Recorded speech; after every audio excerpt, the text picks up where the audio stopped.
The Golden Bird, from Grimm's Fairy Tales, by Jacob and Wilhelm Grimm. A certain king had a beautiful garden, and in the garden stood a tree which bore golden apples.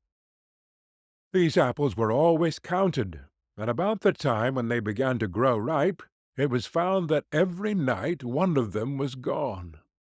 The king became very angry at this, and ordered the gardener to keep watch all night under the tree. The gardener set his eldest son to watch, but about 12 o'clock he fell asleep, and in the morning another of the apples was missing. Then the second son was ordered to watch, and at midnight he too fell asleep, and in the morning another apple was gone. Then the third son offered to keep watch, but the gardener at first would not let him, for fear some harm should come to him. However, at last he consented, and the young man laid himself under the tree to watch. As the clock struck 12 he heard a rustling noise in the air, and a bird came flying that was of pure gold, and as it was snapping at one of the apples with its beak, the gardener's son jumped up and shot an arrow at it. But the arrow did the bird no harm, only it dropped a golden feather from its tail, and then flew away. The golden feather was brought to the king in the morning, and all the council was called together. Every one agreed that it was worth more than all the wealth of the kingdom. But the king said, "One feather is of no use to me. I must have the whole bird." Then the gardener's eldest son set out, and thought to find the golden bird very easily. And when he had gone but a little way, he came to a wood, and by the side of the wood he saw a fox sitting. So he took his bow and made ready to shoot at it. Then the fox said, "Do not shoot me, for I will give you good counsel. I know what your business is, and that you want to find the golden bird. You will reach a village in the evening, and when you get there, you will see two inns opposite to each other, one of which is very pleasant and beautiful to look at. Go not in there, but rest for the night in the other, though it may appear to you to be very poor and mean." But the son thought to himself, "What can such a beast as this know about the matter?" So he shot his arrow at the fox, but he missed it, and it set up its tail above its back, and ran into the wood. Then he went his way, and in the evening came to the village where the two inns were, and in one of these were people singing and dancing and feasting, but the other looked very dirty and poor. "I should be very silly," said he, "if I went to that shabby house, and left this charming place." So he went into the smart house, and ate and drank at his ease, and forgot the bird, and his country too. Time passed on, and as the eldest son did not come back, and no tidings were heard of him, the second son set out, and the same thing happened to him. He met the fox, who gave him the good advice. But when he came to the two inns, his eldest brother was standing at the window where the merrymaking was, and called to him to come in. And he could not withstand the temptation, but went in, and forgot the golden bird and his country in the same manner. Time passed on again, and the youngest son too wished to set out into the wide world to seek for the golden bird. But his father would not listen to it for a long while, for he was very fond of his son, and was afraid that some ill luck might happen to him also, and prevent his coming back. However, at last it was agreed he should go, for he would not rest at home. And as he came to the wood, he met the fox, and heard the same good counsel. But he was thankful to the fox, and did not attempt his life as his brothers had done. "Sit upon my tail, and you will travel faster."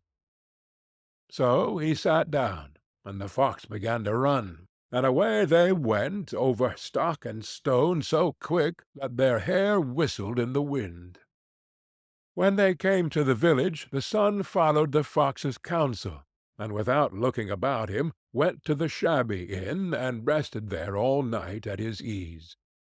In the morning came the fox again, and met him as he was beginning his journey, and said, "Go straight forward till you come to a castle, before which lie a whole troop of soldiers fast asleep and snoring.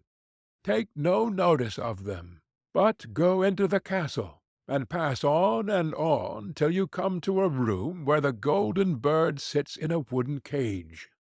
Close by it stands a beautiful golden cage, but do not try to take the bird out of the shabby cage and put it into the handsome one, otherwise you will repent it." Then the fox stretched out his tail again, and the young man sat himself down, and away they went over stock and stone till their hair whistled in the wind.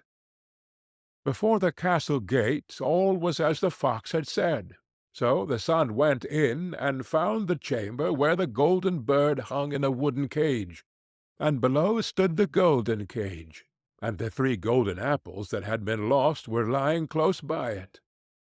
Then thought he to himself, "It will be a very droll thing to bring away such a fine bird in this shabby cage." So he opened the door and took hold of it, and put it into the golden cage. But the bird set up such a loud scream that all the soldiers awoke, and they took him prisoner and carried him before the king.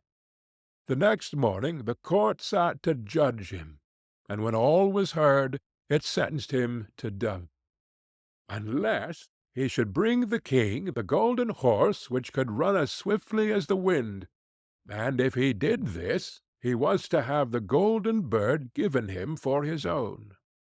So he set out once more on his journey, sighing and in great despair, when on a sudden his friend the fox met him, and said, "You see now what has happened on account of your not listening to my counsel. I will still, however, tell you how to find the golden horse, if you will do as I bid you. You must go straight on till you come to the castle where the horse stands in his stall. By his side will lie the groom, fast asleep and snoring. Take away the horse quietly, but be sure to put on the old leathern saddle upon him, and not the golden one that is close by it." Then the son sat down on the fox's tail, and away they went over stock and stone till their hair whistled in the wind. All went right, and the groom lay snoring with his hand upon the golden saddle. But when the son looked at the horse, he thought it a great pity to put the leathern saddle upon it. "I will give him the good one," said he. "I am sure he deserves it." As he took up the golden saddle, the groom awoke, and cried out so loud that all the guards ran in and took him prisoner, and in the morning he was again brought before the court to be judged, and was sentenced to die. But it was agreed that, if he could bring thither the beautiful princess, he should live, and have the bird and the horse given him for his own. Then he went his way, very sorrowful. But the old fox came, and said, "Why did you not listen to me? If you had, you would have carried away both the bird and the horse. Yet will I once more give you counsel. Go straight on, and in the evening you will arrive at a castle. At 12 o'clock at night the princess goes to the bathing-house. Go up to her and give her a kiss, and she will let you lead her away. But take care you do not suffer her to go and take leave of her father and mother." Then the fox stretched out his tail, and so away they went over stock and stone, till their hair whistled again. As they came to the castle, all was as the fox had said, and at 12 o'clock the young man met the princess going to the bath, and gave her a kiss, and she agreed to run away with him, but begged with many tears that he would let her take leave of her father. At first he refused, but she wept still more and more, and fell at his feet, till at last he consented. But the moment she came to her father's house, the guards awoke, and he was taken prisoner again. Then he was brought before the king, and the king said, "You shall never have my daughter unless in 8 days you dig away the hill that stops the view from my window." Now this hill was so big that the whole world could not take it away, and when he had worked for 7 days and done very little, the fox came and said, "Lie down and go to sleep. I will work for you." And in the morning he awoke, and the hill was gone. So he went merrily to the king, and told him that now that it was removed, he must give him the princess. Then the king was obliged to keep his word, and away went the young man and the princess. The fox came and said to him, "We will have all three, the princess, the horse, and the bird." "Ah," said the young man, "that would be a great thing, but how can you contrive it?" "If you will only listen," said the fox, "it can be done. When you come to the king, and he asks for the beautiful princess, you must say, 'Here she is.' Then he will be very joyful, and you will mount the golden horse that they are to give you, and put out your hand to take leave of them. But shake hands with the princess last. Then lift her quickly onto the horse behind you, clap your spurs to his side, and gallop away as fast as you can." All went right. Then the fox said, "When you come to the castle where the bird is, I will stay with the princess at the door, and you will ride in and speak to the king, and when he sees that it is the right horse, he will bring out the bird. But you must sit still, and say that you want to look at it to see whether it is the true golden bird. And when you get it into your hand, ride away." This, too, happened as the fox said. They carried off the bird, the princess mounted again, and they rode on into a great wood. Then the fox came and said, "Pray kill me, and cut off my head and my feet." But the young man refused to do it, so the fox said, "I will at any rate give you good counsel. Beware of 2 things. Ransom no one from the gallows, and sit down by the side of no river." Then away he went. "Well," thought the young man, "it is no hard matter to keep that advice." He rode on with the princess, till at last he came to the village where he had left his 2 brothers, and there he heard a great noise and uproar, and when he asked what was the matter, the people said, "2 men are going to be hanged." As he came nearer, he saw that the 2 men were his brothers, who had turned robbers. So he said, "Cannot they in any way be saved?" But the people said no, unless he would bestow all his money upon the rascals and buy their liberty. Then he did not stay to think about the matter, but paid what was asked, and his brothers were given up, and went on with him towards their home. And as they came to the wood where the fox first met them, it was so cool and pleasant that the 2 brothers said, "Let us sit down by the side of the river and rest awhile to eat and drink."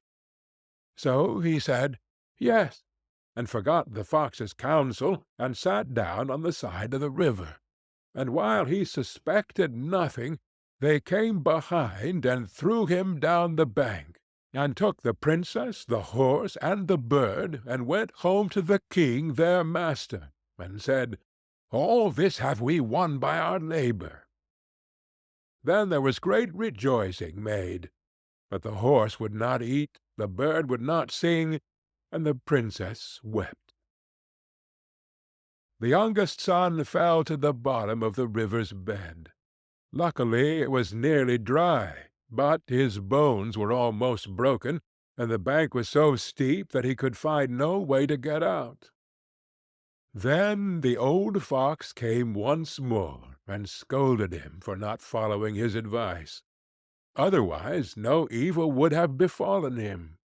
"Yet," said he, "I cannot leave you here, So lay hold of my tail and hold fast." Then he pulled him out of the river, and said to him, as he got upon the bank, "Your brothers have set watch to kill you if they find you in the kingdom." So he dressed himself as a poor man, and came secretly to the king's court, and was scarcely within the doors when the horse began to eat and the bird to sing, and the princess left off weeping. And he went to the king, and told him all his brothers' roguery, and they were seized and punished. And he had the princess given to him again, and after the king's death he was heir to his kingdom. A long while after he went to walk one day in the wood, and the old fox met him, and besought him, with tears in his eyes, to kill him, and cut off his head and feet. And at last he did so, and in a moment the fox was changed into a man, and turned out to be the brother of the princess, who had been lost a great many, many years. End of The Golden Bird.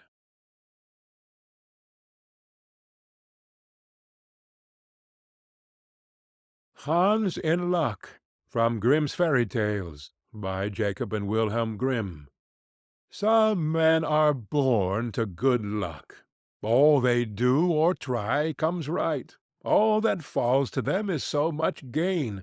All their geese are swans, all their cards are trumps. Toss them which way you will, they will always, like poor puss, alight upon their legs, and only move on so much the faster.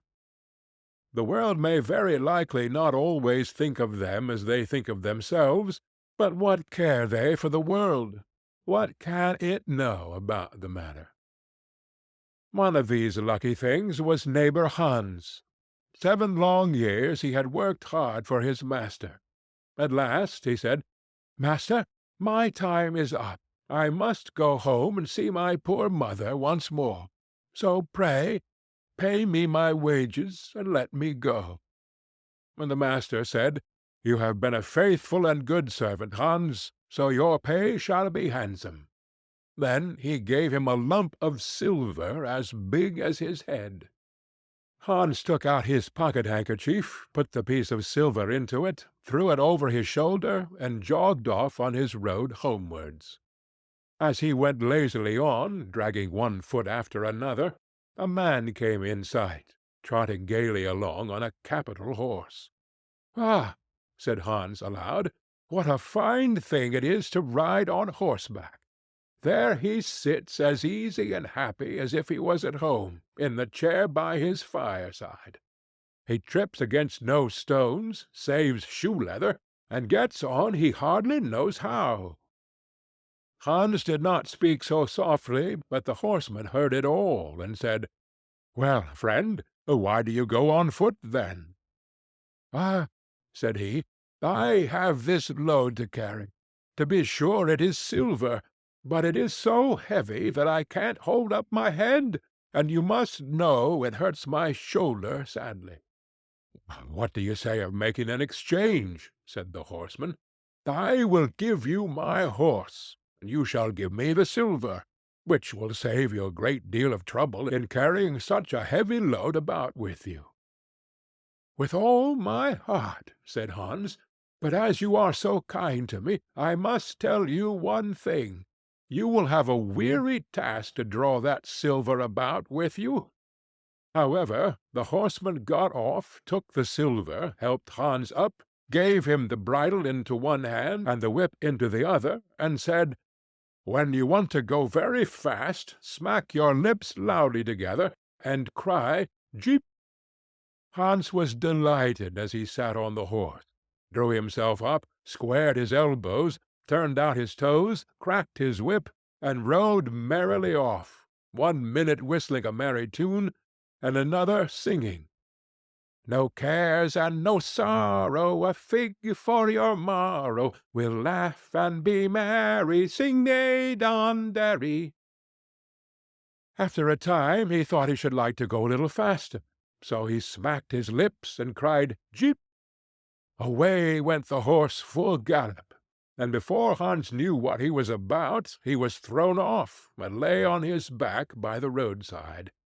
His horse would have run off if a shepherd, who was coming by driving a cow, had not stopped it. Hans soon came to himself, and got up on his legs again, sadly vexed, and said to the shepherd, "This riding is no joke.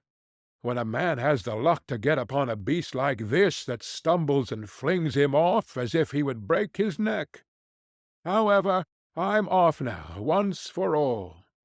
I like your cow now a great deal better than this smart beast that played me this trick, and has spoiled my best coat, you see, in this puddle, which, by the by, smells not very like a nosegay. One could walk along at one's leisure behind that cow, keep good company, and have milk, butter, cheese every day into the bargain. What would I give to have such a prize?" "Well," said the shepherd, "if you are so fond of her, I will change my cow for your horse. I like to do good to my neighbors, even though I lose by it myself." "Done," said Hans merrily. "What a noble heart that good man has!" thought he. Then the shepherd jumped upon the horse, wished Hans and the cow good morning, and away he rode. Hans brushed his coat, wiped his face and hands, rested awhile, and then drove off his cow quietly, and thought his bargain a very lucky one. "If I have only a piece of bread, and I certainly shall always be able to get that, I can, wherever I like, eat my butter and cheese with it. And when I am thirsty, I can milk my cow and drink the milk. And what can I wish for more?" When he came to an inn, he halted, ate up all his bread, and gave away his last penny for a glass of beer. When he had rested himself, he set off again, driving his cow towards his mother's village. But the heat grew greater as soon as noon came on, till at last, as he found himself on a wide heath that would take him more than an hour to cross, he began to be so hot and parched that his tongue clave to the roof of his mouth. "I can find a cure for this," thought he. "Now I will milk my cow and quench my thirst." So he tied her to the stump of a tree, and held his leathern cap to milk into. But not a drop was to be had. Who would have thought that this cow, which was to bring him milk and butter and cheese, was all that time utterly dry? Hans had not thought of looking to that. While he was trying his luck in milking, and managing the matter very clumsily, the uneasy beast began to think him very troublesome, and at last gave him such a kick on the head as knocked him down, and there he lay a long while senseless. Luckily, a butcher soon came by, driving a pig in a wheelbarrow. "What is the matter with you, my man?" said the butcher, as he helped him up. Hans told him what had happened, how he was dry and wanted to milk his cow, but found the cow was dry too. Then the butcher gave him a flask of ale, saying, "There, drink and refresh yourself. Your cow will give no milk. Don't you see she is an old beast, and good for nothing but the slaughter-house?" "Alas, alas!" said Hans, "who would have thought it? What a shame to take my horse and give me only a dry cow! If I kill her, what will she be good for? I hate cow beef. It is not tender enough for me. If it were a pig, now, like that fat gentleman you are driving along at his ease, one could do something with it. It would at any rate make sausages." "Well," said the butcher, "I don't like to say no when one is asked to do a kind neighborly thing. To please you I will change, and give you my fine fat pig for the cow." "Heaven reward you for your kindness and self-denial," said Hans, as he gave the butcher the cow. and taking the pig off the wheelbarrow, drove it away, holding it by the string that was tied to its leg. So on he jogged, and all seemed now to go right with him. He had met with some misfortunes, to be sure, but he was now well repaid for all. How could it be otherwise, with such a travelling companion as he had at last got? The next man he met was a countryman carrying a fine white goose. The countryman stopped to ask what was o'clock. This led to further chat, and Hans told him all his luck, how he had had so many good bargains, and how all the world went gay and smiling with him. The countryman then began to tell his tale, and said he was going to take the goose to a christening. "Feel," said he, "how heavy it is, and yet it is only 8 weeks old. Whoever roasts and eats it will find plenty of fat upon it, it has lived so well." "You are right," said Hans, as he weighed it in his hand. "But if you talk of fat, my pig is no trifle." Meantime the countryman began to look grave, and shook his head. "Hark ye," said he, "my brother friend, you seem a good sort of fellow, so I can't help doing you a kind turn. Your pig may get you into a scrape. In the village I just came from, the squire has had a pig stolen out of his sty. I was dreadfully afraid when I saw you that you had got the squire's pig. If you have, and they catch you, it will be a bad job for you. The least they will do will be to throw you into the horse-pond. Can you swim?" Poor Hans was sadly frightened. "Good man," cried he, "pray get me out of this scrape. I know nothing of where the pig was either bred or born, but he may have been the squire's for aught I can tell. You know this country better than I do. Take my pig, and give me the goose." "But I ought to have something into the bargain," said the countryman. "Give a fat goose for a pig, indeed! 'Tis not every one would do so much for you as that. However, I will not be hard upon you, as you are in trouble." Then he took the string in his hand, and drove off the pig by a side path, while Hans went on the way homewards free from care. "After all," thought he, "that chap is pretty well taken in. I don't care whose pig it is, but wherever it came from, it has been a very good friend to me. I have much the best of the bargain. First there will be a capital roast. Then the fat will find me in goose grease for 6 months. And then there are all the beautiful white feathers. I will put them into my pillow, and then I am sure I will sleep soundly, without rocking. How happy my mother will be! Talk of a pig, indeed! Give me a fine fat goose." As he came to the next village, he saw a scissor grinder with his wheel, working and singing. "O'er hill and o'er dale, so happy I roam, work light and live well, all the world is my home. Then who so blithe, so merry as I?" Hans stood looking on for a while, and at last said, "You must be well off, Master Grinder. You seem so happy at your work." "Yes," said the other, "mine is a golden trade. A good grinder never puts his hand into his pocket without finding money in it. But where did you get that beautiful goose?" "I did not buy it. I gave a pig for it." "Ah, and where did you get the pig?" "I gave a cow for it." "And the cow?" "I gave a horse for it." "And the horse?" "I gave a lump of silver as big as my head for it." "And the silver?" "Oh, I worked hard for that 7 long years." "You have thriven well in the world hitherto," said the grinder. "Now, if you could find money in your pocket whenever you put your hand in it, your fortune would be made." "Very true. But how is that to be managed?" "How? Why, you must turn grinder like myself," said the other. You only want a grindstone. The rest will come of itself. Here is one that is but little the worse for wear. I could not ask more than the value of your goose for it. Will you buy?" "How can you ask?" said Hans.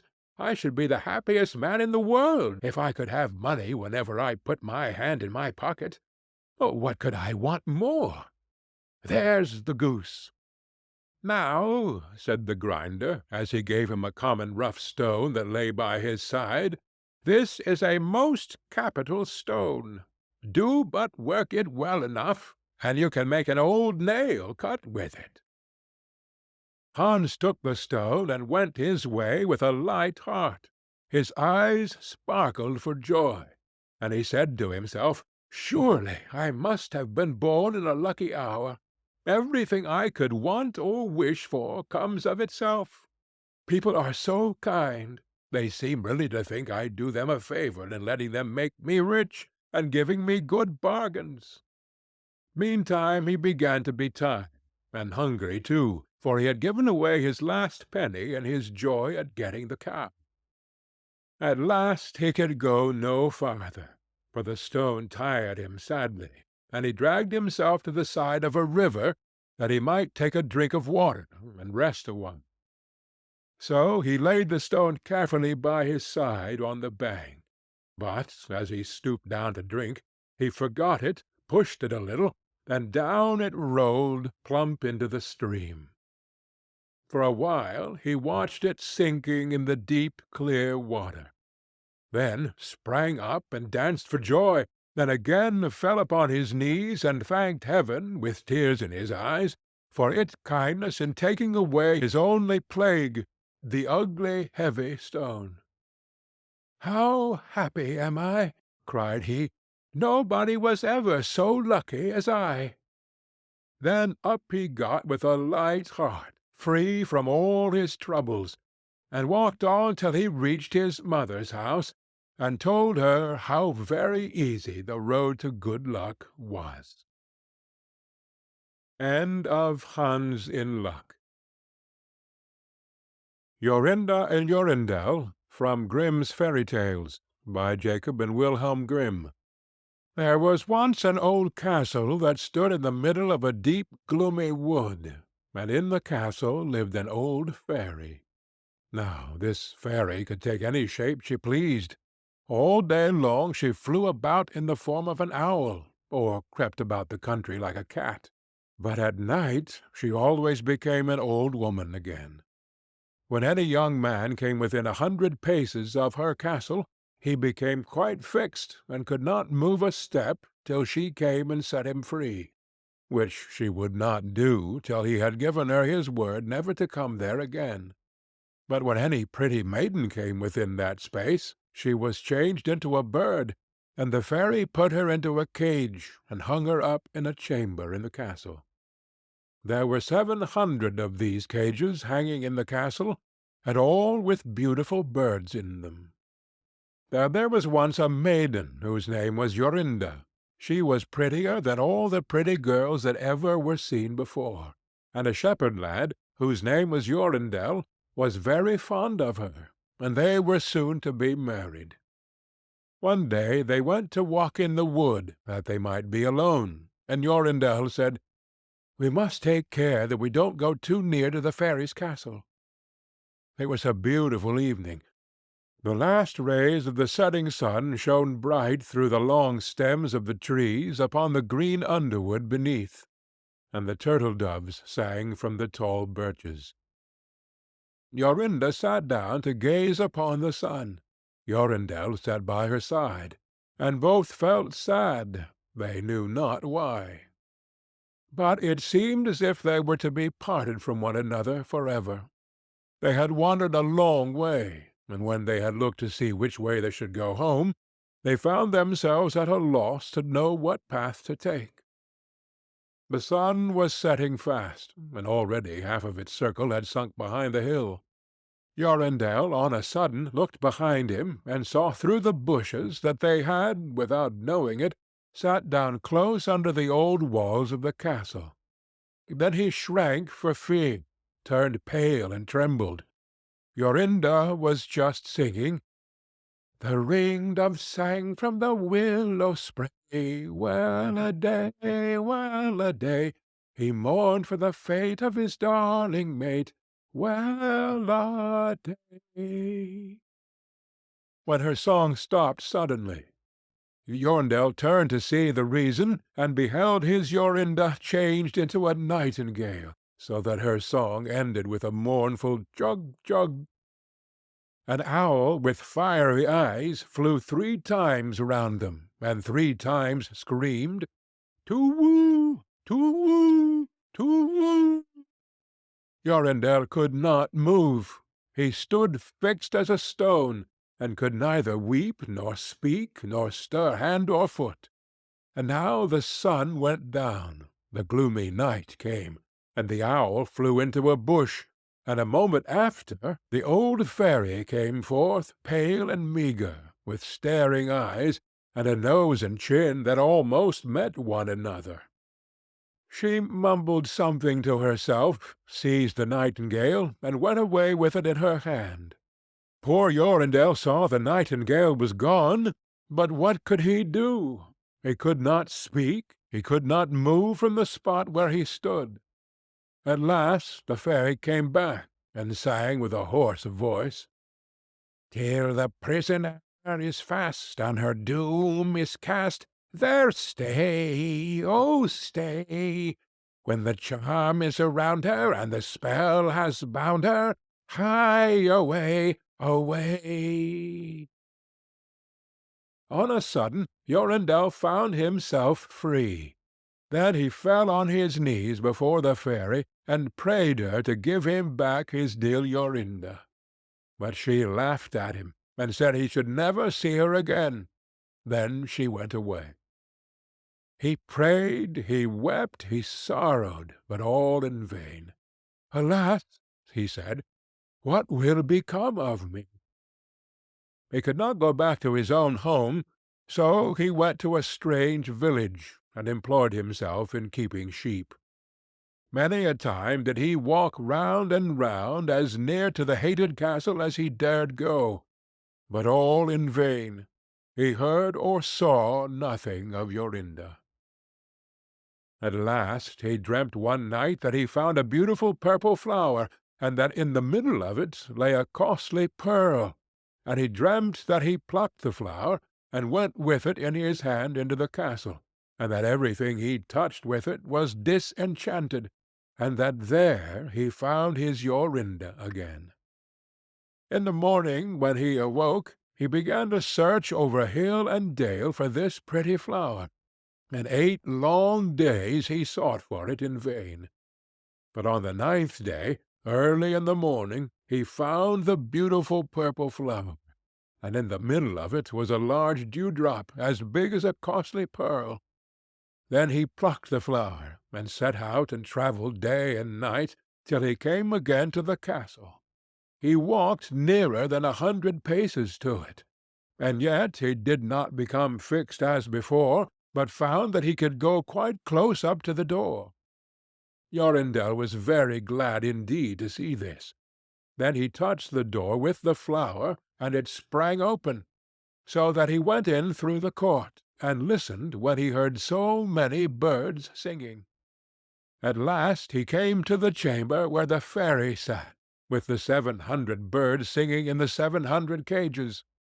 When she saw Jorindel, she was very angry, and screamed with rage. But she could not come within 2 yards of him, for the flower he held in his hand was his safeguard. He looked around at the birds, but alas, there were many, many nightingales, and how then should he find out which was his Jorinda? While he was thinking what to do, he saw the fairy had taken down one of the cages, and was making the best of her way off through the door. He ran or flew after her, touched the cage with the flower, and Jorinda stood before him, and threw her arms round his neck, looking as beautiful as ever, as beautiful as when they walked together in the wood. Then he touched all the other birds with the flower, so that they all took their old forms again, and he took Jorinda home, where they were married and lived happily together many years. And so did a good many other lads, whose maidens had been forced to sing in the old fairies' cages by themselves much longer than they liked. End of Jorinda and Jorindel. The Travelling Musician, from Grimm's Fairy Tales, by Jacob and Wilhelm Grimm. An honest farmer had once a donkey that had been a faithful servant to him a great many years, but was now growing old, and every day more and more unfit for work. His master, therefore, was tired of keeping him, and began to think of putting an end to him. But the donkey, who saw that some mischief was in the wind, took himself slyly off, and began his journey towards the great city. "For there," thought he, "I may turn musician." After he had travelled a little way, he spied a dog lying by the roadside, and panting as if he were tired. "What makes you pant so, my friend?" said the donkey. "Alas," said the dog, "my master was going to knock me on the head, because I am old and weak, and can no longer make myself useful to him in hunting. So I ran away. But what can I do to earn my livelihood?" "Hark ye," said the donkey, "I am going to the great city to turn musician. Suppose you go with me, and try what you can do in the same way." The dog said he was willing, and they jogged on together. They had not gone far before they saw a cat sitting in the middle of the road and making a most rueful face. "Pray, my good lady," said the donkey, "what's the matter with you? You look quite out of spirits." "Ah me," said the cat, "how can one be in good spirits when one's life is in danger? Because I am beginning to grow old, and had rather lie at my ease by the fire than run about the house after the mice, my mistress laid hold of me, and was going to drown me. And though I have been lucky enough to get away from her, I do not know what I am to live upon." "Oh," said the donkey, "by all means go with us to the great city. You are a great night singer, and may make your fortune as a musician." The cat was pleased with the thought, and joined the party. Soon afterwards, as they were passing by a farmyard, they saw a rooster perched upon a gate, and screaming out with all his might and main. "Bravo!" said the donkey. "Upon my word, you make a famous noise. Pray, what is all this about?" "Why," said the rooster, "I was just now saying that we should have fine weather for our washing day, and yet my mistress and the cook don't thank me for my pains, but threaten to cut off my head to-morrow, and make breath of me for the guests that are coming on Sunday." "Heaven forbid!" said the donkey. "Come with us, Master Chanticleer. It will be better, at any rate, than staying here to have your head cut off. Besides, who knows? If we care to sing in tune, we may get up some kind of a concert. So come along with us." "With all my heart," said the rooster. So they all four went on jollily together. They could not, however, reach the great city the first day, so when night came on they went into a wood to sleep. The donkey and the dog laid themselves down under a great tree, and the cat climbed up into the branches, while the rooster, thinking that the higher he sat the safer he should be, flew up to the very top of the trees, and then, according to his custom, before he went to sleep, looked out on all sides of him to see that everything was well. In doing this, he saw afar off something bright and shining, and calling to his companions, said, "There must be a house no great way off, for I see a light." "If that be the case," said the donkey, "we had better change our quarters, for our lodging is not the best in the world." "Besides," added the dog, I should not be the worse for a bone or two, or a bit of meat." So they walked off together towards the spot where Chanticleer had seen the light, and as they drew near it became larger and brighter, till they at last came close to a house in which a gang of robbers lived. The donkey, being the tallest of the company, perched up to the window and peeped in. "Well, donkey," said Chanticleer, "what do you see?" "What do I see?" replied the donkey. "Why, I see a table spread with all kinds of good things, and robbers sitting round it making merry." "That would be a noble lodging for us," said the rooster. "Yes," said the donkey, "if we could only get in." So they consulted together how they should contrive to get the robbers out, and at last they hit upon a plan. The donkey placed himself upright on his hind legs, with his 4 feet resting against the window. The dog got upon his back. The cat scrambled up to the dog's shoulders, and the rooster flew up and sat upon the cat's head. When all was ready, a signal was given, and they began their music. The donkey brayed, the dog barked, the cat mewed, and the rooster screamed. And then they all broke through the window at once, and came tumbling into the room, amongst the broken glass, with a most hideous clatter. The robbers, who had been not a little frightened by the opening concert, had now no doubt that some frightful hobgoblin had broken in upon them, and scampered away as fast as they could. The coast once clear, our travellers soon sat down, and dispatched what the robbers had left with as much eagerness as if they had not expected to eat again for a month. As soon as they had satisfied themselves, they put out the lights, and each once more sought out a resting-place to his own liking. The donkey laid himself down upon a heap of straw in the yard, the dog stretched himself upon a mat behind the door, the cat rolled herself up on the hearth before the warm ashes, and the rooster perched upon a beam on the top of the house, and as they were all rather tired with their journey, they soon fell asleep. But about midnight, when the robbers saw from afar that the lights were out, and that all seemed quiet, they began to think that they had been in too great a hurry to run away, and one of them, who was bolder than the rest, went to see what was going on. Finding everything still, he marched into the kitchen, and groped about till he found a match in order to light a candle, and then, espying the glittering fiery eyes of the cat, he mistook them for live coals, and held the match to them to light it.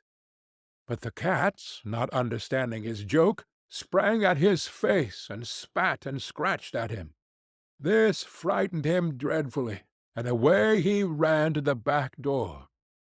But there the dog jumped up and bit him in the leg, and as he was crossing over the yard the donkey kicked him, and the rooster, who had been awakened by the noise, crowed with all his might. At this the robber ran back as fast as he could to his comrades, and told the captain how a horrid witch had got him into the house, and had spat at him, and scratched his face with her long bony fingers, how a man with a knife in his hand had hidden himself behind the door, and stabbed him in the leg, how a black monster stood in the yard and struck him with a club, and how the devil had sat upon the top of the house and cried out, "Throw the rascal up here!" After this the robbers never dared to go back to the house, but the musicians were so pleased with their quarters that they took up their abode there, and there they are, I dare say, at this very day. End of the Travelling Musician. Old Sultan, from Grimm's Fairy Tales, by Jacob and Wilhelm Grimm. A shepherd had a faithful dog called Sultan, who was grown very old, and had lost all his teeth. And one day, when the shepherd and his wife were standing together before the house, the shepherd said, "I will shoot old Sultan to-morrow morning, for he is of no use now. But his wife said, "Pray, let the poor faithful creature live. He has served us well a great many years, and we ought to give him a livelihood for the rest of his days." "But what can we do with him?" said the shepherd. "He has not a tooth in his head, and the thieves don't care for him at all. To be sure he has served us, but then he did it to earn his livelihood. To-morrow shall be his last day, depend upon it." Poor Sultan, who was lying close by them, heard all that the shepherd and his wife said to one another, and was very much frightened to think to-morrow would be his last day. So in the evening he went to his good friend the wolf, who lived in the wood, and told him all his sorrows, and how his master meant to kill him in the morning. "Make yourself easy," said the wolf. "I will give you some good advice. Your master, you know, goes out every morning very early with his wife into the field, and they take their little child with them, and lay it down behind the hedge in the shade while they are at work. Now, do you lie down close by the child, and pretend to be watching it, and I will come out of the wood and run away with it. You must run after me as fast as you can, and I will let it drop. Then you may carry it back, and they will think you have saved their child, and will be so thankful to you that they will take care of you as long as you live." The dog liked this plan very well, and accordingly so it was managed. The wolf ran with the child a little way. The shepherd and his wife screamed out, but Sultan soon overtook him, and carried the poor little thing back to his master and mistress. Then the shepherd patted him on the head, and said, "Old Sultan has saved our child from the wolf, and therefore he shall live and be well taken care of, and have plenty to eat. Wife, go home and give him a good dinner, and let him have my old cushion to sleep on as long as he lives." So from this time forward Sultan had all that he could wish for. Soon afterwards the wolf came and wished him joy, and said, "My good fellow, you must tell no tales, but turn your head the other way when I want to taste one of the old shepherd's fine fat sheep." "No," said the Sultan, "I will be true to my master." However, the wolf thought he was in joke, and came one night to get a dainty morsel. But Sultan had told his master what the wolf meant to do, so he laid wait for him behind the barn door, and when the wolf was busy looking out for a good fat sheep, he had a stout cudgel laid about his back that combed his locks for him finely. Then the wolf was very angry, and called Sultan an old rogue, and swore he would have his revenge. So the next morning the wolf sent the boar to challenge Sultan to come into the wood to fight the matter. Now Sultan had nobody he could ask to be his second but the shepherd's old three-legged cat. So he took her with him, and as the poor thing limped along with some trouble, she stuck up her tail straight in the air. The wolf and the wild boar were first on the ground, and when they espied their enemies coming, and saw the cat's long tail standing straight in the air, they thought she was carrying a sword for Sultan to fight with, and every time she limped, they thought she was picking up a stone to throw at them. So they said they should not like this way of fighting, and the boar lay down behind a bush, and the wolf jumped up into a tree. Sultan and the cat soon came up, and looked about, and wondered that there was no one there. The boar, however, had not quite hidden himself, for his ears stuck out of the bush, and when he shook one of them a little, the cat, seeing something move, and thinking it was a mouse, sprang upon it, and bit and scratched it, so that the boar jumped up, and grunted, and ran away, roaring out, "Look up in the tree! There sits the one who is to blame."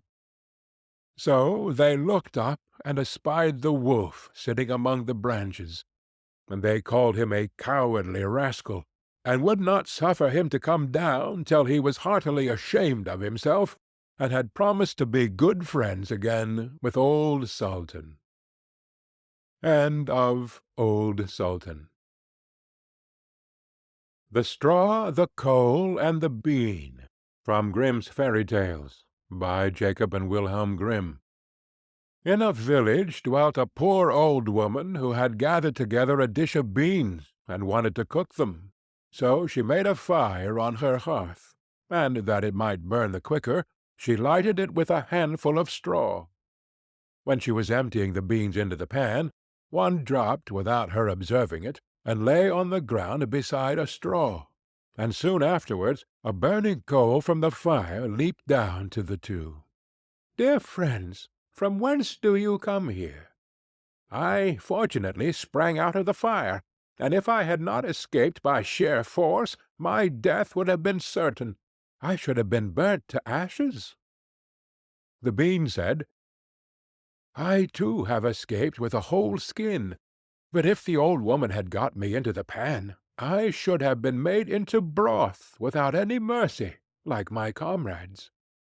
"And would a better fate have fallen to my lot?" asked the straw. "The old woman has destroyed all my brethren in fire and smoke. She seized 60 of them at once, and took their lives. I, luckily, slipped through her fingers." "But what are we to do now?" said the coal. "I think," answered the bean, "that as we have so fortunately escaped death, we should keep together like good companions, and lest a new mischance should overtake us here, we should go away together, and repair to a foreign country." The proposition pleased the two others, and they set out on their way together. Soon, however, they came to a little brook, and as there was no bridge or foot-plank, they did not know how they were to get over it. The straw hit on a good idea, and said, "I will lay myself straight across, and then you can walk over on me as on a bridge." The straw therefore stretched itself from one bank to the other, and the coal, who was of an impetuous disposition, tripped quite boldly on to the newly built bridge. But when she had reached the middle, and heard the water rushing beneath her, she was after all afraid, and stood still, and ventured no further. The straw, however, began to burn, broke in 2 pieces, and fell into the stream. The coal slipped after her, hissed when she got into the water, and breathed her last. The bean, who had prudently stayed behind on the shore, could not but laugh at the event, was unable to stop, and laughed so heartily that she burst. It would have been all over with her likewise, if, by good fortune, a tailor, who was travelling in search of work, had not sat down to rest by the brook. As he had a compassionate heart, he pulled out his needle and thread, and sewed her together. The bean thanked him most prettily, but, as the tailor used black thread, all beans since then have a black seam. End of The Straw, the Coal, and the Bean. Briar Rose, from Grimm's Fairy Tales, by Jacob and Wilhelm Grimm. A king and queen once upon a time reigned in a country a great way off, where there were in those days fairies. Now this king and queen had plenty of money, and plenty of fine clothes to wear, and plenty of good things to eat and drink, and a coach to ride out in every day.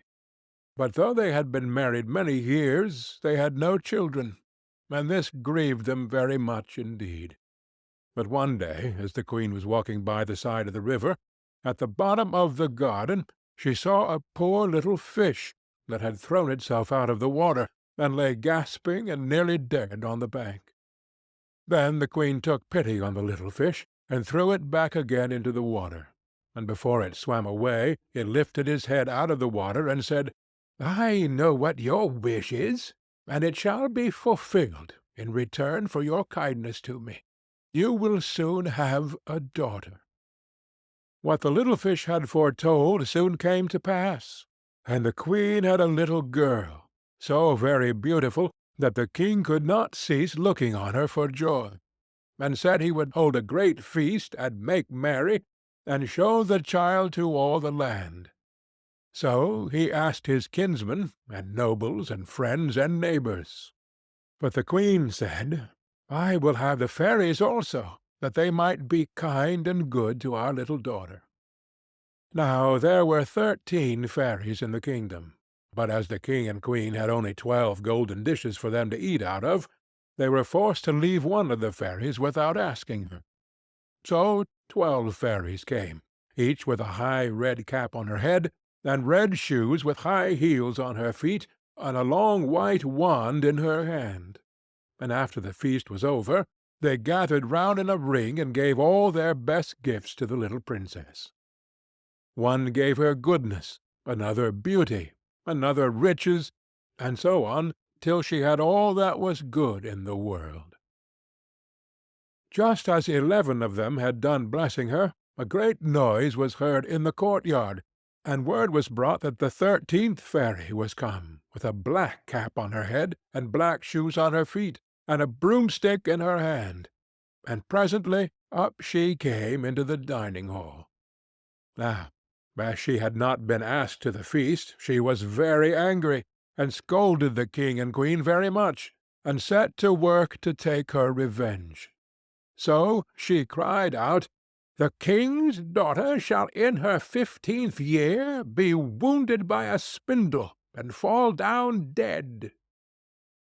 Then the 12th of the friendly fairies, who had not yet given her gift, came forward, and said that the evil wish must be fulfilled, but that she would soften its mischief.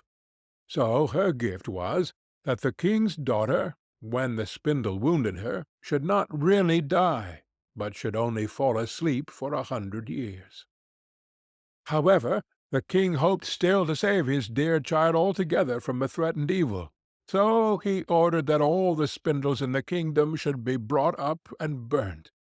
But all the gifts of the first 11 fairies were in the meantime fulfilled, for the princess was so beautiful and well-behaved and good and wise that every one who knew her loved her. It happened that, on the very day she was 15 years old, the king and queen were not at home, and she was left alone in the palace.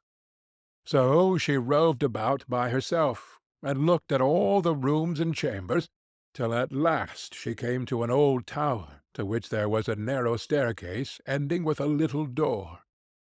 In the door was a golden key, and when she turned it the door sprang open, and there sat an old lady spinning away very busily. "Why, how now, good mother?" said the princess. "What are you doing there?" "Spinning," said the old lady, and nodded her head, humming a tune, while buzz went the wheel. "How prettily that little thing turns round," said the princess, then took the spindle and began to try and spin. But scarcely had she touched it before the fairy's prophecy was fulfilled.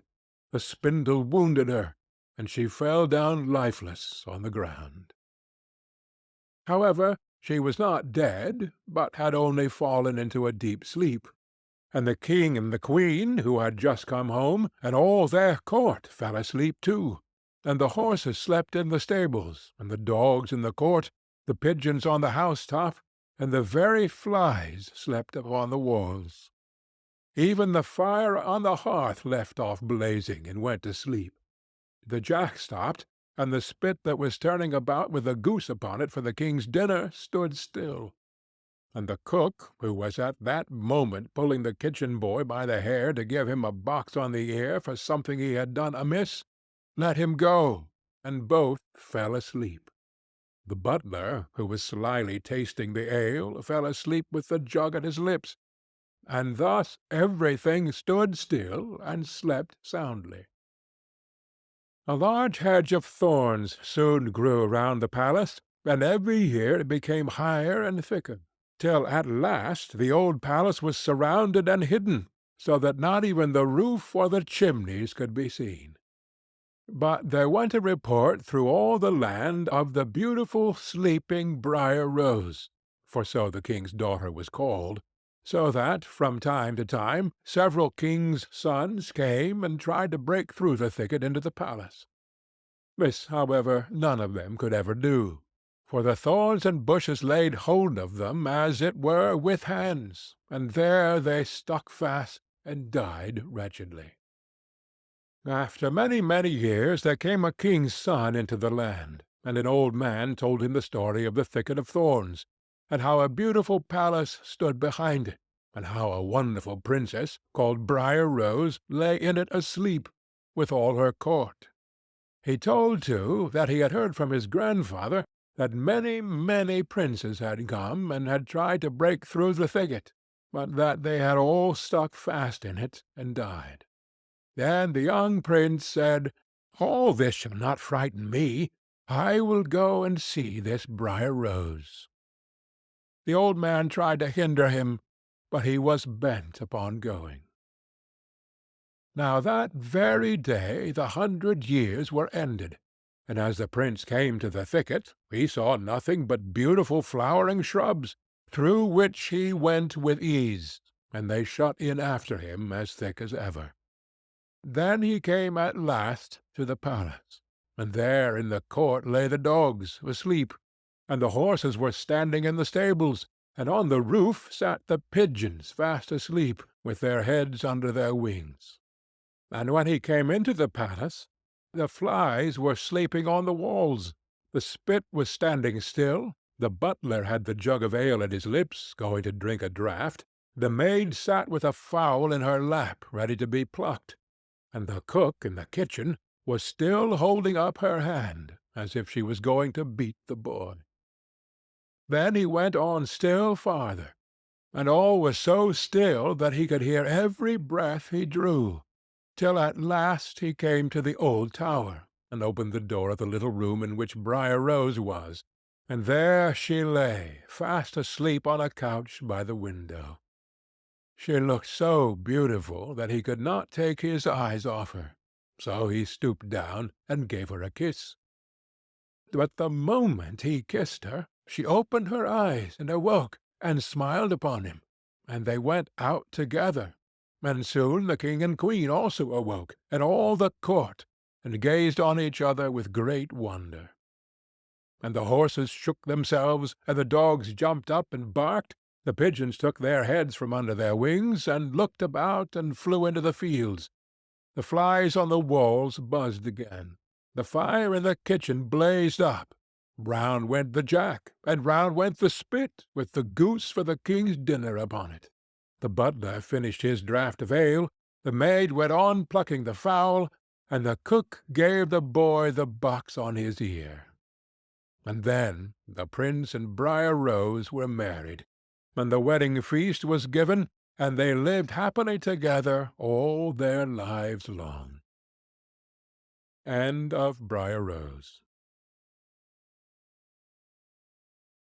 The Dog and the Sparrow, from Grimm's Fairy Tales, by Jacob and Wilhelm Grimm. A shepherd's dog had a master who took no care of him, but often let him suffer the greatest hunger. At last he could bear it no longer, so he took to his heels, and off he ran in a very sad and sorrowful mood. On the road he met a sparrow that said to him, "Why are you so sad, my friend?" "Because," said the dog, "I am very, very hungry, and have nothing to eat." "If that be all," answered the sparrow, "come with me into the next town, and I will soon find you plenty of food." So on they went together into the town, and as they passed by a butcher's shop, the sparrow said to the dog, "Stand there a little while, till I peck you down a piece of meat." So the sparrow perched upon the shelf, and having first looked carefully about her to see if any one was watching her, she pecked and scratched at a steak that lay upon the edge of the shelf, till at last down it fell. Then the dog snapped it up, and scrambled away with it into a corner, where he soon ate it all up. "Well," said the sparrow, "you shall have some more if you will. So come with me to the next shop, and I will peck you down another steak." When the dog had eaten this too, the sparrow said to him, "Well, my good friend, have you had enough now?" "I have had plenty of meat," answered he, "but I should like to have a piece of bread to eat after it." "Come with me, then," said the sparrow, "and you shall have that too." So she took him to a baker's shop, and pecked at 2 rolls that lay in the window till they fell down. And as the dog still wished for more, she took him to another shop, and pecked down some more for him. When that was eaten, the sparrow asked him whether he had had enough now. "Yes," said he, "and now let us take a walk a little way out of the town." So they both went out upon the high road, but as the weather was warm, they had not gone far before the dog said, "I am very much tired. I should like to take a nap." "Very well," answered the sparrow, "do so, and in the meantime I will perch upon that bush." So the dog stretched himself out on the road, and fell fast asleep. Whilst he slept, there came by a carter, with a cart drawn by 3 horses, and loaded with 2 casks of wine. The sparrow, seeing that the carter did not turn out of the way, but would go in the track in which the dog lay, so as to drive over him, cried out, "Stop, stop, Mr. Carter, or it shall be the worse for you." But the carter, grumbling to himself, "You make it worse for me? Indeed, what can you do?" cracked his whip, and drove his cart over the poor dog, so that the wheels crushed him to death. "There!" cried the sparrow, "thou cruel villain! Thou hast killed my friend the dog. Now, mind what I say. The deed of thine shall cost thee all thou art worth." "Do your worst, and welcome," said the brute. "What harm can you do me?" and passed on. But the sparrow crept under the tilt of the cart, and pecked at the bung of one of the casks till she loosened it, and then all the wine ran out, without the carter seeing it. At last he looked round, and saw that the cart was dripping, and the cask quite empty. "Oh, what an unlucky wretch I am!" cried he. "Not wretch enough yet," said the sparrow, as she alighted upon the head of one of the horses, and pecked at him till he reared up and kicked. When the carter saw this, he drew out his hatchet and aimed a blow at the sparrow, meaning to kill her. But she flew away, and the blow fell upon the poor horse's head with such force that he fell down dead. "Oh, unlucky wretch that I am!" cried he. "Not wretch enough yet," said the sparrow. And as the carter went on with the other 2 horses, she again crept under the tilt of the cart, and pecked out the bung of the second cask, so that all the wine ran out. When the carter saw this, he again cried out, "Miserable wretch that I am!" But the sparrow answered, "Not wretch enough yet," and perched on the head of the second horse, and pecked at him too. The carter ran up and struck at her again with his hatchet, but away she flew, and the blow fell upon the second horse, and killed him on the spot. "Alas, miserable wretch that I am!" cried he. "Not wretched enough yet," answered the sparrow as she flew away. "Now will I plague and punish thee at thy own house." The carter was forced at last to leave his cart behind him, and to go home overflowing with rage and vexation. "Alas," said he to his wife, "what ill luck has befallen me! My wine is all spilt, and my horses all 3 dead." "Alas, husband," replied she, "and a wicked bird has come into the house, and has brought with her all the birds in the world, I am sure, and they have fallen upon our corn in the loft, and are eating it up at such a rate." Away ran the husband upstairs, and saw thousands of birds sitting upon the floor eating up his corn, with the sparrow in the midst of them.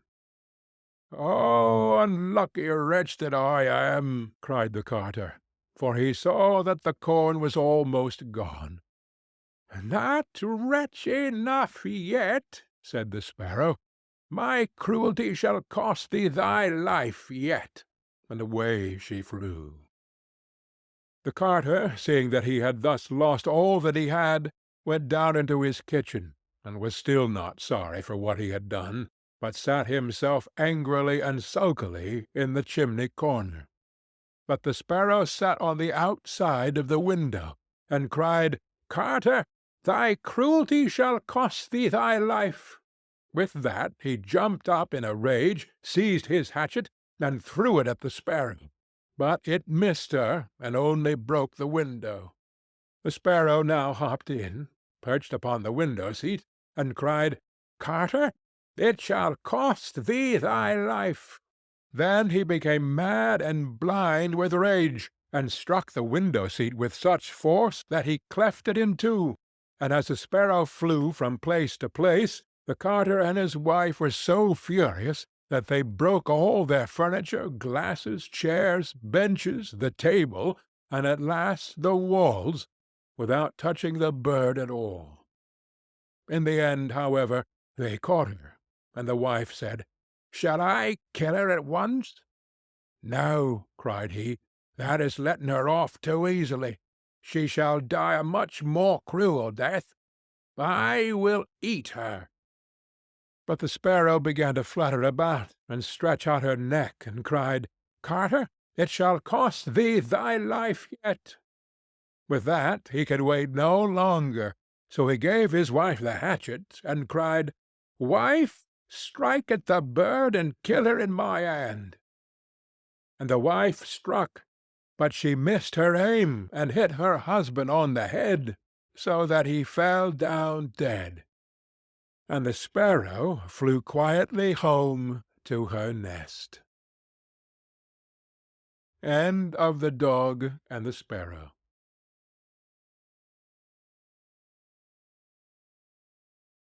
The 12 Dancing Princesses. From Grimm's Fairy Tales, by Jacob and Wilhelm Grimm.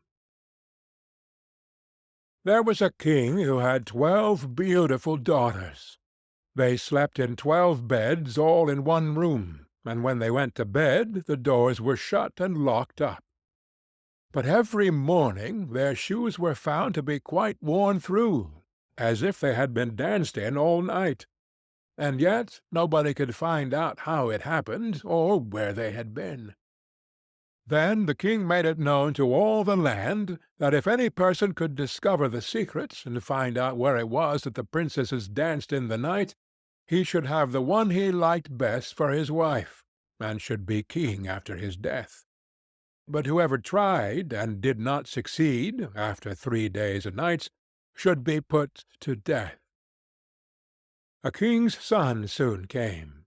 He was well entertained, and in the evening was taken to the chamber next to the one where the princesses lay in their 12 beds. There he was to sit and watch while they went to dance, and in order that nothing might pass without his hearing it, the door of his chamber was left open. But the king's son soon fell asleep, and when he awoke in the morning he found that the princesses had all been dancing, for the soles of their shoes were full of holes.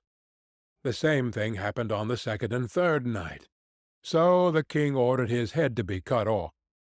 After him came several others, but they had all the same luck, and all lost their lives in the same manner.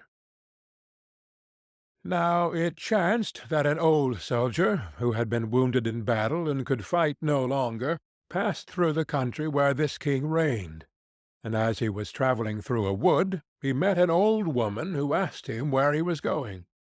"I hardly know where I am going, and what I had better do," said the soldier, "but I think I should like very well to find out where it is that the princesses dance, and then in time I might be a king." "Well," said the old dame, "that is no very hard task. Only take care not to drink any of the wine which one of the princesses will bring to you in the evening, and as soon as she leaves you, pretend to be fast asleep." Then she gave him a cloak, and said, "As soon as you put that on, you will become invisible, and you will then be able to follow the princesses wherever they go." When the soldier heard all this good counsel, he determined to try his luck. So he went to the king and said he was willing to undertake the task. He was as well received as the others had been, and the king ordered fine royal robes to be given him, and when the evening came he was led to the outer chamber. Just as he was going to lie down, the eldest of the princesses brought him a cup of wine, but the soldier threw it away secretly, taking care not to drink a drop. Then he laid himself down on his bed, and in a little while began to snore very loud, as if he was fast asleep. When the 12 princesses heard this, they laughed heartily, and the eldest said, "This fellow too might have done a wiser thing than lose his life in this way." Then they rose up, and opened their drawers and boxes, and took out all their fine clothes, and dressed themselves at the glass, and skipped about as if they were eager to begin dancing. But the youngest said, "I don't know how it is, while you are so happy, I feel very uneasy. I am sure some mischance will befall us." "You simpleton," said the eldest, "you are always afraid. Have you forgotten how many kings' sons have already watched in vain? And as for this soldier, even if I had not given him his sleeping draught, he would have slept soundly enough." When they were all ready, they went and looked at the soldier. But he snored on, and did not stir hand or foot, so they thought they were quite safe, and the eldest went up to her own bed, and clapped her hands, and the bed sank into the floor, and a trap-door flew open. The soldier saw them going down through the trap-door one after another, the eldest leading the way, and thinking he had no time to lose, he jumped up, put on the cloak which the old woman had given him, and followed them. But in the middle of the stairs he trod on the gown of the youngest princess, and she cried out to her sisters, "All is not right! Some one took hold of my gown." "You silly creature," said the eldest, "it is nothing but a nail in the wall." Then down they all went, and at the bottom they found themselves in a most delightful grove of trees, and the leaves were all of silver, glittered and sparkled beautifully. The soldier wished to take away some token of the place, so he broke off a little branch, and there came a loud noise from the tree. Then the youngest daughter said again, "I am sure all is not right. Did you not hear that noise? That never happened before." But the eldest said, "It is only our princes who are shouting for joy at our approach." Then they came to another grove of trees, where all the leaves were gold, and afterwards to a third, where the leaves were all glittering diamonds. And the soldier broke a branch from each, and every time there was a loud noise, which made the youngest sister tremble with fear. But the eldest still said it was only the princes who were crying for joy. So they went on, till they came to a great lake, and at the side of the lake there lay 12 little boats, with 12 handsome princes in them, who seemed to be waiting there for the princesses. One of the princesses went into each boat, and the soldier stepped into the same boat with the youngest. As they were rowing over the lake, the prince who was in the boat with the youngest princess and the soldier said, "I do not know why it is, but though I am rowing with all my might, we do not get on so fast as usual, and I am quite tired. The boat seems very heavy to-day." "It is only the heat of the weather," said the princess. "I feel it very warm too." On the other side of the lake stood a fine illuminated castle, from which came the merry music of horns and trumpets. There they all landed, and went into the castle, and each prince danced with his princess, and the soldier, who was all the time invisible, danced with them too, and when any of the princesses had a cup of wine set by her, he drank it all up, so that when she put her cup to her mouth it was empty. At this too the youngest sister was terribly frightened, but the eldest always silenced her, They danced on till 3 o'clock in the morning, and then all their shoes were worn out, so that they were obliged to leave off. The princess rowed them back again over the lake, but this time the soldier placed himself in the boat with the eldest princess, and on the opposite shore they took leave of each other, the princesses promising to come again the next night. When they came to the stairs, the soldier ran on before the princesses, and laid himself down, and as the 12 sisters slowly came up very much tired, they heard him snoring in his bed. So they said, "Now all is quite safe." Then they undressed themselves, put away their fine clothes, pulled off their shoes, and went to bed. In the morning the soldier said nothing about what had happened, but determined to see more of this strange adventure, and went again the second and third night, and everything happened just as before. The princesses danced each time till their shoes were worn to pieces, and then returned home. However, on the third night the soldier carried away one of the golden cups as a token of where he had been. As soon as the time came when he was to declare the secret, he was taken before the king with the 3 branches and the golden cup, and the 12 princesses stood listening behind the door to hear what he would say. And when the king asked him, "Where do my 12 daughters dance at night?" he answered, "With 12 princes in a castle underground." And then he told the king all that had happened, and showed him the 3 branches and the golden cup which he had brought with him. Then the king called for the princesses, and asked them whether what the soldier said was true, and when they saw that they were discovered, and that it was of no use to deny what had happened, they confessed it all. And the king asked the soldier which of them he would choose for his wife, and he answered, "I am not very young, so I will have the eldest." And they were married that very day, and the soldier was chosen to be the king's heir. End of the 12 Dancing Princesses.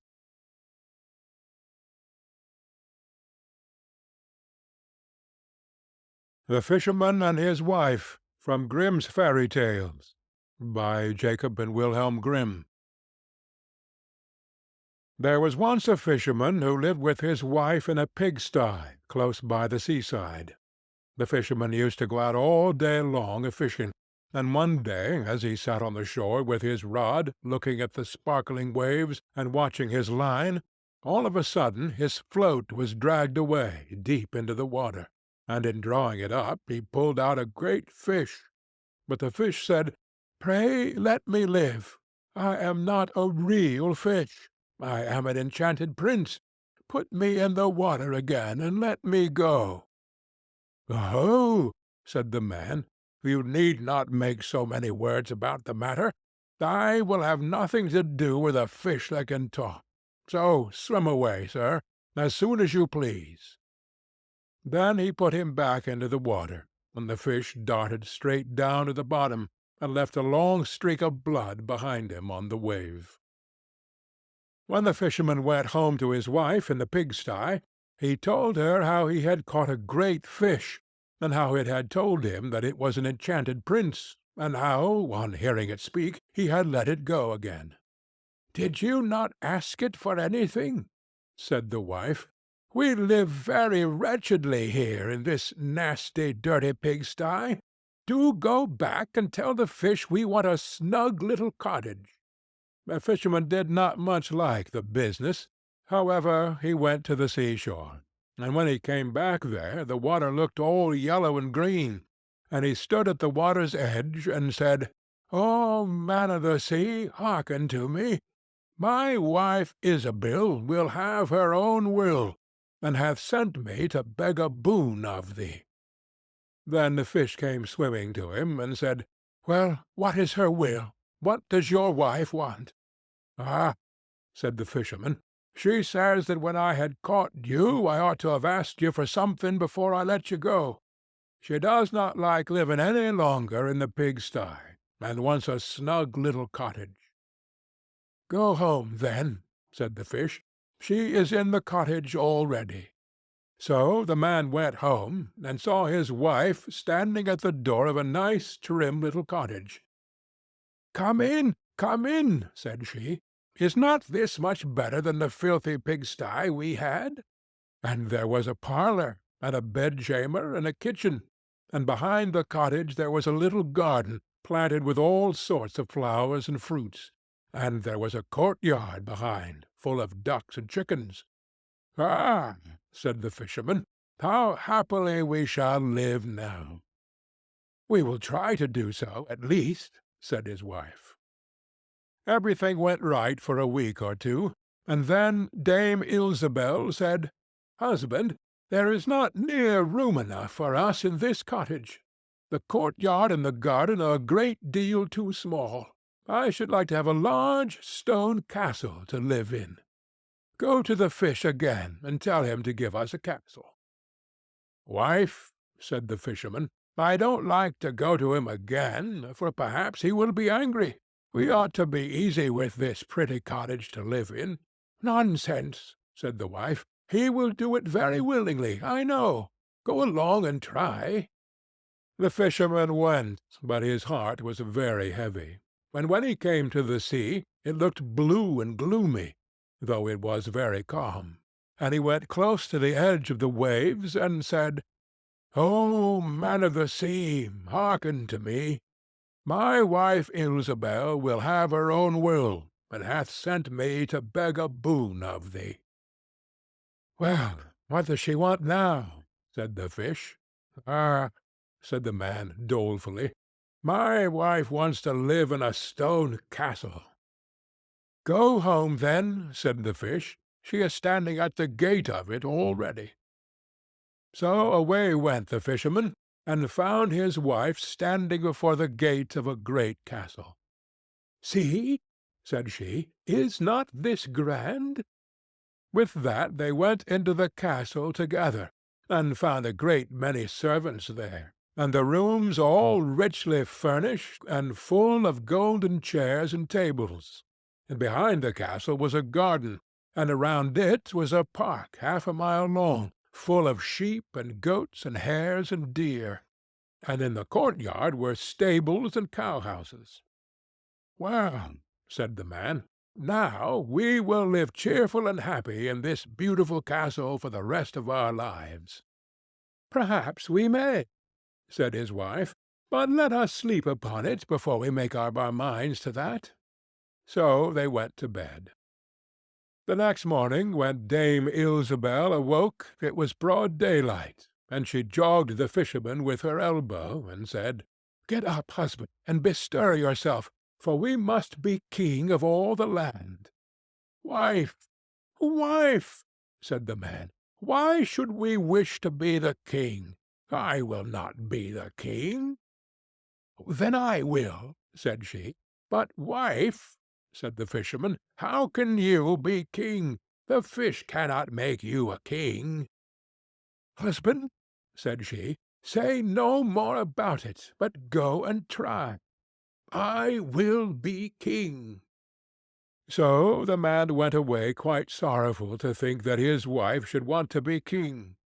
This time the sea looked a dark grey colour, and was overspread with curling waves and the ridges of foam, as he cried out, "O man of the sea, hearken to me.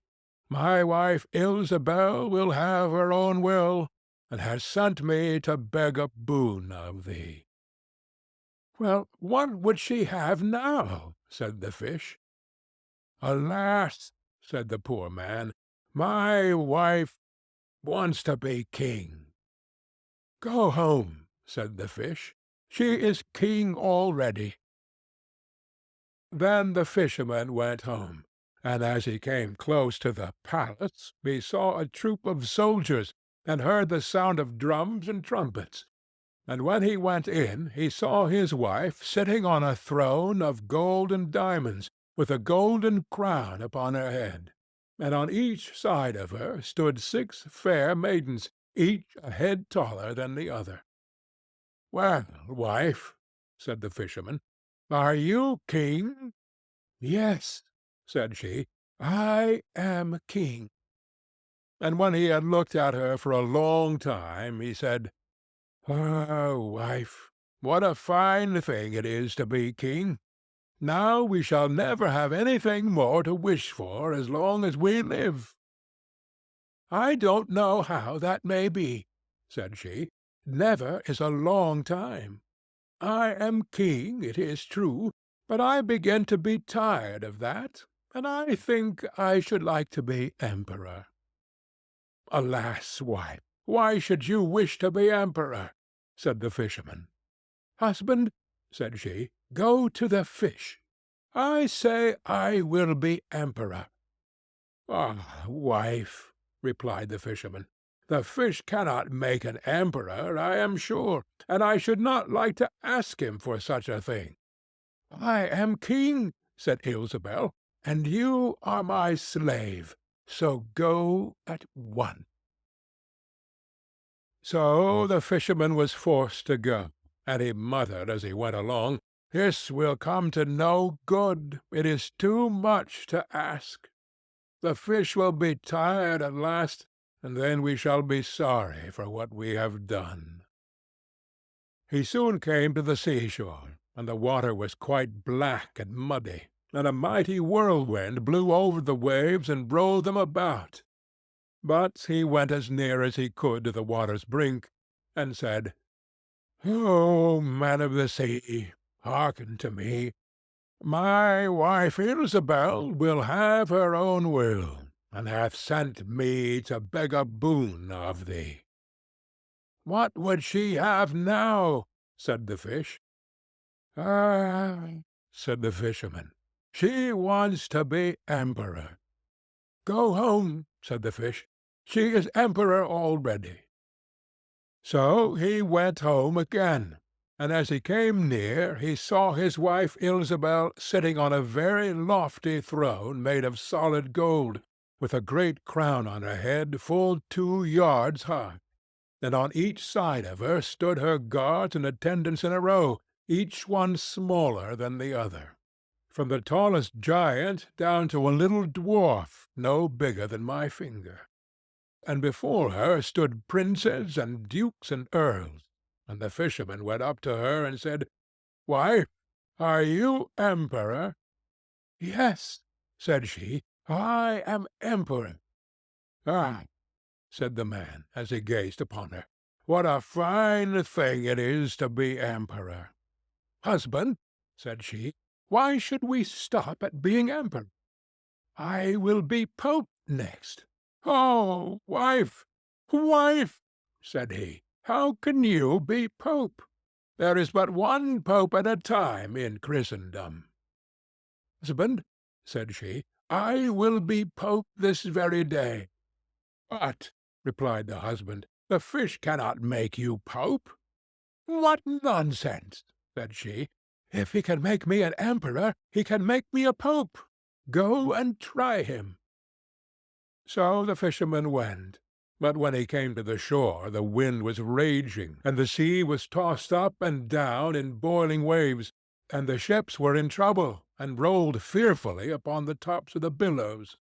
In the middle of the heavens there was a little piece of blue sky, but towards the south all was red, as if a dreadful storm was rising.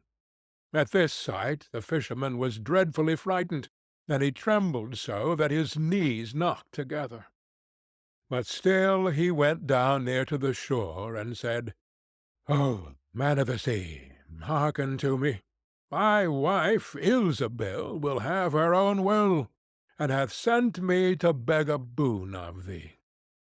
"What does she want now?" said the fish. "Ah," cried the fisherman, "my wife wants to be pope." "Go home," said the fish. "She is pope already." Then the fisherman went home, and found Ilsebel sitting on a throne that was 2 miles high, and she had 3 great crowns on her head, and around her stood all the pomp and power of the church. And on each side of her were 2 rows of burning lights, of all sizes, the greatest as large as the highest and biggest tower in the world, and the least no larger than a small rushlight. "Wife," said the fisherman, as he looked at all this greatness, "are you Pope?" "Yes," said she, "I am Pope." "Well, wife," replied he, "it is a grand thing to be Pope, and now you must be easy, for you can do nothing greater." "I will think about that," said the wife. Then they went to bed, and Dame Ilsebel could not sleep all night for thinking what she should be next. At last, as she was dropping asleep, morning broke, and the sun rose. "Ah!" thought she, as she woke up and looked at it through the window, "after all, I cannot prevent the sun rising." At this thought she was very angry, and wakened her husband, and said, "Husband, go to the fish, and tell him I must be lord of the sun and moon." The fisherman was half asleep, but the thought frightened him so much that he started and fell out of bed. "Alas, wife," said he, "cannot you be easy with being Pope?" "No," said she, "I am very uneasy as long as the sun and moon rise without my leave. Go to the fish at once."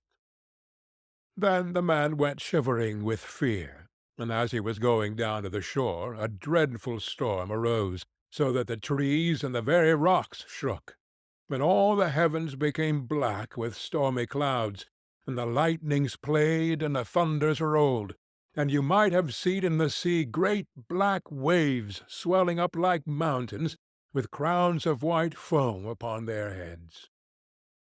And the fisherman crept towards the sea, and cried out, as well as he could, "O man of the sea, hearken to me. My wife Ilsebel will have her own will, and hath sent me to beg a boon of thee." "What does she want now?" said the fish. "Well," said he, "she wants to be lord of the sun and moon." "Go home," said the fish, "to your pigsty again." And there they live to this very day. End of The Fisherman and His Wife.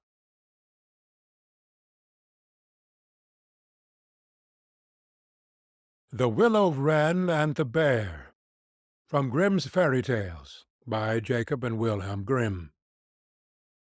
Once in summer-time the bear and the wolf were walking in the forest, and the bear heard a bird singing so beautifully that he said, "Brother Wolf, what bird is it that sings so well?"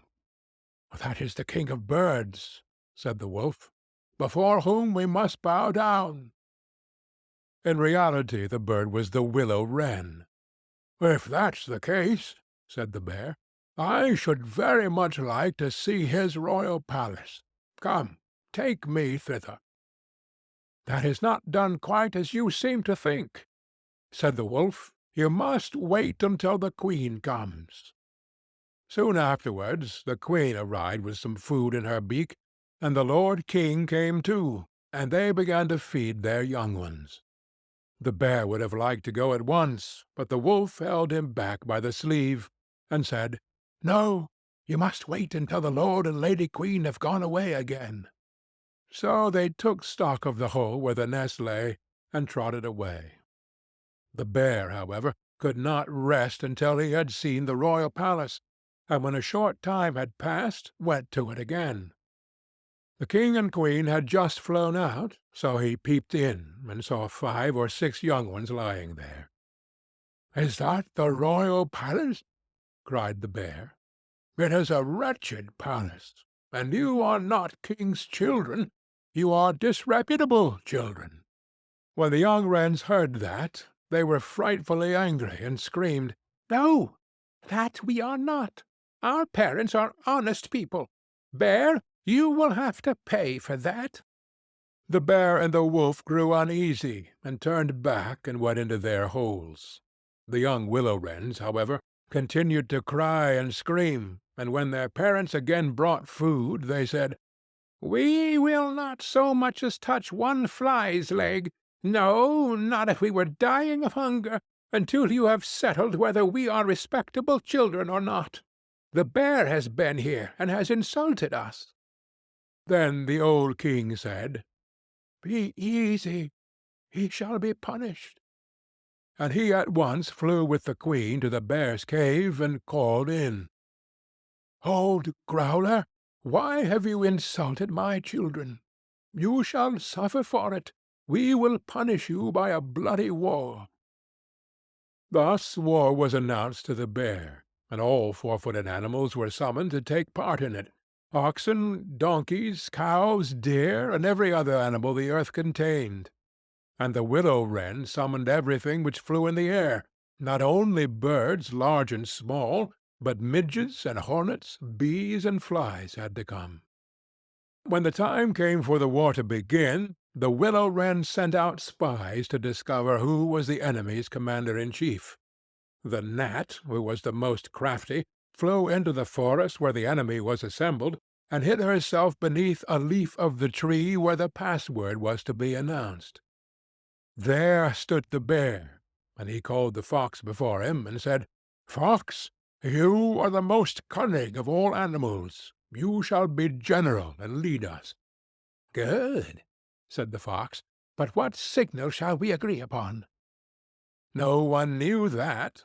So the fox said, "I have a fine, long, bushy tail, which almost looks like a plume of red feathers.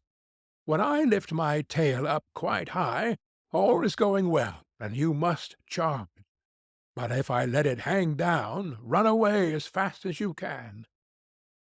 When the gnat had heard that, she flew away again, and revealed everything, down to the minutest detail, to the willow wren.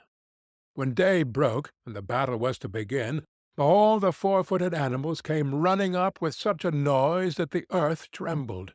The willow wren with his army also came flying through the air with such a humming and whirring and swarming that every one was uneasy and afraid, and on both sides they advanced against each other. But the willow wren sent down the hornet with orders to settle beneath the fox's tail, and sting with all his might. When the fox felt the first sting, he started so that he lifted one leg from pain, but he bore it, and still kept his tail high in the air. At the second sting he was forced to put it down for a moment. At the third he could hold out no longer, screamed, and put his tail between his legs. When the animals saw that, they thought all was lost, and began to flee, each into his hole, and the birds had won the battle. Then the king and queen flew home to their children, and cried, "Children, rejoice, eat and drink to your heart's content. We have won the battle." But the young wrens said, "We will not eat yet. The bear must come to the nest and beg for pardon, and say that we are honorable children, before we will do that." Then the willow wren flew to the bear's hole, and cried, "Growler, you are to come to the nest to my children, and beg their pardon, or else every rib of your body shall be broken."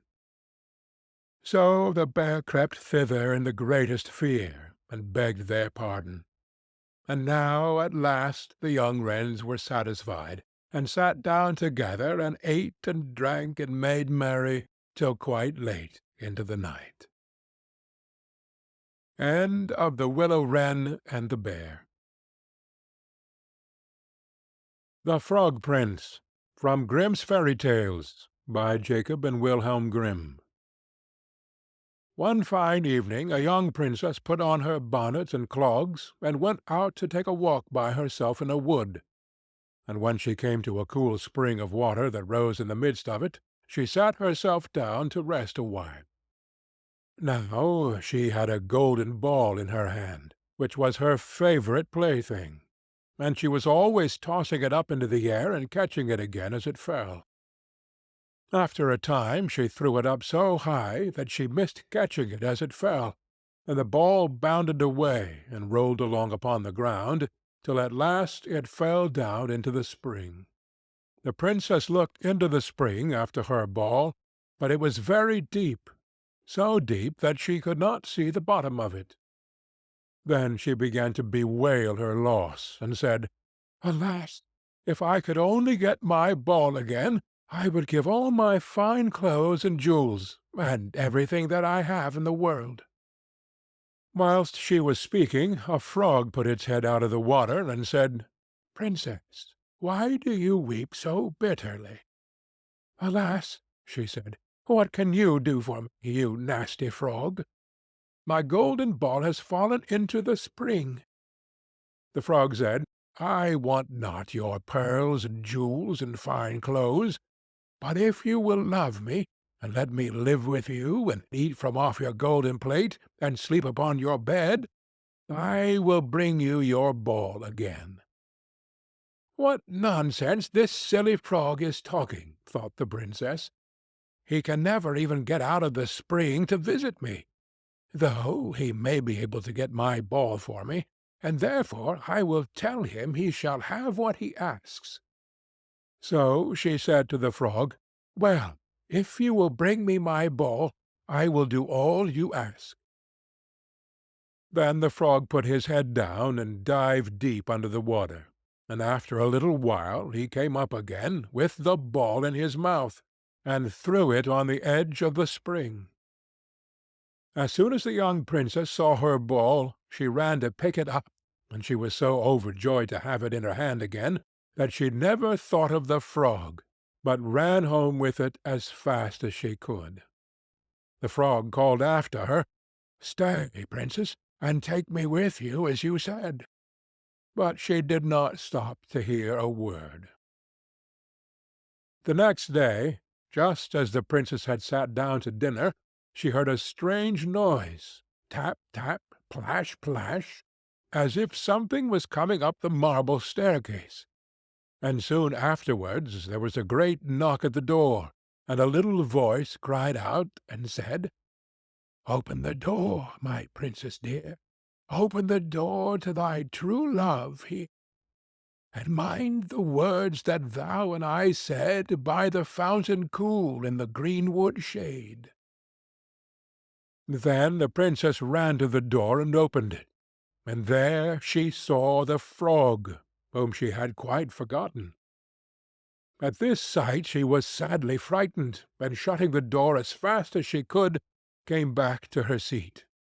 The king, her father, seeing that something had frightened her, asked her what was the matter.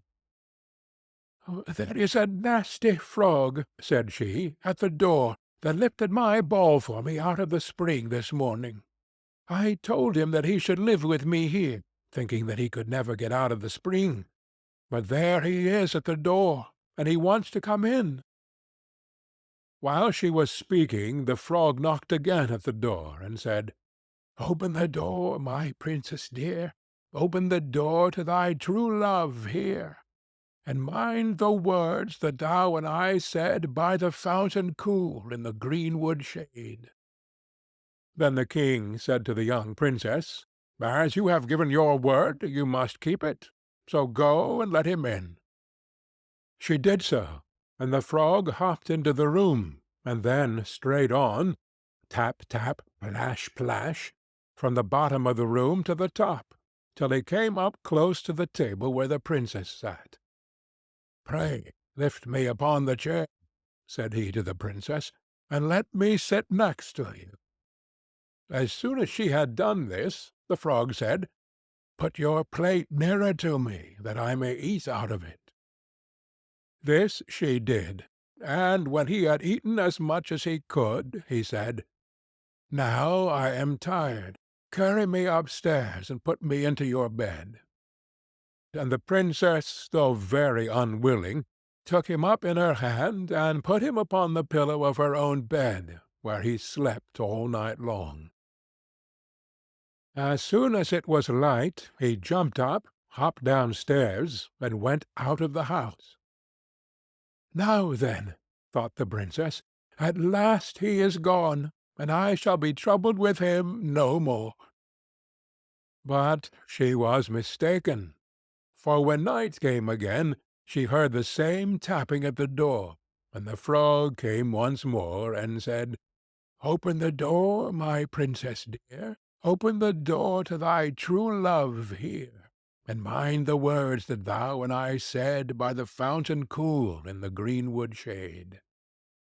And when the princess opened the door, the frog came in and slept upon her pillow as before till the morning broke. And the third night he did the same. But when the princess awoke on the following morning, she was astonished to see, instead of the frog, a handsome prince, gazing on her with the most beautiful eyes she had ever seen, and standing at the head of her bed. He told her that he had been enchanted by a spiteful fairy, who had changed him into a frog, and that he had been fated so to abide till some princess should take him out of the spring, and let him eat from her plate, and sleep upon her bed for 3 nights. "You," said the prince, "have broken his cruel charm, and now I have nothing to wish for but that you should go with me into my father's kingdom, where I will marry you, and love you as long as you live." The young princess, you may be sure, was not long in saying yes to all this, and as they spoke, a gay coach drove up, with 8 beautiful horses decked with plumes of feathers and a golden harness, and behind the coach rode the prince's servant, faithful Heinrich, who had bewailed the misfortunes of his dear master during his enchantment so long and so bitterly that his heart had well nigh burst. They then took leave of the king, and got into the coach with 8 horses, and all set out, full of joy and merriment, for the prince's kingdom, which they reached safely, and there they lived happily a great many years. End of the Frog Prince. Cat and Mouse in Partnership. From Grimm's Fairy Tales, by Jacob and Wilhelm Grimm. A certain cat had made the acquaintance of a mouse, and had said so much to her about the great love and friendship she felt for her, that at length the mouse agreed that they should live and keep house together. "But we must make a provision for winter, or else we shall suffer from hunger," said the cat. "And you, little mouse, cannot venture everywhere, or you will be caught in a trap some day." The good advice was followed, and a pot of fat was bought, but they did not know where to put it. At length, after much consideration, the cat said, "I know no place where it will be better stored up than in the church, for no one dares take anything away from there. We will set it beneath the altar, and not touch it until we are really in need of it." So the pot was placed in safety, but it was not long before the cat had a great yearning for it, and said to the mouse, "I want to tell you something, little mouse. My cousin has brought a little son into the world, and has asked me to be the godmother. He is white with brown spots, and I am to hold him over the font at the christening. Let me go out to-day, and you look after the house by yourself." "Yes, yes," answered the mouse, "by all means go, and if you get anything very good to eat, think of me. I should like a drop of sweet red christening wine myself." All this, however, was untrue.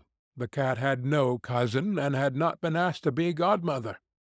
She went straight to the church, stole to the pot of fat, began to lick it, and licked the top of the fat off. Then she took a walk upon the roofs of the town, looked out for opportunities, and then stretched herself in the sun, and licked her lips whenever she thought of the pot of fat, and not until it was evening did she return home. "Well, here you are again," said the mouse. "No doubt you have had a merry day." "All went off well," answered the cat. "What name did they give the child?" "Top off," said the cat, quite coolly.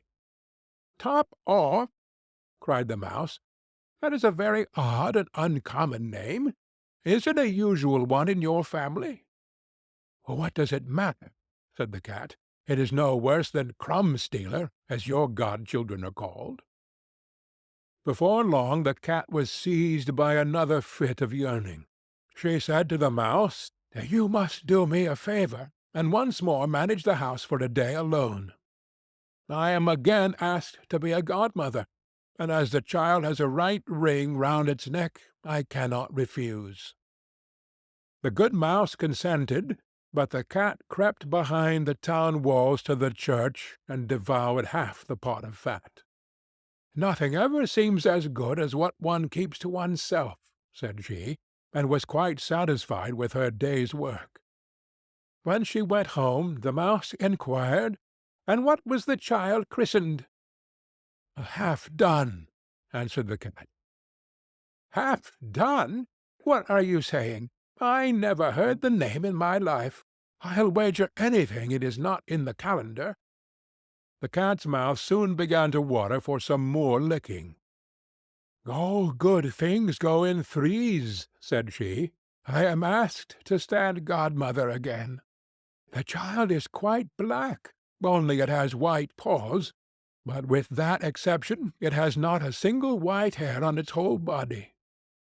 This only happens once every few years. You will let me go, won't you?" "Top off, half done," answered the mouse. "They are such odd names, they make me very thoughtful." "You sit at home," said the cat, "in your dark grey fur coat and long tail, and are filled with fancies. That's because you do not go out in the daytime." During the cat's absence the mouse cleaned the house and put it in order, but the greedy cat entirely emptied the pot of fat. "When everything is eaten up, one has some peace," she said to herself, and well filled and fat she did not return home till night. The mouse at once asked what name had been given to the third child. "It will not please you more than the others," said the cat. "He is called All Gone."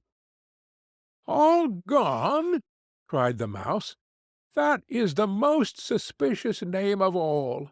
I have never seen it in print. All Gone! What can that mean?"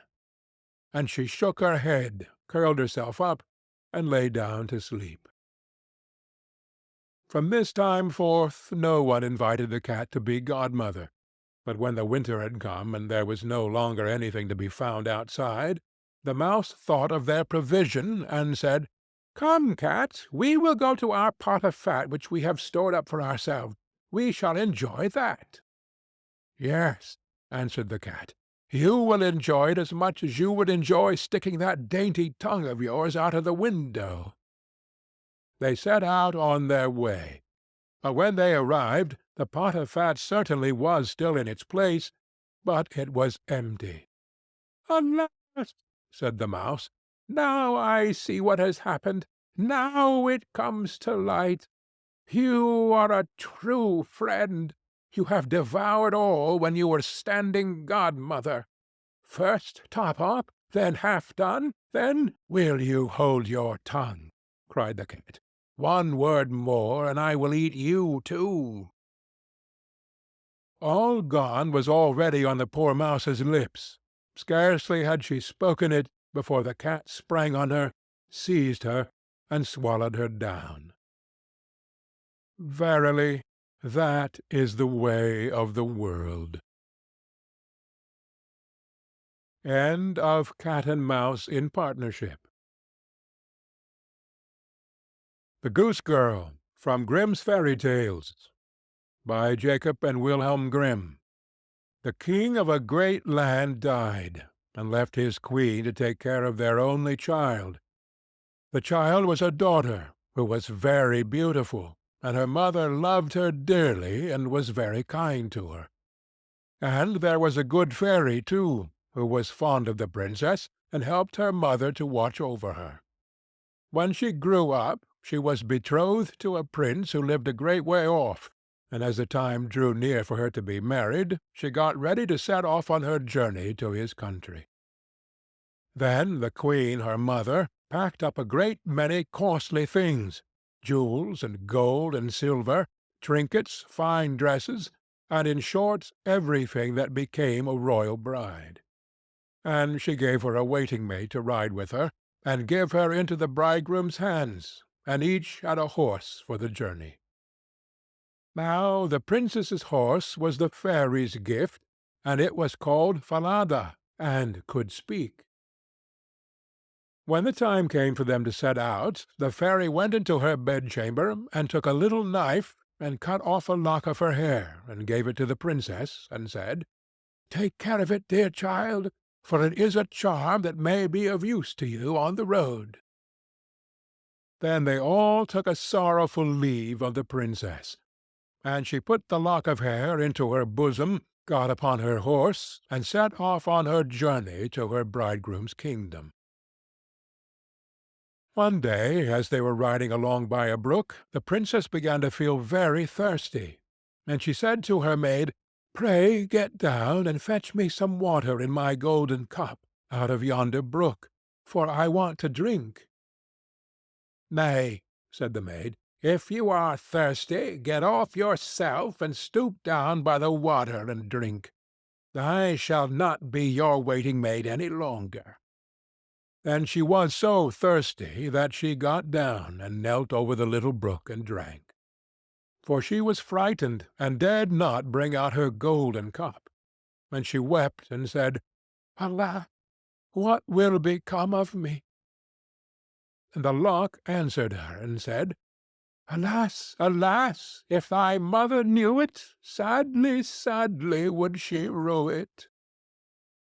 But the princess was very gentle and meek, so she said nothing to her maid's ill behavior, but got upon her horse again. Then all rode farther on their journey, till the day grew so warm and the sun so scorching that the bride began to feel very thirsty again, and at last, when they came to a river, she forgot her maid's rude speech, and said, "Pray get down and fetch me some water to drink in my golden cup." But the maid answered her, and spoke even more haughtily than before, "Drink if you will, but I shall not be your waiting-maid." Then the princess was so thirsty that she got off her horse, and lay down and held her head over the running stream, and cried and said, "What will become of me?" And the lock of hair answered her again, "Alas, alas! If thy mother knew it, sadly, sadly would she rue it." And as she leaned down to drink, the lock of hair fell from her bosom, and floated away with the water. Now she was so frightened that she did not see it, but her maid saw it, and was very glad, for she knew the charm, and she saw that the poor bride would be in her power now that she had lost the hair. So, when the bride had done drinking, and would have got upon Falada again, the maid said, "I shall ride upon Falada, and you may have my horse instead." So she was forced to give up her horse, and soon afterwards to take off her royal clothes, and put on her maid's shabby ones. At last, as they drew near the end of their journey, this treacherous servant threatened to kill her mistress if she ever told any one what had happened. But Falada saw it all, and marked it well. Then the waiting-maid got upon Falada, and the real bride rode upon the other horse, and they went on in this way till at last they came to the royal court. There was great joy at their coming, and the prince flew to meet them, and lifted the maid from her horse, thinking she was the one who was to be his wife, and she was led upstairs to the royal chamber. But the true princess was told to stay in the court below. Now the old king happened just then to have nothing else to do, so he amused himself by sitting at his kitchen window, looking at what was going on, and he saw her in the courtyard. As she looked very pretty, and too delicate for a waiting-maid, he went up into the royal chamber to ask the bride who it was she had brought with her, that was thus left standing in the court below. "I brought her with me for the sake of her company on the road," said she. Pray give the girl some work to do, that she may not be idle." The old king could not for some time think of any work for her to do, but at last he said, "I have a lad who takes care of my geese. She may go and help him." Now the name of this lad, that the real bride was to help in watching the king's geese, was Curdken. "Dear husband, pray do me one piece of kindness." "That I will," said the prince. "Then tell one of your slaughterers to cut off the head of the horse I rode upon, for it is very unruly, and plagued me sadly on the road." But the truth was, she was very much afraid lest Falada should some day or other speak, and tell all she had done to the princess. She carried her point, and the faithful Falada was killed. But when the true princess heard of it, she wept, and begged the man to nail up Falada's head against the large dark gate of the city, through which she had to pass every morning and evening, that there she might still see him sometimes. Then the slaughterer said he would do as she wished, and cut off the head, and nailed it up under the dark gate. Early the next morning, as she and Curdken went out through the gate, she said sorrowfully, "Falada, Falada, there thou hangest." And the head answered, "Bride, bride, there thou gangest. Alas, alas, if thy mother knew it, sadly, sadly would she rue it." Then they went out of the city, and drove the geese on. And when she came to the meadow, she sat down upon a bank there, and let down her waving locks of hair, which were all of pure silver. And when Curdken saw it glitter in the sun, he ran up and would have pulled some of the locks out, but she cried, "Blow, breezes, blow, let Curdken's hat go. Blow, breezes, blow, let him after it go. O'er hills and dales and rocks away be it whirled, till the silvery locks are all combed and curled." Then there came a wind so strong that it blew off Curdken's hat, and away it flew over the hills, and he was forced to turn and run after it, till by the time he came back she had done combing and curling her hair, and put it up again safe. Then he was very angry and sulky, and would not speak to her at all. But they watched the geese until it grew dark in the evening, and then drove them homewards.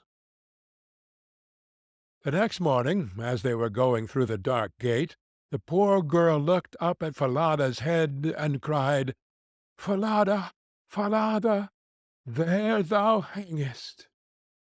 And the head answered, "Bride, bride, there thou gangest. Alas, alas, if thy mother knew it, sadly, sadly would she rue it." Then she drove on the geese, and sat down again in the meadow, and began to comb out her hair as before. And Curdken ran up to her, and wanted to take hold of it, but she cried out quickly, "Blow, breezes, blow, let Curdken's hat go. Blow, breezes, blow, let him after it go. O'er hills and dales and rocks away be it whirled, till the silvery locks are all combed and curled." Then the wind came and blew away his hat. Then off it flew a great way, over the hills and far away, so that he had to run after it. And when he came back, she had bound up her hair again, and all was safe. So they watched the geese till it grew dark. In the evening, after they came home, Curdken went to the old king, and said, "I cannot have that strange girl to help me to keep the geese any longer." "Why?" said the king. "Because, instead of doing any good, she does nothing but tease me all day long." Then the king made him tell him what had happened. And Curdken said, "When we go in the morning through the dark gate with our flock of geese, she cries, and talks with the head of a horse that hangs upon the wall, and says, 'Falada, Falada, there thou hangest,' and the head answers, "Bride, bride, there thou gangest! Alas, alas, if thy mother knew it, sadly, sadly would she rue it." And Curdken went on telling the king what had happened upon the meadow where the geese fed, how his hat was blown away, and how he was forced to run after it, and to leave his flock of geese to themselves.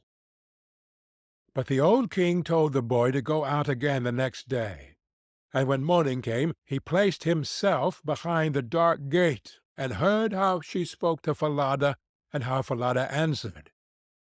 Then he went into the field, and hid himself in a bush by the meadow's side, and he soon saw with his own eyes how they drove that flock of geese, and how, after a little time, she let down her hair that glittered in the sun. And then he heard her say, "Blow, breezes, blow, let Curdken's hat go. Blow, breezes, blow, let him after it go. O'er hills, dales, and rocks, away be it whirled, till the silvery locks are all combed and curled." And soon came a gale of wind, and carried away Curdken's hat, and away went Curdken after it, while the girl went on combing and curling her hair. All this the old king saw. So he went home without being seen, and when the little goose-girl came back in the evening he called her aside and asked her why she did so. But she burst into tears, and said, "That I must not tell you, or any man, or I shall lose my life." But the old king begged so hard that she had no peace till she had told him all the tale, from beginning to end, word for word. And it was very lucky for her that she did so, for when she had done, the king ordered royal clothes to be put upon her, and gazed on her with wonder, she was so beautiful. Then he called his son, and told him that he had only a false bride, for that she was merely a waiting-maid, while the true bride stood by. And the young man rejoiced when he saw her beauty, and heard how meek and patient she had been. And without saying anything to the false bride, the king ordered a great feast to be got ready for all his court. The bridegroom sat at the top, with the false princess on one side, and the true one on the other. But nobody knew her again, for her beauty was quite dazzling to their eyes, and she did not seem at all like the little goose-girl, now that she had her brilliant dress on. When they had eaten and drank, and were very merry, the old king said he would tell them a tale. So he began, and told all the story of the princess, as if it was one that he had once heard, and he asked the true waiting-maid what she thought ought to be done to any one who would behave thus. "Nothing better," said this false bride, "than that she would be thrown into the cask stuck round with sharp nails, and that 2 white horses should be put to it, and should drag it from street to street till she was dead." "Thou art she," said the old king, "and as thou hast judged thyself, so shall it be done to thee." And the young king was then married to his true wife, and they reigned over the kingdom in peace and happiness all their lives, and the good fairy came to see them, and restored the faithful Falada to life again. End of The Goose Girl. The Adventures of Chanticleer and Partlet, from Grimm's Fairy Tales, by Jacob and Wilhelm Grimm. "The nuts are quite ripe now," said Chanticleer to his wife Partlet. "Suppose we go together to the mountains, and eat as many as we can before the squirrel takes them all away." "With all my heart," said Partlet. "Let us go and make a holiday of it together." So they went to the mountains, and as it was a lovely day, they stayed there till the evening. Now, whether it was that they had eaten so many nuts that they could not walk, or whether they were lazy and would not, I do not know.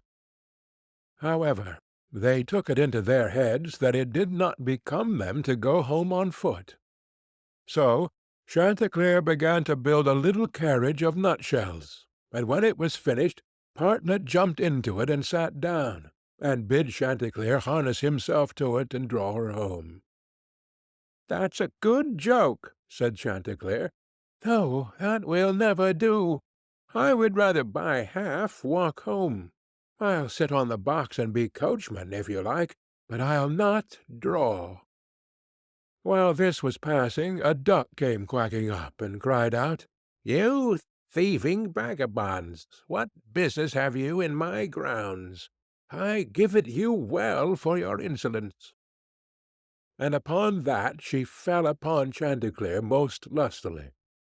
But Chanticleer was no coward, and returned the duck's blows with his sharp spur so fiercely that she soon began to cry out for mercy, which was only granted her upon condition that she would draw the carriage home for them.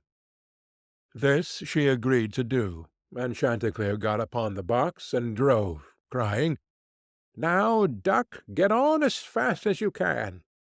And away they went, at a pretty good pace.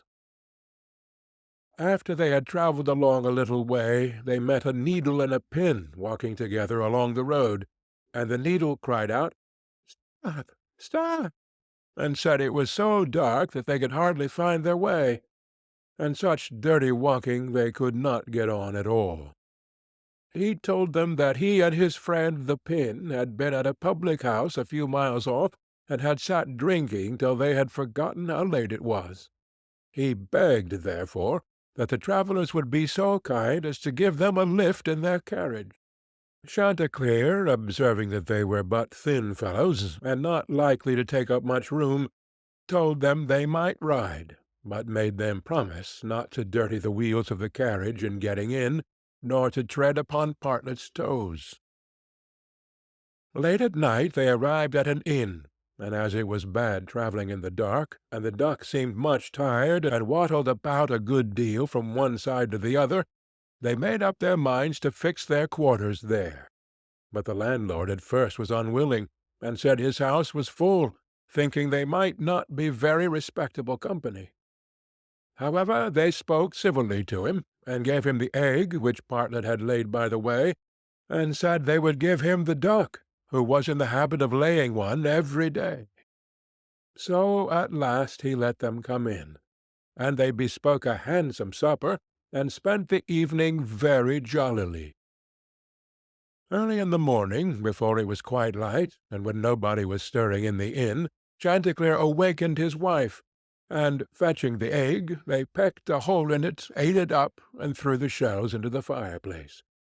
They then went to the pin and needle, who were fast asleep, and seizing them by the heads, stuck one into the landlord's easy-chair, and the other into his handkerchief. And having done this, they crept away as softly as possible. However, the duck, who slept in the open air in the yard, heard them coming, and jumping into the brook which ran close by the inn, soon swam out of their reach. An hour or two afterwards the landlord got up and took his handkerchief to wipe his face, but the pin ran into him and pricked him. Then he walked into the kitchen to light his pipe at the fire, but when he stirred it up the egg-shells flew into his eyes, and almost blinded him. "Bless me," said he, "all the world seems to have a design against my head this morning." And so saying, he threw himself sulkily into his easy-chair. But, oh dear, the needle ran into him, and this time the pain was not in his head. He now flew into a very great passion, and suspecting the company who had come in the night before, he went to look after them, but they were all off. So he swore that he never again would take in such a troop of vagabonds, who ate a great deal, paid no reckoning, and gave him nothing for his trouble but their apish tricks. 2. How Chanticleer and Partlet went to visit Mr. Corbus. Another day Chanticleer and Partlet wished to ride out together. So Chanticleer built a handsome carriage with 4 red wheels, and harnessed 6 mice to it, and then he and Partlet got into the carriage, and away they drove. Soon afterwards a cat met them, and said, "Where are you going?" and Chanticleer replied, "All on our way a visit to pay to Mr. Corbus the fox to-day." Then the cat said, "Take me with you." Chanticleer said, "With all my heart. Get up behind, and be sure you do not fall off. Take care of this handsome coach of mine, nor dirty my pretty red wheels so fine. Now, mice, be ready, and wheels, run steady, for we are going a visit to pay to Mr. Corbus the fox to-day." Soon after came up a millstone, an egg, a duck, and a pin, and Chanticleer gave them all leave to get into the carriage and go with them. When they arrived at Mr. Corbus's house, he was not at home. So the mice drew the carriage into the coach-house, Chanticleer and Partlet flew upon a beam, the cat sat down in the fireplace, the duck got into the washing-cistern, the pin stuck himself into the red pillow, the millstone laid himself over the house-door, and the egg rolled himself up in the towel. When Mr. Corbus came home, he went to the fireplace to make a fire, but the cat threw all the ashes in his eyes. So he ran to the kitchen to wash himself, but there the duck splashed all the water in his face, and when he tried to wipe himself, the egg broke to pieces in the towel all over his face and eyes. Then he was very angry, and went without his supper to bed. But when he laid his head on the pillow, the pin ran into his cheek. At this he became quite furious, and jumping up would have run out of the house. But when he came to the door, the millstone fell down on his head, and killed him on the spot. 3. How Partlet died and was buried, and how Chanticleer died of grief. Another day Chanticleer and Partlet agreed to go again to the mountains to eat nuts, and it was settled that all the nuts which they found should be shared equally between them. Now Partlet found a very large nut, but she said nothing about it to Chanticleer, and kept it all to herself. However, it was so big that she could not swallow it, and it stuck in her throat. Then she was in a great fright, and cried out to Chanticleer, "Pray run as fast as you can, and fetch me some water, or I shall be choked." Chanticleer ran as fast as he could to the river, and said, "River, give me some water, for Partlet lies in the mountain, and will be choked by a great nut." The river said, "Run first to the bride, and ask her for a silken cord to draw up the water." Chanticleer ran to the bride, and said, "Bride, you must give me a silken cord, for then the river will give me water, and the water I will give to Partlet, who lies on the mountain, and will be choked by a great nut." But the bride said, "Run first, and bring me my garland that is hanging on a willow in the garden." Then Chanticleer ran to the garden, and took the garland from the bough where it hung, and brought it to the bride, and then the bride gave him the silken cord, and he took the silken cord to the river, and the river gave him water, and he carried the water to Partlet. But in the meantime she was choked by the great nut, and lay quite dead, and never moved any more. Then Chanticleer was very sorry, and cried bitterly, and all the beasts came and wept with him over poor Bartlett, and 6 mice built a little hearse to carry her to her grave, and when it was ready they harnessed themselves before it, and Chanticleer drove them. On the way they met the fox. "Where are you going, Chanticleer?" said he. "To bury my Partlet," said the other. "May I go with you?" said the fox. "Yes, but you must get up behind, or my horses will not be able to draw you." Then the fox got up behind, and presently the wolf, the bear, the goat, and all the beasts of the wood came and climbed upon the hearse. So on they went, till they came to a rapid stream. "How shall we get over?" said Chanticleer. Then said a straw, "I will lay myself across, and you may pass over upon me." But as the mice were going over, the straw slipped away and fell into the water, and the 6 mice all fell in and were drowned. What was to be done? Then a large log of wood came and said, "I am big enough. I will lay myself across the stream, and you shall pass over upon me." So he laid himself down, but they managed so clumsily that the log of wood fell in and was carried away by the stream.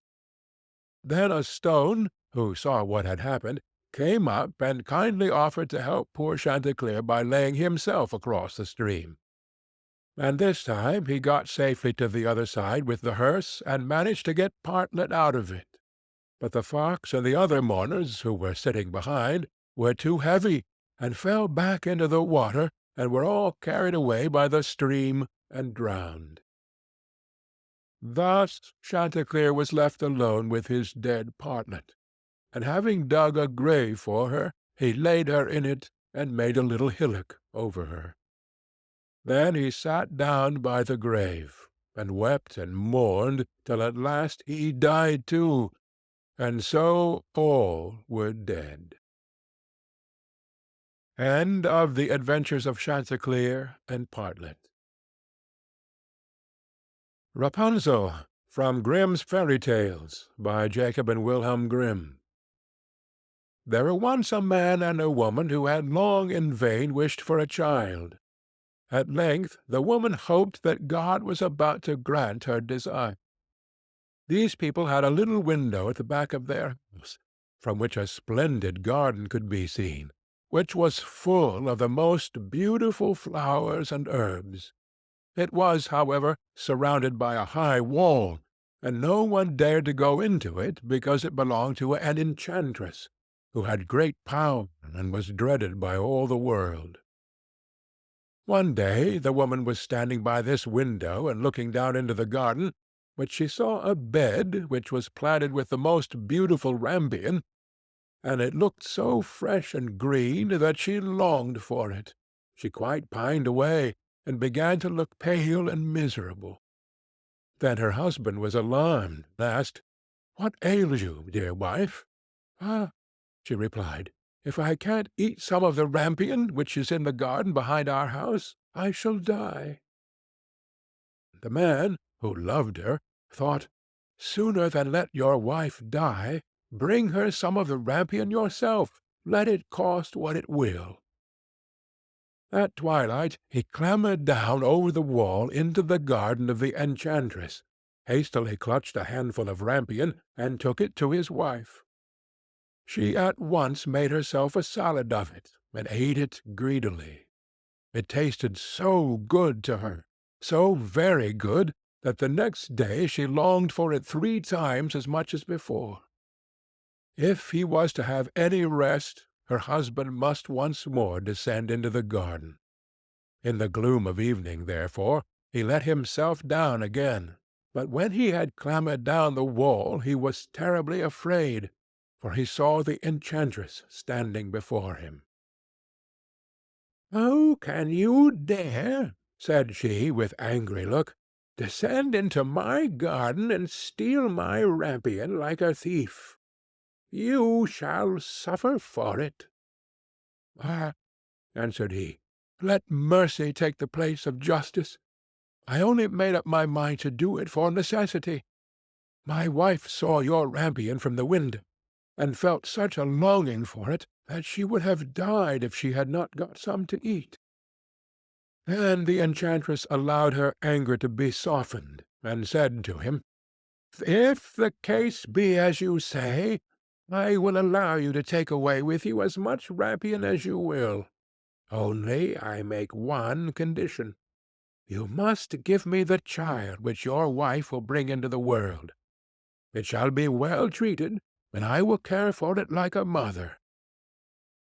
The man, in his terror, consented to everything, and when the woman was brought to bed, the enchantress appeared at once, gave the child the name of Rapunzel, and took it away with her. Rapunzel grew into the most beautiful child under the sun. When she was 12 years old, the enchantress shut her into a tower, which lay in a forest, and had neither stairs nor door, but quite at the top was a little window. When the enchantress wanted to go in, she placed herself beneath it, and cried, "Rapunzel, Rapunzel, let down your hair to me." Rapunzel had magnificent long hair, fine as spun gold, and when she heard the voice of the enchantress, she unfastened her braided tresses, wound them round one of the hooks of the window above, and then the hair fell 20 ells down, and the enchantress climbed up by it. After a year or two, it came to pass that the king's son rode through the forest and passed by the tower. Then he heard a song, which was so charming that he stood still and listened. This was Rapunzel, who in her solitude passed her time in letting her sweet voice resound. The king's son wanted to climb up to her, and looked for the door of the tower, but none was to be found. He rode home, but the singing had so deeply touched his heart that every day he went out into the forest and listened to it. Once, when he was thus standing behind a tree, he saw that an enchantress came there, and he heard how she cried, "Rapunzel, Rapunzel, let down your hair to me." Then Rapunzel let down the braids of her hair, and the enchantress climbed up to her. "If that is the ladder by which one mounts, I too will try my fortune," said he, and the next day, when it began to grow dark, he went to the tower and cried, "Rapunzel, Rapunzel, let down your hair to me." Immediately the hair fell down, and the king's son climbed up. At first Rapunzel was terribly frightened when a man, such as her eyes had never yet beheld, came to her. But the king's son began to talk to her quite like a friend, and told her that his heart had been so stirred that it had let him have no rest, and he had been forced to see her. Then Rapunzel lost her fear, and when he asked her if she would take him for her husband, and she saw that he was young and handsome, she thought, "He will love me more than old Dame Gothel does." And she said yes, and laid her hand in his. She said, "I will willingly go away with you, but I do not know how to get down.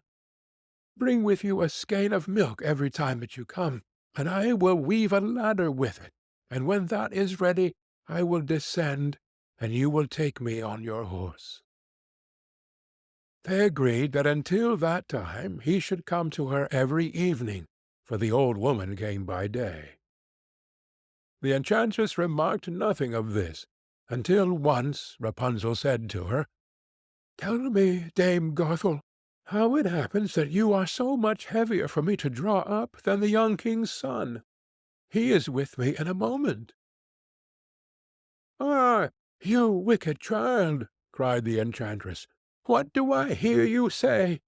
I thought I had separated you from all the world, and yet you have deceived me."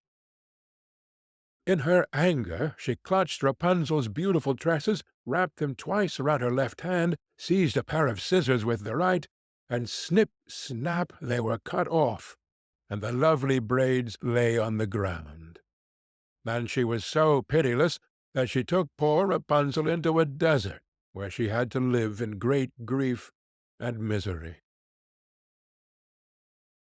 On the same day that she had cast out Rapunzel, however, the enchantress fastened the braids of hair, which she had cut off, to the hook of the window, and when the king's son came and cried, "Rapunzel, Rapunzel, let down your hair to me," she let the hair down. The king's son ascended, but instead of finding his dearest Rapunzel, he found the enchantress, who gazed at him with wicked and venomous looks. "Ha!" she cried mockingly. "You would fetch your dearest, but the beautiful bird sits no longer singing in the nest. The cat has got it, and will scratch out your eyes as well. Rapunzel is lost to you. You will never see her again."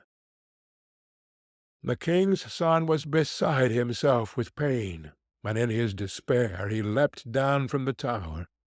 He escaped with his life, but the thorns into which he fell pierced his eyes. Then he wandered quite blind about the forest, ate nothing but roots and berries, and did naught but lament and weep over the loss of his dearest wife.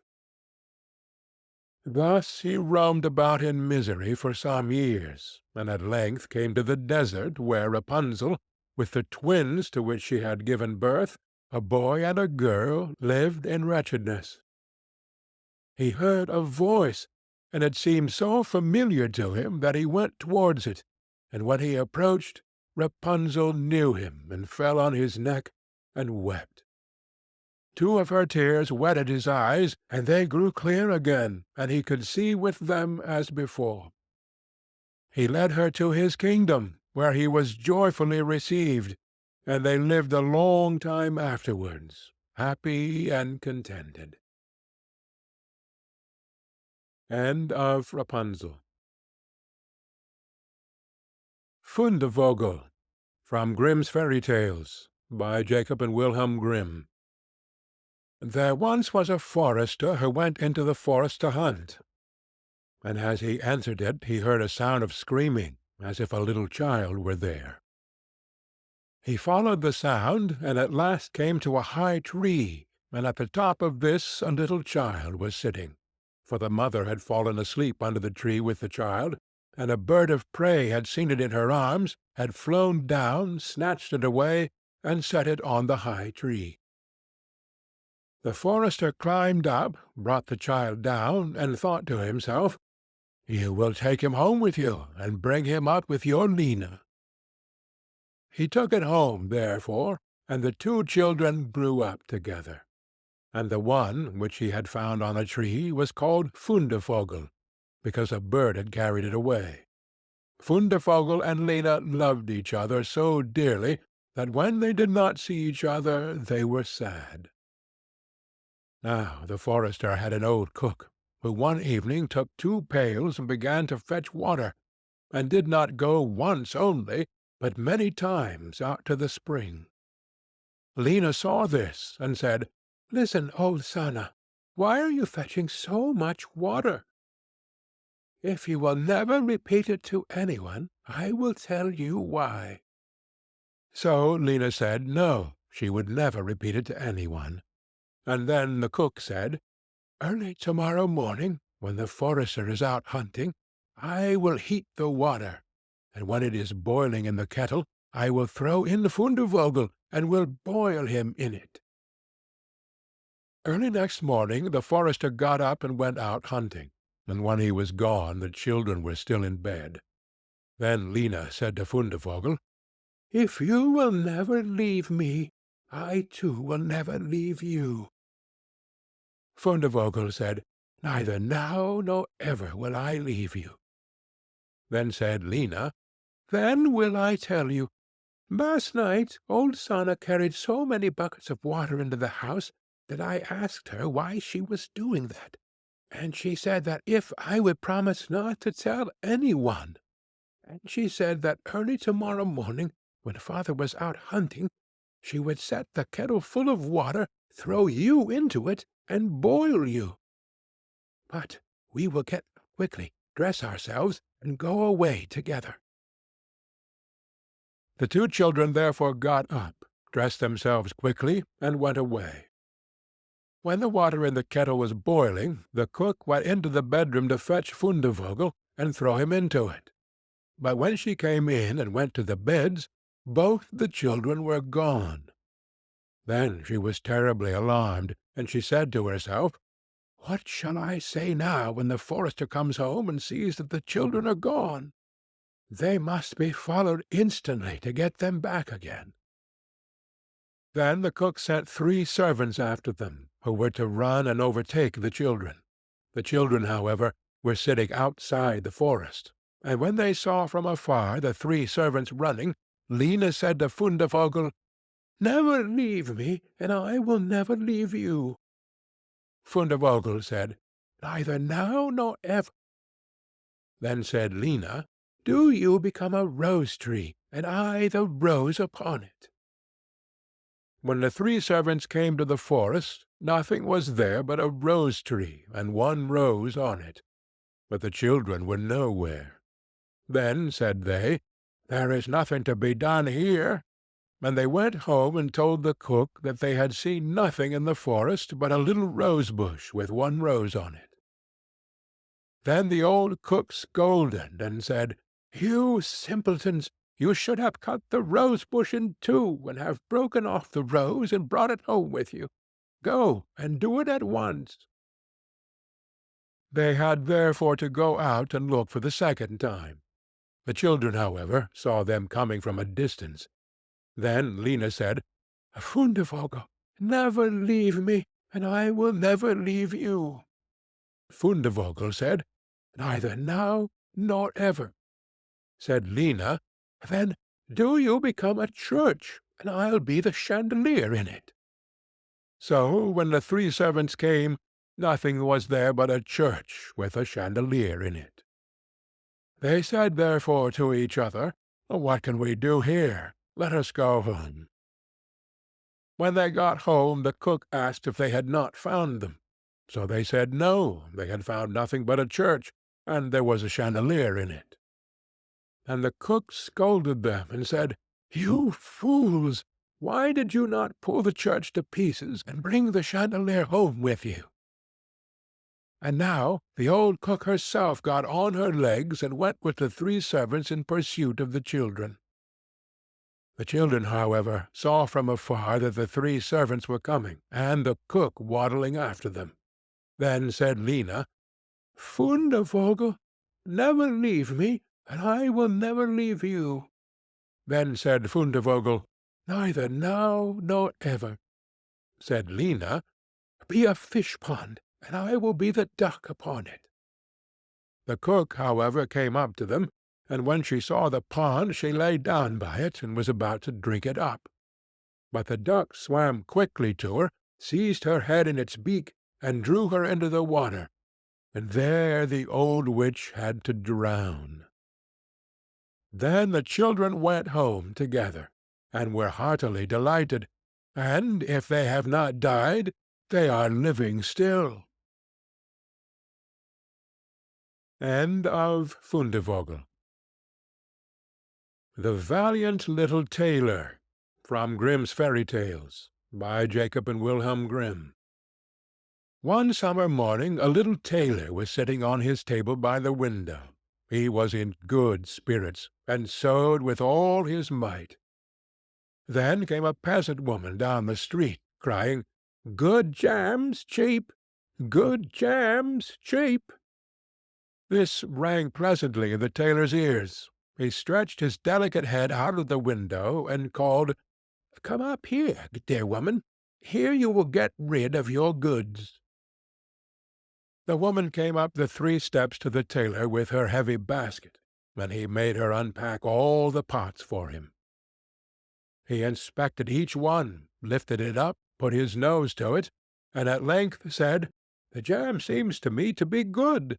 So weigh me out 4 ounces, dear woman, and if it is 1/4 of a pound, that is of no consequence." The woman, who had hoped to find a good sale, gave him what he desired, but went away quite angry and grumbling. "Now this jam shall be blessed by God," cried the little tailor, "and give me health and strength." So he brought the bread out of the cupboard, cut himself a piece right across the loaf, and spread the jam over it. "This won't taste bitter," said he, "but I will just finish the jacket before I take a bite." He laid the bread near him, sewed on, and in his joy made bigger and bigger stitches. In the meantime the smell of the sweet jam rose to where the flies were sitting in great numbers, and they were attracted, and descended on it in hosts. "Hi! Who invited you?" said the little tailor, and drove the unbidden guests away. The flies, however, who understood no English, would not be turned away, but came back again in ever-increasing companies. The little tailor at last lost all patience, and drew a piece of cloth from the hole under his work-table, and saying, "Wait, and I will give it to you," struck it mercilessly on them. When he drew it away and counted, there lay before him no fewer than 7, dead and with legs stretched out. "Are you a fellow of that sort?" said he, and he could not help admiring his own bravery. "The whole town shall know of this." And the little tailor hastened to cut himself a girdle, stitched it, and embroidered out in large letters, "7 at one stroke." "What! The town?" he continued. "The whole world shall hear of it." And his heart wagged with joy like a lamb's tail. The tailor put on the girdle, and resolved to go forth into the world, because he thought his workshop was too small for his valour. Before he went away, he sought about in the house to see if there was anything which he could take with him. However, he found nothing but an old cheese, and that he put in his pocket. In front of the door he observed a bird which had caught itself in the thicket. It had to go into his pocket with the cheese. Now he took to the road boldly, and as he was light and nimble, he felt no fatigue. The road led him up a mountain, and when he had reached the highest point of it, there sat a powerful giant, looking peacefully about him. The little tailor went bravely up, spoke to him, and said, "Good day, comrade. So you are sitting there overlooking the wide-spread world. I am just on my way thither, and want to try my luck. Have you any inclination to go with me?" The giant looked contemptuously at the tailor, and said, "You ragamuffin! You miserable creature!" "Oh, indeed!" answered the little tailor, and unbuttoned his coat, and showed the giant the girdle. "There may you read what kind of man I am." The giant read, "7 at one stroke," and thought that they had been men whom the tailor had killed, and began to feel a little respect for the tiny fellow. Nevertheless, he wished to try him first, and took a stone in his hand, and squeezed it together so that water dropped out of it. "Do that likewise," said the giant, "if you have strength." "Is that all?" said the tailor. "That is child's play with me," and put his hand into his pocket, brought out the soft cheese, and pressed it until the liquid ran out of it. "Faith," said he, "that was a little better, wasn't it?" The giant did not know what to say, and could not believe it of the little man. Then the giant picked up a stone and threw it so high that the eye could scarcely follow it. "Oh, little mite of a man, do that likewise." "Well thrown," said the tailor, "but after all the stone came down to earth again. I will throw you one which shall never come back at all." And he put his hand into his pocket, took out the bird, and threw it into the air. The bird, delighted with its liberty, rose, flew away, and did not come back. "How does that shot please you, comrade?" asked the tailor. "You can certainly throw," said the giant, "but now we will see if you are able to carry anything properly." He took the little tailor to a mighty oak tree which lay there felled on the ground, and said, "If you are strong enough, help me to carry the tree out of the forest." "Oh, readily," answered the little man. "Take you the trunk on your shoulders, and I will raise up the branches and twigs. After all, they are the heaviest." The giant took the trunk on his shoulder, but the tailor seated himself on a branch, and the giant, who could not look round, had to carry away the whole tree, and the little tailor into the bargain. He, behind, was quite merry and happy, and whistled the song, "Three tailors rode forth from the gate," as if carrying the tree were child's play. The giant, after he had dragged the heavy burden part of the way, could go no further, and cried, "Hark you! I shall have to let the tree fall." The tailor sprang nimbly down, seized the tree with both arms as if he had been carrying it, and said to the giant, "You are such a great fellow, and yet cannot even carry the tree." They went on together, and as they passed a cherry tree, the giant laid hold of the top of the tree where the ripest fruit was hanging, bent it down, gave it into the tailor's hand, and bade him eat. But the little tailor was much too weak to hold the tree, and when the giant let it go, it sprang back again, and the tailor was tossed into the air with it. When he had fallen down again without injury, the giant said, "What is this? Have you not strength enough to hold the weak twig?" "There is no lack of strength," answered the little tailor. "Do you think that could be anything to a man who has struck down 7 at one blow? I leaped over the tree because the huntsmen were shooting down there in the thicket. Jump as I did, if you can do it." The giant made the attempt, but he could not get over the tree, and remained hanging in the branches, so that in this also the tailor kept the upper hand. The giant said, "If you are such a valiant fellow, come with me into our cavern and spend the night with us." The little tailor was willing, and followed him. When they went into the cave, other giants were sitting there by the fire, and each of them had a roasted sheep in his hand and was eating it. The little tailor looked round and thought, "It is much more spacious here than in my workshop." The giant showed him a bed, and said he was to lie down in it and sleep. The bed, however, was too big for the little tailor. He did not lie down in it, but crept into a corner. When it was midnight, and the giant thought that the little tailor was lying in a sound sleep, he got up, took a great iron bar, cut through the bed with one blow, and thought he had finished off the grasshopper for good. With the earliest dawn the giants went into the forest, and had quite forgotten the little tailor, when all at once he walked up to them quite merrily and boldly. The giants were terrified.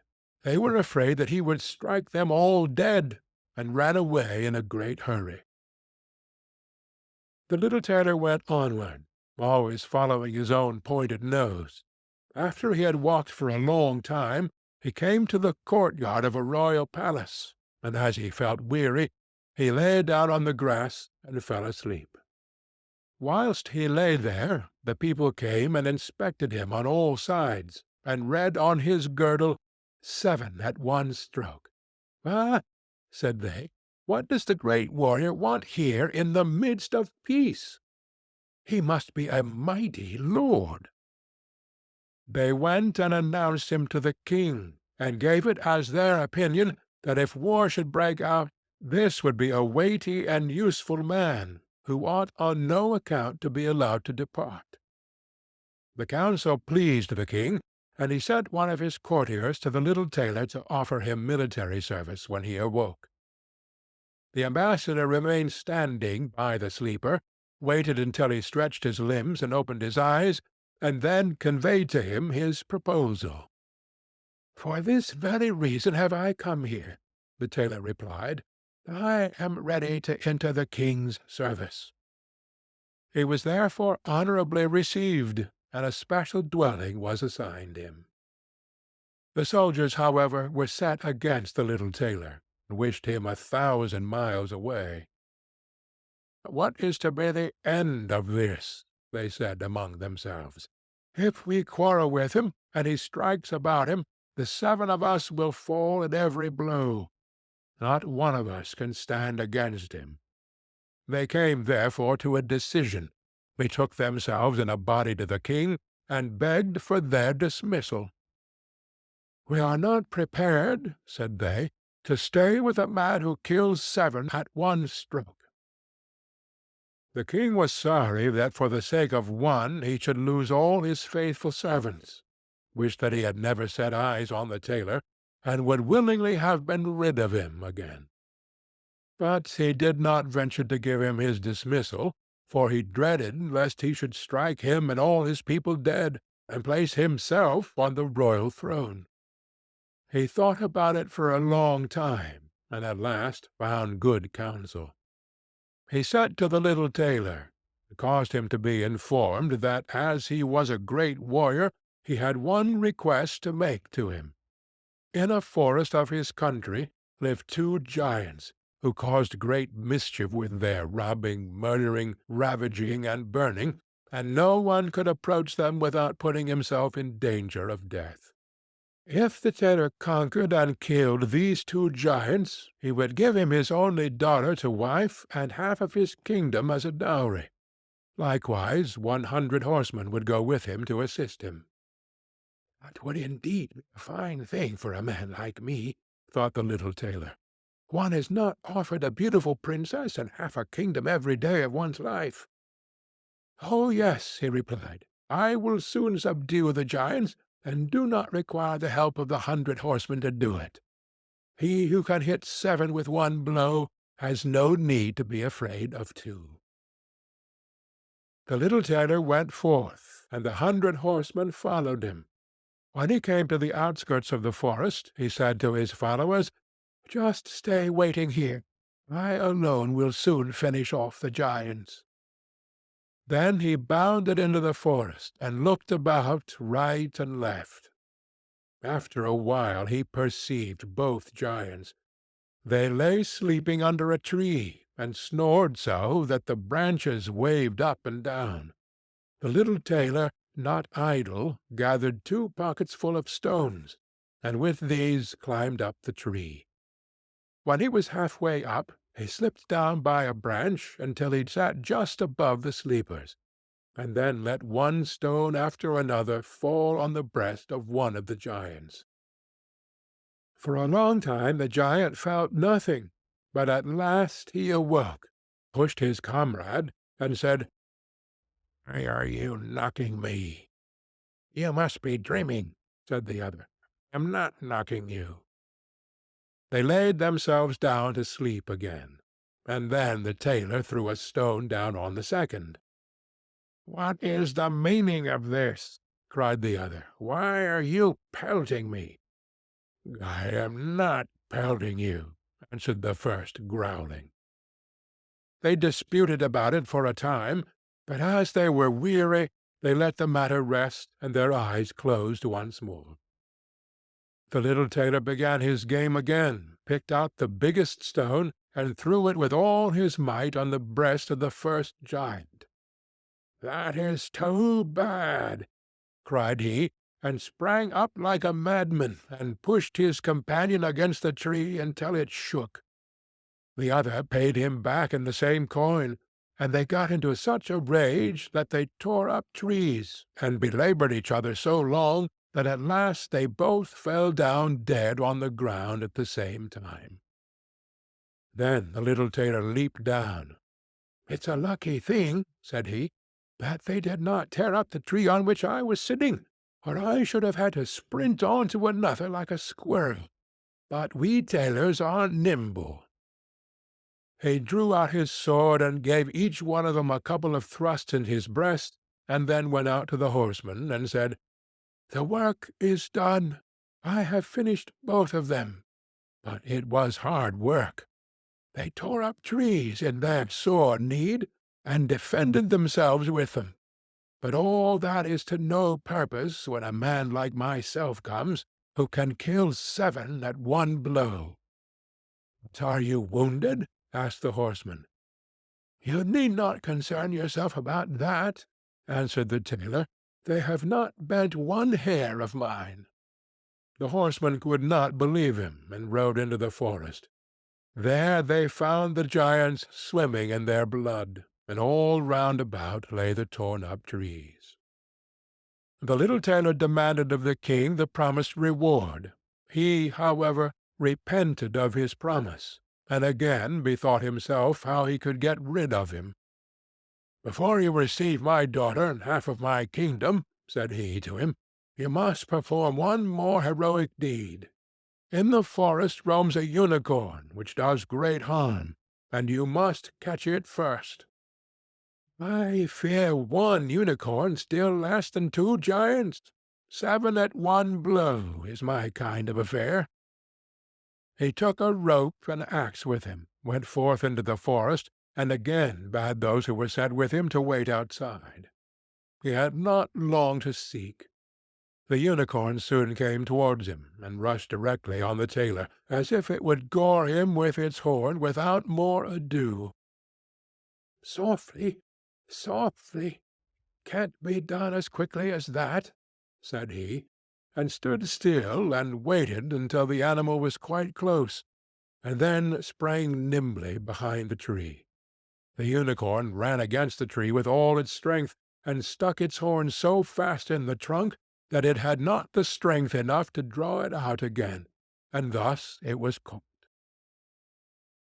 "Now I have got the bird," said the tailor, and came out from behind the tree, and put the rope round its neck, and then with his axe he hewed the horn out of the tree, and when all was ready he led the beast away and took it to the king. The king still would not give him the promised reward, and made a third demand. Before the wedding the tailor was to catch him a wild boar that made great havoc in the forest, and the huntsmen should give him their help. "Willingly," said the tailor. "That is child's play." He did not take the huntsmen with him into the forest, and they were well pleased that he did not, for the wild boar had several times received them in such a manner that they had no inclination to lie in wait for him. When the boar perceived the tailor, it ran on him with foaming mouth and whetted tusks, and was about to throw him to the ground, but the hero fled and sprang into a chapel which was near, and up to the window at once, and in one bound out again. The boar ran after him, but the tailor ran round outside and shut the door behind it. And then the raging beast, which was much too heavy and awkward to leap out of the window, was caught. The little tailor called the huntsmen thither that they might see the prisoner with their own eyes. The hero, however, went to the king, who was now, whether he liked it or not, obliged to keep his promise, and gave his daughter and the half of his kingdom. Had he known that it was no warlike hero, but a little tailor who was standing before him, it would have gone to his heart still more than it did. The wedding was held with great magnificence and small joy, and out of the tailor a king was made. After some time the young queen heard her husband say in his dreams at night, "Boy, make me the doublet and patch the pantaloons, or else I will wrap the yard measure over your ears." Then she discovered in what state of life the young lord had been born, and the next morning complained of her wrongs to her father, and begged him to help her to get rid of her husband, who was nothing else but a tailor.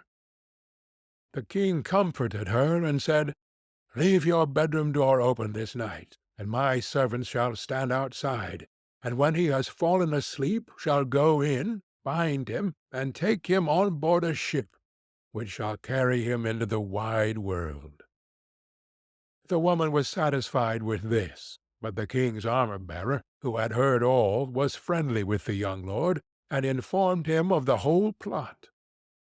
"I'll put a screw into that business," said the little tailor. At night he went to bed with his wife at the usual time, and when she thought he had fallen asleep, she got up, opened the door, and then lay down again. The little tailor, who was only pretending to be asleep, began to cry out in a clear voice, "Boy, make me the doublet and patch me the pantaloons, or I will wrap the yard measure over your ears. I smote 7 at one blow, I killed 2 giants, I brought away 1 unicorn, and caught a wild boar, and am I to fear those who are standing outside the room?" When these men heard the tailor speaking thus, they were overcome by a great dread, and ran as if the wild huntsmen were behind them, and none of them would venture anything further against him. So the little tailor was and remained a king to the end of his life. End of The Valiant Little Tailor. Hansel and Gretel, from Grimm's Fairy Tales, by Jacob and Wilhelm Grimm. Hard by a great forest dwelt a poor woodcutter, with his wife and his 2 children. The boy was called Hansel, and the girl Gretel. He had little to bite and to break, and once, when great dearth fell on the land, he could no longer procure even daily bread. Now, when he thought over this by night in his bed, and tossed about in his anxiety, he groaned, and said to his wife, "What is to become of us? How are we to feed our poor children, when we no longer have anything even for ourselves?" "I'll tell you what, husband," answered the woman. "Early to-morrow morning we will take the children out into the forest to where it is the thickest. There we will light a fire for them, and give each of them 1 more piece of bread. And then we will go to our work, and leave them alone. They will not find the way home again, and we shall be rid of them." "No, wife," said the man, "I will not do that. How can I bear to leave my children alone in the forest? The wild animals would soon come and tear them to pieces." "Oh, you fool!" said she. "Then we must all 4 die of hunger. You may as well plane the planks for our coffins." And she left him no peace until he consented. "But I feel very sorry for the poor children, all the same," said the man. The 2 children had also not been able to sleep for hunger, and had heard what their stepmother had said to their father. Gretel wept bitter tears, and said to Hansel, "Now is all over with us." "Be quiet, Gretel," said Hansel. "Do not distress yourself. I will soon find a way to help us." And when the old folks had fallen asleep, he got up, put on his little coat, opened the door below, and crept outside. The moon shone brightly, and the white pebbles which lay in front of the house glittered like real silver pennies. Hansel stooped and stuffed the little pocket of his coat with as many as he could get in. Then he went back and said to Gretel, "Be comforted, dear little sister, and sleep in peace. God will not forsake us." And he lay down again in his bed. When day dawned, but before the sun had risen, the woman came and awoke the 2 children, saying, "Get up, you sluggards! We are going into the forest to fetch wood." She gave each a little piece of bread, and said, "There is something for your dinner, but do not eat it up before then, for you will get nothing else." Gretel took the bread under her apron, as Hansel had the pebbles in his pocket. Then they all set out together on the way to the forest. When they had walked a short time, Hansel stood still and peeped back at the house, and did so again and again. His father said, "Hansel, what are you looking at there and staying behind for? Pay attention, and do not forget how to use your legs." "Oh, father," said Hansel, "I am looking at my little white cat, which is sitting up on the roof and wants to say good-bye to me." The wife said, "Fool, fool! That is not your little cat, that is the morning sun which is shining on the chimneys." Hansel, however, had not been looking back at the cat, but had been constantly throwing one of the white pebble-stones out of his pocket on the road. When they had reached the middle of the forest, the father said, "Now, children, pile up some wood, and I will light a fire that you may not be cold." Hansel and Gretel gathered brushwood together, as high as a little hill. The brushwood was lighted, and when the flames were burning very high, the woman said, "Now, children, lay yourselves down by the fire and rest. We will go into the forest and cut some wood. When we have done, we will come back and fetch you away."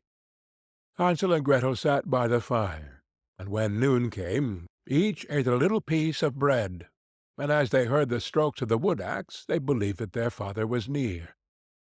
It was not the axe, however, but a branch which he had fastened to a withered tree which the wind was blowing backwards and forwards. And as they had been sitting such a long time, Their eyes closed with fatigue, and they fell fast asleep.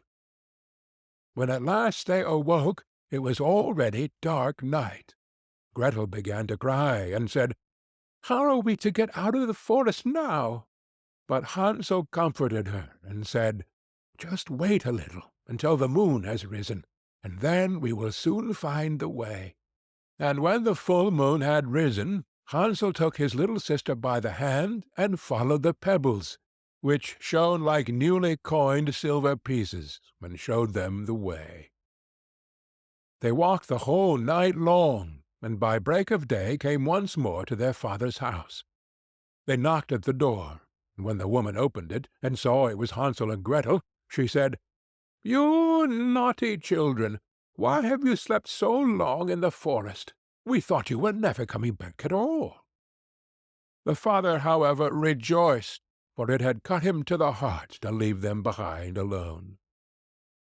Not long afterwards there was once more great dearth throughout the land, and the children heard their mother saying at night to their father, "Everything is eaten again. We have one half-loaf left, and that is the end. The children must go. We will take them farther into the wood, so that they will not find their way out again.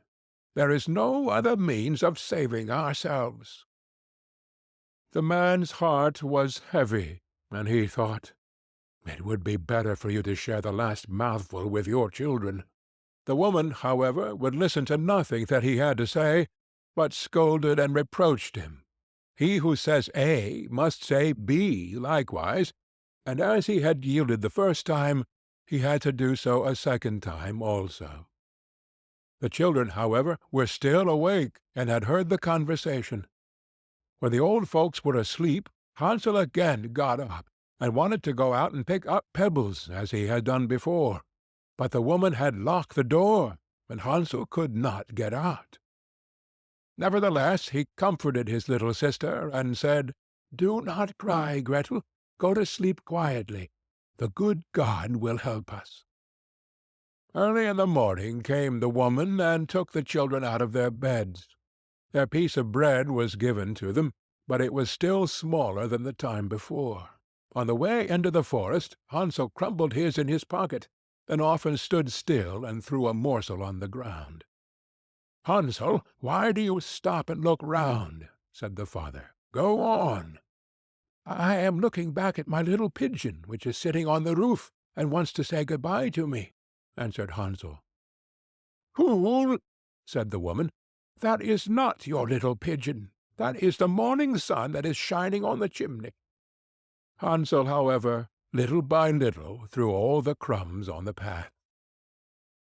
The woman led the children still deeper into the forest, where they had never in their lives been before. Then a great fire was again made, and the mother said, "Just sit here, you children, and when you are tired you may sleep a little. We are going into the forest to cut wood, and in the evening, when we are done, we will come and fetch you away." When it was noon, Gretel shared her piece of bread with Hansel, who had scattered his by the way. Then they fell asleep, and evening passed, but no one came to the poor children. They did not awake until it was dark night, and Hansel comforted his little sister, and said, "Just wait, Gretel, until the moon rises, and then we shall see the crumbs of bread which I have strewn about. They will show us our way home again." When the moon came, they set out, but they found no crumbs, for the many thousands of birds which fly about in the woods and fields had picked them all up. Hansel said to Gretel, "We shall soon find the way." But they did not find it. They walked the whole night, and all the next day too, from morning till evening, but they did not get out of the forest, and were very hungry. For they had nothing to eat but 2 or 3 berries which grew on the ground. And as they were so weary that their legs would carry them no longer, they lay down beneath a tree and fell asleep. It was now 3 mornings since they had left their father's house. They began to walk again, but they always came deeper into the forest, and if help did not come soon, they must die of hunger and weariness. When it was midday, they saw a beautiful snow-white bird sitting on a bough, which sang so delightfully that they stood still and listened to it. And when its song was over, it spread its wings and flew away before them, and they followed it until they reached a little house, on the roof of which it alighted.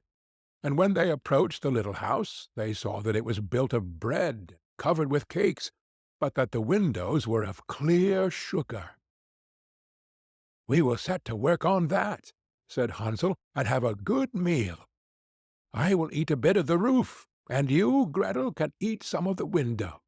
It will taste sweet." Hansel reached up above and broke off a little of the roof to try how it tasted, and Gretel leant against the window and nibbled at the panes. Then a soft voice cried from the parlour, "Nibble, nibble, gnaw! Who is nibbling at my little house?" The children answered, "The wind, the heaven-born wind," and went on eating without disturbing themselves. Hansel, who liked the taste of the roof, tore down a great piece of it, and Gretel pushed out the whole of one round window-pane, sat down, and enjoyed herself with it. Suddenly the door opened, and a woman as old as the hills, who supported herself on crutches, came creeping out. Hansel and Gretel were so terribly frightened that they let fall what they had in their hands. The old woman, however, nodded her head and said, "Oh, you dear children, who has brought you here? Do come in and stay with me. No harm shall happen to you." She took them both by the hand and led them into her little house. Then good food was set before them, milk and pancakes, with sugar, apples, and nuts. Afterwards 2 pretty little beds were covered with clean white linen, and Hansel and Gretel lay down in them, and thought they were in heaven. The old woman had only pretended to be so kind. She was in reality a wicked witch, who lay in wait for children, and had only built the little house of bread in order to entice them there. When a child fell into her power, she killed it, cooked, and ate it, and that was a feast day with her. Witches have red eyes and cannot see far, but they have a keen sense like the beasts, and are aware when human beings draw near. When Hansel and Gretel came into her neighborhood, she laughed with malice, and said mockingly, "I have them. They shall not escape me again." Early in the morning, before the children were awake, she was already up. When she saw both of them sleeping and looking so pretty, with their plump and rosy cheeks, she muttered to herself, "That will be a dainty mouthful." Then she seized Hansel with her shriveled hand, carried him into a little stable, and locked him in behind a grated door. Scream as he might, it would not help him. Then she went to Gretel, shook her till she awoke, and cried, "Get up, lazy thing! Fetch some water, and cook something good for your brother. He is in the stable outside, and is to be made fat. When he is fat, I will eat him." Gretel began to weep bitterly, but it was all in vain, for she was forced to do what the wicked witch commanded.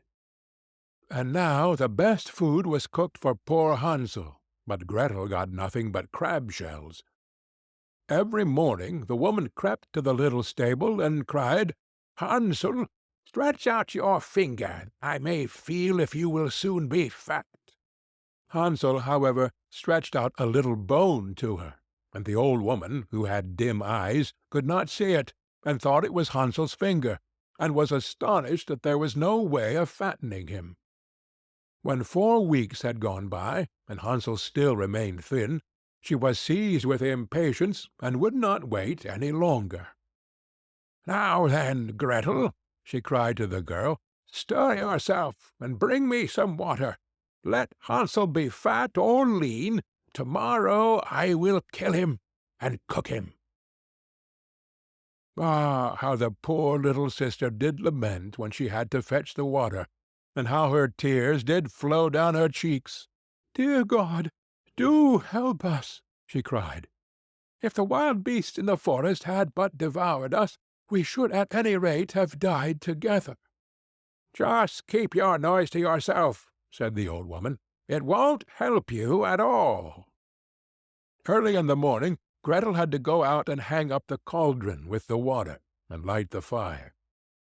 "We will bake first," said the old woman. "I have already heated the oven and kneaded the dough." She pushed dear Gretel out to the oven, from which flames of the fire were already darting. "Creep in," said the witch, "and see if it is properly heated, so that we can put the bread in." And once Gretel was inside, she intended to shut the oven and let her bake in it, and then she would eat her too. But Gretel saw what she had in mind, and said, "They do not know how I am to do it. How do I get in?" "Silly goose," said the old woman, "the door is big enough. Just look, I can get in myself." And she crept up and thrust her head into the oven. Then Gretel gave her a push, and drove her far into it, and shut the iron door, and fastened the bolt. Oh, then she began to howl quite horribly, but Gretel ran away, and the godless witch was miserably burnt to death. Gretel, however, ran like lightning to Hansel, opened his little stable, and cried, "Hansel, we are saved! The old witch is dead!" Then Hansel sprang like a bird from its cage when the door is opened. How they did rejoice and embrace each other, and dance about and kiss each other! And as they had no longer any need to fear her, they went into the witch's house, and in every corner there stood chests full of pearls and jewels. "These are far better than pebbles," said Hansel, and thrust into his pockets whatever he could get in. And Gretel said, "I too will take something home with me," and filled her pinafore full. "But now we must be off," said Hansel, "that we may get out of the witch's forest."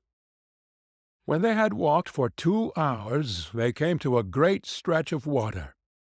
"We cannot cross," said Hansel. "I see no foot-plank and no bridge." "And there is also no ferry," answered Gretel, "but a white duck is swimming there. If I ask her, she will help us over."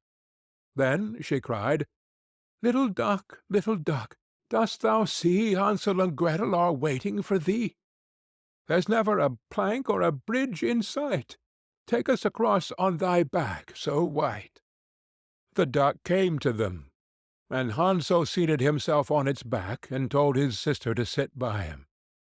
"No," replied Gretel, "that will be too heavy for the little duck. She will take us across one after the other." The good little duck did so, and when they were once safely across, and had walked for a short time, the forest seemed to be more and more familiar to them, and at length they saw from afar their father's house. Then they began to run, rushed into the parlour, and threw themselves round their father's neck. The man had not known one happy hour since he had left the children in the forest. The woman, however, was dead. Gretel emptied her pinafore until pearls and precious stones ran about the room, and Hansel threw one handful after another out of his pocket to add to them. Then all anxiety was at an end, and they lived together in perfect happiness. My tale is done. There runs a mouse. Whosoever catches it may make himself a big fur cap out of it. End of Hansel and Gretel. The Mouse, the Bird, and the Sausage, from Grimm's Fairy Tales, by Jacob and Wilhelm Grimm. Once upon a time, a mouse, a bird, and a sausage entered into partnership and set up house together. For a long time all went well. They lived in great comfort, and prospered so far as to be able to add considerably to their stores. The bird's duty was to fly daily into the wood and bring in fuel. The mouse fetched the water, and the sausage saw to the cooking. When people are too well off, they always begin to long for something new. And so it came to pass that the bird, while out one day, met a fellow bird, to whom he boastfully expatiated on the excellence of his household arrangements. But the other bird sneered at him for being a poor simpleton who did all the hard work, while the other two stayed at home and had a good time of it. For, when the mouse had made the fire and fetched in the water, she could retire into her little room and rest until it was time to set the table. The sausage had only to watch the pot to see that the food was properly cooked, and when it was near dinner time, he just threw himself into the broth or rolled in and out among the vegetables 3 or 4 times, and there they were, buttered and salted, and ready to be served. Then, when the bird came home and had laid aside his burden, they sat down to table, and when they had finished their meal, they could sleep their fill till the following morning, and that was really a very delightful life. Influenced by those remarks, the bird next morning refused to bring in the wood, telling the others that he had been their servant long enough, had been a fool into the bargain, and that it was now time to make a change and to try some other way of arranging the work. Beg and pray as the mouse and the sausage might, it was of no use. The bird remained master of the situation, and the venture had to be made. They therefore drew lots, and it fell to the sausage to bring in the wood, to the mouse to cook, and to the bird to fetch the water. And now what happened? The sausage started in search of wood, the bird made the fire, and the mouse put on the pot, and then these two waited till the sausage returned with the fuel for the following day. But the sausage remained so long away that they became uneasy, and the bird flew out to meet him. He had not flown far, however, when he came across a dog who, having met the sausage, had regarded him as his legitimate booty, and so seized and swallowed him. The bird complained to the dog of this bare-faced robbery, but nothing he said was of any avail, for the dog answered that he found false credentials on the sausage, and that was the reason his life had been forfeited. He picked up the wood and flew sadly home, and told the mouse all he had seen and heard. They were both very unhappy, but agreed to make the best of things and to remain with one another. So now the bird set the table, and the mouse looked after the food, and wishing to prepare it in the same way as the sausage, by rolling in and out among the vegetables to salt and butter them, she jumped into the pot. But she stopped short long before she reached the bottom, having already parted not only with her skin and hair, but also with life. Presently the bird came in, and wanted to serve up the dinner, but he could nowhere see the cook. In his alarm and flurry, he threw the wood here and there about the floor, called and searched, but no cook was to be found.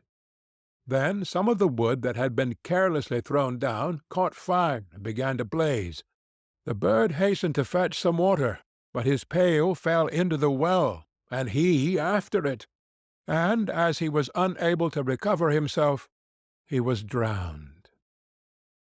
End of The Mouse, the Bird, and the Sausage. Mother Holle, from Grimm's Fairy Tales, by Jacob and Wilhelm Grimm. Once upon a time there was a widow who had 2 daughters.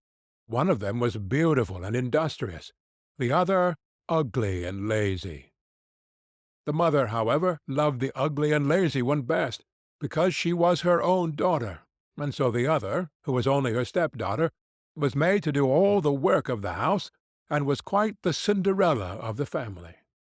Her stepmother sent her out every day to sit by the well in the high road, there to spin until she made her fingers bleed. Now it chanced one day that some blood fell onto the spindle, and as the girl stopped over the well to wash it off, the spindle suddenly sprang out of her hand and fell into the well.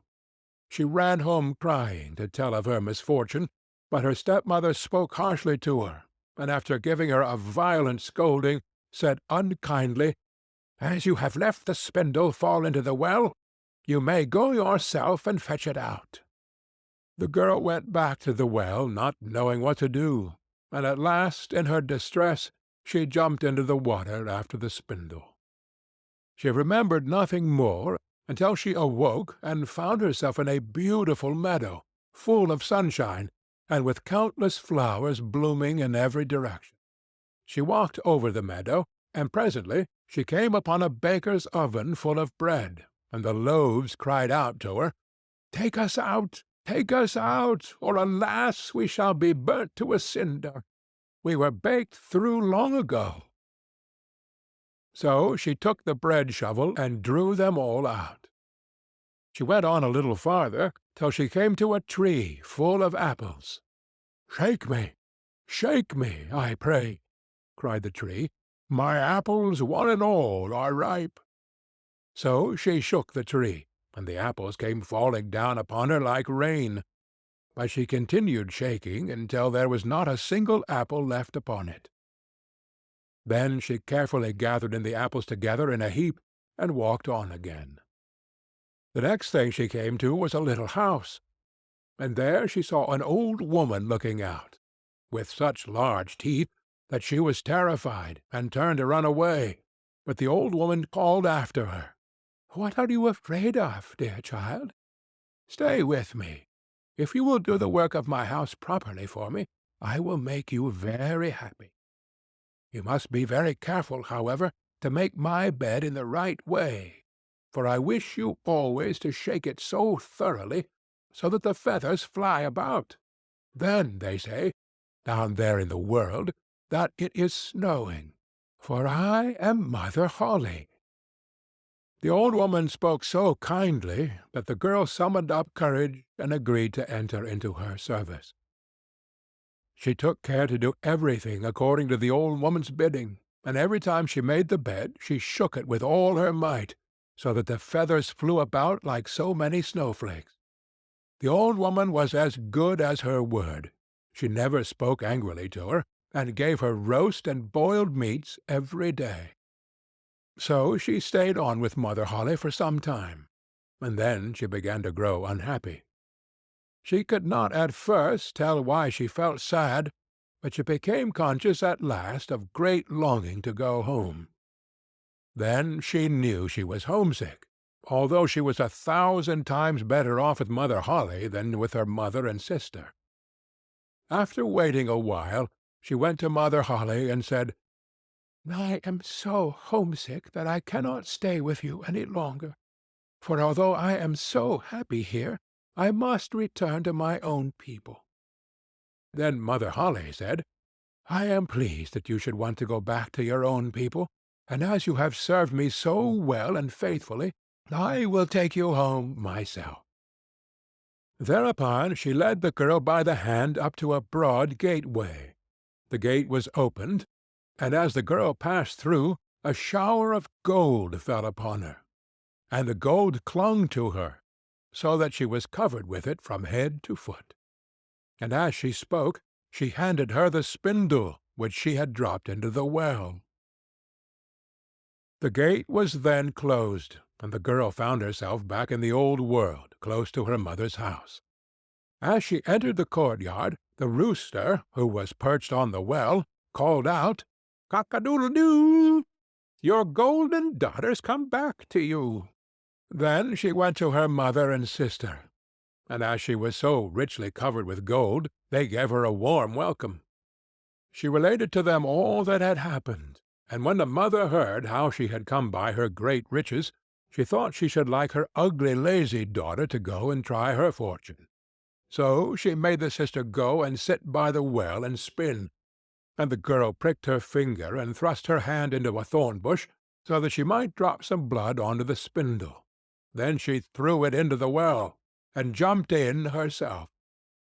Like her sister, she awoke in the beautiful meadow, and walked over it till she came to the oven. Take us out, or alas, we shall be burnt to a cinder.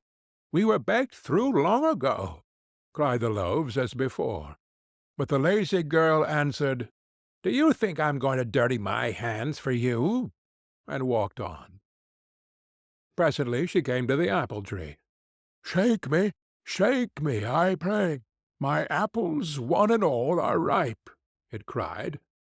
But she only answered, "A nice thing to ask me to do. One of the apples might fall on my head," and passed on. At last she came to Mother Holly's house, and as she had heard all about the large teeth from her sister, she was not afraid of them, and engaged herself without delay to the old woman. The first day she was very obedient and industrious, and exerted herself to please Mother Holly, for she thought of the gold she would get in return. The next day, however, she began to dawdle over her work, and the third day she was more idle still. Then she began to lie in bed in the mornings, and refused to get up. Worse still, she neglected to make the old woman's bed properly, and forgot to shake it so that the feathers might fly about. So Mother Holly very soon got tired of her, and told her she might go. The lazy girl was delighted at this, and thought to herself, "The gold will soon be mine." Mother Holly led her, as she had led her sister, to the broad gateway. But as she was passing through, instead of a shower of gold, a great bucketful of pitch came pouring over her. "That is in return for your services," said the old woman, and shut the gate. So the lazy girl had to go home covered with pitch, and the rooster on the wall called out as he saw her, "Cock-a-doodle-doo! Your dirty daughters come back to you." But try what she would, she could not get the pitch off, and it stuck to her as long as she lived. End of Mother Holly. Little Red Riding Hood, from Grimm's Fairy Tales, by Jacob and Wilhelm Grimm. Once upon a time there was a dear little girl who was loved by every one who looked at her, but most of all by her grandmother, and there was nothing that she would not have given to the child.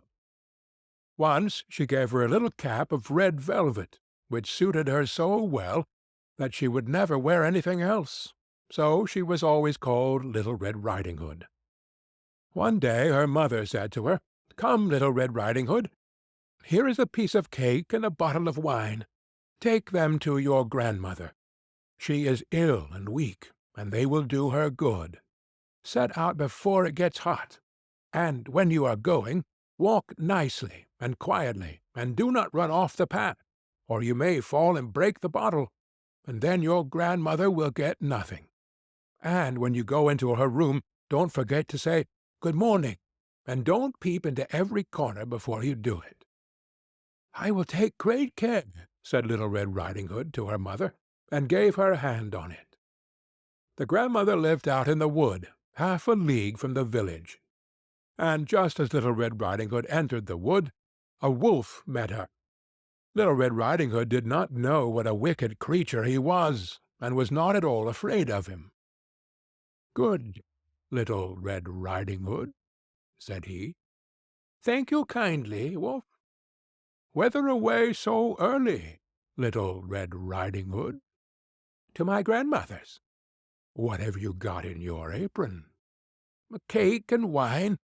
Yesterday was baking day, so poor sick grandmother is to have something good to make her strong." "Where does your grandmother live, Little Red Riding Hood?" "A good quarter of a league farther on in the wood. Her house stands under 3 large oak trees. The nut trees are just below. You surely must know it," replied Little Red Riding Hood. The wolf thought to himself, "What a tender young creature! What a nice plump mouthful! She will be better to eat than the old woman. I must act craftily, so as to catch both." So he walked for a short time by the side of Little Red Riding Hood, and then he said, "See, Little Red Riding Hood, how pretty the flowers are about here. Why do you not look around? I believe, too, that you do not hear how sweetly the little birds are singing. You walk gravely along as if you were going to school, while everything else out here in the world is merry."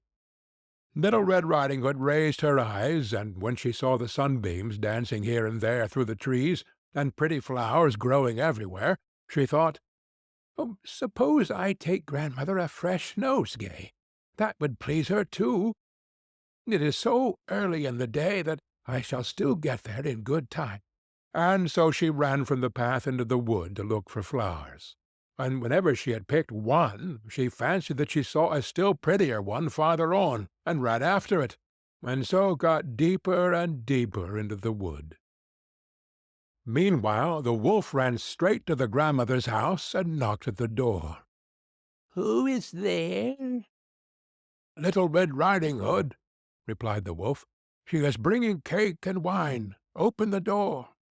"Lift the latch," cried out the grandmother. "I am too weak, and cannot get up." The wolf lifted the latch, the door sprang open, and without saying a word he went straight to the grandmother's bed and devoured her. Then he put on her clothes, dressed himself in her cap, laid himself in bed, and drew the curtain. Little Red Riding Hood, however, had been running about picking flowers, and when she had gathered so many that she could carry no more, she remembered her grandmother, and set out on the way to her.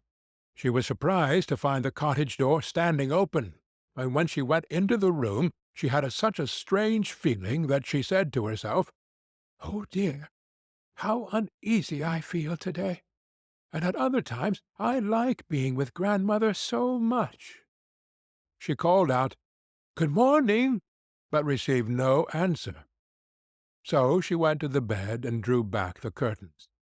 There lay her grandmother with her cap pulled far over her face, and looking very strange.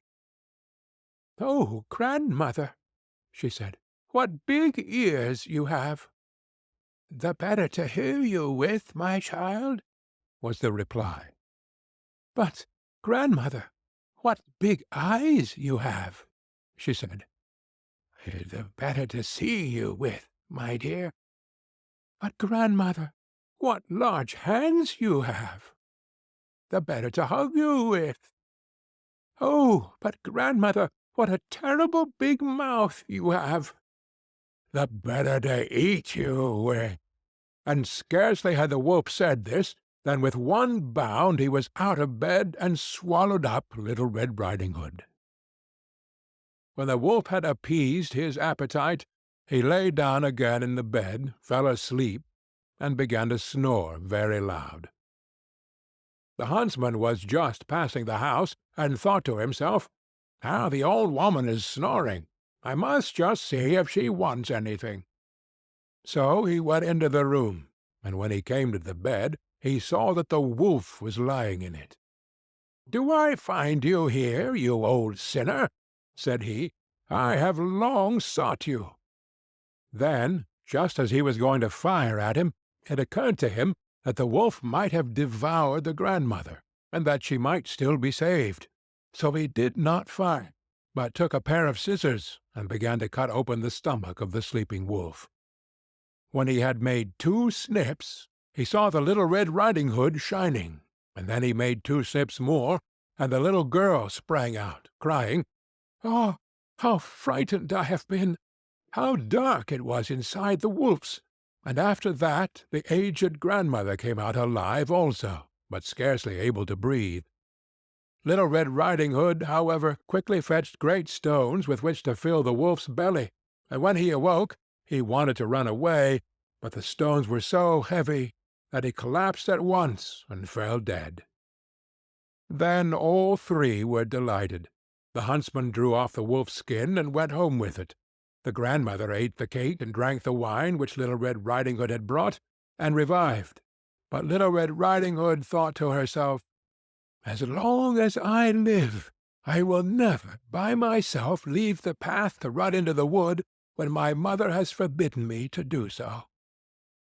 It was also related that once, when Little Red Riding Hood was again taking cakes to the old grandmother, another wolf spoke to her, and tried to entice her from the path.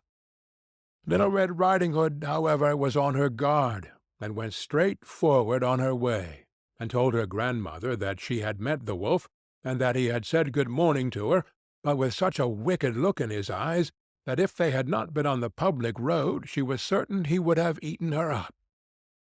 "Well," said the grandmother, "we will shut the door, that he may not come in. Soon afterwards the wolf knocked, and cried, "Open the door, grandmother. I am Little Red Riding Hood, and am bringing you some cakes." But they did not speak, or open the door.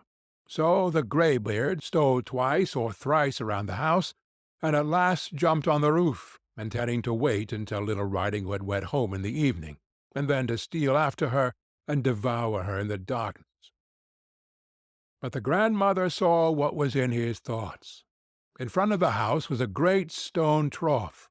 So she said to the child, "Take the pail, Little Red Riding Hood. I made some sausages yesterday, so carry the water in which I boiled them to the trough." Little Red Riding Hood carried until the great trough was quite full.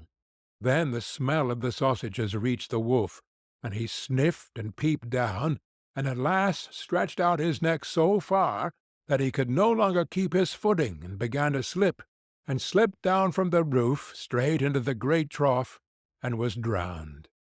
But Little Red Riding Hood went joyously home, and no one ever did anything to harm her again. End of Little Red Riding Hood. The Robber Bridegroom, from Grimm's Fairy Tales, by Jacob and Wilhelm Grimm. There once was a miller who had one beautiful daughter, and as she was grown up, he was anxious that she should be well married and provided for.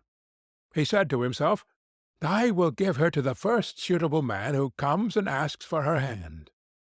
Not long after a suitor appeared, and as he appeared to be very rich, and the miller could see nothing in him with which to find fault, he betrothed his daughter to him. But the girl did not care for the man as a girl ought to care for her betrothed husband, and she could not look at him nor think of him without an inward shudder. One day he said to her, "You have not paid me a visit, although we have been betrothed for some time." "I do not know where your house is," she answered. "My house is out there in the dark forest," he said. She tried to excuse herself by saying that she would not be able to find the way thither. Her betrothed only replied, "You must come and see me next Sunday. I have already invited guests for that day, and that you might not mistake the way, I will strew ashes along the path." When Sunday came, and it was time for the girl to start, a feeling of dread came over her which she could not explain, and that she might not be able to find her path again, she filled her pockets with peas and lentils to sprinkle on the ground as she went along. On reaching the entrance to the forest, she found the path strewed with ashes, and these she followed, throwing down some peas on either side of her at every step she took. She walked the whole day until she came to the deepest, darkest part of the forest. There she saw a lonely house, looking so grim and mysterious that it did not please her at all. She stepped inside, but not a soul was to be seen, and a great silence reigned throughout. Suddenly a voice cried, turn back, young maiden fair! Linger not in this murderer's lair." The girl looked up, and saw that the voice came from a bird hanging in a cage on the wall. Again it cried, turn back, young maiden fair! Linger not in this murderer's lair." The girl passed on, going from room to room of the house, but they were all empty, and still she saw no one. At last she came to the cellar, and there sat a very, very old woman, who could not keep her head from shaking. "Can you tell me," asked the girl, "if my betrothed husband lives here?" "Ah, you poor child," answered the old woman, "what a place for you to come to! This is a murderer's den. You think yourself a promised bride, and that your marriage will soon take place, but it is with death that you will keep your marriage feast. Look, do you see that large cauldron of water which I am obliged to keep on the fire? As soon as they have you in their power, they will kill you without mercy, and cook and eat you, for they are eaters of men. If I did not take pity on you and save you, you would be lost." Thereupon the old woman led her behind a large cask, which quite hid her from view. "Keep as still as a mouse," she said. "Do not move or speak, or it will be all over with you. To-night, when the robbers are all asleep, we will flee together. I have long been waiting for an opportunity to escape." The words were hardly out of her mouth when the godless crew returned, dragging another girl along with them. They were all drunk, and paid no heed to her cries and lamentations. They gave her wine to drink, 3 glasses full, one of white wine, one of red, and one of yellow, and with that her heart gave way, and she died. Then they tore off her dainty clothing, laid her on a table, and cut her beautiful body into pieces, and sprinkled salt upon it. The poor betrothed girl crouched trembling and shuddering behind the cask, for she saw what a terrible fate had been intended for her by the robbers. One of them now noticed a gold ring still remaining on the little finger of the murdered girl, and as he could not draw it off easily, he took a hatchet and cut off the finger. But the finger sprang into the air, and fell behind the cask into the lap of the girl who was hiding there. The robber took a light and began looking for it, but he could not find it. "Have you looked behind the large cask?" said one of the others. But the old woman called out, "Come and eat your suppers, and let the thing be till tomorrow. The finger won't run away." "The old woman is right," said the robbers, and they ceased looking for the finger and sat down. The old woman then mixed a sleeping draught with their wine, and before long they were all lying on the floor of the cellar, fast asleep and snoring. As soon as the girl was assured of this, she came from behind the cask. She was obliged to step over the bodies of the sleepers, who were lying close together, and every moment she was filled with renewed dread lest she should awaken them. But God helped her, so that she passed safely over them. And then she and the old woman went upstairs, opened the door, and hastened as fast as they could from the murderer's den. They found the ashes scattered by the wind, but the peas and lentils had sprouted and grown sufficiently above the ground to guide them in the moonlight along the path. All night long they walked, and it was morning before they reached the mill. Then the girl told her father all that had happened. The day came that had been fixed for the marriage. The bridegroom arrived, and also a large company of guests, for the miller had taken care to invite all his friends and relations. As they sat at the feast, each guest in turn was asked to tell a tale. The bride sat still, did not say a word. "And you, my love," said the bridegroom, turning to her, "is there no tale you know? Tell us something." "I will tell you a dream, then," said the bride.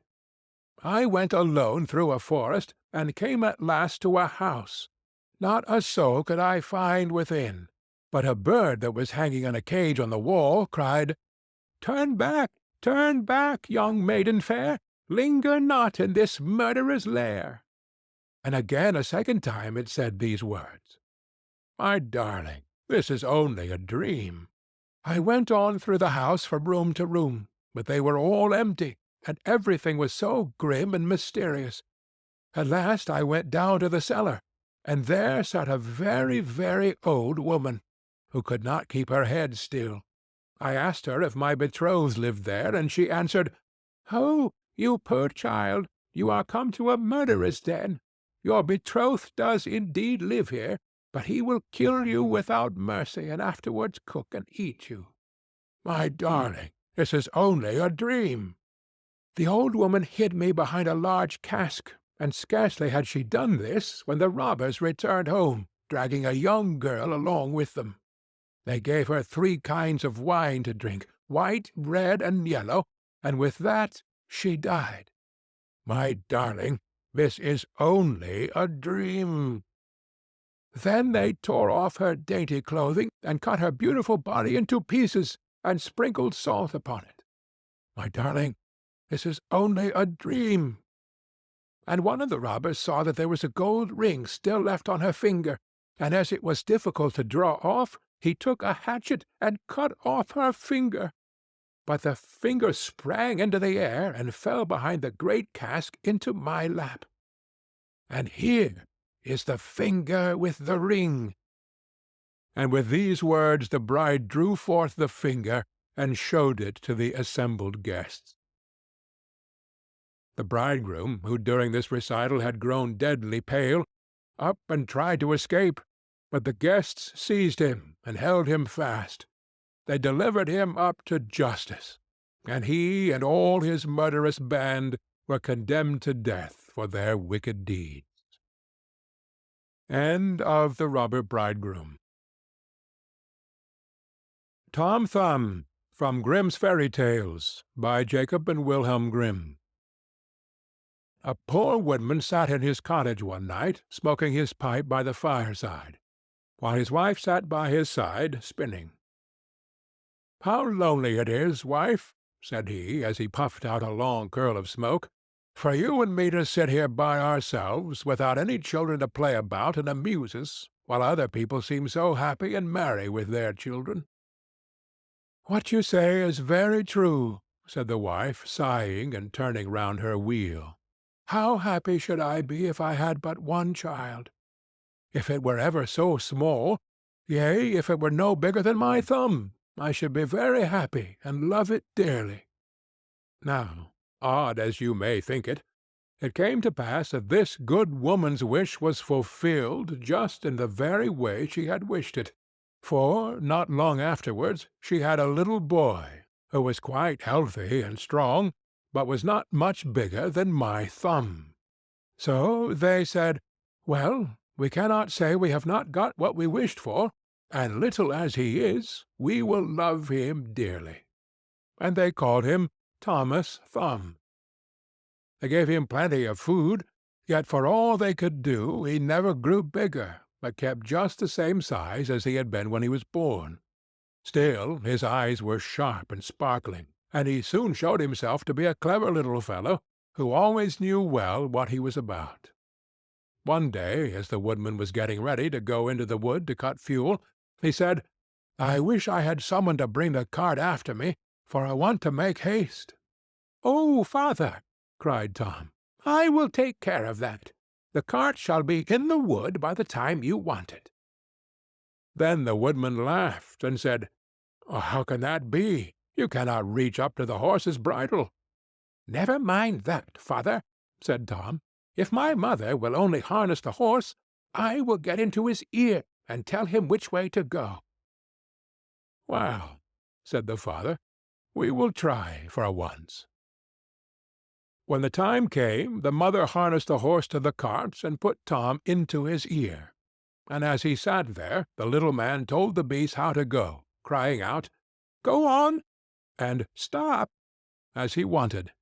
And thus the horse went on just as well as if the woodman had driven it himself into the wood. It happened that as the horse was going a little too fast, and Tom was calling out, "Gently, gently," two strangers came up. "What an odd thing that is," said one. "There is a cart going along, and I hear a carter talking to the horse, but yet I can see no one."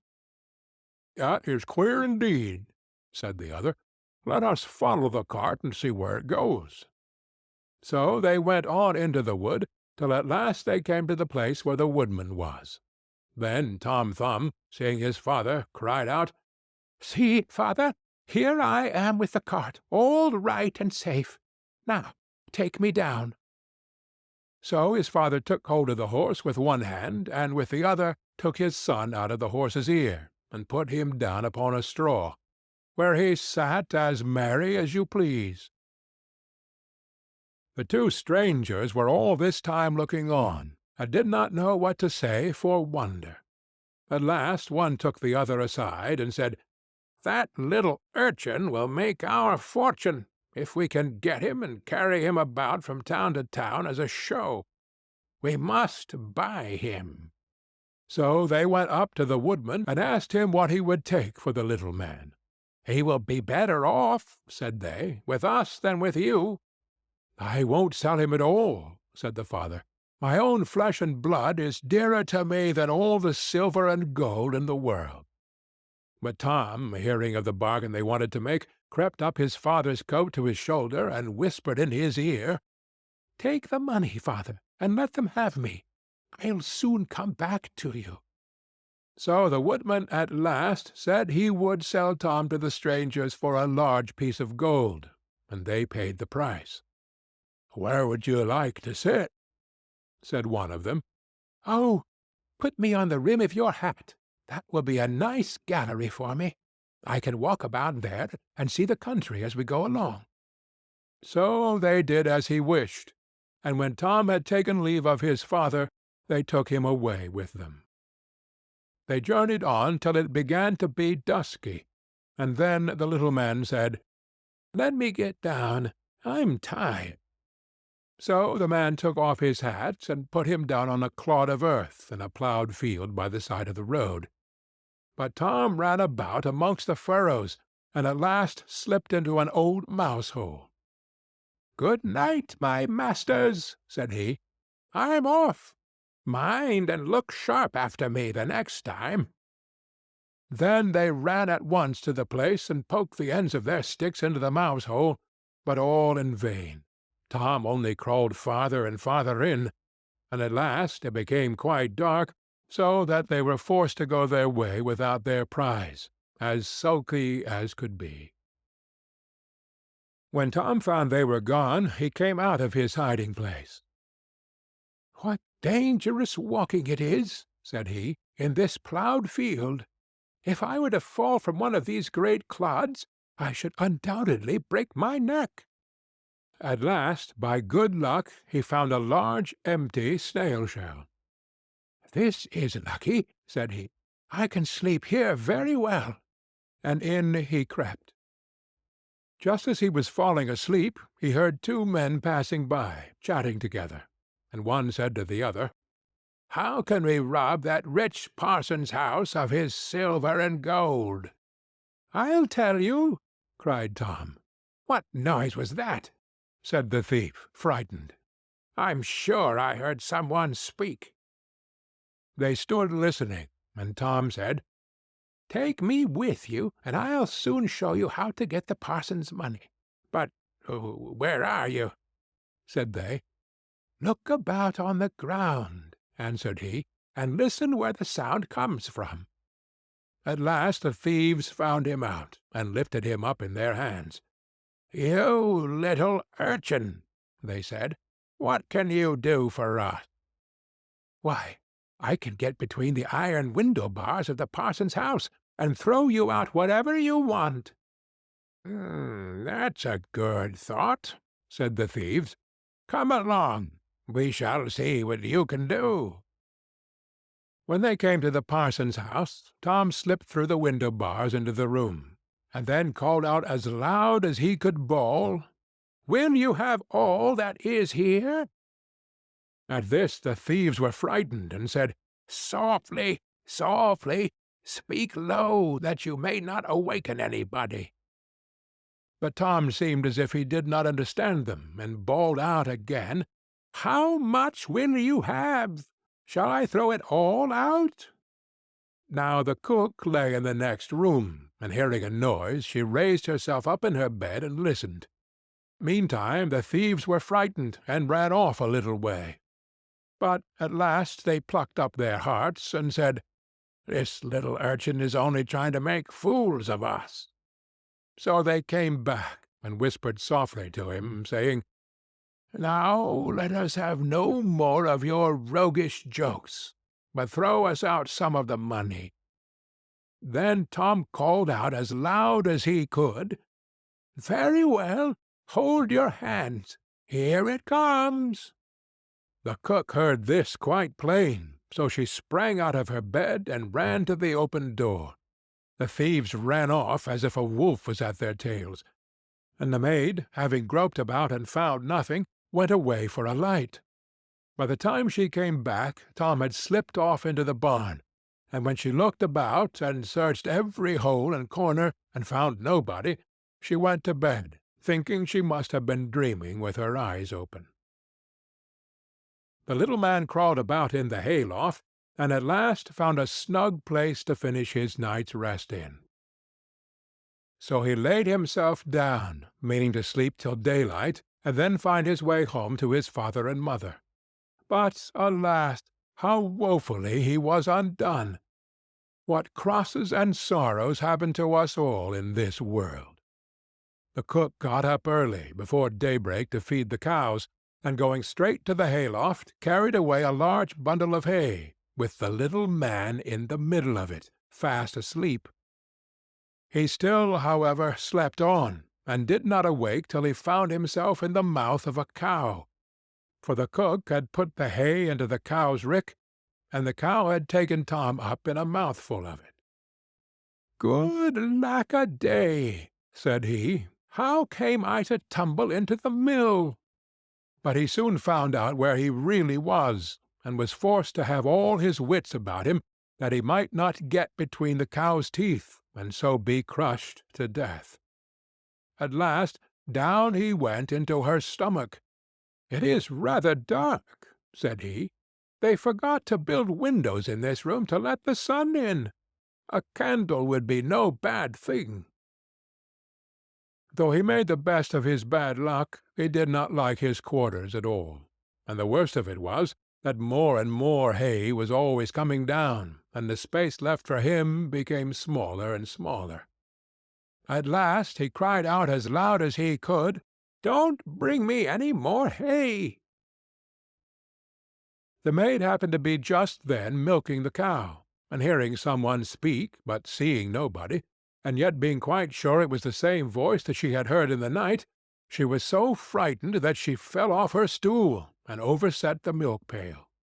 As soon as she could pick herself up out of the dirt, she ran off as fast as she could to her master, the parson, and said, "Sir, sir, the cow is talking." But the parson said, "Woman, thou art surely mad." However, he went with her into the cow-house to try and see what was the matter. Scarcely had he set foot on the threshold, when Tom called out, "Don't bring me any more hay." Then the parson himself was frightened, and thinking the cow was surely bewitched, told his man to kill her on the spot. So the cow was killed and cut up, and the stomach in which Tom lay was thrown out upon a dunghill. Tom soon set himself to work to get out, which was not a very easy task. But at last, just as he had made room to get his head out, fresh ill luck befell him. A hungry wolf sprang out, and swallowed up the whole stomach, with Tom in it, at one gulp, and ran away. Tom, however, was still not disheartened, and thinking the wolf would not dislike having some chat with him as he was going along, he called out, "My good friend, I can show you a famous treat." "Where's that?" said the wolf. "In such and such a house," said Tom, describing his own father's house.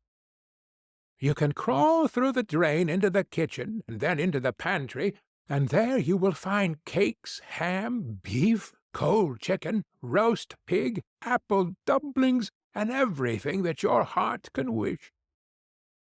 The wolf did not want to be asked twice, so that very night he went to the house and crawled through the drain into the kitchen, and then into the pantry, and ate and drank there to his heart's content.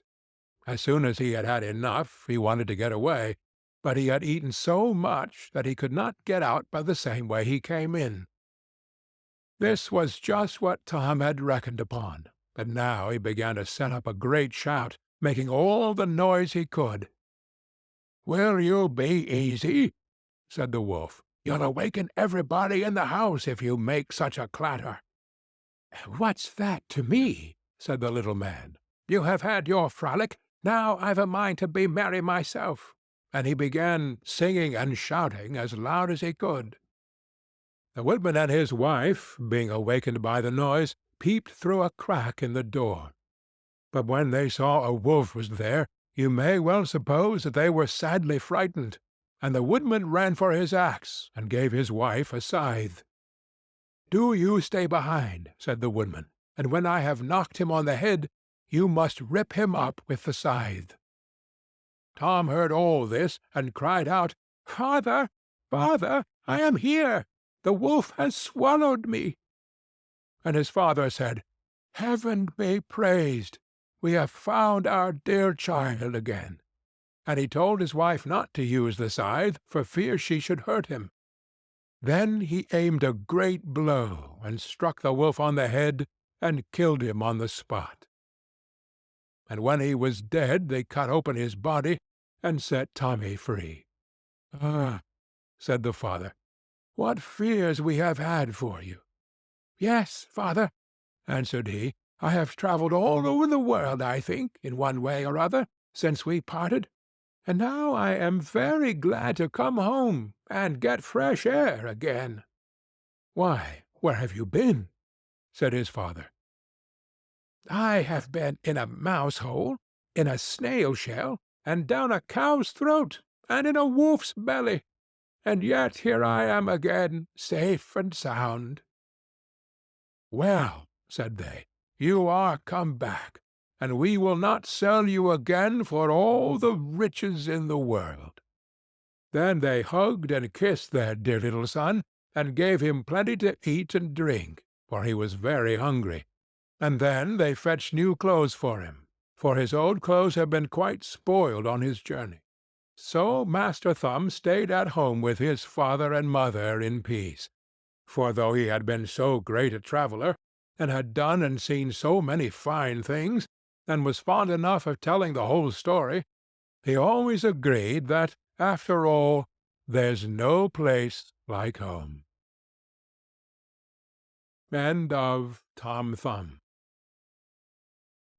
Rumpelstiltskin, from Grimm's Fairy Tales, by Jacob and Wilhelm Grimm. By the side of a wood, in a country a long way off, ran a fine stream of water, and upon the stream there stood a mill. The miller's house was close by, and the miller, you must know, had a very beautiful daughter. She was, moreover, very shrewd and clever, and the miller was so proud of her that he one day told the king of the land, who used to come and hunt in the wood, that his daughter could spin gold out of straw. Now this king was very fond of money, and when he heard the miller's boast, his greediness was raised, and he sent for the girl to be brought before him. Then he led her to a chamber in his palace, where there was a great heap of straw, and gave her a spinning-wheel, and said, "All this must be spun into gold before morning, as you love your life." It was in vain that the poor maiden said that it was only a silly boast of her father, for that she could do no such thing as spin straw into gold. The chamber door was locked, and she was left alone. She sat down in one corner of the room and began to bewail her hard fate. But suddenly the door opened, and a droll-looking little man hobbled in and said, "Good morrow to you, my good lass. What are you weeping for?" "Alas," said she, "I must spin this straw into gold, and I know not how." "What will you give me," said the hobgoblin, "to do it for you?" "My necklace," replied the maiden. He took her at her word, and sat himself down to the wheel, and whistled and sang, "Round about, lo and behold, reel away, straw into gold." And round about the wheel went merrily. The work was quickly done, and the straw was all spun into gold. When the king came and saw this, he was greatly astonished and pleased. But his heart grew still more greedy of gain, and he shut up the poor miller's daughter again with a fresh task. Then she knew not what to do, and sat down once more to weep. But the dwarf soon opened the door, and said, "What will you give me to do your task?" "The ring on my finger," said she. So her little friend took the ring, and began to work at the wheel again, and whistled and sang, round about, lo and behold, reel away, straw into gold." Till long before morning all was done again. King was greatly delighted to see all this glittering treasure, but still he had not enough.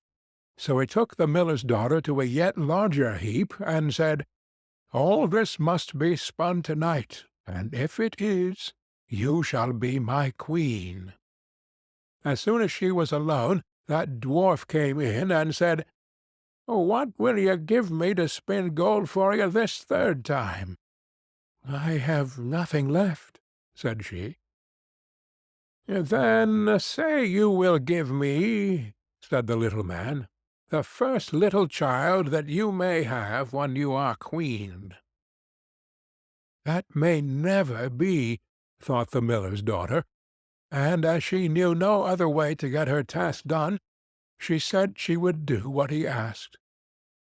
Round went the wheel again to the old song, and the manikin once more spun the heap into gold. The king came in the morning, and finding all he wanted, was forced to keep his word. So he married the miller's daughter, and she really became queen. At the birth of her first child she was very glad, and forgot the dwarf and what she had said. But one day he came into her room, where she was sitting playing with her baby, and put her in mind of it. Then she grieved sorely at her misfortune, and said she would give him all the wealth of the kingdom if he would let her off. But in vain, till at last her tears softened him, and he said, "I will give you 3 days' grace, and if during that time you tell me my name, you shall keep your child." Now the queen lay awake all night, thinking of all the odd names that she had ever heard, and she sent messengers all over the land to find out new ones. The next day the little man came, and she began with Timothy, Ichabod, Benjamin, Jeremiah, and all the names she could remember. But to all and each of them he said, "Madam, that's not my name." The second day she began with all the comical names she had heard of, Bandy-legs, Hunchback, Crookshanks, and so on. But the little gentleman still said to every one of them, "Madam, that is not my name." The third day one of the messengers came back and said, "I have travelled 2 days without hearing of any other names, but yesterday, as I was climbing a high hill, among the trees of the forest where the fox and the hare bid each other good night, I saw a little hut, and before the hut burnt a fire, and round about the fire a funny little dwarf was dancing upon one leg and singing, 'Merrily the feast I'll make, to-day I'll brew, to-morrow bake, merrily I'll dance and sing, for next day will a stranger bring. Little does my lady dream, Rumpelstiltskin is my name.'" When the king heard this, she jumped for joy, and as soon as her little friend came, she sat down upon her throne, and called all her court round to enjoy the fun. And the nurse stood by her side with the baby in her arms, as if it was quite ready to be given up. Then the little man began to chuckle at the thought of having the poor child to take home with him to his hut in the woods, and he cried out, "Now, lady, what is my name?" "Is it John?" asked she. "No, madam." "Is it Tom?" "No, madam." "Is it Jemmy?" "It is not." "Can your name be Rumpelstiltskin?" said the lady slyly. "Some witch told you that! Some witch told you that!" cried the little man, and dashed his right foot in a rage so deep into the floor that he was forced to lay hold of it with both hands to pull it out. Then he made the best of his way off, while the nurse laughed and the baby crowed, and all the court jeered at him for having had so much trouble for nothing, and said, "We wish you a very good morning and a merry feast, Mr. Rumpelstiltskin. End of Rumpelstiltskin. Clever Gretel, from Grimm's Fairy Tales, by Jacob and Wilhelm Grimm. There once was a cook named Gretel, who wore shoes with red heels, and when she walked out with them on, she turned herself this way and that, was quite happy, and thought, "You certainly are a pretty girl." And when she came home she drank, in her gladness of heart, a draught of wine, and as wine excites a desire to eat, she tasted the best of whatever she was cooking until she was satisfied, and said, "The cook must know what the food is like."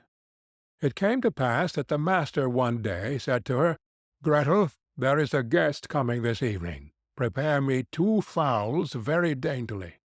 "I will see to it, master," answered Gretel. She killed 2 fowls, scalded them, plucked them, put them on a spit, and towards evening set them before the fire, that they might roast. The fowls began to turn brown, and were nearly ready, but the guest had not yet arrived. Then Gretel called out to her master, "If the guest does not come, I must take the fowls away from the fire. But it will be a sin and a shame if they are not eaten the moment they are at their juiciest." The master said, "I will run myself and fetch the guest." When the master had turned his back, Gretel laid the spit with the fowls on one side, and thought, "Standing so long by the fire there makes one sweat and thirsty. Who knows when they will come? Meanwhile, I will run into the cellar and take a drink." She ran down, set a jug, and said, "God bless it for you, Gretel," and took a good drink, and thought that wine should flow on and should not be interrupted, and took yet another hearty draught. Then she went and put the fowls down again to the fire, basted them, and drove the spit merrily round. But as the roast meat smelt so good, Gretel thought, "Something might be wrong. It ought to be tasted." She touched it with her finger, and said, "Ah, how good fowls are! It certainly is a sin and a shame that they are not eaten at the right time." She ran to the window to see if the master was not coming with his guest, but she saw no one, and went back to the fowls, and thought, "One of the wings is burning. I had better take it off and eat it." So she cut it off, ate it, and enjoyed it, and when she had done, she thought, "The other must go down too, or else master will observe that something is missing." When the 2 wings were eaten, she went and looked for her master, and did not see him. It suddenly occurred to her, "Who knows? They are perhaps not coming at all, and have turned in somewhere." Then she said, "Well, Gretel, enjoy yourself. 1 fowl has been cut into. Take another drink, and eat it up entirely. When it is eaten you will have some peace. Why should God's good gifts be spoiled?" So she ran into the cellar again, took an enormous drink, and ate up the 1 chicken in great glee. When one of the chickens was swallowed down, and still her master did not come, Gretel looked at the other, and said, "What one is, the other should be likewise. The 2 go together. What's right for the one is right for the other. I think if I were to take another draught, it would do me no harm." So she took another hearty drink, and let the second chicken follow the first. While she was making the most of it, the master came and cried, "Hurry up, Gretel, the guest is coming directly after me." "Yes, sir, I will soon serve up," answered Gretel. Meantime the master looked to see that the table was properly laid, and took the great knife wherewith he was going to carve the chickens, and sharpened it on the steps. Presently the guest came, and knocked politely and courteously at the house door. Gretel ran and looked to see who was there, and when she saw the guest, she put her finger to her lips, and said, "Hush, hush! Go away as quickly as you can. If my master catches you, it will be the worse for you. He certainly did ask you to supper, but his intention is to cut off your 2 ears. Just listen how he is sharpening the knife for it." The guest heard the sharpening, and hurried down the steps again as fast as he could. Gretel was not idle. She ran screaming to her master, and cried, "You have invited a fine guest." "Why, Gretel, what do you mean by that?" "Yes," said she, "he has taken the chickens which I was just going to serve up off the dish, and has run away with them." "That's a nice trick," said her master, and lamented the fine chickens. "If he had but left me one, so that something remained for me to eat." He called to him to stop, but the guest pretended not to hear. Then he ran after him, with the knife still in his hand, crying, "Just one, just one," meaning that the guest should leave him just one chicken, and not take both. The guest, however, thought no otherwise than that he was to give up one of his ears, and ran as if fire were burning under him, in order to take them both with him. End of Clever Gretel. The Old Man and His Grandson. From Grimm's Fairy Tales, by Jacob and Wilhelm Grimm. There was once a very old man, whose eyes had become dim, his ears dull of hearing, his knees trembled, and when he sat at table he could hardly hold a spoon, and split the broth upon the tablecloth, or let it run out of his mouth. His son and his son's wife were disgusted at this, so the old grandfather at last had to sit in the corner behind the stove, and they gave him his food in an earthenware bowl, and not even enough of it. And he used to look towards the table with his eyes full of tears. Once, too, his trembling hands could not hold the bowl, and it fell to the ground and broke. The young wife scolded him, but he said nothing, and only sighed. Then they brought him a wooden bowl for a few halfpence, out of which he had to eat.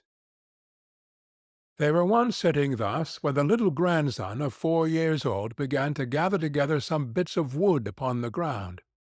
"What are you doing there?" asked the father. "I am making a little trough," answered the child, "for father and mother to eat out of when I am big." The man and his wife looked at each other for a while, and presently began to cry. Then they took the old grandfather to the table, and henceforth always let him eat with them, and likewise said nothing if he did spill a little of anything. End of the Old Man and His Grandson. The Little Peasant. From Grimm's Fairy Tales, by Jacob and Wilhelm Grimm. There was a certain village wherein no one lived but really rich peasants, and just one poor one, whom they called the Little Peasant. He had not even so much as a cow, and still less money to buy one, and yet he and his wife did so wish to have one. One day he said to her, "Listen, I have a good idea. There is our gossip the carpenter. He shall make us a wooden calf and paint it brown, so that it looks like any other, and in time it will certainly get big and be a cow."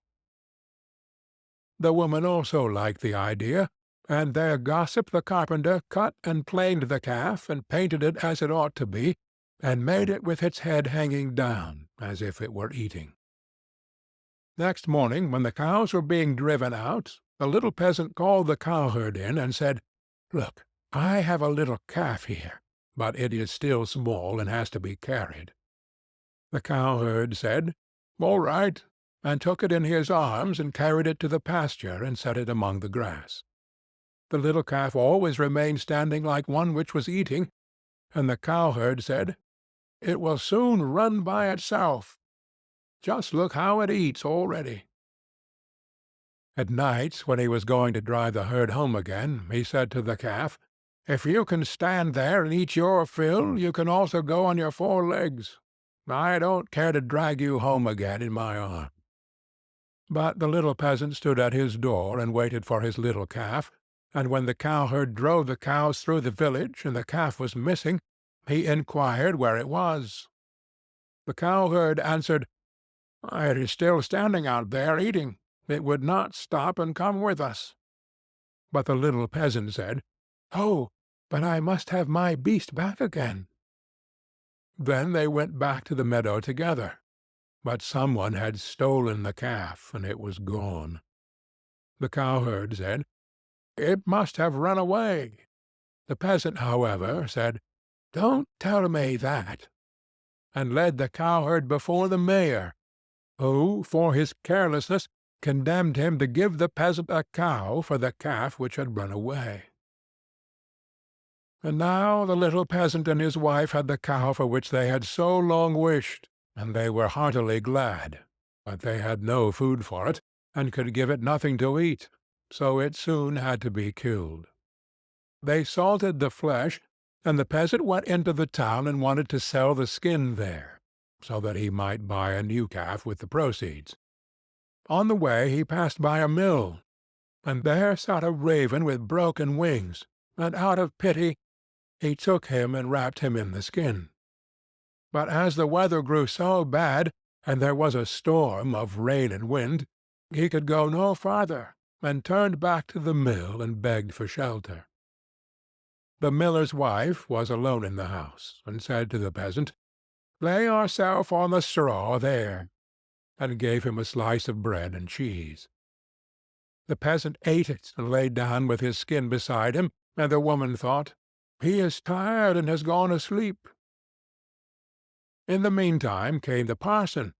The miller's wife received him well, and said, "My husband is out, so we will have a feast."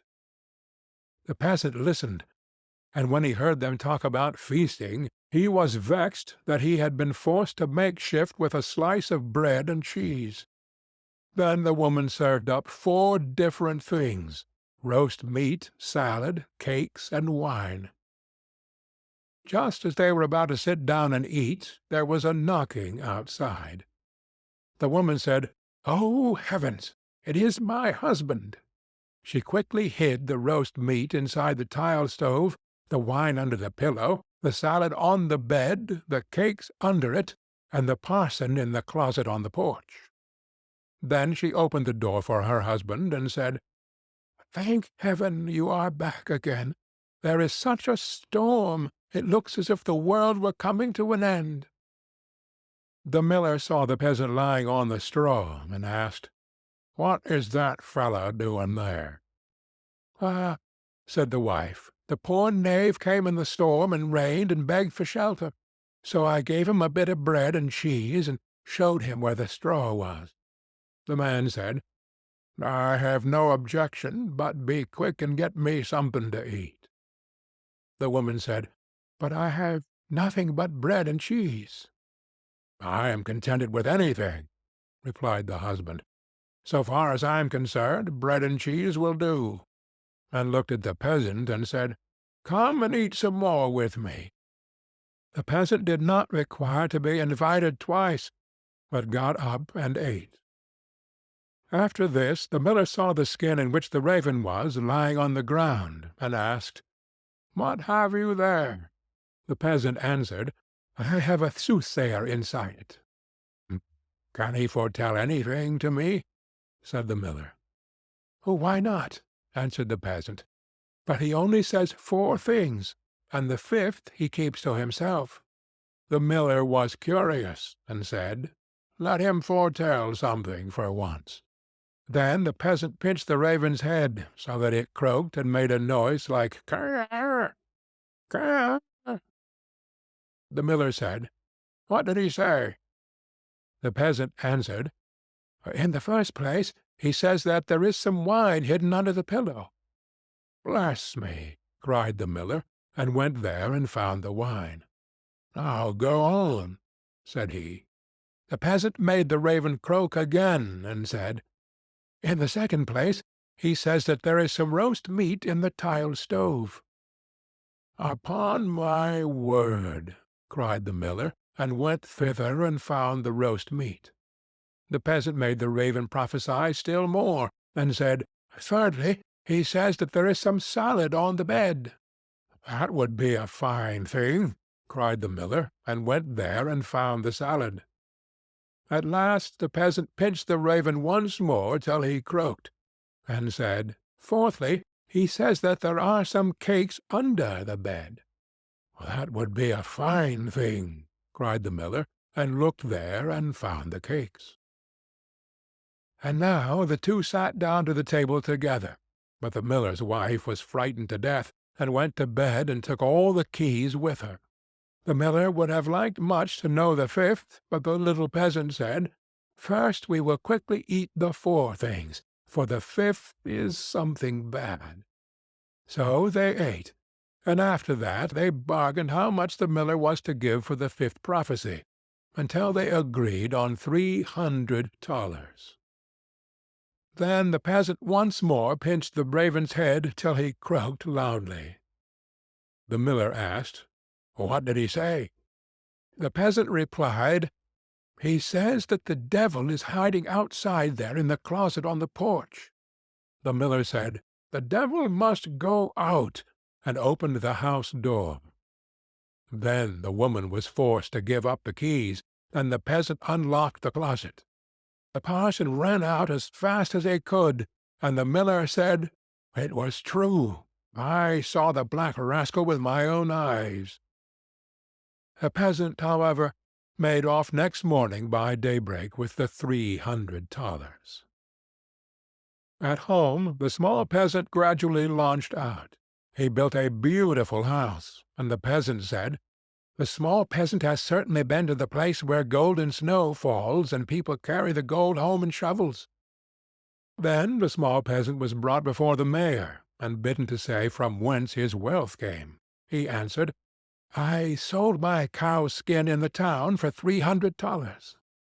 When the peasants heard that, they too wished to enjoy this great profit, and ran home, killed all their cows, and stripped off their skins in order to sell them in the town to the greatest advantage. The mayor, however, said, "But my servant must go first." When she came to the merchant in the town, he did not give her more than 2 thalers for a skin, and when the others came, he did not give them so much, and said, "What can I do with all these skins?" Then the peasants were vexed that the small peasant should have thus outwitted them, wanted to take vengeance on him, and accused him of this treachery before the mayor. The innocent little peasant was unanimously sentenced to death, and was to be rolled into the water in a barrel pierced full of holes. He was led forth, and a priest was brought who was to say a mass for his soul. The others were all obliged to retire to a distance, and when the peasant looked at the priest, he recognized the man who had been with the miller's wife. He said to him, "I set you free from the closet, set me free from the barrel." At this same moment up came, with a flock of sheep, the very shepherd whom the peasant knew had long been wishing to be mayor. So he cried with all his might, "No, I will not do it. If the whole world insists on it, I will not do it." The shepherd, hearing that, came up to him and asked, "What are you about? What is it that you will not do?" The peasant said, "They want to make me mayor if I will but put myself in the barrel, but I will not do it." The shepherd said, "If nothing more than that is needful in order to be mayor, I would get into the barrel at once." The peasant said, "If you will get in, you will be mayor." The shepherd was willing, and got in, and the peasant shut the top down on him. Then he took the shepherd's flock for himself, and drove it away. The parson went to the crowd and declared that the mass had been said. Then they came and rolled the barrel towards the water. When the barrel began to roll, the shepherd cried, "I am quite willing to be mayor." They believed no otherwise than that it was the peasant who was saying this, and answered, "That is what we intend, but first you shall look about you a little down below there." And they rolled the barrel down into the water.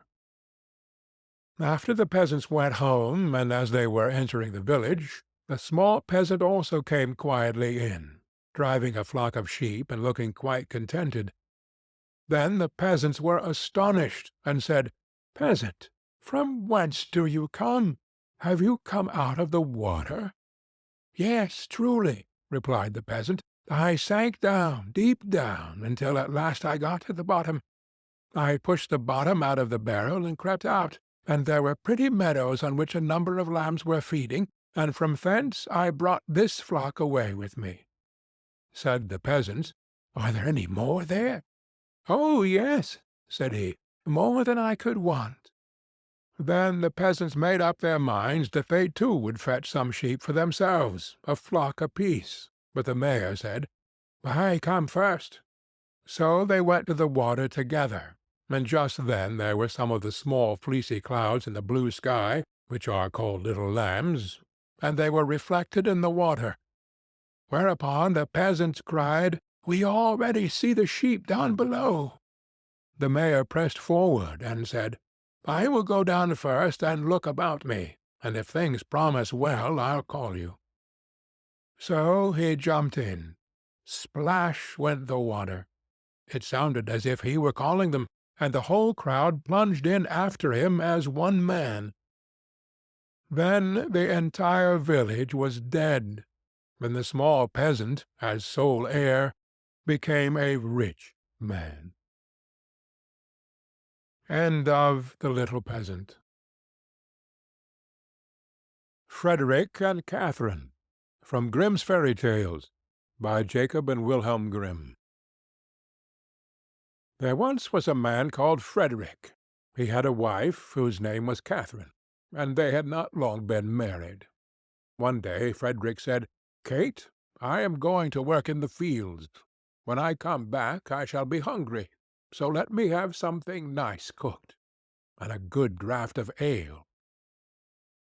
"Very well," said she, "it shall all be ready." When dinner-time drew nigh, Catherine took a nice steak, which was all the meat she had, and put it on the fire to fry. The steak soon began to look brown and to crackle in the pan, and Catherine stood by with a fork and turned it. Then she said to herself, "The steak is almost ready. I may as well go to the cellar for the ale." So she left the pan on the fire, and took a large jug, and went into the cellar and tapped the ale cask. The beer ran into the jug, and Catherine stood looking on. At last it popped into her head, "The dog is not shut up. He may be running away with the steak. That's well thought of." So up she ran from the cellar, and sure enough the rascally cur had got the steak in his mouth, and was making off with it. Away ran Catherine, and away ran the dog across the field. But he ran faster than she, and stuck close to the steak. "It's all gone, and what can't be cured must be endured," said Catherine. So she turned round, and as she had run a good way and was tired, she walked home leisurely to cool herself. Now all this time the ale was running too, for Catherine had not turned the cock, and when the jug was full the liquor ran upon the floor till the cask was empty. When she got to the cellar stairs she saw what had happened. "My stars!" said she, "what shall I do to keep Frederick from seeing all this slopping about?" So she thought a while, and at last remembered that there was a sack of fine meal bought at the last fair, and that if she sprinkled this over the floor it would suck up the ale nicely. "What a lucky thing," said she, "that we kept that meal! We have now a good use for it." So away she went for it, but she managed to set it down just upon the great jug full of beer, and upset it. And thus all the ale that had been saved was set swimming on the floor also. "Ah, well," said she, "when one goes another may as well follow." Then she strewed the meal all about the cellar, and was quite pleased with her cleverness, and said, "How very neat and clean it looks." At noon Frederick came home. "Now, wife," cried he, "what have you for dinner?" "Oh, Frederick," answered she, "I was cooking you a steak, but while I went down to draw the ale, the dog ran away with it, and while I ran after him, the ale ran out. And when I went to dry up the ale with the sack of meal that we got at the fair, I upset the jug.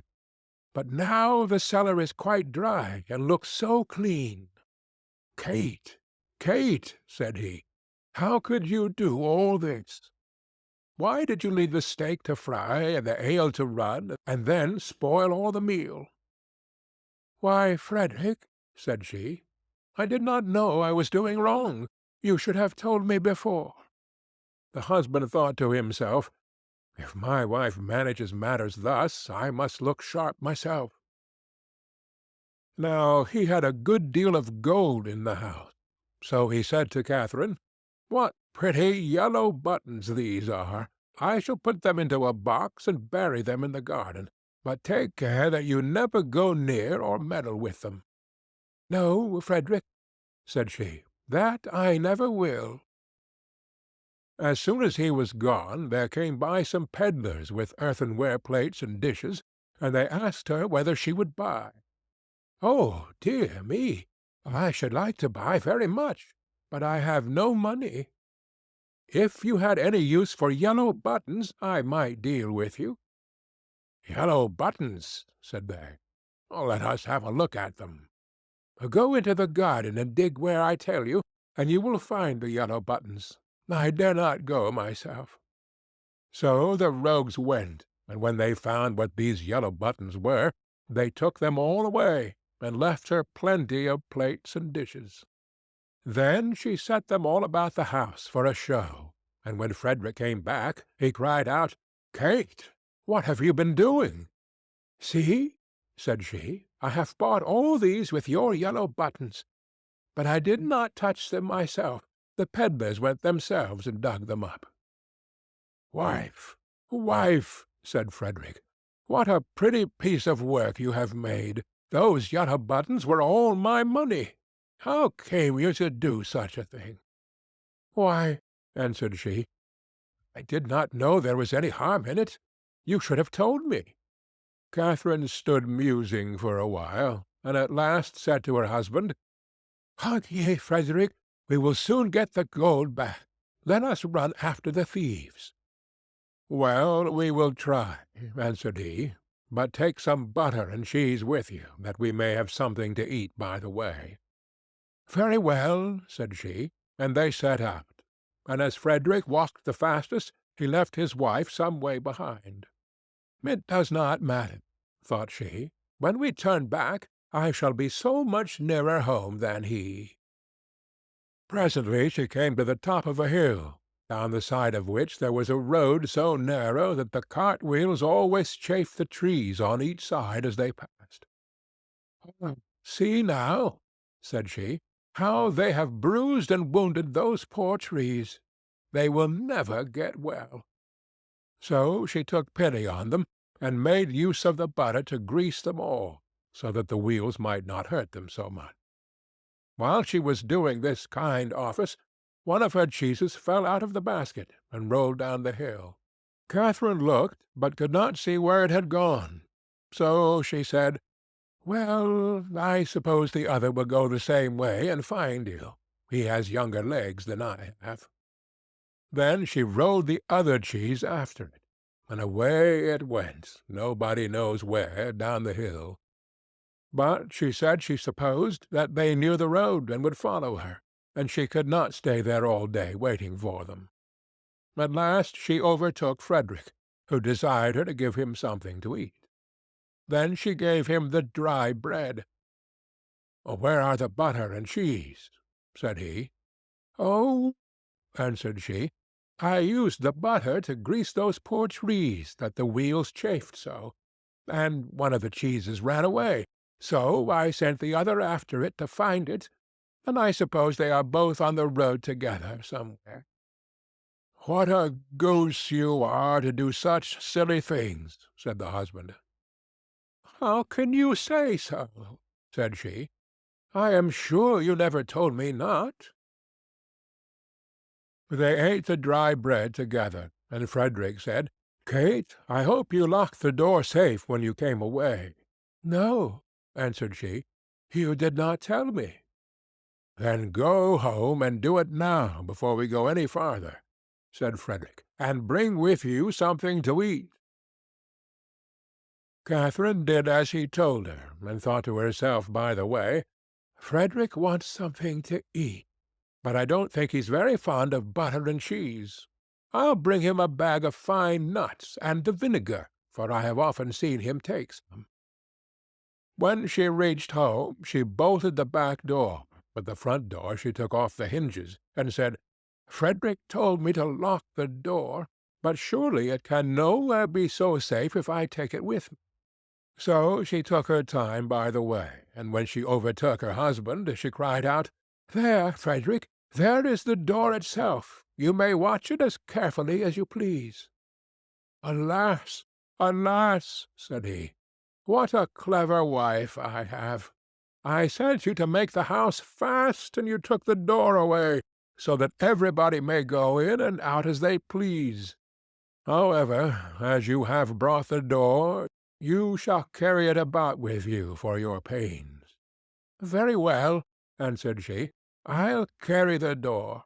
But I'll not carry the nuts and vinegar bottle also. That would be too much of a load. So, if you please, I'll fasten them to the door." Frederick, of course, made no objection to that plan, and they set off into the wood to look for the thieves, but they could not find them, and when it grew dark they climbed up into a tree to spend the night there. Scarcely were they up, but who should come by but the very rogues they were looking for. They were in truth great rascals, and belonged to that class of people who find things before they are lost. They were tired, so they sat down and made a fire under the very tree where Frederick and Catherine were. Frederick slipped down on the other side and picked up some stones. Then he climbed up again, and tried to hit the thieves on the head with them. But they only said, "It must be near morning, for the wind shakes the fir apples down." Catherine, who had the door on her shoulder, began to be very tired, but she thought it was the nuts upon it that were so heavy, so she said softly, "Frederick, I must let the nuts go." "No," answered he, "not now. They will discover us." "I can't help that. They must go." "Well, then, make haste and throw them down, if you will." Then away rattled the nuts down among the boughs, and one of the thieves cried, "Bless me, it is hailing." A little while after, Catherine thought the door was still very heavy, so she whispered to Frederick, "I must throw the vinegar down." "Pray don't," answered he. "It will discover us." "I can't help it," said she. "Go it must." So she poured all the vinegar down, and the thieves said, "What a heavy dew there is!" At last it popped into Catherine's head that it was the door itself that was so heavy all the time, so she whispered, "Frederick, I must throw the door down soon."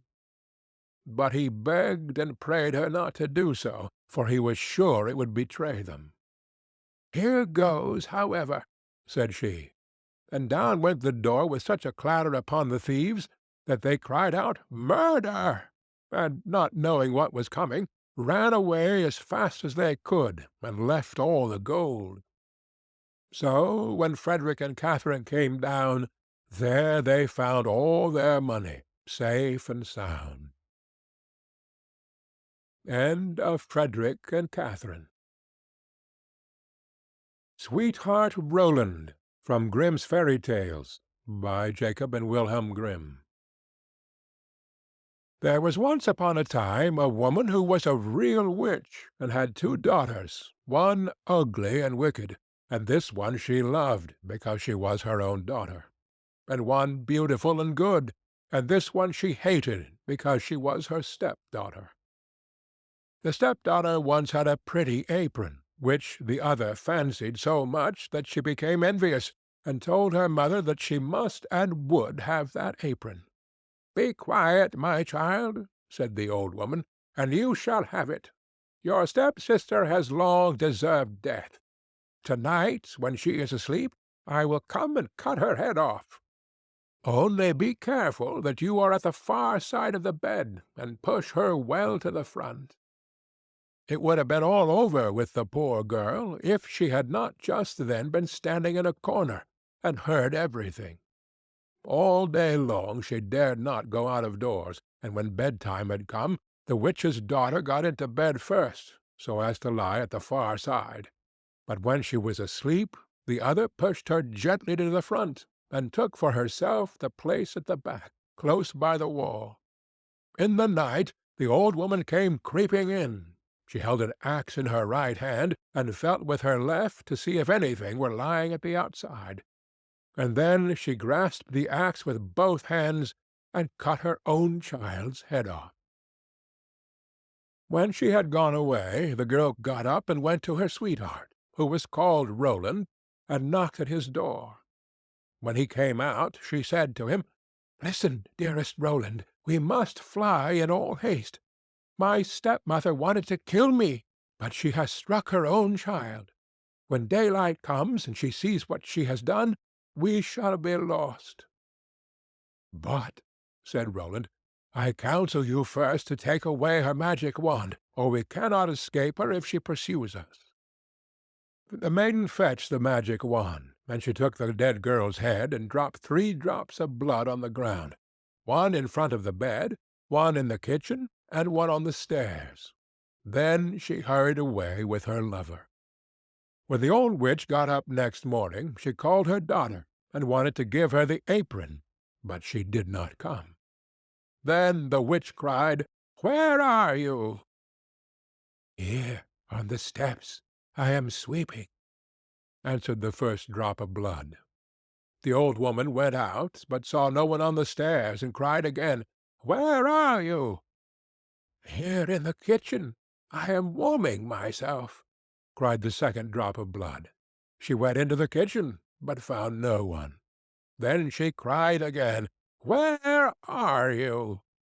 "Ah, here in the bed. I am sleeping," cried the third drop of blood. She went into the room to the bed. What did she see there? Her own child, whose head she had cut off, bathed in her blood. The witch fell into a passion, sprang to the window, and as she could look forth quite far into the world, she perceived her stepdaughter hurrying away with her sweetheart Roland. "That shall not help you," cried she. "Even if you have got a long way off, you shall not escape me." She put on her many-leagued boots, in which she covered an hour's walk at every step, and it was not long before she overtook them. The girl, however, when she saw the old woman striding towards her, changed, with her magic wand, her sweetheart Roland into a lake, and herself into a duck, swimming in the middle of it. The witch placed herself on the shore, threw bread-crumbs in, and went in endless trouble to entice the duck. But the duck did not let herself be enticed, and the old woman had to go home at night as she had come. At this the girl and her sweetheart Roland resumed their natural shapes again, and they walked on the whole night until daybreak. Then the maiden changed herself into a beautiful flower which stood in the midst of a briar hedge, and her sweetheart Roland into a fiddler. It was not long before the witch came striding up towards them, and said to the musician, "Dear musician, may I pluck that beautiful flower for myself?" "Oh, yes," he replied. "I will play to you while you do it." As she was hastily creeping into the hedge, and was just going to pluck the flower, knowing perfectly well who the flower was, he began to play, and whether she would or not, she was forced to dance, for it was a magical dance. The faster he played, the more violent springs was she forced to make, and the thorns tore her clothes from her body, and pricked her and wounded her till she bled. And as she did not stop, she had to dance till she lay dead on the ground. As they were now set free, Roland said, "Now I will go to my father and arrange for the wedding." "Then, in the meantime, I will stay here and wait for you," said the girl, "and that no one may recognize me, I will change myself into a red stone landmark." Then Roland went away, and the girl stood like a red landmark in the field and waited for her beloved. But when Roland got home, he fell into the snares of another, who so fascinated him that he forgot the maiden. The poor girl remained there a long time, but at length, as he did not return at all, she was sad, and changed herself into a flower, and thought, "Some one will surely come this way and trample me down." It befell, however, that a shepherd kept his sheep in the field, and saw the flower, and as it was so pretty, plucked it, took it with him, and laid it away in his chest. From that time forth strange things happened in the shepherd's house. When he arose in the morning, all the work was already done. The room was swept, the table and benches cleaned, the fire in the hearth was lighted, and the water was fetched. And at noon, when he came home, the table was laid, and a good dinner served. He could not conceive how this came to pass, for he never saw a human being in his house, and no one could have concealed himself in it. He was certainly pleased with this good attendance, but still at last he was so afraid that he went to a wise woman and asked for her advice. The wise woman said, "There is some enchantment behind it. Listen very early some morning if anything is moving in the room, and if you see anything, no matter what it is, throw a white cloth over it, and then the magic will be stopped." The shepherd did as she bade him, and next morning, just as day dawned, he saw the chest opened and the flower come out. Swiftly he sprang towards it, and threw a white cloth over it. Instantly the transformation came to an end, and a beautiful girl stood before him, who admitted to him that she had been the flower, and that up to this time she had attended to his housekeeping. She told him her story, and, as she pleased him, he asked her if she would marry him, but she answered no, for she wanted to remain faithful to her sweetheart Roland, although he had deserted her. Nevertheless, she promised not to go away, but to continue keeping house for the shepherd. And now the time drew near when Roland's wedding was to be celebrated, and then, according to an old custom in the country, it was announced that all the girls were to be present at it, and sing in honor of the bridal pair. When the faithful maiden heard of this, she grew so sad that she thought her heart would break, and she would not go thither, but the other girls came and took her. When it came her time to sing, she stepped back, until at last she was the only one left, and then she could not refuse. But when she began her song, and it reached Roland's ears, he sprang up and cried, "I know the voice! That is the true bride! I will have no other!" Everything he had forgotten, and which had vanished from his mind, had suddenly come home again to his heart. Then the faithful maiden held her wedding with her sweetheart Roland, and grief came to an end, and joy began. End of Sweetheart Roland. Snowdrop, from Grimm's Fairy Tales, by Jacob and Wilhelm Grimm. It was the middle of winter, when the broad flakes of snow were falling around, that the queen of a country many thousand miles off sat working at her window. The frame of the window was made of fine black ebony, and as she sat looking out upon the snow, she pricked her finger, and 3 drops of blood fell upon it. Then she gazed thoughtfully upon the red drops that sprinkled the white snow, and said, "Would that my little daughter may be as white as that snow, and as red as that blood, and as black as this ebony window-frame." And so the little girl really did grow up. Her skin was as white as snow, her cheeks as rosy as the blood, and her hair as black as ebony, and she was called Snowdrop. But this queen died, and the king soon married another wife, who became queen and was very beautiful, but so vain that she could not bear to think that any one could be handsomer than she was. She had a fairy looking-glass to which she used to go, and then she would gaze upon herself in it, and say, "Tell me, glass, tell me true, of all the ladies in the land, who is the fairest? Tell me who?"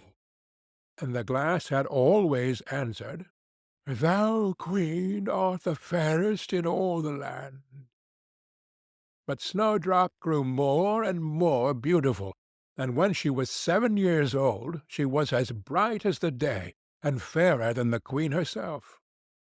Then the glass one day answered the queen, when she went to look in it as usual, "Thou, queen, art fair, and beauteous to see, but Snowdrop is lovelier far than thee." When she heard this, she turned pale with rage and envy, and called to one of her servants, and said, "Take Snowdrop away into the wild wood, that I may never see her any more." Then the servant led her away, but his heart melted when Snowdrop begged him to spare her life, and he said, "I will not hurt you, thou pretty child." So he left her by herself, and though he thought it most likely that the wild beasts would tear her in pieces, he felt as if a great weight were taken off his heart when he made up his mind not to kill her, but to leave her to her fate, with the chance of some one finding and saving her. Then poor Snowdrop wandered along through the wood in great fear, and the wild beasts roared about her, but none did her any harm. In the evening she came to a cottage among the woods, and went in to rest, for her little feet would carry her no further. Everything was spruce and neat in the cottage. On the table was spread a white cloth, and there were 7 little plates, 7 little loaves, and 7 little glasses with wine in them, and 7 knives and forks laid in order, and by the wall stood 7 little beds.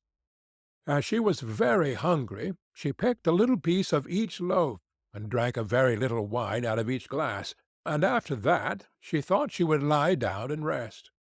So she tried all the little beds, but one was too long and another was too short, till at last the 7th suited her, and there she laid herself down and went to sleep.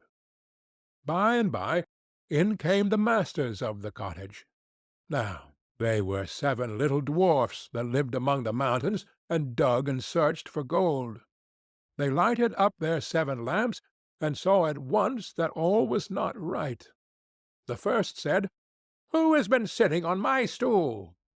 The second, "Who has been eating off my plate?" The third, "Who has been picking my bread?" The fourth, "Who has been meddling with my spoon?" The fifth, "Who has been handling my fork?" The sixth, "Who has been cutting with my knife?" The seventh, "Who has been drinking my wine?" Then the first looked round and said, "Who has been lying on my bed?" And the rest came running to him, and every one cried out that somebody had been upon his bed. But the 7th saw Snowdrop, and called all his brethren to come and see her. Then they cried out with wonder and astonishment, and brought their lamps to look at her, and said, "Good heavens, what a lovely child she is!" And they were very glad to see her, and took care not to wake her. And the 7th dwarf slept an hour with each of the other dwarfs in turn, till the night was gone. In the morning Snowdrop told them all her story, and they pitied her, and said if she would keep all things in order, and cook and wash and knit and spin for them, she might stay where she was, and they would take good care of her. Then they went out all day long to their work, seeking for gold and silver in the mountains. But Snowdrop was left at home, and they warned her, and said, "The Queen will soon find out where you are, so take care, and let no one in." But the Queen, now that she thought Snowdrop was dead, believed that she must be the handsomest lady in the land, and she went to her glass and said, "Tell me, glass, tell me true, of all the ladies in the land, who is fairest? Tell me, who?" And the glass answered, "Thou, queen, art the fairest in all this land. But over the hills, in the greenwood shade, where the 7 dwarfs their dwelling have made, there Snowdrop is hiding her head, and she is lovelier far, O queen, than thee." Then the queen was very much frightened, for she knew that the glass always spoke the truth, and was sure that the servants had betrayed her. And she could not bear to think that any one lived who was more beautiful than she was. So she dressed herself up as an old pedlar, and went away over the hills to the place where the dwarfs dwelt. Then she knocked at the door, and cried, "Fine wares to sell." Snowdrop looked out at the window, and said, "Good day, good woman. What have you to sell?" "Good wares, fine wares," said she, "laces and bobbins of all colours." "I will let the old lady in. She seems to be a very good sort of body," thought Snowdrop, as she ran down and unbolted the door. "Bless me!" said the old woman, "how badly your stays are laced! Let me lace them up with one of my nice new laces." Snowdrop did not dream of any mischief, so she stood before the old woman, but she set to work so nimbly, and pulled the lace so tight, that Snowdrop's breath was stopped, and she fell down as if she were dead. "There's an end to all thy beauty," said the spiteful queen, and went away home. In the evening the 7 dwarfs came home, and I need not say how grieved they were to see their faithful Snowdrop stretched out upon the ground as if she was quite dead. However, they lifted her up, and when they found what ailed her, they cut the lace, and in a little time she began to breathe, and very soon came to life again. Then they said, "The old woman was the queen herself. Take care another time, and let no one in while we are away." When the queen got home, she went straight to her glass, and spoke to it as before. But to her great grief it still said, "Thou, queen, art the fairest in all this land. But over the hills, in the greenwood shade, where the 7 dwarfs their dwelling have made, there Snowdrop is hiding her head, and she is lovelier far, O queen, than thee."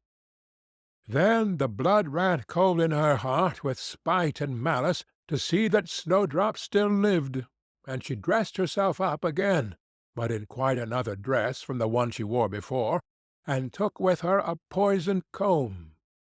When she reached the dwarf's cottage, she knocked at the door, and cried, "Fine wares to sell." But Snowdrop said, "I dare not let any one in." Then the queen said, "Only look at my beautiful combs," and gave her the poisoned one, and it looked so pretty that she took it up and put it into her hair to try. But the moment it touched her head, the poison was so powerful that she fell down senseless. "There you may lie," said the queen, and went her way.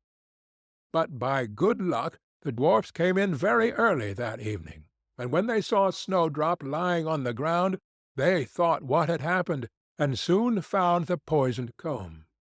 And when they got it away, she got well, and told them all that had passed, and they warned her once more not to open the door to any one.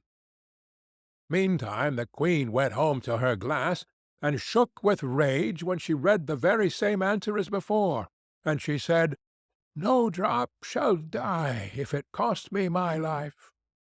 So she went by herself into her chamber, and got ready a poisoned apple. The outside looked very rosy and tempting, but whoever tasted it was sure to die. Then she dressed herself up as a peasant's wife, and travelled over the hills to the dwarf's cottage, and knocked at the door. But Snowdrop put her head out of the window, and said, I dare not let any one in, for the dwarfs have told me not." "Do as you please," said the old woman. "But at any rate take this pretty apple. I will give it to you." "No," said Snowdrop, "I dare not take it." "You silly girl," answered the other, "what are you afraid of? Do you think it is poisoned? Come, do you eat one part, and I will eat the other." Now the apple was so made up that one side was good, though the other side was poisoned. Then Snowdrop was much tempted to taste, for the apple looked so very nice, and when she saw the old woman eat, she could wait no longer. But she had scarcely put the piece into her mouth when she fell down dead upon the ground.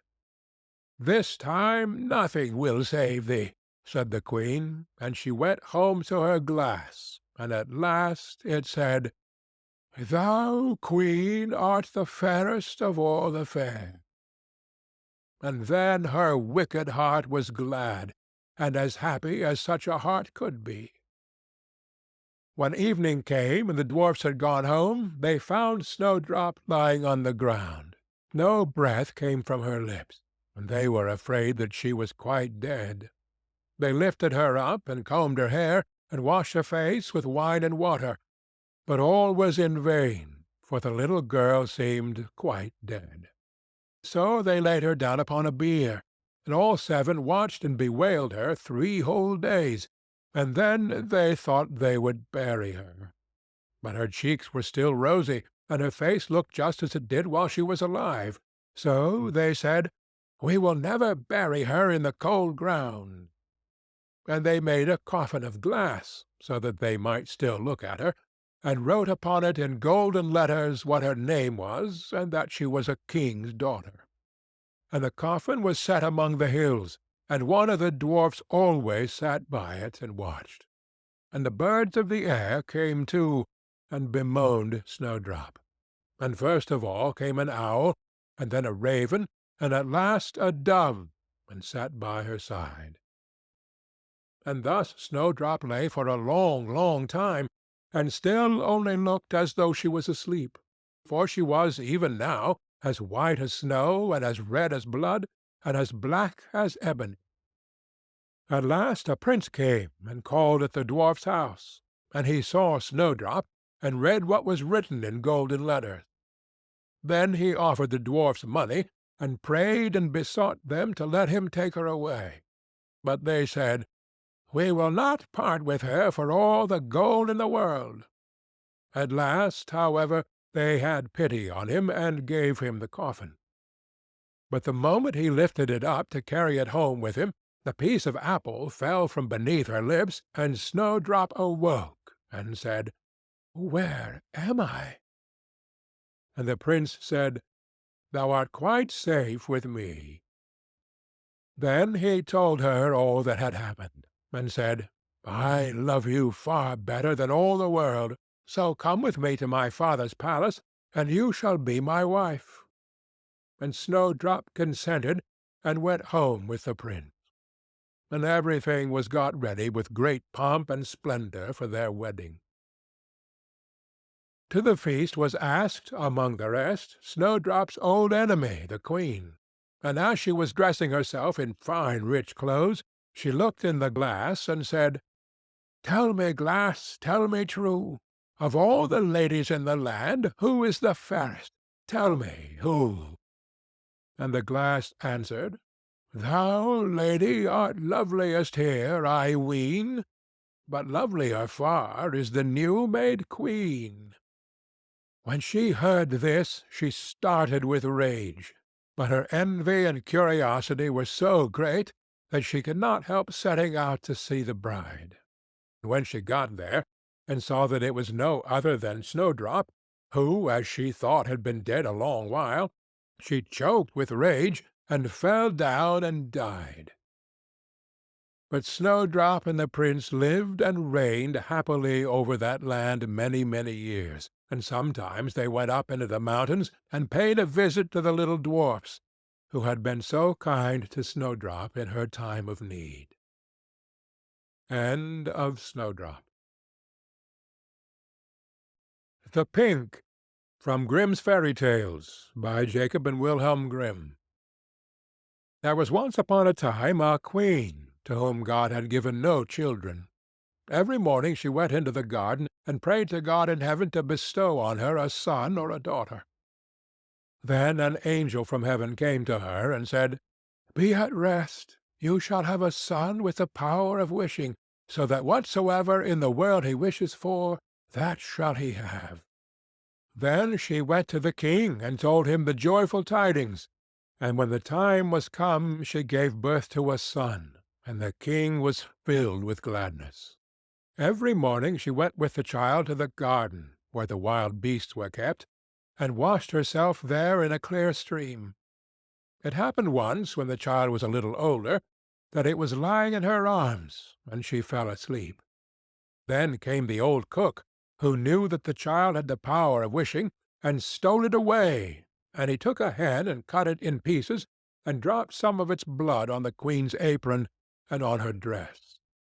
Then he carried the child away to a secret place, where the nurse was obliged to suckle it, and he ran to the king and accused the queen of having allowed her child to be taken from her by the wild beasts.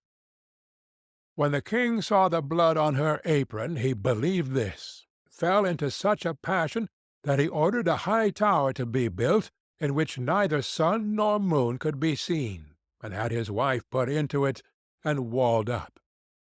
Here she was to stay for 7 years without meat or drink, and die of hunger. But God sent 2 angels from heaven, in the shape of white doves, which flew to her twice a day, and carried her food until the 7 years were over. The cook, however, thought to himself, "If the child has the power of wishing, and I am here, he might very easily get me into trouble."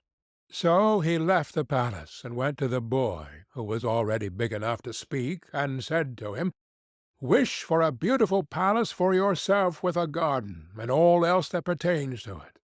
Scarcely were the words out of the boy's mouth, when everything was there that he had wished for. After a while the cook said to him, "It is not well for you to be so alone. Wish for a pretty girl as a companion." Then the king's son wished for one, and she immediately stood before him, and was more beautiful than any painter could have painted her. The two played together, and loved each other with all their hearts, and the old cook went out hunting like a nobleman. The thought occurred to him, however, that the king's son might some day wish to be with his father, and thus bring him into great peril. So he went out and took the maiden aside, and said, "To-night, when the boy is asleep, go to his bed and plunge this knife into his heart, and bring me his heart and tongue, and if you do not do it, you shall lose your life." Thereupon he went away, and when he returned next day she had not done it, and said, "Why should I shed the blood of an innocent boy who has never harmed any one?" The cook once more said, "If you do not do it, it shall cost you your own life." When he had gone away, she had a little hind brought to her, and ordered her to be killed, and took her heart and tongue, and laid them on a plate. And when she saw the old man coming, she said to the boy, "Lie down in your bed, and draw the clothes over you." When the wicked wretch came in, and said, "Where are the boy's heart and tongue?" the girl reached the plate to him, but the king's son threw off the quilt, and said, "You old sinner, why did you want to kill me?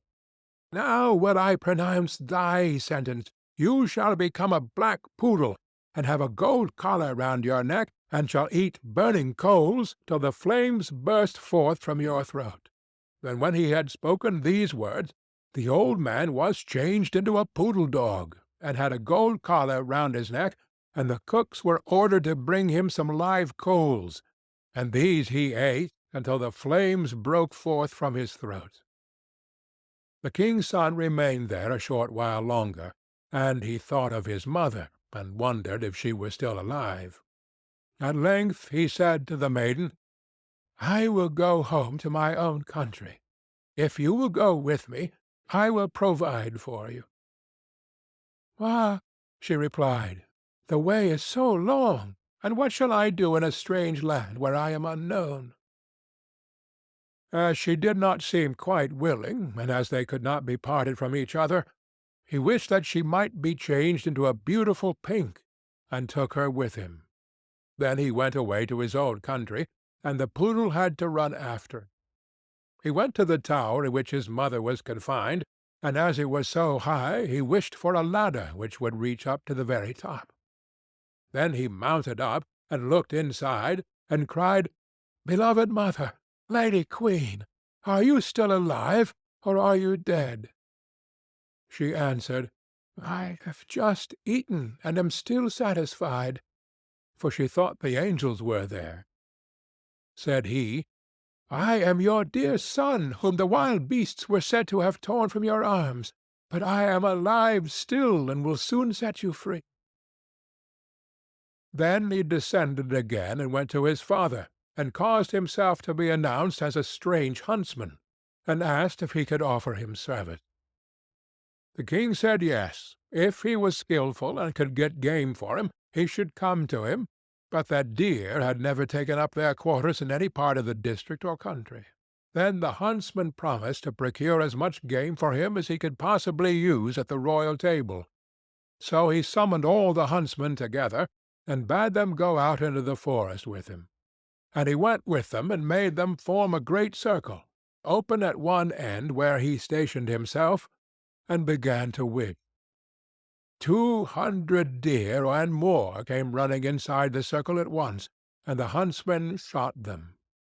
Then they were all placed on 60 country carts, and driven home to the king, and for once he was able to deck the table with game, after having none at all for years. Now the king felt great joy at this, and commanded that his entire household should eat with him next day, and made a great feast. When they were all assembled together, he said to the huntsman, "As you are so clever, you shall sit by me." He replied, "Lord King, your Majesty must excuse me. I am a poor huntsman." But the king insisted on it, and said, "You shall sit by me," until he did it. Whilst he was sitting there, he thought of his dearest mother, and wished that one of the king's principal servants would begin to speak of her, and would ask how it was faring with the queen in the tower, and if she were alive still, or had perished. Hardly had he formed the wish, than the marshal began, and said, "Your Majesty, we live joyously here, but how is the queen living in the town? Is she still alive, or has she died?" But the king replied, "She let my dear son be torn to pieces by wild beasts. I will not have her named." Then the huntsman arose, and said, "Gracious lord father, she is alive still, and I am her son, and I was not carried away by wild beasts, but by that wretch the old cook, who tore me from her arms when she was asleep, and sprinkled her apron with the blood of a chicken." Thereupon he took the dog with the golden collar, and said, "That is the wretch," and caused live coals to be brought, and these the dog was compelled to devour before the sight of all, until flames burst forth from its throat. On this the huntsman asked the king if he would like to see the dog in his true shape, and wished him back into the form of the cook, in the which he stood immediately with his white apron and his knife by his side. When the king saw him, he fell into a passion, and ordered him to be cast into the deepest dungeon. Then the huntsman spoke further, and said, "Father, will you see the maiden who brought me up so tenderly, and who was afterwards to murder me, but did not do it, though her own life depended on it?" The king replied, "Yes, I would like to see her." The son said, "Most gracious father, I will show her to you in the form of a beautiful flower." And he thrust his hand into his pocket, and brought forth the pink, and placed it on the royal table, and it was so beautiful that the king had never seen one to equal it. Then the son said, Now will I show her to you in her own form," and wished that she might become a maiden, and she stood there looking so beautiful that no painter could have made her look more so. And the king sent 2 waiting maids and 2 attendants into the tower, to fetch the queen and bring her to the royal table. But when she was led in, she ate nothing, and said, "The gracious and merciful God who has supported me in the tower will soon set me free." She lived 3 days more, and then died happily. And when she was buried, the 2 white doves, which had brought her food to the tower, and were angels of heaven, followed her body and seated themselves on her grave. The aged king ordered the cook to be torn in 4 pieces, but grief consumed the king's own heart, and he soon died. His son married the beautiful maiden whom he had brought with him as a flower in his pocket, and whether they are still alive or not is known to God. End of the Pink. Clever Elsie, from Grimm's Fairy Tales, by Jacob and Wilhelm Grimm. There was once a man who had a daughter who was called Clever Elsie, and when she had grown up, her father said, "We will get her married." "Yes," said the mother, "if only some one would come who would have her." At length a man came from a distance and wooed her, who was called Hans. But he stipulated that Clever Elsie should be really smart.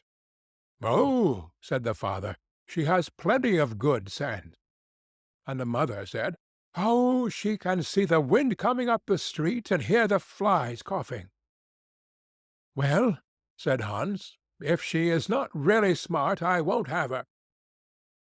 When they were sitting at dinner and had eaten, the mother said, "Elsie, go into the cellar and fetch some beer."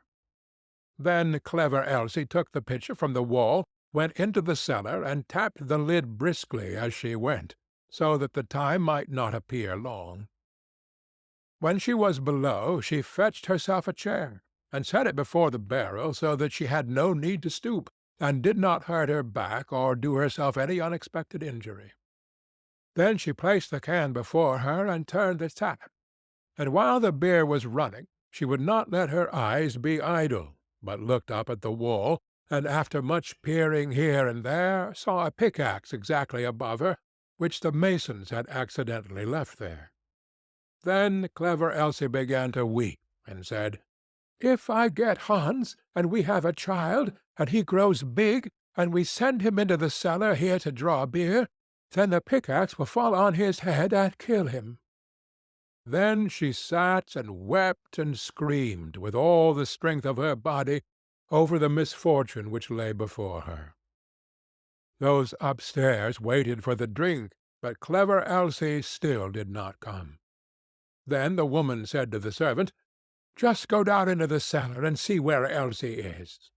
The maid went, and found her sitting in front of the barrel, screaming loudly. "Elsie, why do you weep?"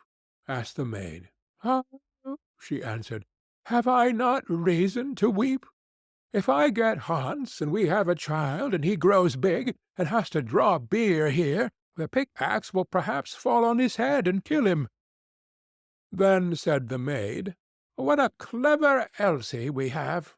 and sat down beside her and began loudly to weep over the misfortune.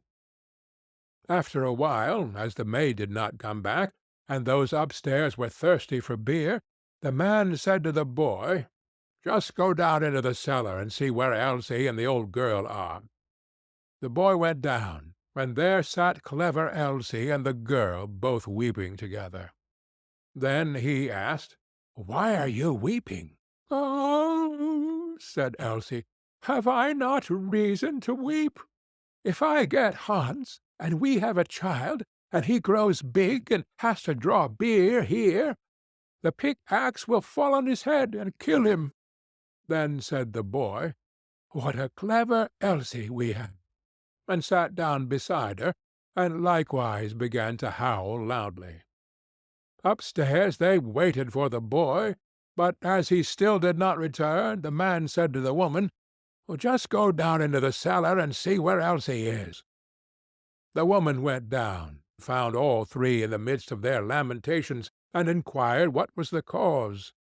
Then Elsie told her also that her future child was to be killed by the pickaxe when it grew big and had to draw beer, and the pickaxe fell down. Then said the mother likewise, "What a clever Elsie we have!"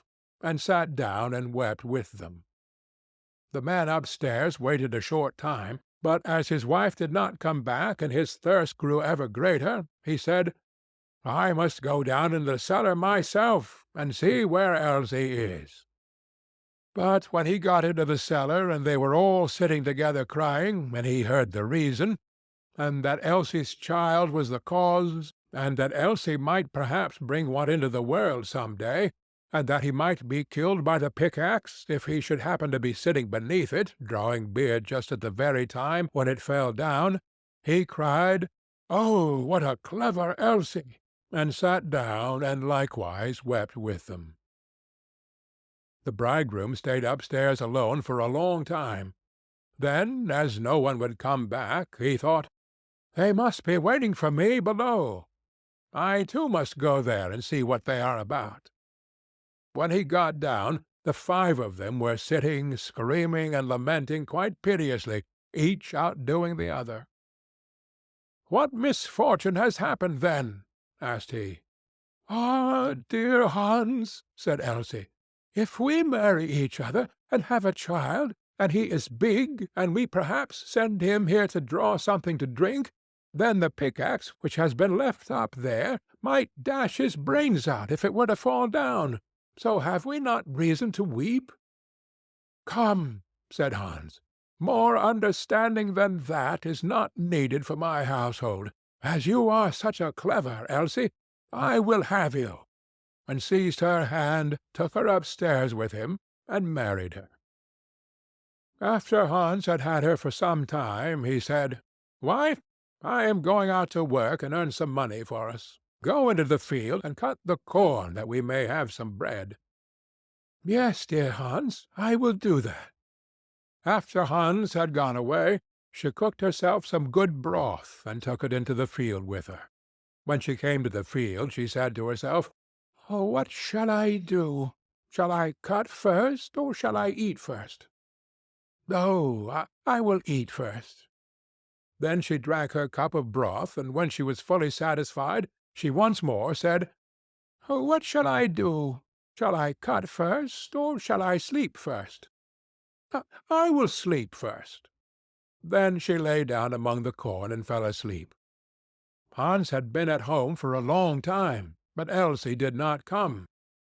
Then said he, "What a clever Elsie I have! She is so industrious that she does not even come home to eat." But when evening came and she still stayed away, Hans went out to see what she had cut. But nothing was cut, and she was lying among the corn asleep. Then Hans hastened home, and brought a fowler's net with little bells, and hung it round about her, and she still went on sleeping. Then he ran home, shut the house door, and sat down in his chair and worked. At length, when it was quite dark, clever Elsie awoke, and when she got up there was a jingling all round about her, and the bells rang at each step which she took.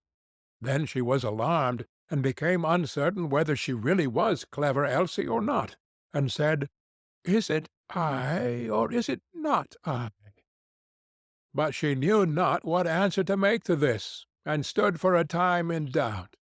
At length she thought, "I will go home, and ask if it be I, or if it be not I. They will be sure to know." She ran to the door of her own house, but it was shut. Then she knocked at the window, and cried, "Hans, is Elsie within?" "Yes," answered Hans, "she is within." Hereupon she was terrified, and said, "Ah, heavens! That it is not I," and went to another door. But when the people heard the jingling of the bells, they would not open it, and she could get in nowhere. Then she ran out of the village, and no one has seen her since. End of Clever Elsie. The Miser in the Bush, from Grimm's Fairy Tales, by Jacob and Wilhelm Grimm. A farmer had a faithful and diligent servant, who had worked hard for him 3 years without having been paid any wages. At last it came into the man's head that he would not go on thus without pay any longer. So he went to his master and said, "I have worked hard for you a long time. I will trust you to give me what I deserve to have for my trouble." The farmer was a sad miser, and knew that this man was very simple-hearted, so he took out 3 and gave him for every year's service a penny. The poor fellow thought it was a great deal of money to have, and said to himself, "Why should I work hard and live here on bad fare any longer? I can now travel into the wide world and make myself merry." With that he put his money into his purse, and set out, roaming over hill and valley. As he jogged along over the fields, singing and dancing, a little dwarf met him, and asked him what made him so merry. "Why, what should make me downhearted?" said he. "I am sound in health and rich in purse. What should I care for? I have saved up my 3 years' earnings, and have it all safe in my pocket." "How much may it come to?" said the little man. "A full 3, replied the countryman. "I wish you would give them to me," said the other. "I am very poor." Then the man pitied him, and gave him all he had, and the little dwarf said in return, "As you have such a kind, honest heart, I will grant you 3 wishes, 1 for every penny. So choose whatever you like." Then the countryman rejoiced at his good luck, and said, "I like many things better than money. First, I will have a bow that will bring down everything I shoot at. Secondly, a fiddle that will set every one dancing that hears me play upon it. And thirdly, I should like that every one should grant what I ask." The dwarf said he should have these 3 wishes. So he gave him the bow and fiddle, and went his way. Our honest friend journeyed on his way too, and if he was merry before, he was now 10 times more so. He had not gone far before he met an old miser. Close by them stood a tree, and on the topmost twig sat a thrush, singing away all most joyfully. "Oh, what a pretty bird!" said the miser. "I would give a great deal of money to have such a one." "If that's all," said the countryman, "I will soon bring it down." Then he took up his bow, and down fell the thrush into the bushes at the foot of the tree. The miser crept into the bush to find it, but directly he had got into the middle, his companion took up his fiddle and played away, and the miser began to dance and spring about, capering higher and higher in the air. The thorns soon began to tear his clothes, till they all hung in rags about him, and he himself was all scratched and wounded, so that the blood ran down.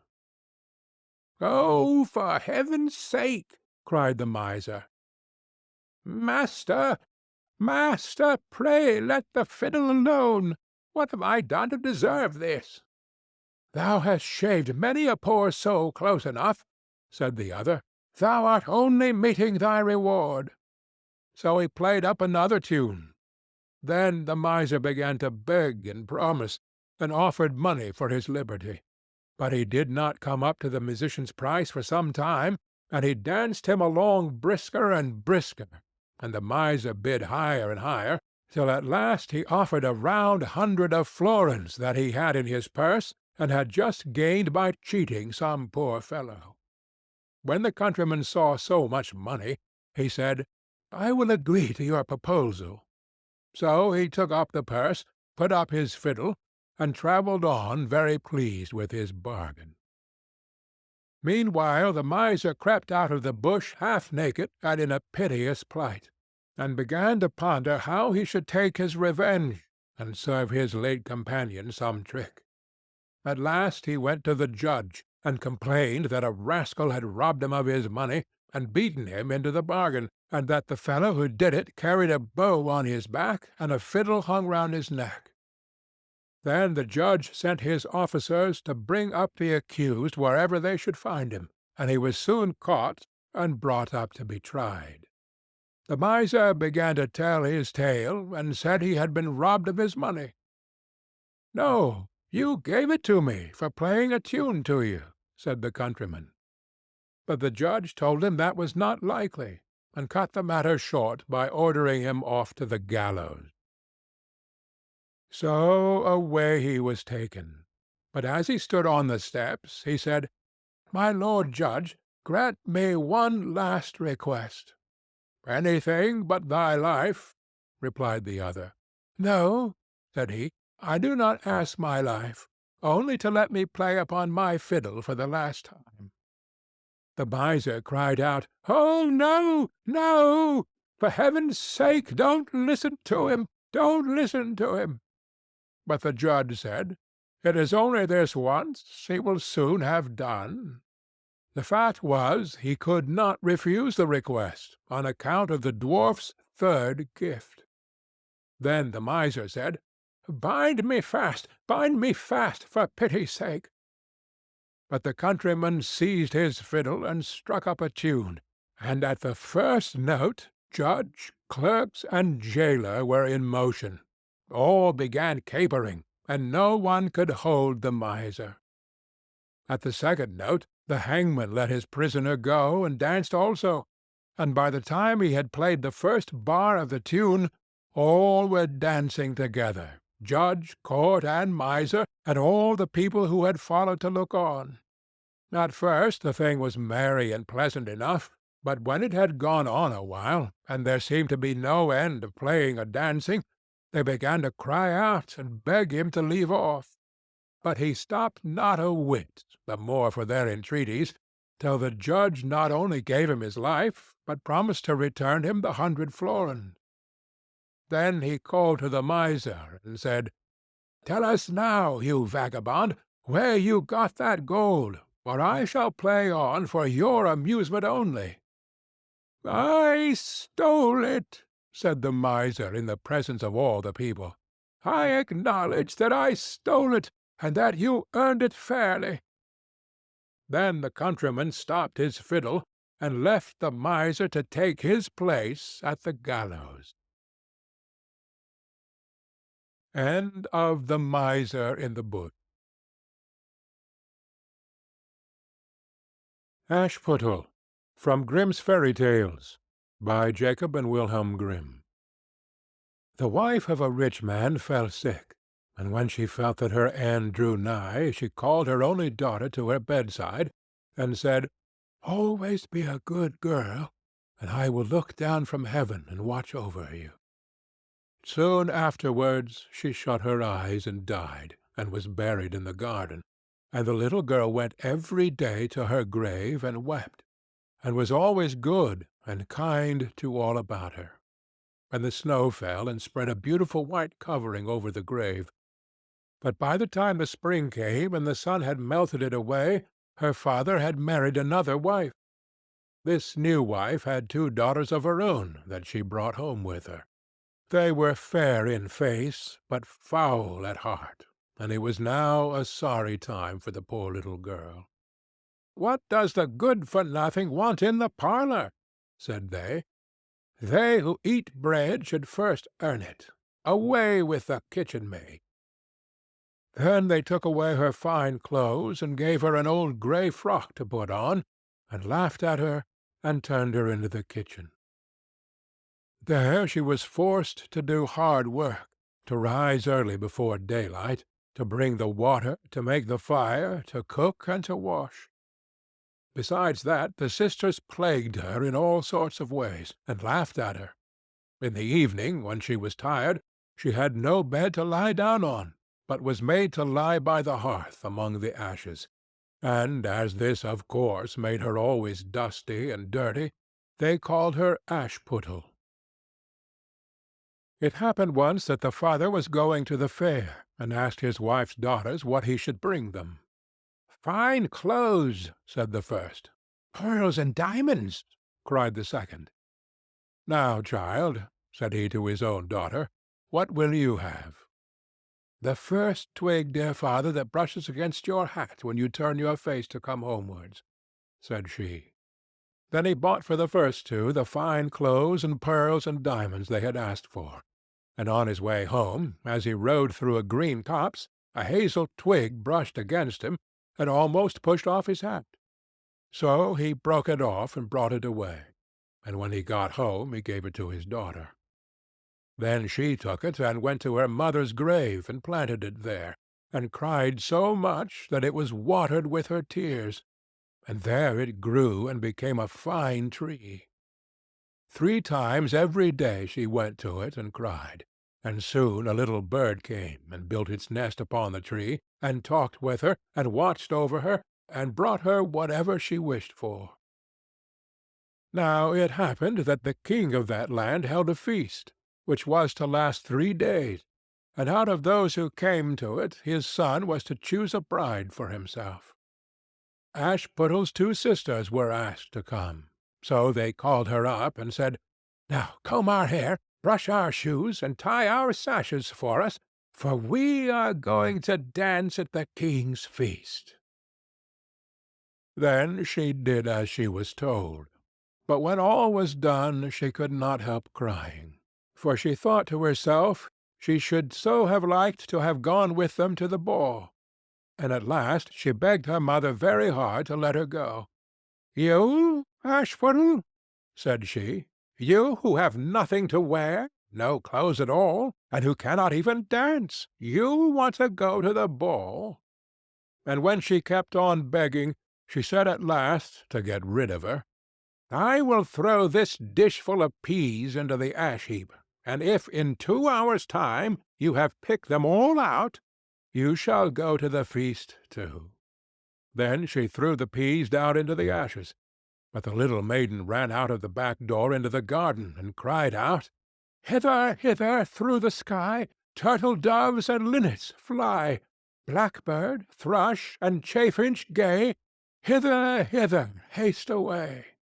One and all, come help me, quick, haste ye, pick, pick, pick." Then first came 2 white doves, flying in at the kitchen window. Next came 2 turtle doves, and after them came all the little birds under heaven, chirping and fluttering in, and they flew down into the ashes, and the little doves stooped their heads down and set to work, pick, pick, pick, and then the others began to pick, pick, pick, and among them all they soon picked out all the good grain and put it into a dish, but left the ashes. Long before the end of the hour the work was quite done, and all flew out again at the windows. Then Ashputtel brought the dish to her mother, overjoyed at the thought that now she could go to the ball. But the mother said, "No, no, you wench, you have no clothes, and cannot dance. You shall not go." And when Ashputtel begged very hard to go, she said, "If you can in 1 hour's time pick 2 of these dishes of peas out of the ashes, you shall go too." And thus she thought she should at least get rid of her. So she shook 2 dishes of peas into the ashes. But the little maiden went out into the garden at the back of the house, and cried out as before, "Hither, hither, through the sky, turtle doves and linnets fly, blackbird, thrush, and chaffinch gay, hither, hither, haste away. One and all, come help me, quick, haste ye, pick, pick, pick." Then first came 2 white doves in at the kitchen window. Next came 2 turtle doves, and after them came all the little birds under heaven, chirping and hopping about. And they flew down into the ashes, and the little doves put their heads down and set to work, pick, pick, pick, and then the others began, pick, pick, pick, and they put all the good grain into the dishes, and left all the ashes. Before half an hour's time all was done, and out they flew again, and then Ashputtel took the dishes to her mother, rejoicing to think that she should now go to the ball. But her mother said, "It is all of no use. You cannot go. You have no clothes and cannot dance, and you would only put us to shame." And off she went with her 2 daughters to the ball. Now when all were gone and nobody left at home, Ashputtel went sorrowfully and sat down under the hazel-tree, and cried out, "Shake, shake, hazel-tree, gold and silver over me." Then her friend the bird flew out of the tree, and brought a gold and silver dress for her, and slippers of spangled silk, and she put them on, and followed her sisters to the feast. But they did not know her, and thought it must be some strange princess, she looked so fine and beautiful in her rich clothes. And they never once thought of Ashputtel, taking it for granted that she was safe at home in the dirt. The king's son soon came up to her, and took her by the hand, and danced with her, and no one else, and he never left her hand. And when any one else came to ask her to dance, he said, "This lady is dancing with me." Thus they danced till a late hour of the night, and then she wanted to go home. And the king's son said, "I shall go and take care of you to your home," for he wanted to see where the beautiful maiden lived. But she slipped away from him unawares, and ran off towards home. And as the prince followed her, she jumped up into the pigeon-house and shut the door. And then he waited till her father came home, and told him that the unknown maiden, who had been at the feast, had hid herself in the pigeon-house. But when they had broken open the door, they found no one within, and as they came back into the house, Ashputtel was lying, as she always did, in her dirty frock by the ashes, and her dim little lamp was burning in the chimney. For she had run as quickly as she could through the pigeon-house and on to the hazel-tree, and had there taken off her beautiful clothes, and put them beneath a tree, that the bird might carry them away, and had lain down again amid the ashes in her little grey frock. The next day, when the feast was again held, and her father, mother, and sisters were gone, Ashputtel went to the hazel-tree, and said, "Shake, shake, hazel-tree, gold and silver over me." And the bird came, and brought a still finer dress than the one she had worn the day before. And when she came in it to the ball, every one wondered at her beauty. But the king's son, who was waiting for her, took her by the hand and danced with her. And when any one asked her to dance, he said, as before, "This lady is dancing with me." When night came, she wanted to go home, and the king's son followed her as before, that he might see into what house she went. But she sprang away from him all at once into the garden behind her father's house. In this garden stood a fine large pear-tree full of ripe fruit, and Ashputtel, not knowing where to hide herself, jumped up into it without being seen. Then the king's son lost sight of her, and could not find out where she was gone, but waited till her father came home, and said to him, "The unknown lady who danced with me has slipped away, and I think she must have sprung into the pear-tree." The father thought to himself, "Can it be Ashputtel?" So he had an axe brought, and they cut down the tree, but found no one upon it. And when they came back into the kitchen, there lay Ashputtel among the ashes, for she had slipped down on the other side of the tree, and carried her beautiful clothes back to the bird at the hazel-tree, and then put on her little grey frock. The third day, when her father and mother and sisters were gone, she went again into the garden, and said, "Shake, shake, hazel-tree, gold and silver over me." Then her kind friend the bird brought a dress still finer than the former one, and slippers which were all of gold, so that when she came to the feast no one knew what to say, for wonder at her beauty. And the king's son danced with nobody but her, and when any one else asked her to dance, he said, "This lady is my partner, sir." When night came she wanted to go home, and the king's son would go with her, and said to himself, "I will not lose her this time." But, however, she again slipped away from him, though in such a hurry that she dropped her left golden slipper upon the stairs. The prince took the shoe and went the next day to the king his father, and said, "I will take for my wife the lady that this golden slipper fits." Then both the sisters were overjoyed to hear it, for they had beautiful feet, and had no doubt that they could wear the golden slipper. The eldest went first into the room where the slipper was, and wanted to try it on, and the mother stood by. But her great toe could not go into it, and the shoe was altogether much too small for her. Then the mother gave her a knife, and said, "Never mind, cut it off. When you are queen you will not care about toes. You will not want to walk." So the silly girl cut off her great toe, and thus squeezed on the shoe, and went to the king's son. Then he took her for his bride, and set her beside him on his horse, and rode away with her homewards. But on their way home they had to pass by the hazel tree that Ashputtel had planted, and on the branch sat a little dove singing, back again, look to the shoe.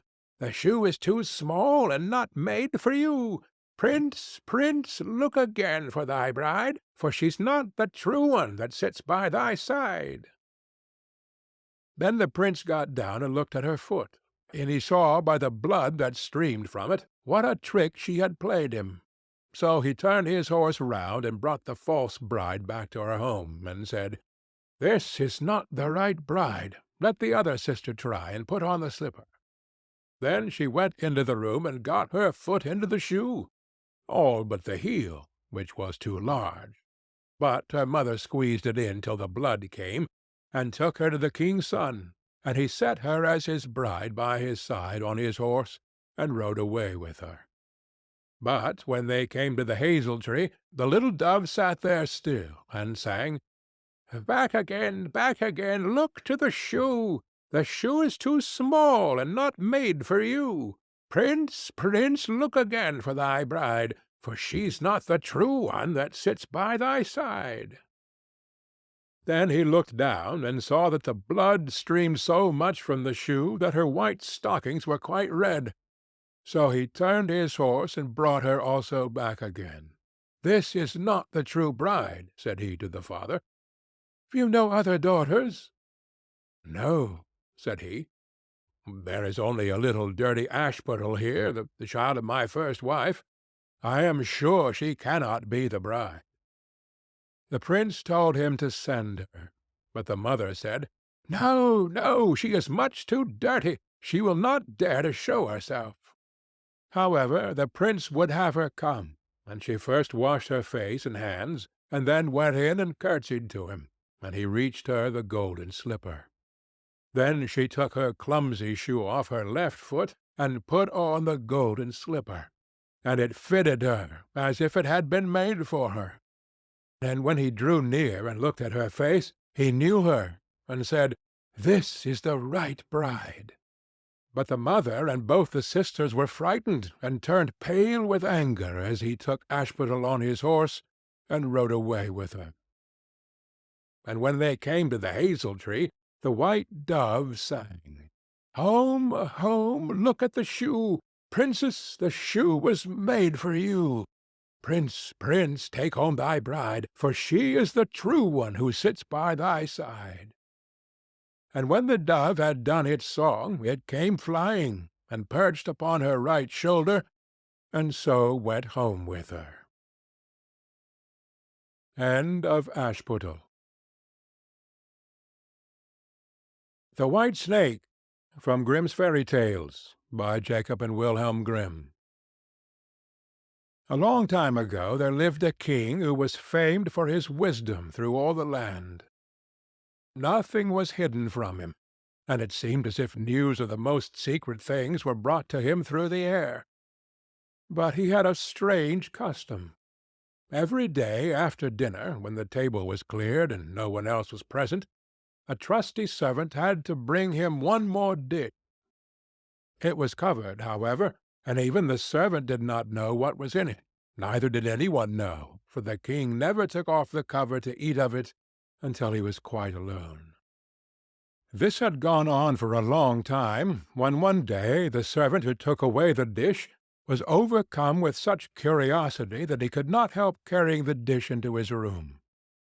When he had carefully locked the door, he lifted up the cover, and saw a white snake lying on the dish. But when he saw it, he could not deny himself the pleasure of tasting it, so he cut off a little bit and put it into his mouth. No sooner had it touched his tongue than he heard a strange whispering of little voices outside his window. He went and listened, and then noticed that it was the sparrows who were chattering together, and telling one another of all kinds of things which they had seen in the fields and woods. Eating the snake had given him power of understanding the language of animals. Now it so happened that on this very day the queen lost her most beautiful ring, and suspicion of having stolen it fell upon this trusty servant, who was allowed to go everywhere. The king ordered the man to be brought before him, and threatened with angry words that unless he could before the morrow point out the thief, he himself should be looked upon as guilty and executed. In vain he declared his innocence. He was dismissed with no better answer. In his trouble and fear, he went down into the courtyard, and took thought how to help himself out of his trouble. Now some ducks were sitting together quietly by a brook and taking their rest, and whilst they were making their feathers smooth with their bills, they were having a confidential conversation together. The servant stood by and listened.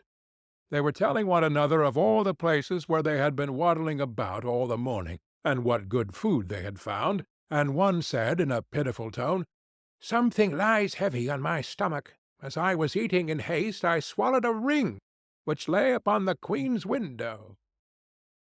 The servant at once seized her by the neck, carried her to the kitchen, and said to the cook, "Here is a fine duck. Pray kill her." "Yes," said the cook, and weighed her in his hand.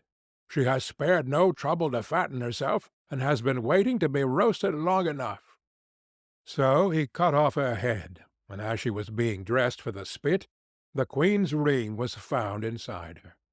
The servant could now easily prove his innocence, and the king, to make amends for the wrong, allowed him to ask a favour, and promised him the best place in the court that he could wish for.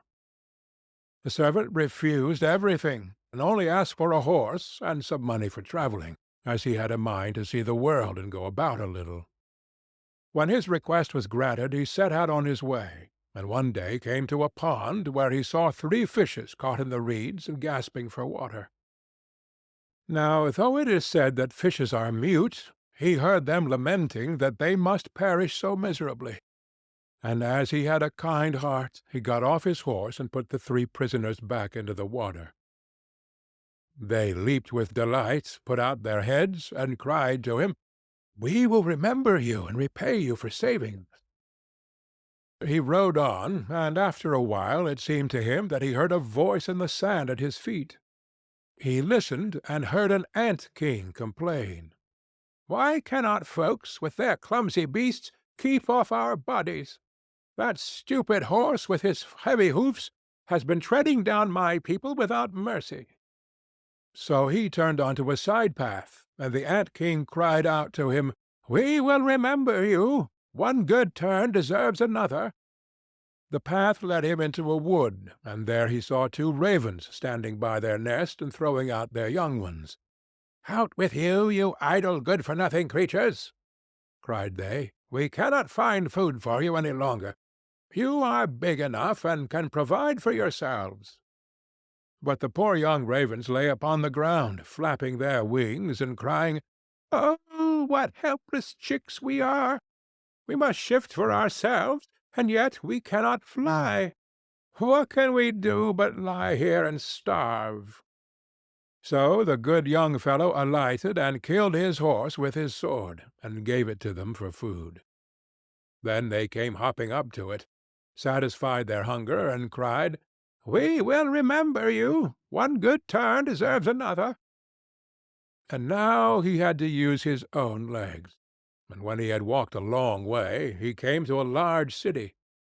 There was a great noise and crowd in the streets, and a man rode up on horseback, crying aloud, "The king's daughter wants a husband. but whoever seeks her hand must perform a hard task, and if he does not succeed, he will forfeit his life." Many had already made the attempt, but in vain. Nevertheless, when the youth saw the king's daughter, he was so overcome by her great beauty that he forgot all danger, went before the king, and declared himself a suitor. So he was led out to the sea, and a gold ring was thrown into it before his eyes. Then the king ordered him to fetch this ring up from the bottom of the sea, and added, "If you come up again without it, you will be thrown in again and again until you perish amid the waves." All the people grieved for the handsome youth. Then they went away, leaving him alone by the sea. He stood on the shore and considered what he should do, when suddenly he saw 3 fishes come swimming towards him, and they were the very fishes whose lives he had saved. The one in the middle held a mussel in its mouth, which it laid on the shore at the youth's feet, and when he had taken it up and opened it, there lay the gold ring in the shell. Full of joy he took it to the king, and expected that he would grant him the promised reward. But when the proud princess perceived that he was not her equal in birth, she scorned him, and required him first to perform another task. She went down into the garden, and strewed with her own hands 10 sacks full of millet seed on the grass.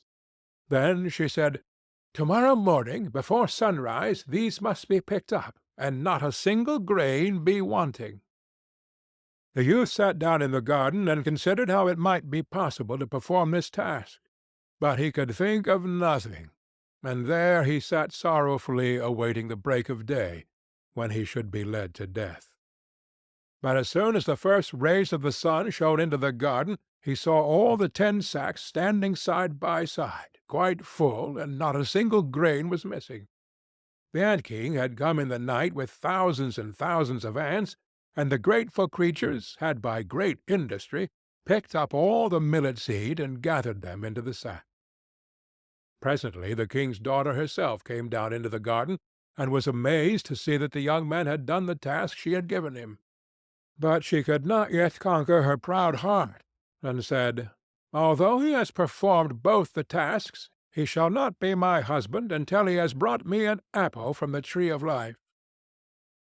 The youth did not know where the tree of life stood, but he set out, and would have gone on forever, as long as his legs would carry him, though he had no hope of finding it.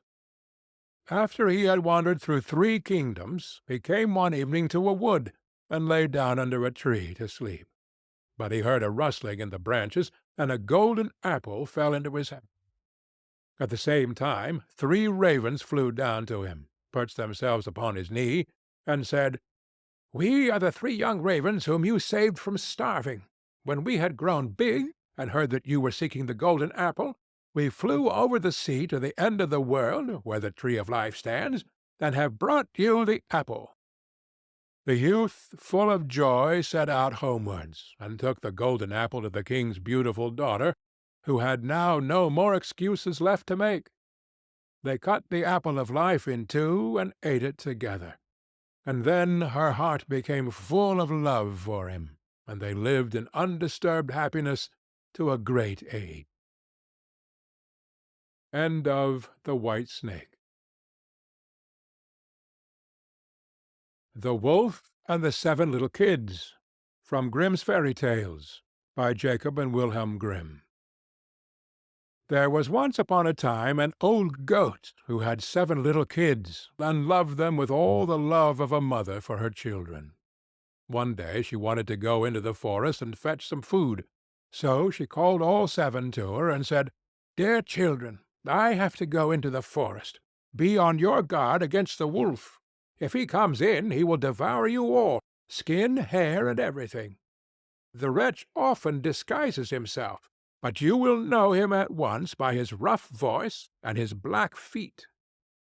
The kids said, "Dear mother, we will take good care of ourselves. You may go away without any anxiety." Then the old one bleated, and went on her way with an easy mind.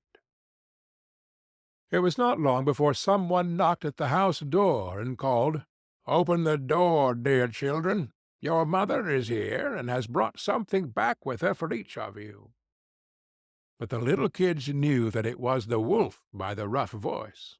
"We will not open the door," cried they. "You are not our mother.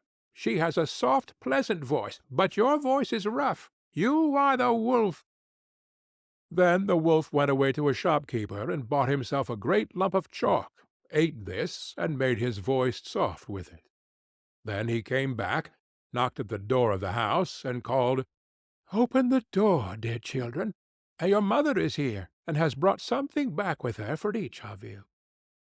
But the wolf had laid his black paws against the window, and the children saw them, and cried, "We will not open the door. Our mother has not black feet like you. You are the wolf." Then the wolf ran to a baker and said, "I have hurt my feet. Rub some dough over them for me." And when the baker had rubbed his feet over, he ran to the miller and said, "Strew some white meal over my feet for me."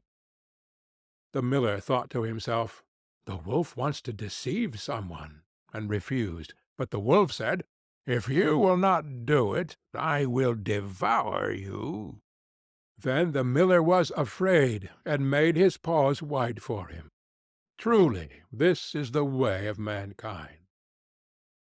So now the wretch went for the third time to the house door, knocked at it, and said, "Open the door for me, children. Your dear little mother has come home, and has brought every one of you something back from the forest with her." The little kids cried, "First show us your paws, that we may know if you are our dear little mother."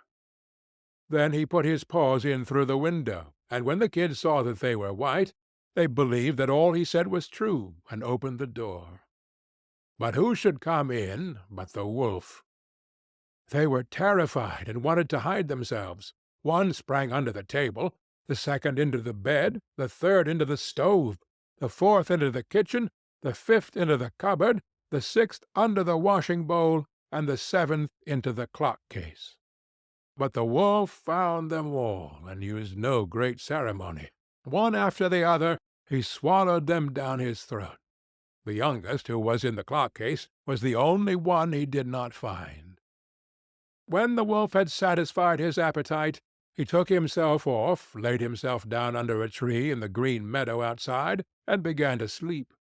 Soon afterwards the old goat came home again from the forest. Ah, what a sight she saw there!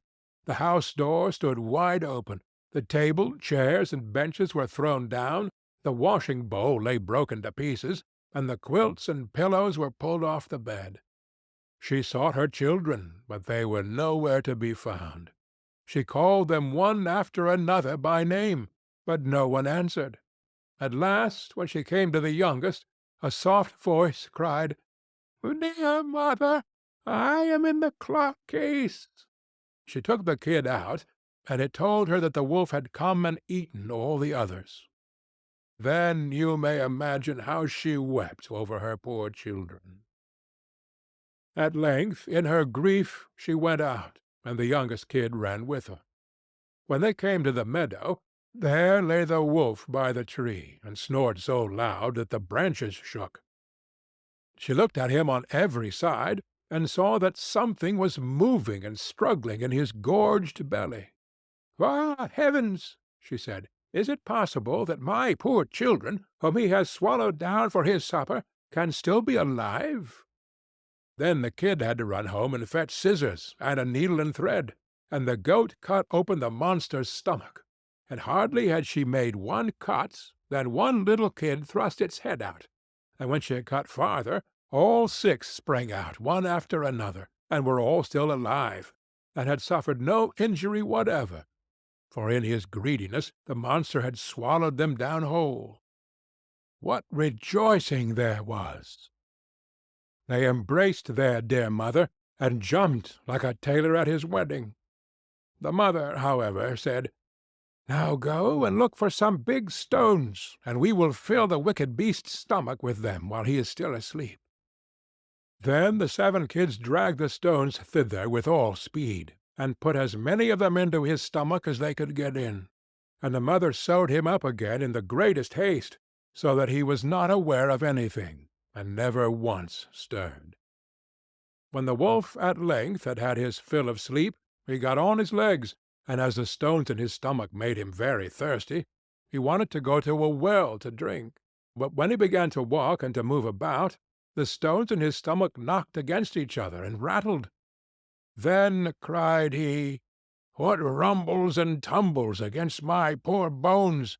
I thought 'twas 6 kids, but it feels like big stones." And when he got to the well and stooped over the water to drink, the heavy stones made him fall in, and he drowned miserably. When the 7 kids saw that, they were running for the spot, and cried aloud, "The wolf is dead! The wolf is dead!" and danced for joy round about the well with their mother.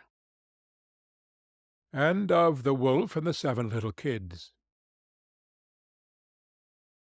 The Queen Bee, from Grimm's Fairy Tales, by Jacob and Wilhelm Grimm. 2 kings' sons once upon a time went into the world to seek their fortunes, but they soon fell into a wasteful, foolish way of living, so that they could not return home again. Then their brother, who was a little insignificant dwarf, went out to seek for his brothers. But when he found them, they only laughed at him, to think that he, who was so young and simple, should try to travel through the world, when they, who were so much wiser, had been unable to get on. However, they all set out on their journey together, and came at last to an ant-hill. The 2 elder brothers would have pulled it down, in order to see how the poor ants in their fright would run about and carry off their eggs. But the little dwarf said, "Let the poor things enjoy themselves. I will not suffer you to trouble them." So on they went, and came to a lake where many, many ducks were swimming about. The 2 brothers wanted to catch 2 and roast them, but the dwarf said, "Let the poor things enjoy themselves. You shall not kill them." Next they came to a bee's nest in a hollow tree, and there was so much honey that it ran down the trunk, and the 2 brothers wanted to light a fire under the tree and kill the bees, so as to get their honey. But the dwarf held them back, and said, "Let the pretty insects enjoy themselves. I cannot let you burn them." At length the 3 brothers came to a castle. As they passed by the stables, they saw fine horses standing there, but all were of marble, and no man was to be seen.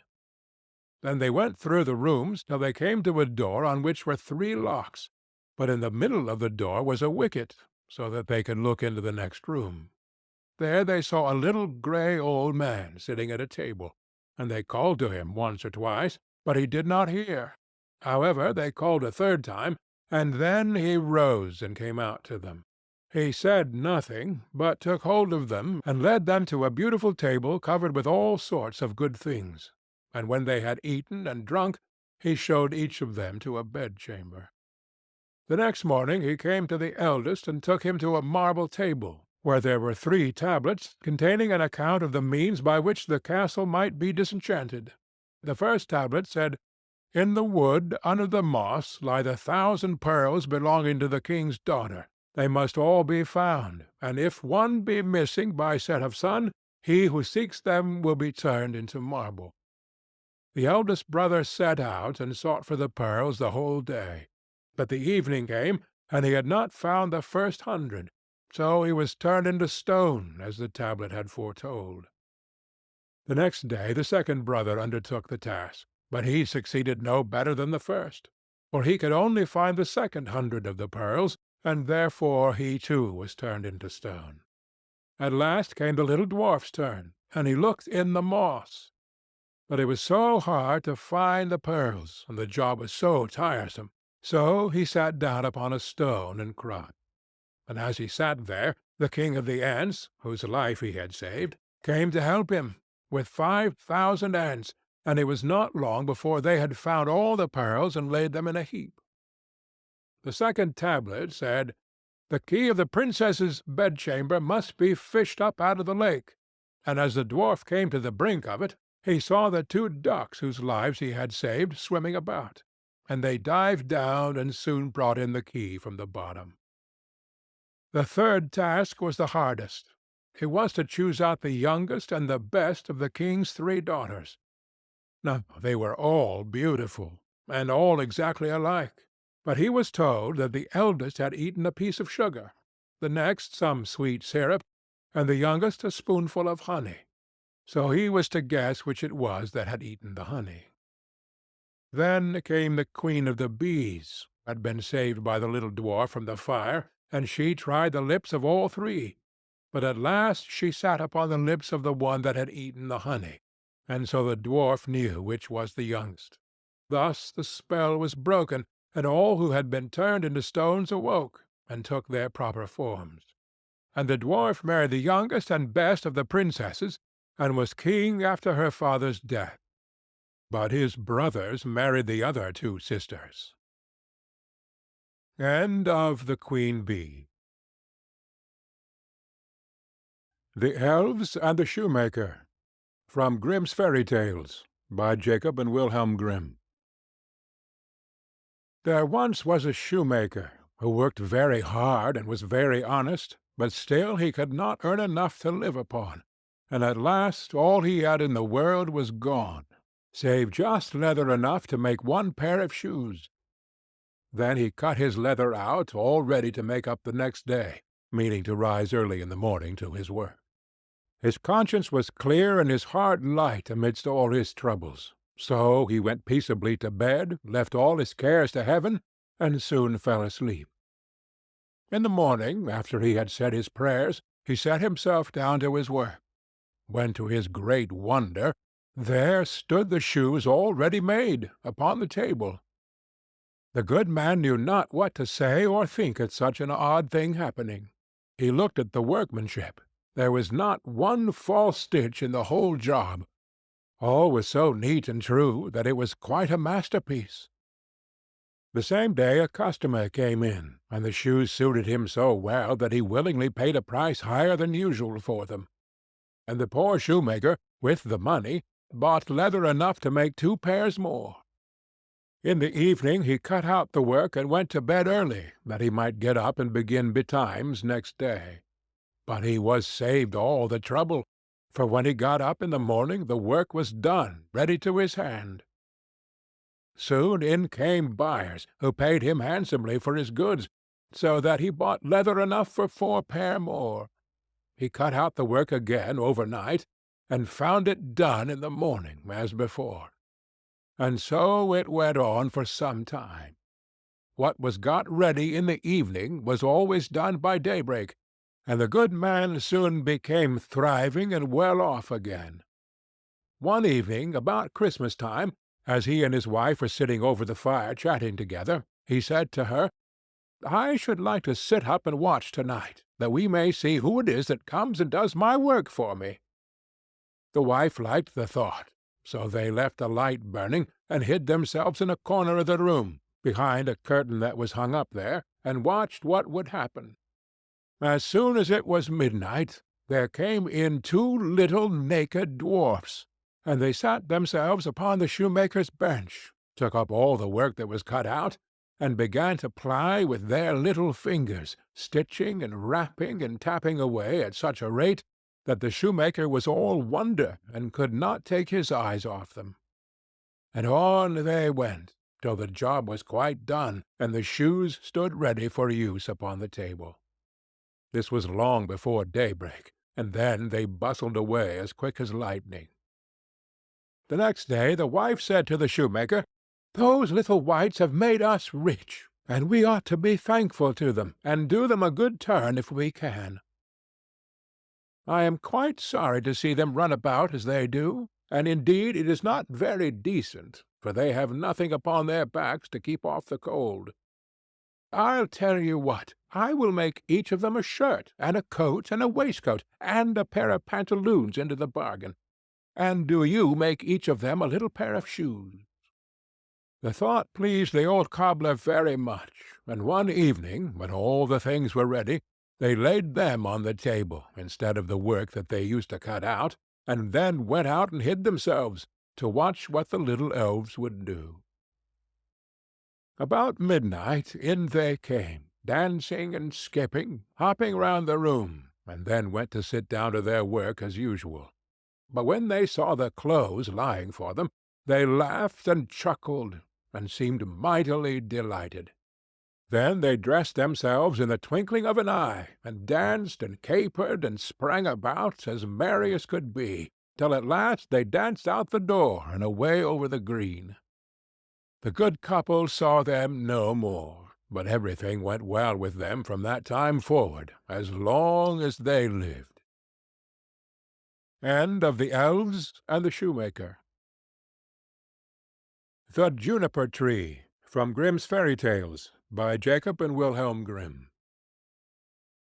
Long, long ago, some 2,000 years or so, there lived a rich man with a good and beautiful wife. They loved each other dearly, but sorrowed much that they had no children. So greatly did they desire to have one, that the wife prayed for it day and night, but still they remained childless. In front of the house there was a court, in which grew a juniper tree. One winter's day the wife stood under the tree to peel some apples, and as she was peeling them she cut her finger, and the blood fell on the snow. "Ah," sighed the woman heavily, "if I had but a child as red as blood and as white as snow!" And as she spoke the words, her heart grew light within her, and it seemed to her that her wish was granted, and she returned to the house feeling glad and comforted. A month passed, and the snow had all disappeared. Then another month went by, and all the earth was green. So the months followed one another, and first the trees budded in the woods, and soon the green branches grew thickly intertwined, and then the blossoms began to fall.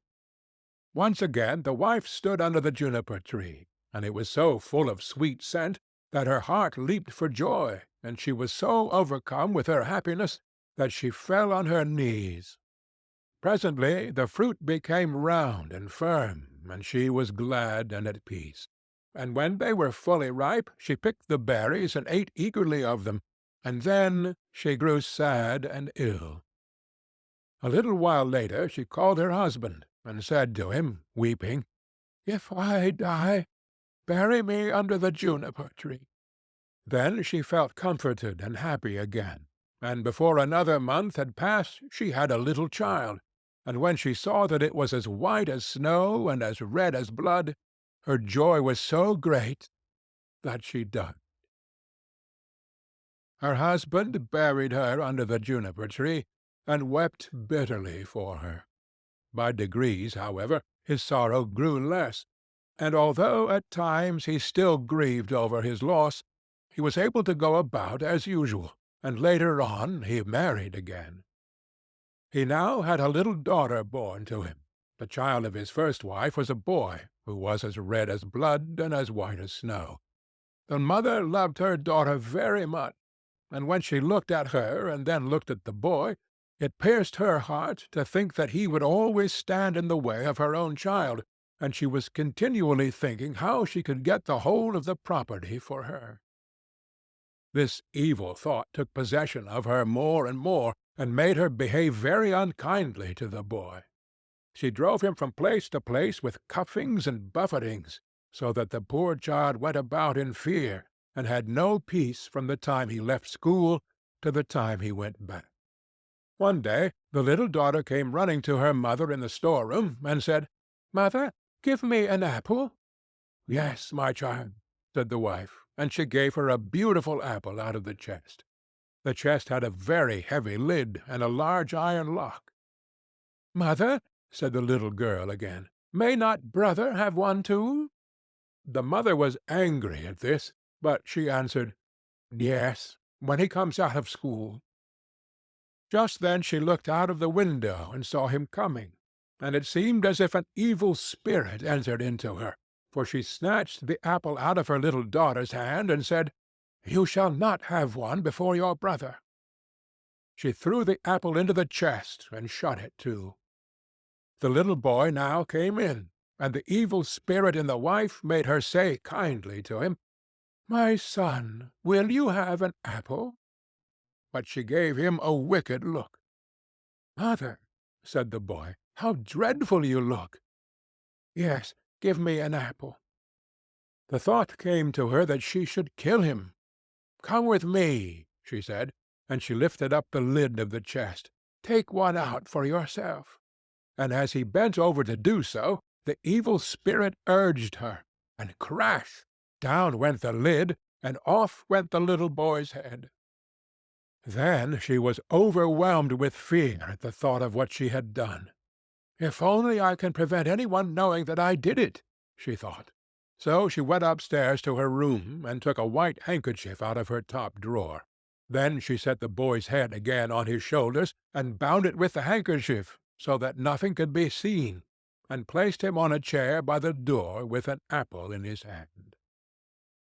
Soon after this, little Marleen came up to her mother, who was stirring a pot of boiling water over the fire, and said, "Mother, brother is sitting by the door with an apple in his hand, and he looks so pale, and when I asked him to give me the apple, he did not answer, and that frightened me." "Go to him again," said her mother, "and if he does not answer, give him a box on the ear." So little Marleen went, and said, "Brother, give me that apple." But he did not say a word. Then she gave him a box on the ear, and his head rolled off. She was so terrified at this that she ran crying and screaming to her mother. "Oh," she said, "I have knocked off brother's head." And then she wept and wept, and nothing would stop her. "What have you done?" said her mother. "But no one must know about it, so you must keep silence. What is done can't be undone. We will make him into puddings." And she took the little boy and cut him up, made him into puddings, and put him in the pot. But Marleen stood looking on, and wept, and her tears fell into the pot, so that there really was no need of salt. Presently the father came home, and sat down to his dinner. He asked, "Where is my son?"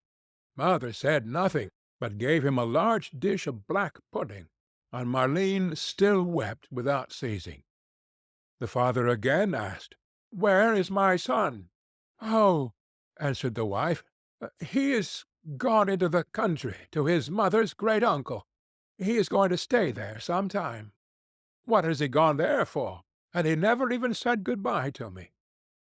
"Well, he likes being there, and he told me he should be away quite 6 weeks. He is well looked after there." "I feel very unhappy about it," said the husband, "in case it should not be all right. And he ought to have said good-bye to me." With this he went on with his dinner, and said, "Little Marleen, why do you weep? Brother will soon be back." Then he asked his wife for more pudding, and as he ate, he threw the bones under the table. Little Marleen went upstairs, and took her best silk handkerchief out of her bottom drawer, and in it she wrapped all the bones from under the table, and carried them outside, and all the time she did nothing but weep. Then she laid them in the green grass under the juniper tree, and she had no sooner done so than all her sadness seemed to leave her, and she wept no more. And now the juniper tree began to move, and the branches waved backwards and forwards, first away from one another, and then together again, as it might by someone clasping their hands for joy.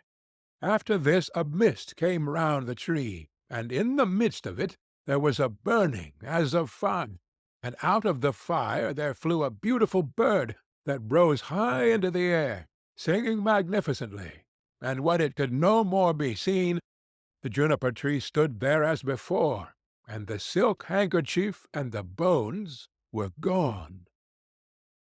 Little Marleen now felt as light-hearted and happy as if her brother were still alive, and she went back to the house and sat down cheerfully to the table and ate. The bird flew away and alighted on the house of a goldsmith, and began to sing. "My mother killed her little son. My father grieved when I was gone. My sister loved me best of all. She laid my kerchief over me, and took my bones that they might lie underneath the juniper tree. Ki-weet! Ki-weet! What a beautiful bird am I!" The goldsmith was in his workshop making a gold chain, when he heard the song of the bird on his roof. He thought it so beautiful that he got up and ran out, and as he crossed the threshold he lost one of his slippers. But he ran on into the middle of the street, with a slipper on one foot and a sock on the other. He still had on his apron, and still held the gold chain and the pincers in his hand. And so he stood gazing up at the bird, while the sun came shining brightly down on the street. "Bird," he said, "how beautifully you sing! Sing me that song again." "Nay," said the bird, "I do not sing twice for nothing. Give that gold chain, and I will sing it you again." "Here is the chain, take it," said the goldsmith, "only sing me that again." The bird flew down and took the gold chain in his right claw, and then he alighted again in front of the goldsmith, and sang, "My mother killed her little son. My father grieved when I was gone. My sister loved me best of all. She laid her kerchief over me, and took my bones that they might lie underneath the juniper tree. Kiwit, kiwit, what a beautiful bird am I!" Then he flew away and settled on the roof of a shoemaker's house, and sang, "My mother killed her little son. My father grieved when I was gone. My sister loved me best of all. She laid her kerchief over me, and took my bones that they might lie underneath a juniper tree. Kiwit, kiwit, what a beautiful bird am I!" The shoemaker heard him, and he jumped up and ran out in his shirt-sleeves, and stood looking up at the bird on the roof with his hand over his eyes to keep himself from being blinded by the sun. "Bird," he said, "how beautifully you sing!"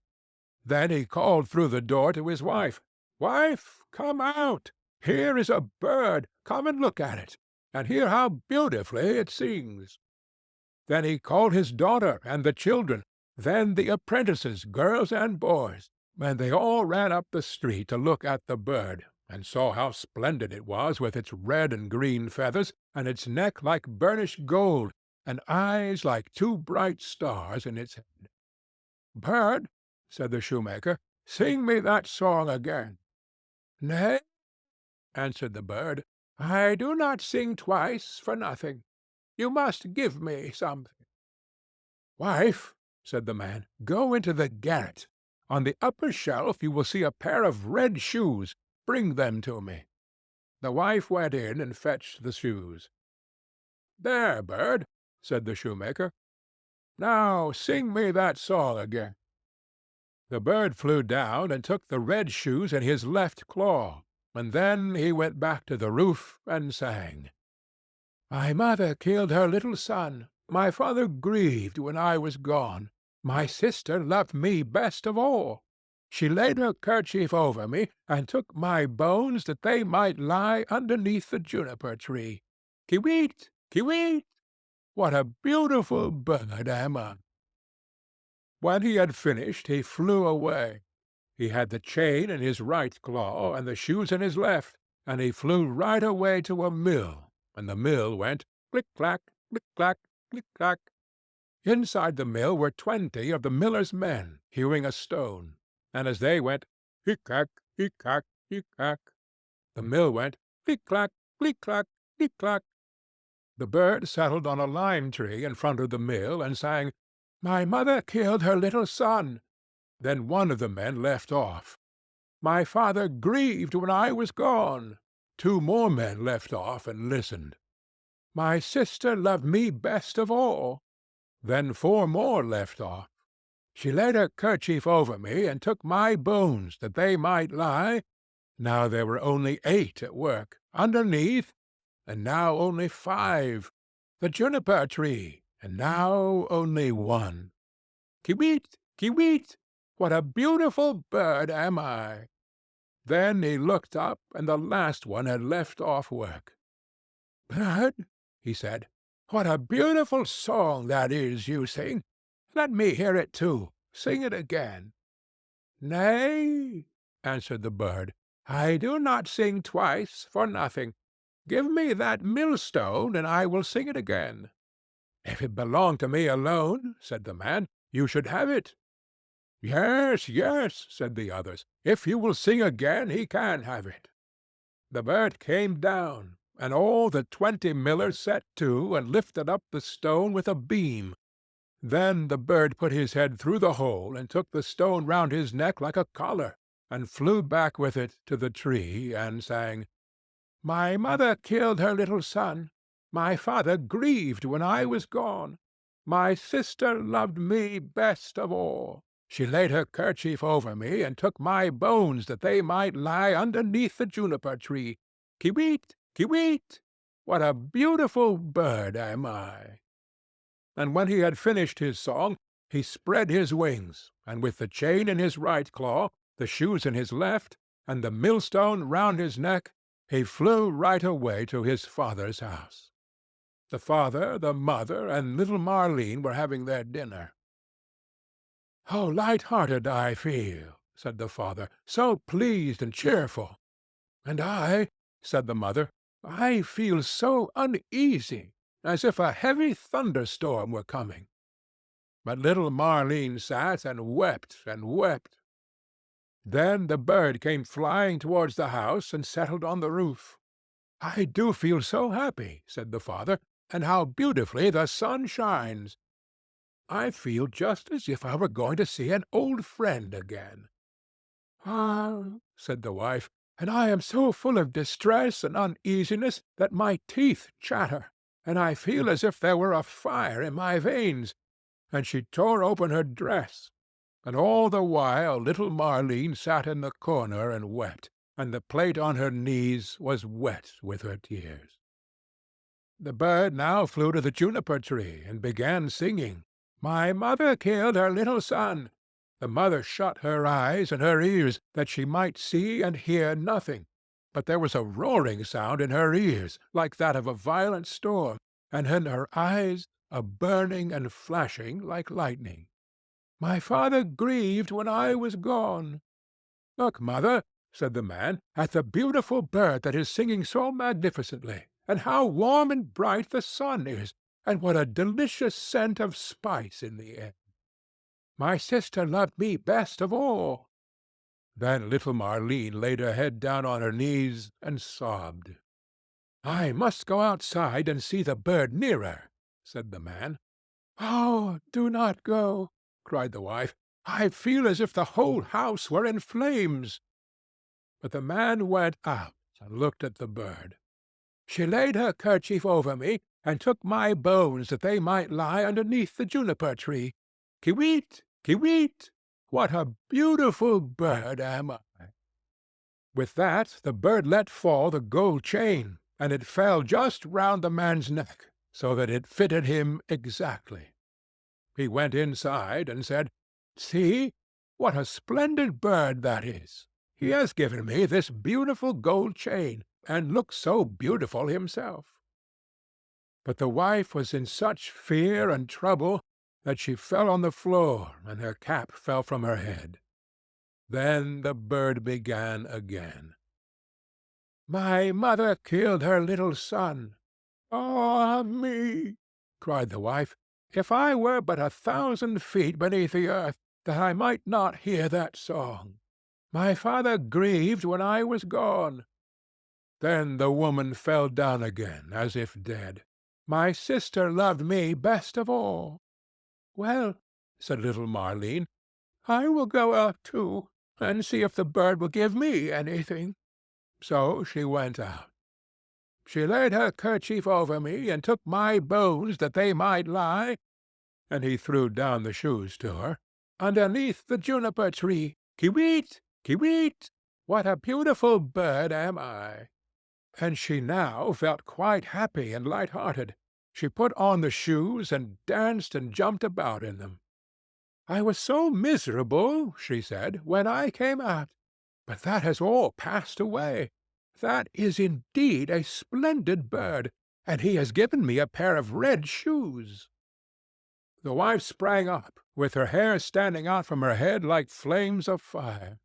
"Then I will go out too," she said, "and see if it will lighten my misery, for I feel as if the world were coming to an end." But as she crossed the threshold, crash! The bird threw the millstone down on her head, and she was crushed to death. The father and little Marleen heard the sound and ran out, but they only saw mist and flame and fire rising from the spot, and when these had passed, there stood the little brother, and he took the father and little Marleen by the hand. Then they all three rejoiced, and went inside together, and sat down to their dinners, and ate. End of the Juniper Tree. The Turnip, from Grimm's Fairy Tales, by Jacob and Wilhelm Grimm. There were two brothers who were both soldiers. The one was rich, and the other poor. The poor man thought that he would try to better himself, so, pulling off his red coat, he became a gardener, and dug his ground well, and sowed turnips.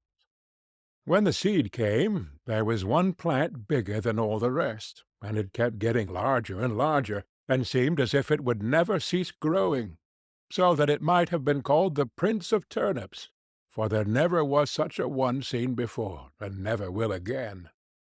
At last it was so big that it filled a cart, and 2 oxen could hardly draw it, and the gardener knew not what in the world to do with it, nor whether it would be a blessing or a curse to him.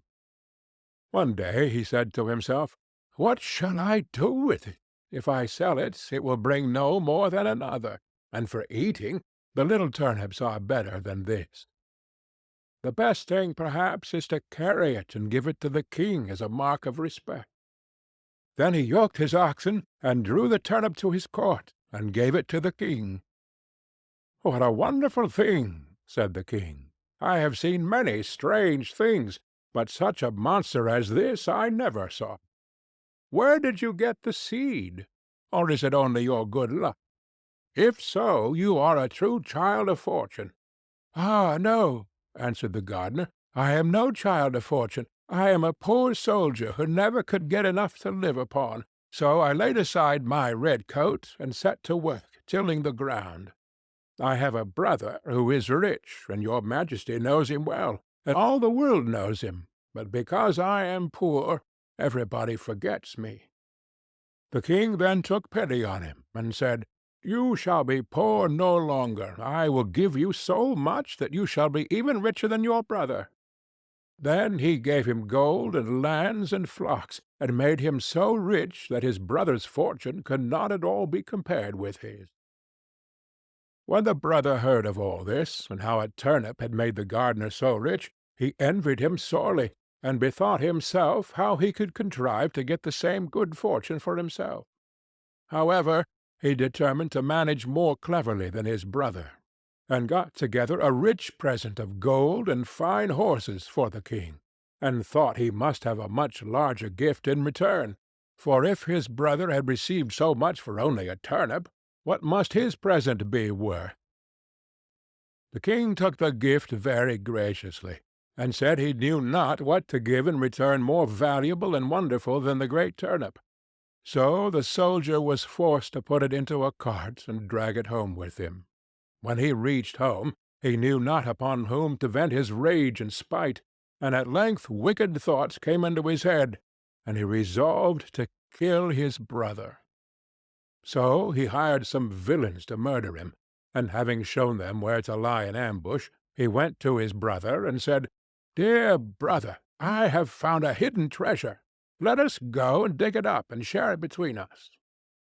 The other had no suspicions of his roguery, so they went out together, and as they were travelling along, the murderers rushed out upon him, bound him, and were going to hang him on a tree.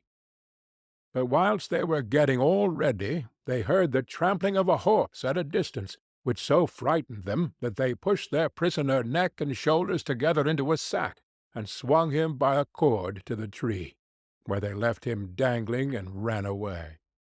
Meantime he worked and worked away, till he made a hole large enough to put out his head. When the horseman came up, he proved to be a student, a merry fellow, who was journeying along on his nag, and singing as he went. As soon as the man in the sack saw him passing under the tree, he cried out, "Good morning! Good morning to thee, my friend!" The student looked about everywhere, and seeing no one, and not knowing where the voice came from, cried out, "Who calls me?" Then the man in the tree answered, "Lift up thine eyes, for behold, here I sit in the sack of wisdom. Here have I, in a short time, learned great and wondrous things.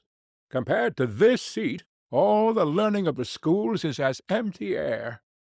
A little longer, and I shall know all that man can know, and shall come forth wiser than the wisest of mankind. Here I discern the signs and motions of the heavens and the stars, the laws that control the winds, the number of the sands on the seashore, the healing of the sick, the virtues of all simples, of birds, and of precious stones. Wert thou but once here, my friend, thou wouldst feel and own the power of knowledge." The student listened to all this, and wondered much. At last he said, "Blessed be the day and hour when I found you. Cannot you contrive to let me into the sack for a little while?" Then the other answered, as if very unwillingly, "A little space I may allow thee to sit here, if thou wilt reward me well, and entreat me kindly. But thou must tarry yet an hour below, till I have learnt some little matters that are yet unknown to me."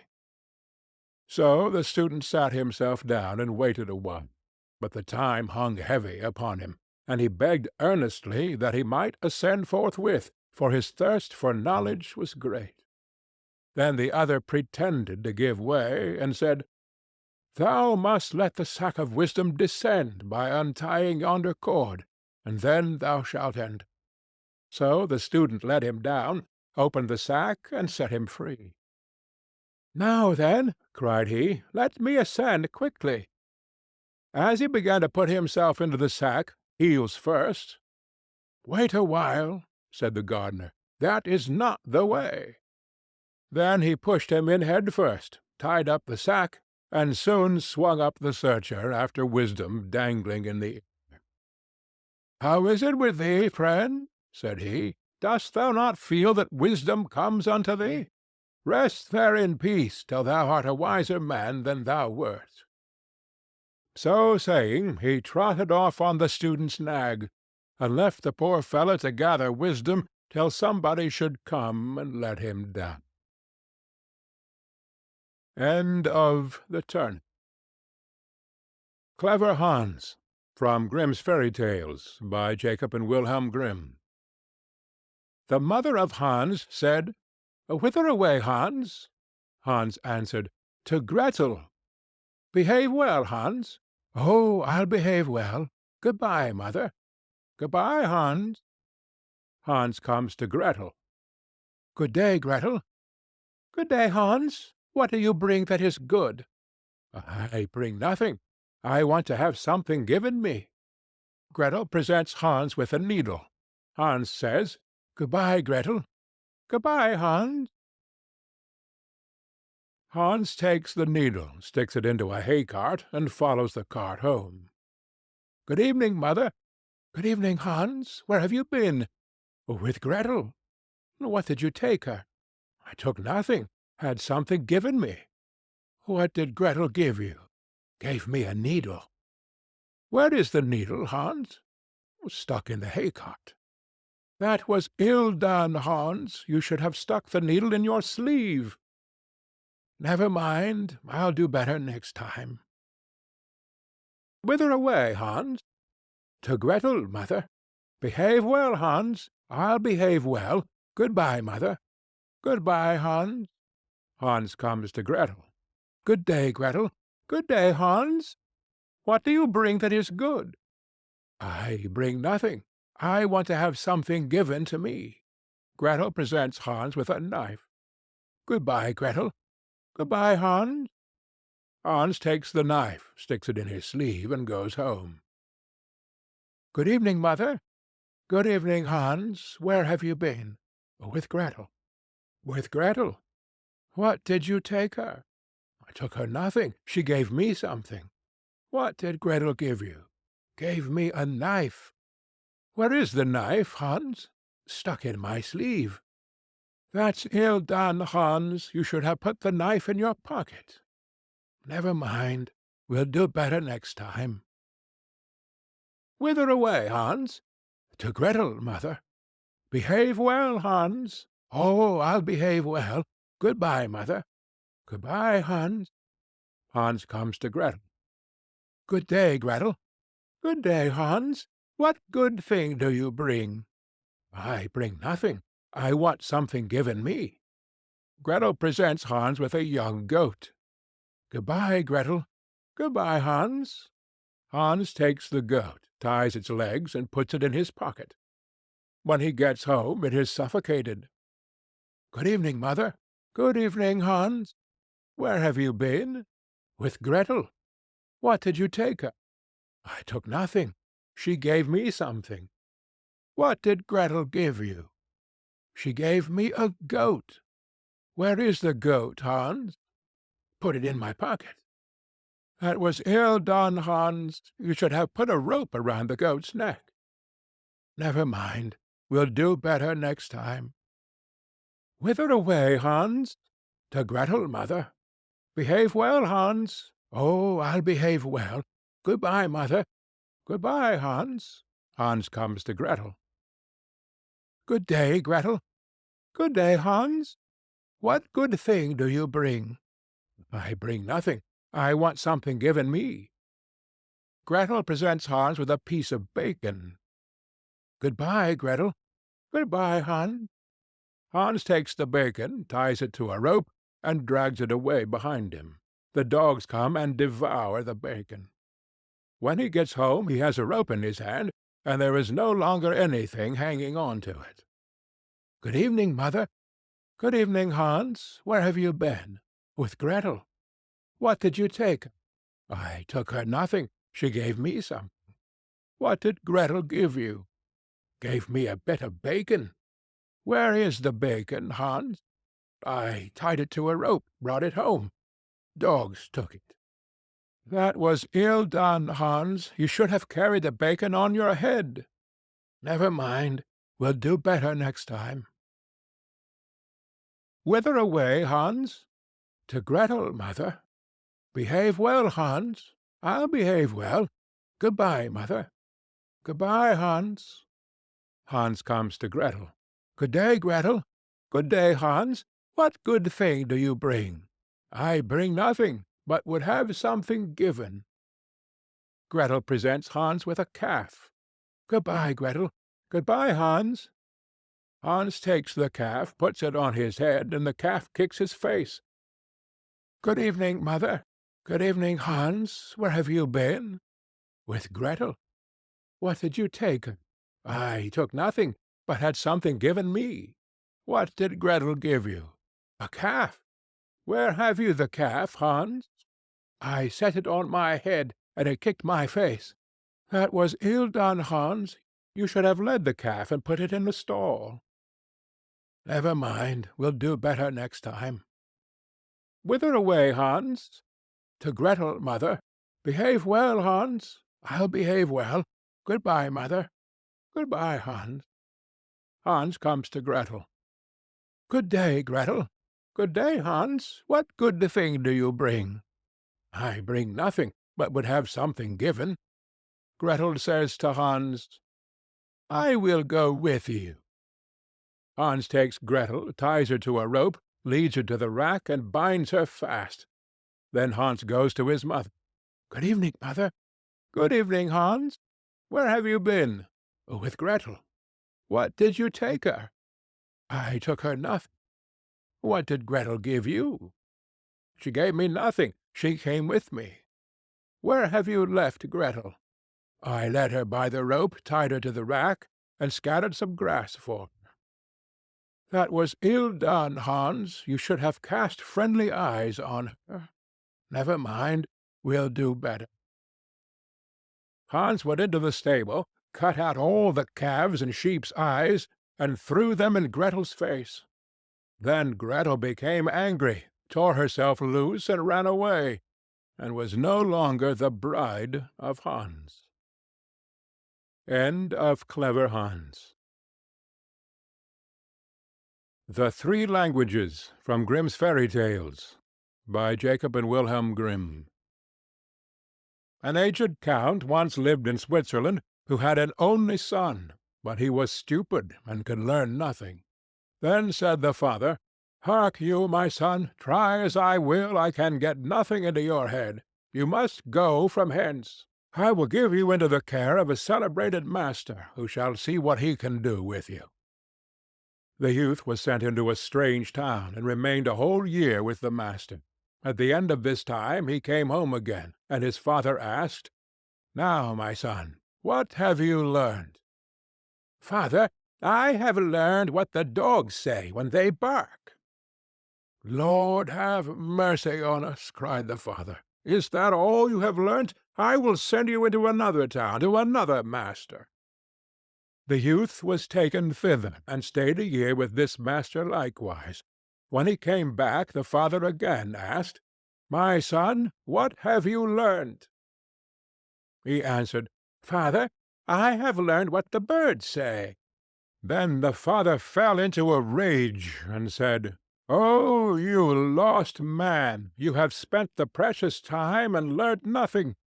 Are you not ashamed to appear before my eyes? I will send you to a third master, but if you learn nothing this time also, I will no longer be your father."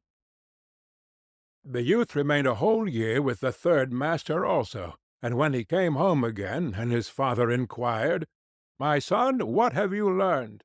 he answered, "Dear father, I have this year learned what the frogs croak." Then the father fell into the most furious anger, sprang up, called his people thither, and said, "This man is no longer my son. I drive him forth, and command you to take him out into the forest and kill him." They took him forth, but when they should have killed him they could not do it for pity, and let him go, and they cut the eyes and tongue out of a deer, that they might carry them to the old man as a token. The youth wandered on, and after some time came to a fortress, where he begged for a night's lodging. "Yes," said the lord of the castle, "if you will pass the night down there in the old tower, go thither. But I warn you, it is at the peril of your life, for it is full of wild dogs, which bark and howl without stopping, and at certain hours a man has to be given to them, whom they at once devour."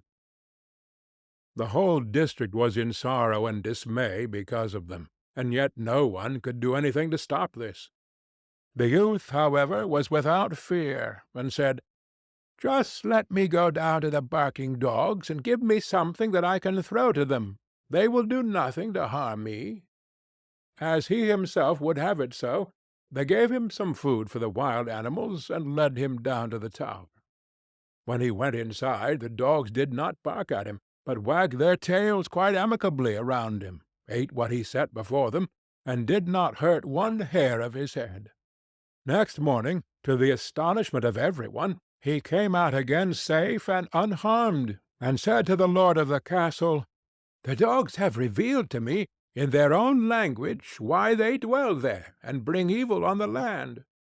They are bewitched, and are obliged to watch over a great treasure which is below in the tower, and they can have no rest until it is taken away. And I have likewise learnt, from their discourse, how that is to be done." Then all who had heard this rejoiced, and the lord of the castle said he would adopt him as a son if he accomplished it successfully. He went down again, and as he knew what he had to do, he did it thoroughly, and brought a chest full of gold out with him.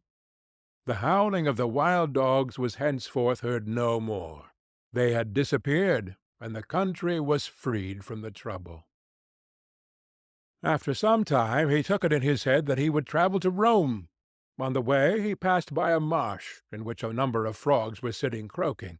He listened to them, and when he became aware of what they were saying, he grew very thoughtful and sad. At last he arrived in Rome, where the Pope had just died, and there was great doubt among the cardinals as to whom they should appoint as his successor. They at length agreed that the person should be chosen as pope who should be distinguished by some divine and miraculous token. And just as that was decided on, the young count entered into the church, and suddenly 2 snow-white doves flew on his shoulders and remained sitting there. The ecclesiastics recognized therein the token from above, and asked him on the spot if he would be pope.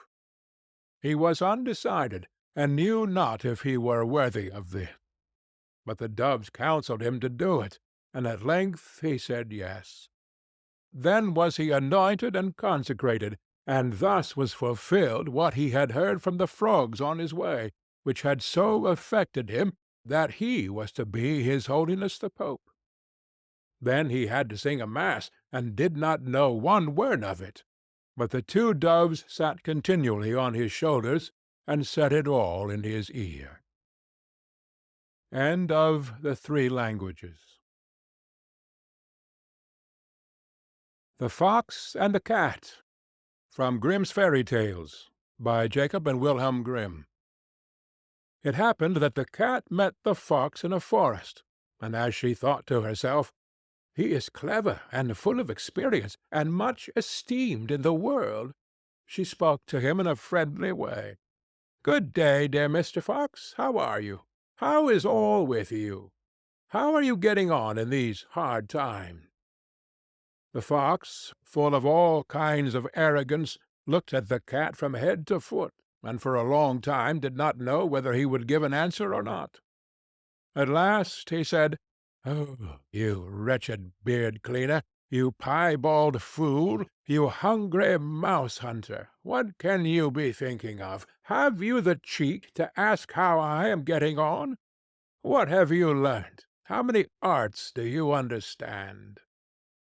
"I understand but one," replied the cat modestly. "What art is that?" asked the fox. "When the hounds are following me, I can spring into a tree and save myself." "Is that all?" said the fox. "I am master of 100 arts, and have into the bargain a sack full of cunning. You make me sorry for you. Come with me. I will teach you how people get away from the hounds." Just then came a hunter with 4 dogs. The cat sprang nimbly up a tree, and sat down at the top of it, where the branches and foliage quite concealed her. "Open your sack, Mr. Fox, open your sack!" cried the cat to him, but the dogs had already seized him, and were holding him fast. "Ah, Mr. Fox," cried the cat, "you with your 100 arts are left in the lurch. Had you been able to climb like me, you would not have lost your life." End of The Fox and the Cat. The 4 Clever Brothers, from Grimm's Fairy Tales, by Jacob and Wilhelm Grimm. "Dear children," said a poor man to his 4 sons, "I have nothing to give you. You must go out into the wide world and try your luck. Begin by learning some craft or another, and see how you can get on." So the 4 brothers took their walking-sticks in their hands, and their little bundles on their shoulders, and, after bidding their father good-bye, went all out at the gate together. When they had got on some way, they came to 4 crossways, each leading to a different country. Then the eldest said, "Here we must part, but this day 4 years we will come back to this spot, and in the meantime each must try to do what he can for himself." So each brother went his way, and as the eldest was hastening on, a man met him, and asked him where he was going, and what he wanted. "I am going to try my luck in the world, and should like to begin by learning some art or trade," answered he. "Then," said the man, "go with me, and I will teach you to become the cunningest thief that ever was." "No," said the other, "that is not an honest calling, and what can one look to earn by it in the end but the gallows?" "Oh," said the man, "you need not fear the gallows, for I will only teach you to steal what will be fair game. I meddle with nothing but what no one else can get or care anything about, and where no one can find you out." So the young man agreed to follow his trade, and he soon showed himself so clever that nothing could escape him that he had once set his mind upon. The second brother also met a man, who, when he found out what he was setting out upon, asked him what craft he meant to follow. "I do not know yet," said he. "Well, then come with me, and be a star-gazer. It is a noble art, for nothing can be hidden from you, when once you understand the stars." The plan pleased him much, and he soon became such a skilful star-gazer that when he had served out his time and wanted to leave his master, he gave him a glass and said, "With this you can see all that is passing in the sky and on earth, and nothing can be hidden from you." The third brother met a huntsman, who took him with him, and taught him so well all that belonged to hunting, that he became very clever in the craft of the woods, and when he left his master he gave him a bow, and said, "Whatever you shoot at with this bow, you will be sure to hit." The youngest brother likewise met a man who asked him what he wished to do. "Would you not like," said he, "to be a tailor?" "Oh, no," said the young man. "Sitting cross-legged from morning to night, working backwards and forwards with a needle and goose, will never suit me." "Oh," answered the man, "that is not any sort of tailoring. Come with me, and you will learn quite another kind of craft from that." Not knowing what better to do, he came into the plan, and learnt tailoring from the beginning, and when he left his master he gave him a needle, and said, "You can sew anything with this, be it as soft as an egg or as hard as steel, and the joint will be so fine that no seam will be seen." After the space of 4 years, at the time agreed upon, the four brothers met at the 4 cross-roads, and having welcomed each other, set off towards their father's home, where they told him all that had happened to them, and how each had learned some craft.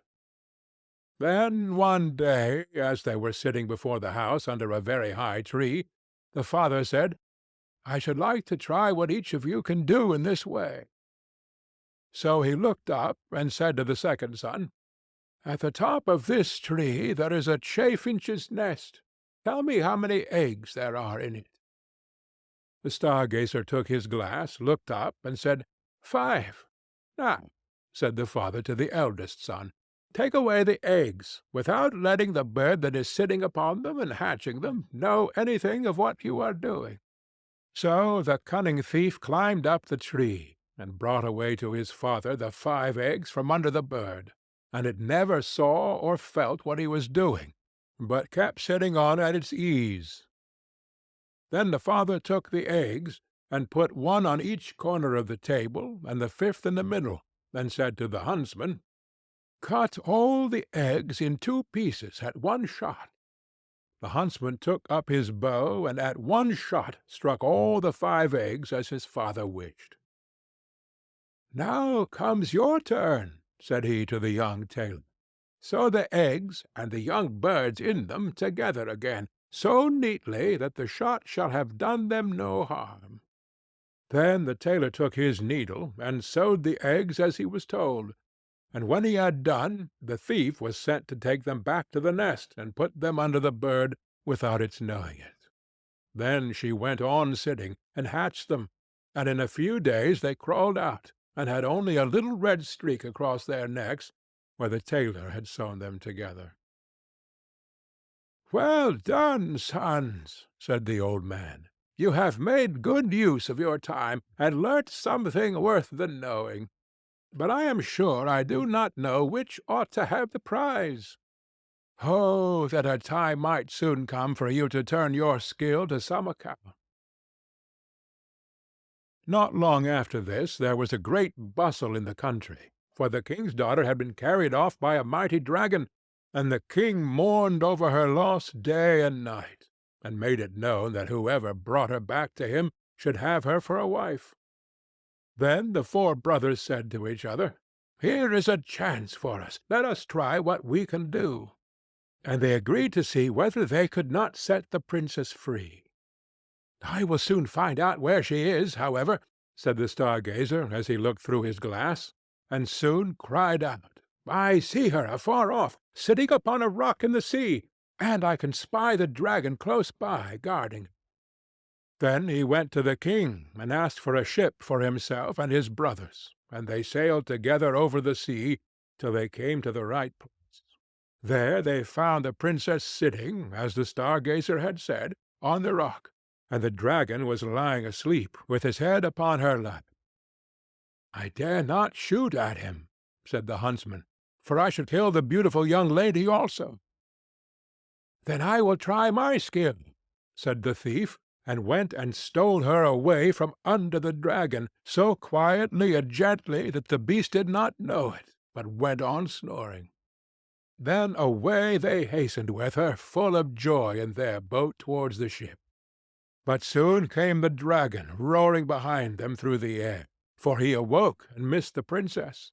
And when he got over the boat, and wanted to pounce upon them and carry off the princess, the huntsman took up his bow and shot him straight through the heart, so that he fell down dead. They were still not safe, for he was such a great beast that in his fall he overset the boat, and they had to swim in the open sea upon a few planks. So the tailor took his needle, and with a few large stitches put some of the planks together, and he sat down upon these, and sailed about, and gathered up all the pieces of the boat, and then tacked them together so quickly that the boat was soon ready, and they then reached the ship and got home safe. When they had brought home the princess to her father, there was great rejoicing, and he said to the four brothers, "One of you shall marry her, but you must settle amongst yourselves which it is to be." Then there arose a quarrel between them, and the star-gazer said, "If I had not found the princess out, all your skill would have been of no use. Therefore she ought to be mine." "Your seeing her would have been of no use," said the thief, "if I had not taken her away from the dragon. Therefore she ought to be mine." "No, she is mine," said the huntsman, "for if I had not killed the dragon, he would, after all, have torn you and the princess into pieces." "And if I had not sewn the boat together again," said the tailor, "you would have all drowned. Therefore she is mine." Then the king put in a word, and said, "Each of you is right, and as all cannot have the young lady, the best way is for neither of you to have her. For the truth is, there is somebody she likes a great deal better. But to make up for your loss, I will give each of you, as a reward for his skill, half a kingdom." So the brothers agreed that the plan would be much better than either quarrelling or marrying a lady who had no mind to have them. And the king then gave to each other half a kingdom, as he had said. And they lived very happily the rest of their days, and took good care of their father. And somebody took better care of the young lady than to let either the dragon or one of the craftsmen have her again. End of the Four Clever Brothers. Lily and the Lion, from Grimm's Fairy Tales, by Jacob and Wilhelm Grimm. A merchant who had 3 daughters was once setting out upon a journey, but before he went he asked each daughter what gift he should bring back for her. The eldest wished for pearls, the second for jewels, but the third, who was called Lily, said, "Dear father, bring me a rose." Now it was no easy task to find a rose, for it was the middle of winter. Yet, as she was his prettiest daughter, and was very fond of flowers, her father said he would try what he could do. So he kissed all 3, and bid them good-bye. And when the time came for him to go home, he had bought pearls and jewels for the 2 eldest, but he had sought everywhere in vain for the rose, and when he went into any garden and asked for such a thing, the people laughed at him, and asked him whether he thought roses grew in snow. This grieved him very much, for Lily was his dearest child, and as he was journeying home, thinking what he should bring her, he came to a fine castle, and around the castle was a garden, in one half of which it seemed to be summer time, and in the other half winter. On one side the finest flowers were in full bloom, and on the other everything looked dreary and buried in the snow. "A lucky hit," said he, as he called to his servant, and told him to go to a beautiful bed of roses that was there, and bring him one of the finest flowers. This done, they were riding away well pleased, when up sprang a fierce lion, and roared out, "Whoever has stolen my roses shall be eaten up alive." Then the man said, "I knew not that the garden belonged to you. Can nothing save my life?" "No," said the lion, "nothing, unless you undertake to give me whatever meets you on your return home. If you agree to this, I will give you your life, and the rose too for your daughter." But the man was unwilling to do so, and said, "It may be my youngest daughter, who loves me most, and always runs to meet me when I go home." Then the servant was greatly frightened, and said, "It may perhaps be only a cat or a dog." And at last the man yielded, with a heavy heart, and took the rose, and said he would give the lion whatever should meet him first on his return. And as he came home, it was Lily, his youngest and dearest daughter, that met him. She came running, and kissed him, and welcomed him home, and when she saw that he had brought her the rose, she was still more glad. But her father began to be very sorrowful, and to weep, saying, "Alas, my dearest child, I have bought this flower at a high price, for I have said I would give you to a wild lion, and when he has you, he will tear you in pieces and eat you." Then he told her all that had happened, and said that she should not go, let what would happen. But she comforted him, and said, "Dear father, the word you have given must be kept. I will go to the lion, and soothe him. Perhaps he will let me come home safe again." The next morning she asked the way she was to go, and took her leave of her father, and went forth with a bold heart into the wood. But the lion was an enchanted prince. By day he and all his court were lions, but in the evening they took their right forms again, and when Lily came to the castle, he welcomed her so courteously that she agreed to marry him. The wedding feast was held, and they lived happily together a long time. The prince was only to be seen as soon as evening came, and then he held his court. But every morning he left his bride and went away by himself, she knew not whither, till the night came again. After some time he said to her, "Tomorrow there will be a great feast in your father's house, for your eldest sister is to be married, and if you wish to go and visit her, my lions shall lead you thither." Then she rejoiced much at the thoughts of seeing her father once more, and set out with the lions. And every one was overjoyed to see her, for they had thought her dead long since. But she told them how happy she was, and stayed till the feast was over, then went back to the wood. Her second sister was soon after married, and when Lily was asked to go to the wedding, she said to the prince, "I will not go alone this time. You must go with me." But he would not, and said that it would be a very hazardous thing, for if the least ray of the torchlight should fall upon him, his enchantment would become still worse, for he should be changed into a dove, and be forced to wander about the world for 7 long years. However, she gave him no rest, and said she would take care no light should fall upon him. So at last they set out together, and took with them their little child, and she chose a large hall with thick walls for him to sit in while the wedding torches were lighted. But, unluckily, no one saw that there was a crack in the door. Then the wedding was held with great pomp, but as the train came from the church and passed with the torches before the hall, a very small ray of light fell upon the prince. In a moment he disappeared, and when his wife came in and looked for him, she found only a white dove, and it said to her, "7 years must I fly up and down over the face of the earth. but every now and then I will let fall a white feather that will show you the way I am going. Follow it, and at last you may overtake and set me free." This said, he flew out the door, and poor Lily followed. And every now and then a white feather fell, and showed her the way she was to journey. Thus she went roving on through the wide world, and looked neither to the right hand or to the left, nor took any rest for 7 years.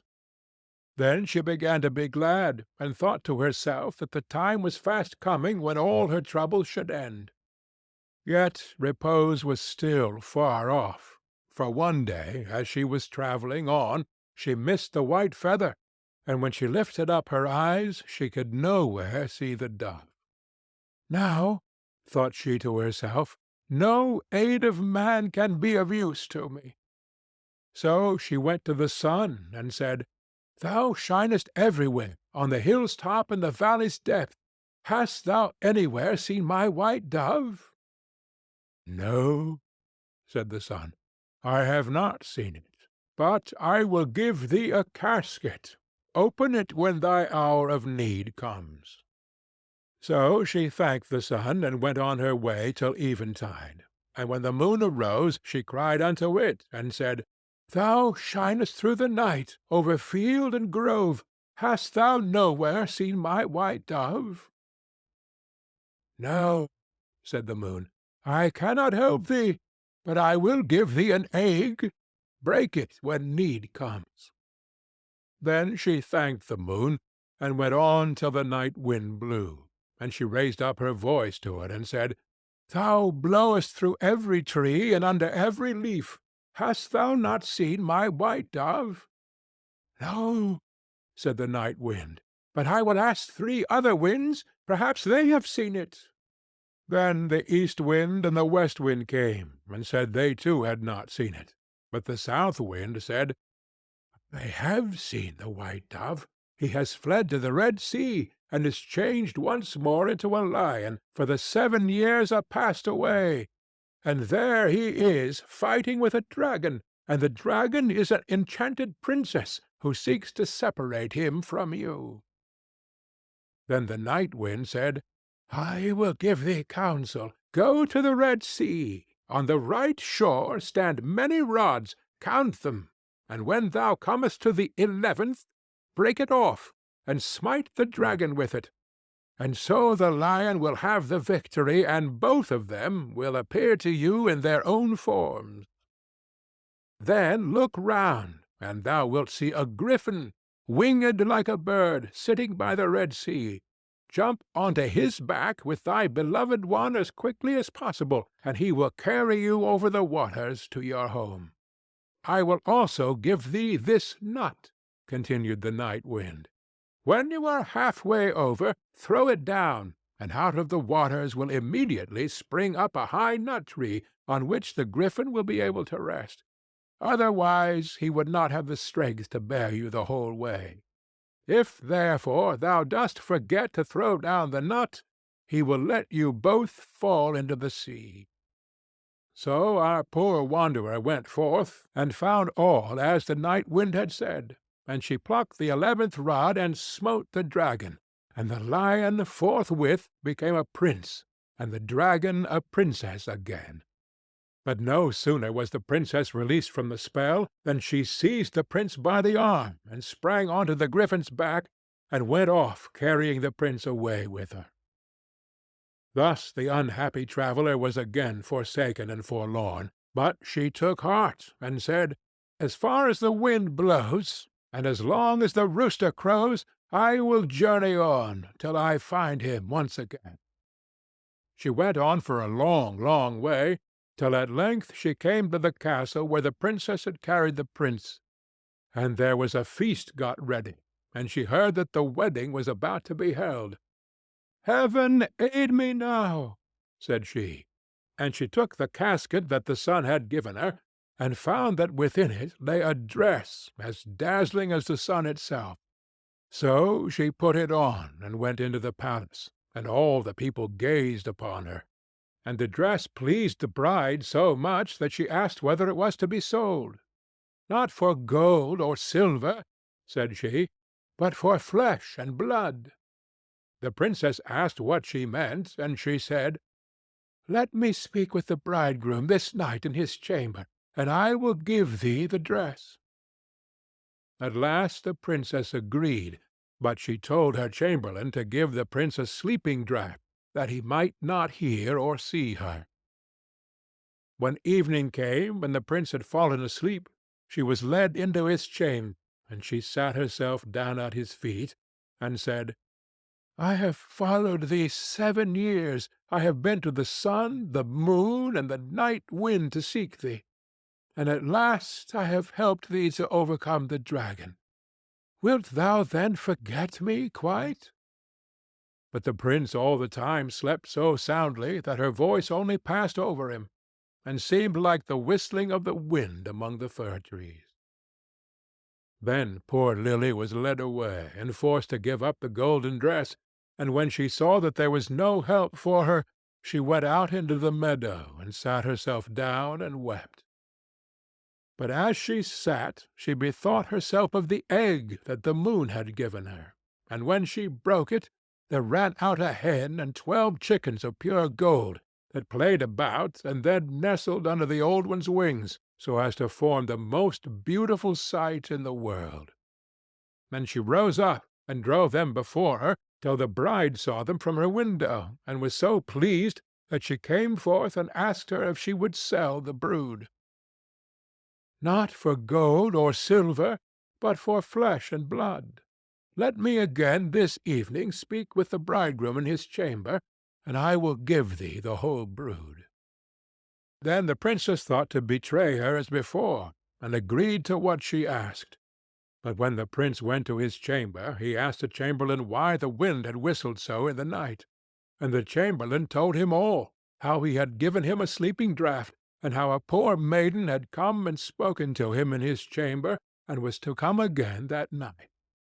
Then the prince took care to throw away the sleeping draught, and when Lily came and began again to tell him what woes had befallen her, and how faithful and true to him she had been, he knew his beloved wife's voice, and sprang up and said, "You have awakened me as from a dream, for the strange princess had thrown a spell around me, so that I had altogether forgotten you. But heaven hath sent you to me in a lucky hour." And they stole away out of the palace by night unawares, and seated themselves on the griffin, who flew back with them over the Red Sea. When they were half-way across, Lily let the nut fall into the water, and immediately a large nut-tree arose from the sea, whereon the griffin rested for a while, and then carried them safely home. There they found their child, now grown up to be comely and fair, and after all their troubles they lived happily together to the end of their days. End of Lily and the Lion. The Fox and the Horse, from Grimm's Fairy Tales, by Jacob and Wilhelm Grimm. A farmer had a horse that had been an excellent faithful servant to him, but he was now grown too old to work, so the farmer would give him nothing more to eat, and said, "I want you no longer, so take yourself off out of my stable. I shall not take you back again until you are stronger than a lion." Then he opened the door and turned him adrift. The poor horse was very melancholy, and wandered up and down in the wood, seeking some little shelter from the cold wind and rain. Presently a fox met him. "What's the matter, my friend?" asked he. "Why do you hang down your head and look so lonely and woe-begone?" "Ah," replied the horse, "justice and avarice never dwell in one house. My master has forgotten all that I have done for him so many years, and because I can no longer work, he has turned me adrift, and says unless I can become stronger than a lion, he will not take me back again. What chance can I have of that? He knows I have none, or he would not talk so." However, the fox bid him be of good cheer, and said, "I will help you. Lie down there, stretch yourself out quite stiff, and pretend to be dead."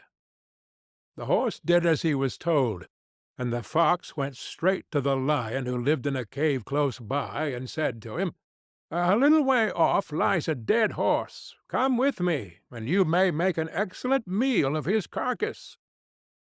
The lion was greatly pleased, and set off immediately, and when they came to the horse, the fox said, "You will not be able to eat him comfortably here. I'll tell you what, I will tie you fast to his tail, and then you can draw him to your den and eat him at your leisure."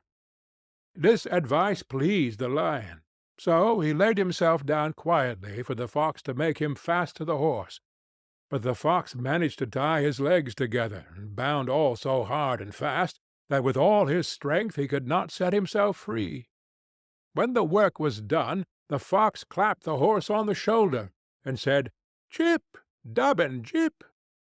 Then up he sprang, and moved off, dragging the lion behind him. The beast began to roar and bellow, till all the birds of the wood flew away for fright. But the horse let him sing on, and made his way quietly over the fields to his master's house. "Here he is, master," said he. "I have got the better of him." And when the farmer saw his old servant, his heart relented, and he said, "Thou shalt stay in thy stable and be well taken care of." And so the poor old horse had plenty to eat, and lived till he died.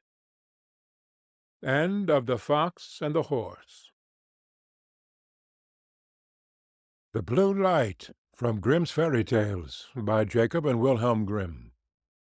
There was once upon a time a soldier who for many years had served the king faithfully, but when the war came to an end could serve no longer because of the many wounds which he had received. The king said to him, "You may return to your home. I need you no longer, and you will not receive any more money, for he only receives wages who renders me service for them." Then the soldier did not know how to earn a living, went away greatly troubled, and walked the whole day, until in the evening he entered a forest. When darkness came on, he saw a light, which he went up to, and came to a house wherein lived a witch. "Do give me one night's lodging, and a little to eat and drink," said he to her, "or I shall starve." "Oh-ho!" she answered, "who gives anything to a runaway soldier? Yet will I be compassionate and take you in, if you will do what I wish." "What do you wish?" said the soldier. "That you should dig all around my garden for me to-morrow." The soldier consented, and next day labored with all his strength, but could not finish it by the evening. "I see well enough," said the witch, "that you can do no more to-day, but I will keep you yet another night, in payment for which you must to-morrow chop a load of wood, and chop it small." The soldier spent the whole day in doing it, and in the evening the witch proposed that he should stay one night more. "To-morrow you shall only do me a very trifling piece of work. Behind my house there is an old dry well, into which my light has fallen. It burns blue and never goes out, and you shall bring it up again." Next day the old woman took him to the well, and let him down in a basket. He found the blue light, and made her a signal to draw him up again. She did draw him up, but when he came near the edge, she stretched down her hand, and wanted to take the blue light away from him. "No," said he, perceiving her evil intention, "I will not give you the light until I am standing with both feet upon the ground." The witch fell into a passion, let him fall again into the well, and went away. The poor soldier fell without injury on the moist ground, and the blue light went on burning. But of what use was that to him? He saw very well that he could not escape death. He sat for a while very sorrowfully. Then suddenly he felt in his pocket and found his tobacco pipe, which was still half full. "This shall be my last pleasure," thought he, pulled it out, lit it at the blue light, and began to smoke. When the smoke had circled about the cavern, Suddenly a little black dwarf stood before him, and said, "Lord, what are your commands?" "What my commands are?" replied the soldier, quite astonished. "I must do everything you bid me," said the little man. "Good," said the soldier. "Then, in the first place, help me out of this well." The little man took him by the hand, and led him through an underground passage, but he did not forget to take the blue light with him. On the way the dwarf showed him the treasures which the witch had collected and hidden there, and the soldier took as much gold as he could carry. When he was above, he said to the little man, "Now go and bind the old witch, and carry her before the judge." In a short time she came by like the wind, riding on a wild tomcat and screaming frightfully. Nor was it long before the little man reappeared. "It is all done," said he, "and the witch is already hanging on the gallows."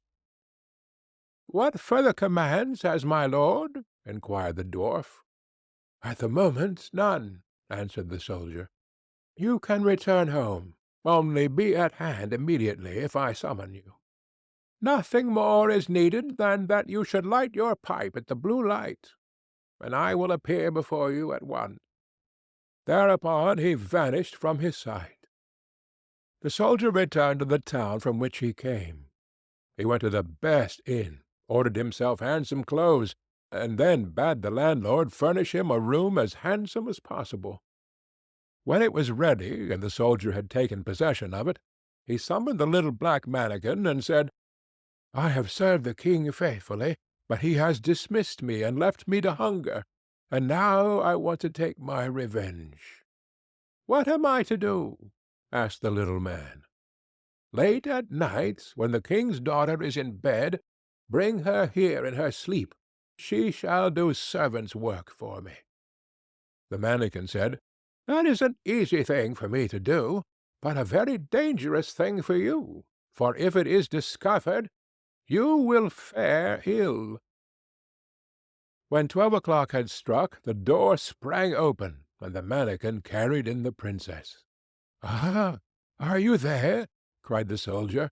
"Get to work at once. Fetch the broom and sweep the chamber." When she had done this, he ordered her to come to his chair, and then he stretched out his feet and said, "Pull off my boots." Then he threw them in her face, and made her pick them up again and clean and brighten them. She, however, did everything he bade her without opposition, silently and with half-shut eyes.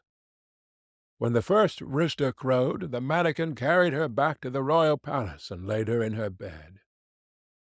Next morning, when the princess arose, she went to her father and told him that she had had a very strange dream. "I was carried through the streets with the rapidity of lightning," said she, "and taken into a soldier's room, and I had to wait upon him like a servant, sweep his room, clean his boots, and do all kinds of menial work. It was only a dream, and yet I am just as tired as if I really had done everything." "The dream may have been true," said the king. "I will give you a piece of advice. Fill your pocket full of peas, and make a small hole in the pocket, and then, if you are carried away again, they will fall out and leave a track in the street." But, unseen by the king, the mannikin was standing beside him when he said that, and heard all. At night, when the sleeping princess was again carried through the streets, some peas certainly did fall out of her pocket, but they made no track, for the crafty mannikin had just before scattered peas in every street there was. And again the princess was compelled to do servant's work until cock-crow. Next morning the king sent his people out to seek the track, but it was all in vain, for in every street poor children were sitting picking up peas, and saying, "It must have rained peas last night."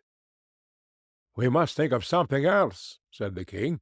"Keep your shoes on when you go to bed, and before you come back from the place where you are taken, hide one of them there. I will soon contrive to find it."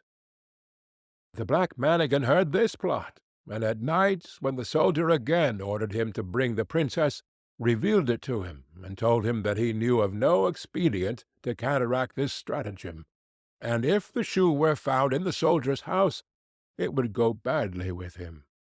"Do what I bid you," replied the soldier, and again, this third night, the princess was obliged to work like a servant, but before she went away she hid her shoe under the bed. Next morning the king had the entire town searched for his daughter's shoe. It was found at the soldier's, and the soldier himself, who at the entreaty of the dwarf had gone outside the gate, was soon brought back and thrown into prison. In his flight he had forgotten the most valuable things he had, the blue light and the gold, and had only 1 ducat in his pocket. And now, loaded with chains, he was standing at the window of the dungeon, when he chanced to see one of his comrades passing by. The soldier tapped at the pane of glass, and when this man came up, said to him, "Be so kind as to fetch me a small bundle I have left lying in the inn, and I will give you a ducat for doing it." His comrade ran thither and brought him what he wanted. As soon as the soldier was alone again, he lighted his pipe and summoned the black manikin. "Have no fear," said the latter to his master. "Go wheresoever they take you, and let them do what they will. Only take the blue light with you." Next day the soldier was tried, and though he had done nothing wicked, the judge condemned him to death. When he was led forth to die, he begged a last favor of the king. "What is it?" asked the king. "That I may smoke 1 more pipe on my way." "You may smoke 3," answered the king, "but do not imagine that I will spare your life." Then the soldier pulled out his pipe and lighted it at the blue light, and as soon as a few wreaths of smoke had ascended, the manikin was there with a small cudgel in his hand, and said, "What does my lord command?" "Strike down to earth that false judge there, and his constable, and spare not the king, who has treated me so ill." Then the manikin fell on them like lightning, darting this way and that way, and whosoever was so much as touched by his cudgel fell to earth, and did not venture to stir again. The king was terrified. He threw himself on the soldier's mercy, and merely to be allowed to live at all, gave him his kingdom for his own, and his daughter to wife. End of The Blue Light. The Raven, from Grimm's Fairy Tales, by Jacob and Wilhelm Grimm. There once was a queen who had a little daughter, still too young to run alone. One day the child was very troublesome, and the mother could not quiet it, do what she would. She grew impatient, and seeing the ravens flying round the castle, she opened the window and said, "I wish you were a raven and would fly away. Then I should have a little peace." Scarcely were the words out of her mouth when the child in her arms was turned into a raven, and flew away from her through the open window. The bird took its flight to a dark wood, and remained there for a long time, and meanwhile the parents could hear nothing of their child. Long after this a man was making his way through the wood when he heard a raven calling, and he followed the sound of the voice. As he drew near, the raven said, "I am by birth a king's daughter, but am now under the spell of some enchantment. You can, however, set me free." "What am I to do?" he asked. She replied, "Go farther into the wood until you come to a house wherein lives an old woman. She will offer you food and drink, but you must not take of either. If you do, you will fall into a deep sleep and will not be able to help me. In the garden behind the house is a large tan heap, and on that you must stand and watch for me. I shall drive there in my carriage at 2 o'clock in the afternoon for 3 successive days. The first day it will be drawn by 4 white, the second by 4 chestnut, and the last by 4 black horses. And if you fail to keep awake, and I find you sleeping, I shall not be set free." The man promised to do all that she wished, but the raven said, "Alas! I know even now that you will take something from the woman and be unable to save me." The man assured her again that he would on no account touch a thing to eat or drink. When he came to the house and went inside, the old woman met him and said, "Poor man, how tired you are! Come in and rest, and let me give you something to eat and drink." "No," answered the man, "I will neither eat nor drink." But she would not leave him alone, and urged him, saying, "If you will not eat anything, at least you might take a draught of wine. One drink counts for nothing." And at last he allowed himself to be persuaded, and drank. As it drew towards the appointed hour, he went outside into the garden and mounted the tan-heap to await the raven. Suddenly a feeling of fatigue came over him, and, unable to resist it, he lay down for a little while, fully determined, however, to keep awake. But in another minute his eyes closed of their own accord, and he fell into such a deep sleep that all the noises in the world would not have awakened him. At 2 o'clock the raven came driving along, drawn by her 4 white horses. But even before she reached the spot, she said to herself, sighing, "I know he has fallen asleep."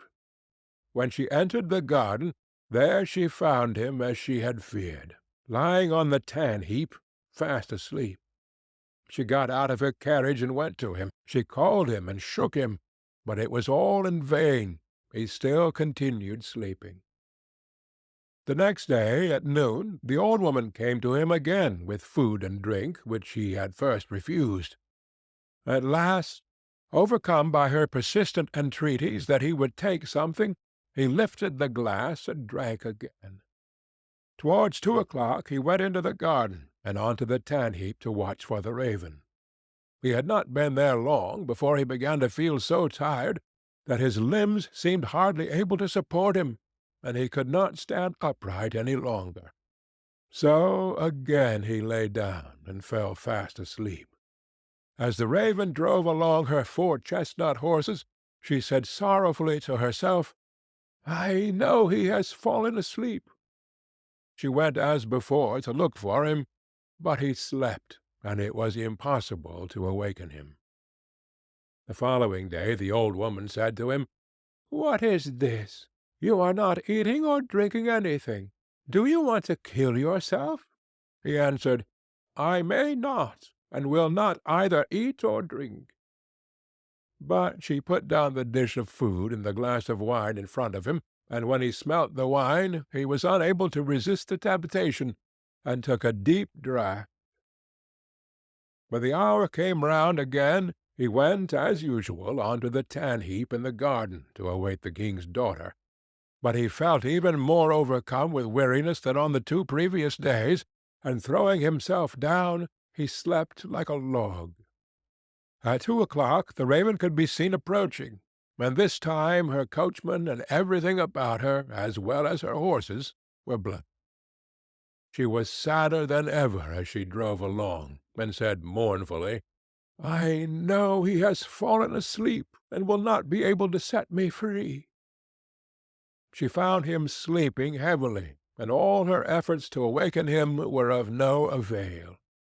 Then she placed beside him a loaf and some meat and a flask of wine, of such a kind that however much he took of them, they would never grow less.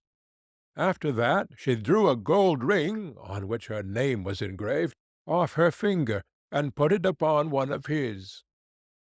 Finally she laid a letter near him, in which, after giving him particulars of the food and drink she had left for him, she finished with the following words: "I see that as long as you remain here you will never be able to set me free. If, however, you still wish to do so, come to the golden castle of Stromberg. This is well within your power to accomplish." She then returned to her carriage, and drove to the golden castle of Stromberg. When the man awoke and found that he had been sleeping, he was grieved at heart, and said, "She has no doubt been here and driven away again." and it is now too late for me to save her." Then his eyes fell on the things which were lying beside him. He read the letter, and knew from it all that had happened. He rose up without delay, eager to start on his way and to reach the castle of Stromberg. But he had no idea in which direction he ought to go. He travelled about a long time in search of it, and came at last to a dark forest, through which he went on walking for 14 days, and still could not find a way out. Once more the night came on, and worn out, he lay down under a bush and fell asleep. Again, the next day, he pursued his way through the forest, and that evening, thinking to rest again, he lay down as before. But he heard such a howling and wailing that he found it impossible to sleep. He waited till it was darker, and people had begun to light up their houses, and then, seeing a little glimmer ahead of him, he went towards it. He found that the light came from a house which looked smaller than it really was, from the contrast of its height with that of an immense giant who stood in front of it. He thought to himself, "If the giant sees me going in, my life will not be worth much." However, after a while he summoned up courage and went forward.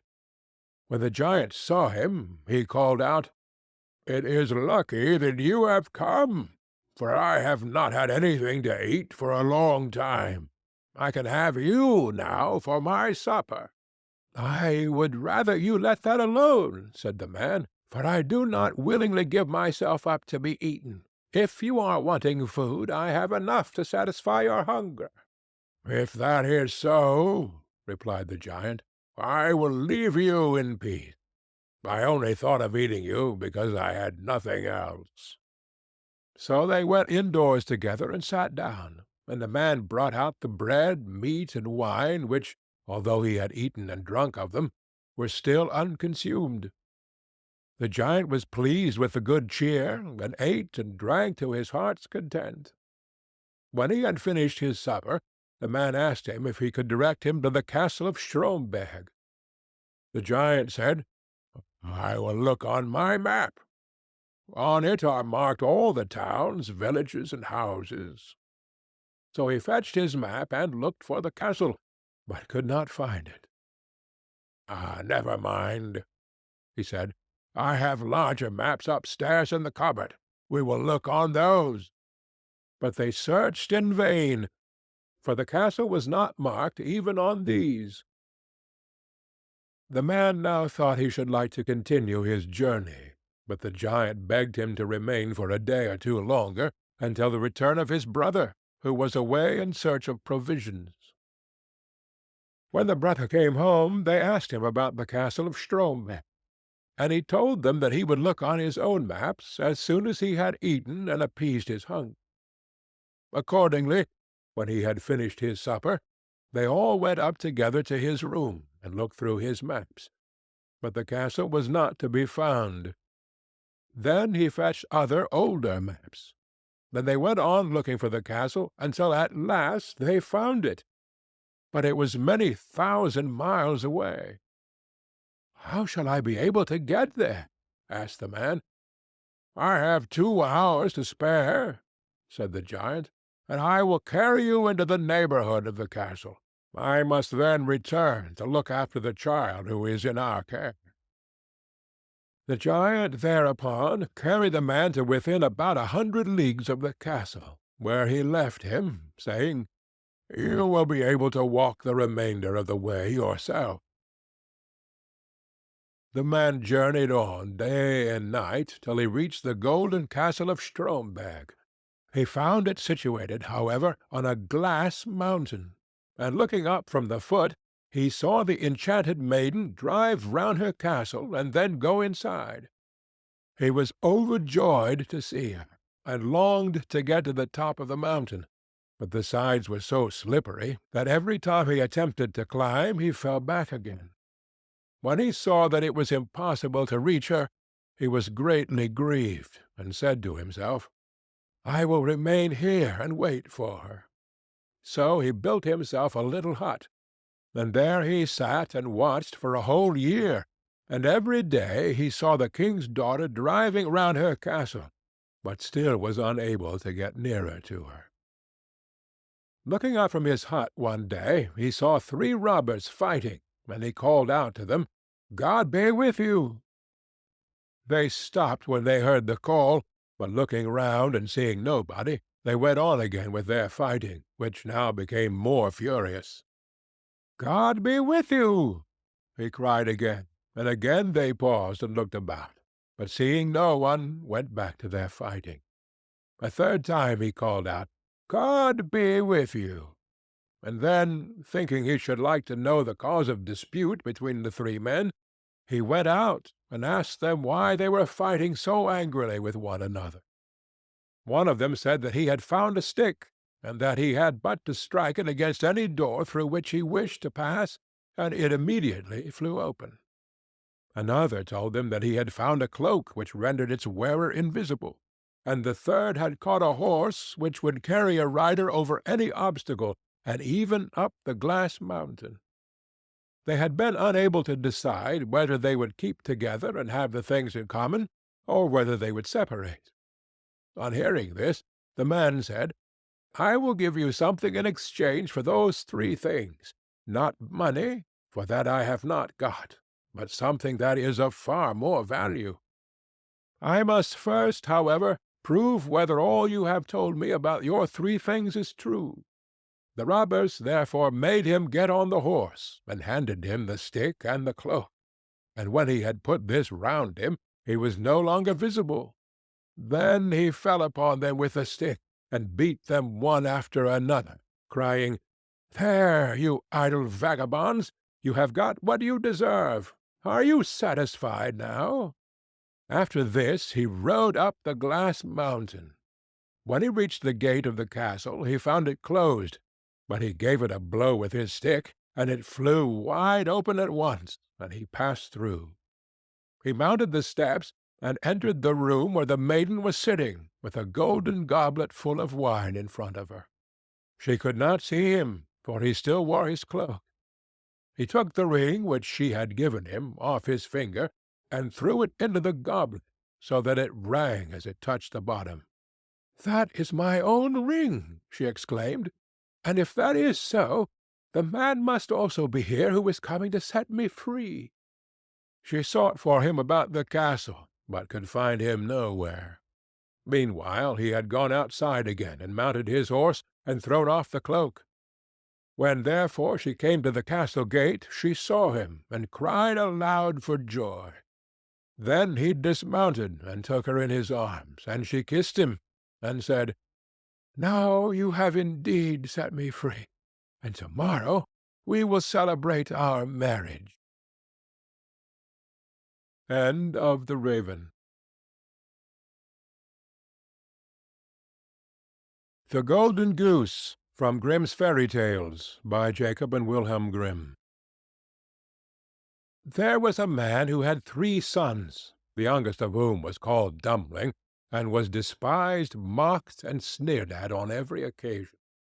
It happened that the eldest went to go into the forest to hew wood, and before he went his mother gave him a beautiful sweet cake and a bottle of wine, in order that he might not suffer from hunger or thirst. When he entered the forest, he met a little gray-haired old man, who bade him good day, and said, "Do give me a piece of cake out of your pocket, and let me have a draught of your wine.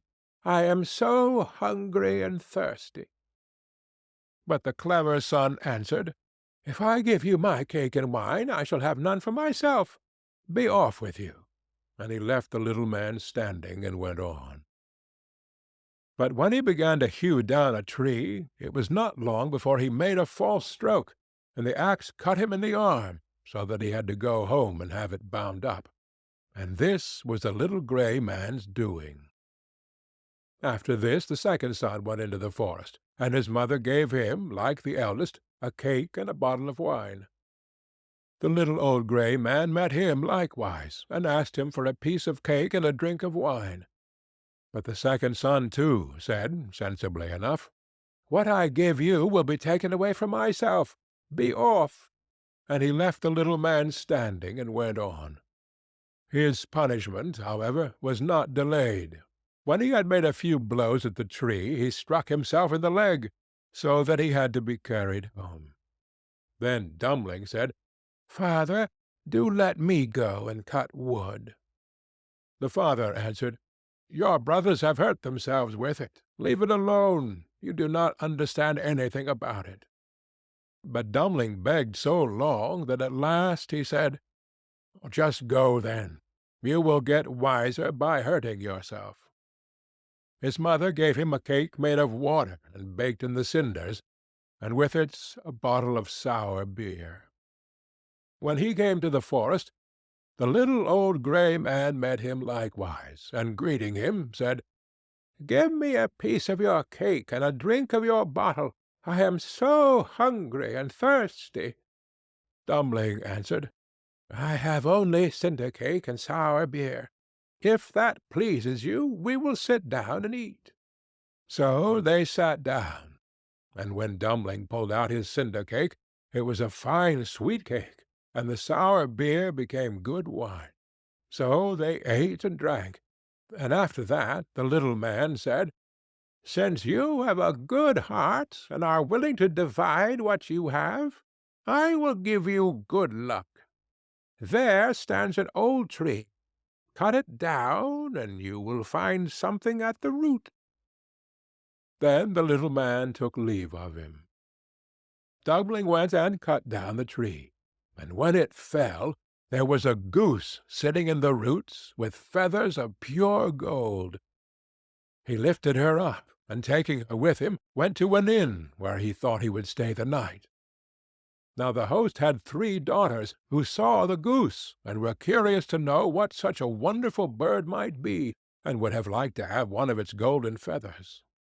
The eldest thought, "I will soon find an opportunity of pulling out a feather," and as soon as Dumpling had gone out, she seized the goose by the wing, but her finger and hand remained sticking fast to it.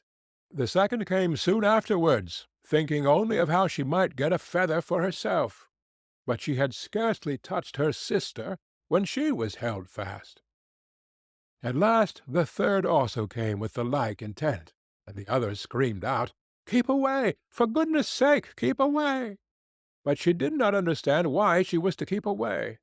"Well, the others are there," she thought. "I may as well be there too," and ran to them.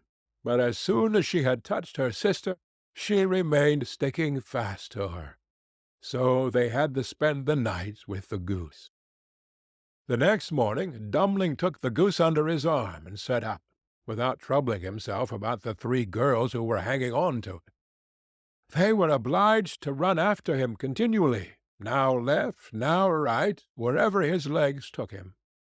In the middle of the fields the parson met them, and when he saw the procession, he said, "For shame, you good-for-nothing girls! Why are you running across the fields after this young man? Is that seemly?" At the same time he seized the youngest by the hand in order to pull her away, but as soon as he touched her, he likewise stuck fast, and was himself obliged to run behind.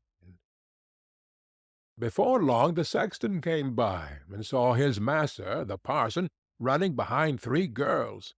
He was astonished at this, and called out, "Hi, your reverence! Whither away so quickly? Do not forget that we have a christening to-day." And running after him, he took him by the sleeve, but was also held fast to it. Whilst the 5 were trotting, thus one behind the other, 2 labourers came with their hoes from the fields. The parson called out to them, and begged that they would set him and the sexton free. But they had scarcely touched the sexton when they were held fast, and now there were 7 of them running behind Dumpling and the goose. Soon afterwards he came to a city where a king ruled, who had a daughter who was so serious that no one could make her laugh. So he had put forth a decree that whosoever should be able to make her laugh should marry her. When Dumpling heard this, he went with his goose and all her train before the king's daughter, and as soon as she saw the 7 people running on and on, one behind the other, she began to laugh quite loudly, and as if she would never stop. Thereupon Dumpling asked to have her for his wife, But the king did not like the son-in-law, and made all manner of excuses, and said he must first produce a man who could drink a cellarful of wine. Dummling thought of the little grey man, who would certainly help him, so he went into the forest, and in the same place where he had felled the tree he saw a man sitting, who had a very sorrowful face. Dummling asked him what he was taking to heart so sorely, and he answered, "I have such a great thirst, and cannot quench it. Cold water I cannot stand. A barrel of wine I have just emptied, but that to me is like a drop on a hot stone." "There I can help you," said Dummling. "Just come with me, and you shall be satisfied." He led him into the king's cellar, and the man bent over the huge barrels, and drank till his loins hurt, and before the day was out he had emptied all the barrels. Then Dummling asked once more for his bride, but the king was vexed that such an ugly fellow, whom every one called Dummling, should take away his daughter, and he made a new condition. He must first find a man who could eat a whole mountain of bread. Dummling did not think long, but went straight into the forest, where in the same place there sat a man who was tying up his body with a strap, and making an awful face, and saying, "I have eaten a whole ovenful of rolls, but what good is that when one has such a hunger as I? My stomach remains empty, and I must tie myself up if I am not to die of hunger." At this Dummling was glad, and said, "Get up, come with me. You shall eat yourself full." He led him to the king's palace, where all the flour in the whole kingdom was collected, and from it he caused a huge mountain of bread to be baked. The man from the forest stood before it, began to eat, and by the end of one day the whole mountain had vanished. Then Dummling for the third time asked for his bride, but the king again sought a way out, and ordered a ship which could sail on land and on water. "As soon as you come sailing back in it," said he, "you shall have my daughter for wife."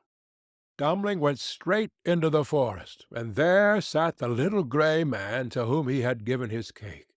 When he heard what Dummling wanted, he said, "Since you have given me to eat and drink, I will give you the ship, and I do all this because you once were kind to me." Then he gave him the ship which could sail on land and water, and when the king saw that, he could no longer prevent him from having his daughter. The wedding was celebrated, and after the king's death Dummling inherited his kingdom, and lived for a long time contentedly with his wife.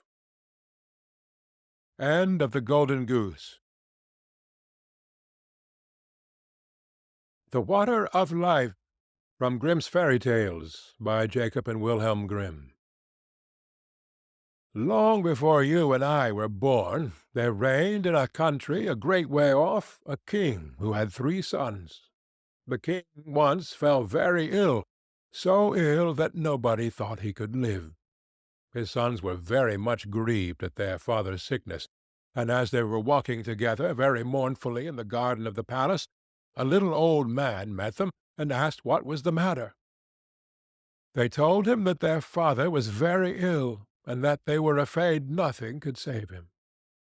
"I know what would," said the little old man. "It is the water of life. If he could have a draught of it, he would be well again. But it is very hard to get." Then the eldest one said, "I shall find it." And he went to the sick king, and begged that he might go and search for the water of life, as it was the only thing that could save him. "No," said the king, "I had rather die than place you in such great danger as you must meet with in your journey."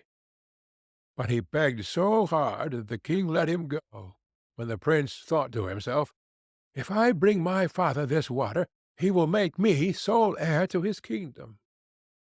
Then he set out, and when he had gone on his way some time he came to a deep valley, overhung with rocks and woods.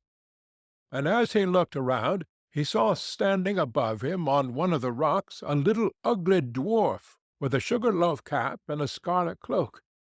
and the dwarf called to him and said, "Prince, whither so fast?"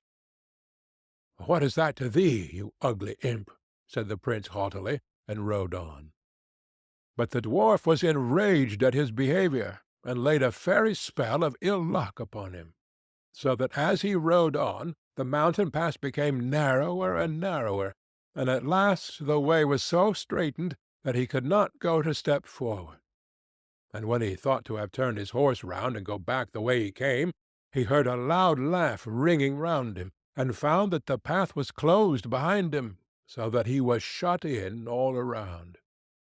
He next tried to get off his horse and make his way on foot, but again the laugh rang in his ears, and he found himself unable to move a step, and thus he was forced to abide spellbound.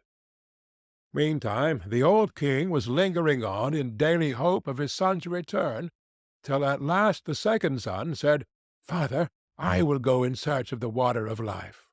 For he thought to himself, "My brother is surely dead, and the kingdom will fall to me if I find the water." The king was at first very unwilling to let him go, but at last yielded to his wish. So he set out, and followed the same road which his brother had done, and met with the same elf, who stopped him on the same spot in the mountains, saying, as before, "Prince, whither so fast?"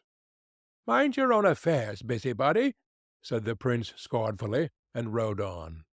But the dwarf put the same spell upon him as he put on his elder brother, and he too was at last obliged to take up his abode in the heart of the mountains.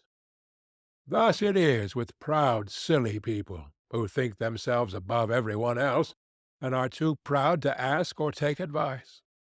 When the second prince had thus been gone a long time, the youngest son said he would go and search for the water of life, and trusted he would soon be able to make his father well again. So he set out, and the dwarf met him too at the same spot in the valley, among the mountains, and said, "Prince, whither so fast?" And the prince said, "I am going in search of the water of life, because my father is ill and like to die. Can you help me? Pray be kind, and aid me if you can." "Do you know where it is to be found?" asked the dwarf.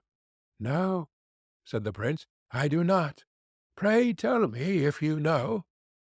"Then, as you have spoken to me kindly, and are wise enough to seek for advice, I will tell you how and where to go. The water you seek springs from a well in an enchanted castle, and, that you may be able to reach it in safety, I will give you an iron wand and 2 little loaves of bread. Strike the iron door of the castle 3 times with the wand, and it will open. 2 hungry lions will be lying down inside, gaping for their prey. But if you throw them the bread, they will let you pass. Then hasten on to the well, and take some of the water of life before the clock strikes 12. For if you tarry longer, the door will shut upon you forever." Then the prince thanked his little friend with the scarlet cloak for his friendly aid, and took the wand and the bread, and went travelling on and on, over sea and over land, till he came to his journey's end, and found everything to be as the dwarf had told him. The door flew open at the 3rd stroke of the wand, and when the lions were quieted, he went on through the castle, and came at length to a beautiful hall. Around it he saw several knights sitting in a trance. Then he pulled off their rings, and put them on his own fingers.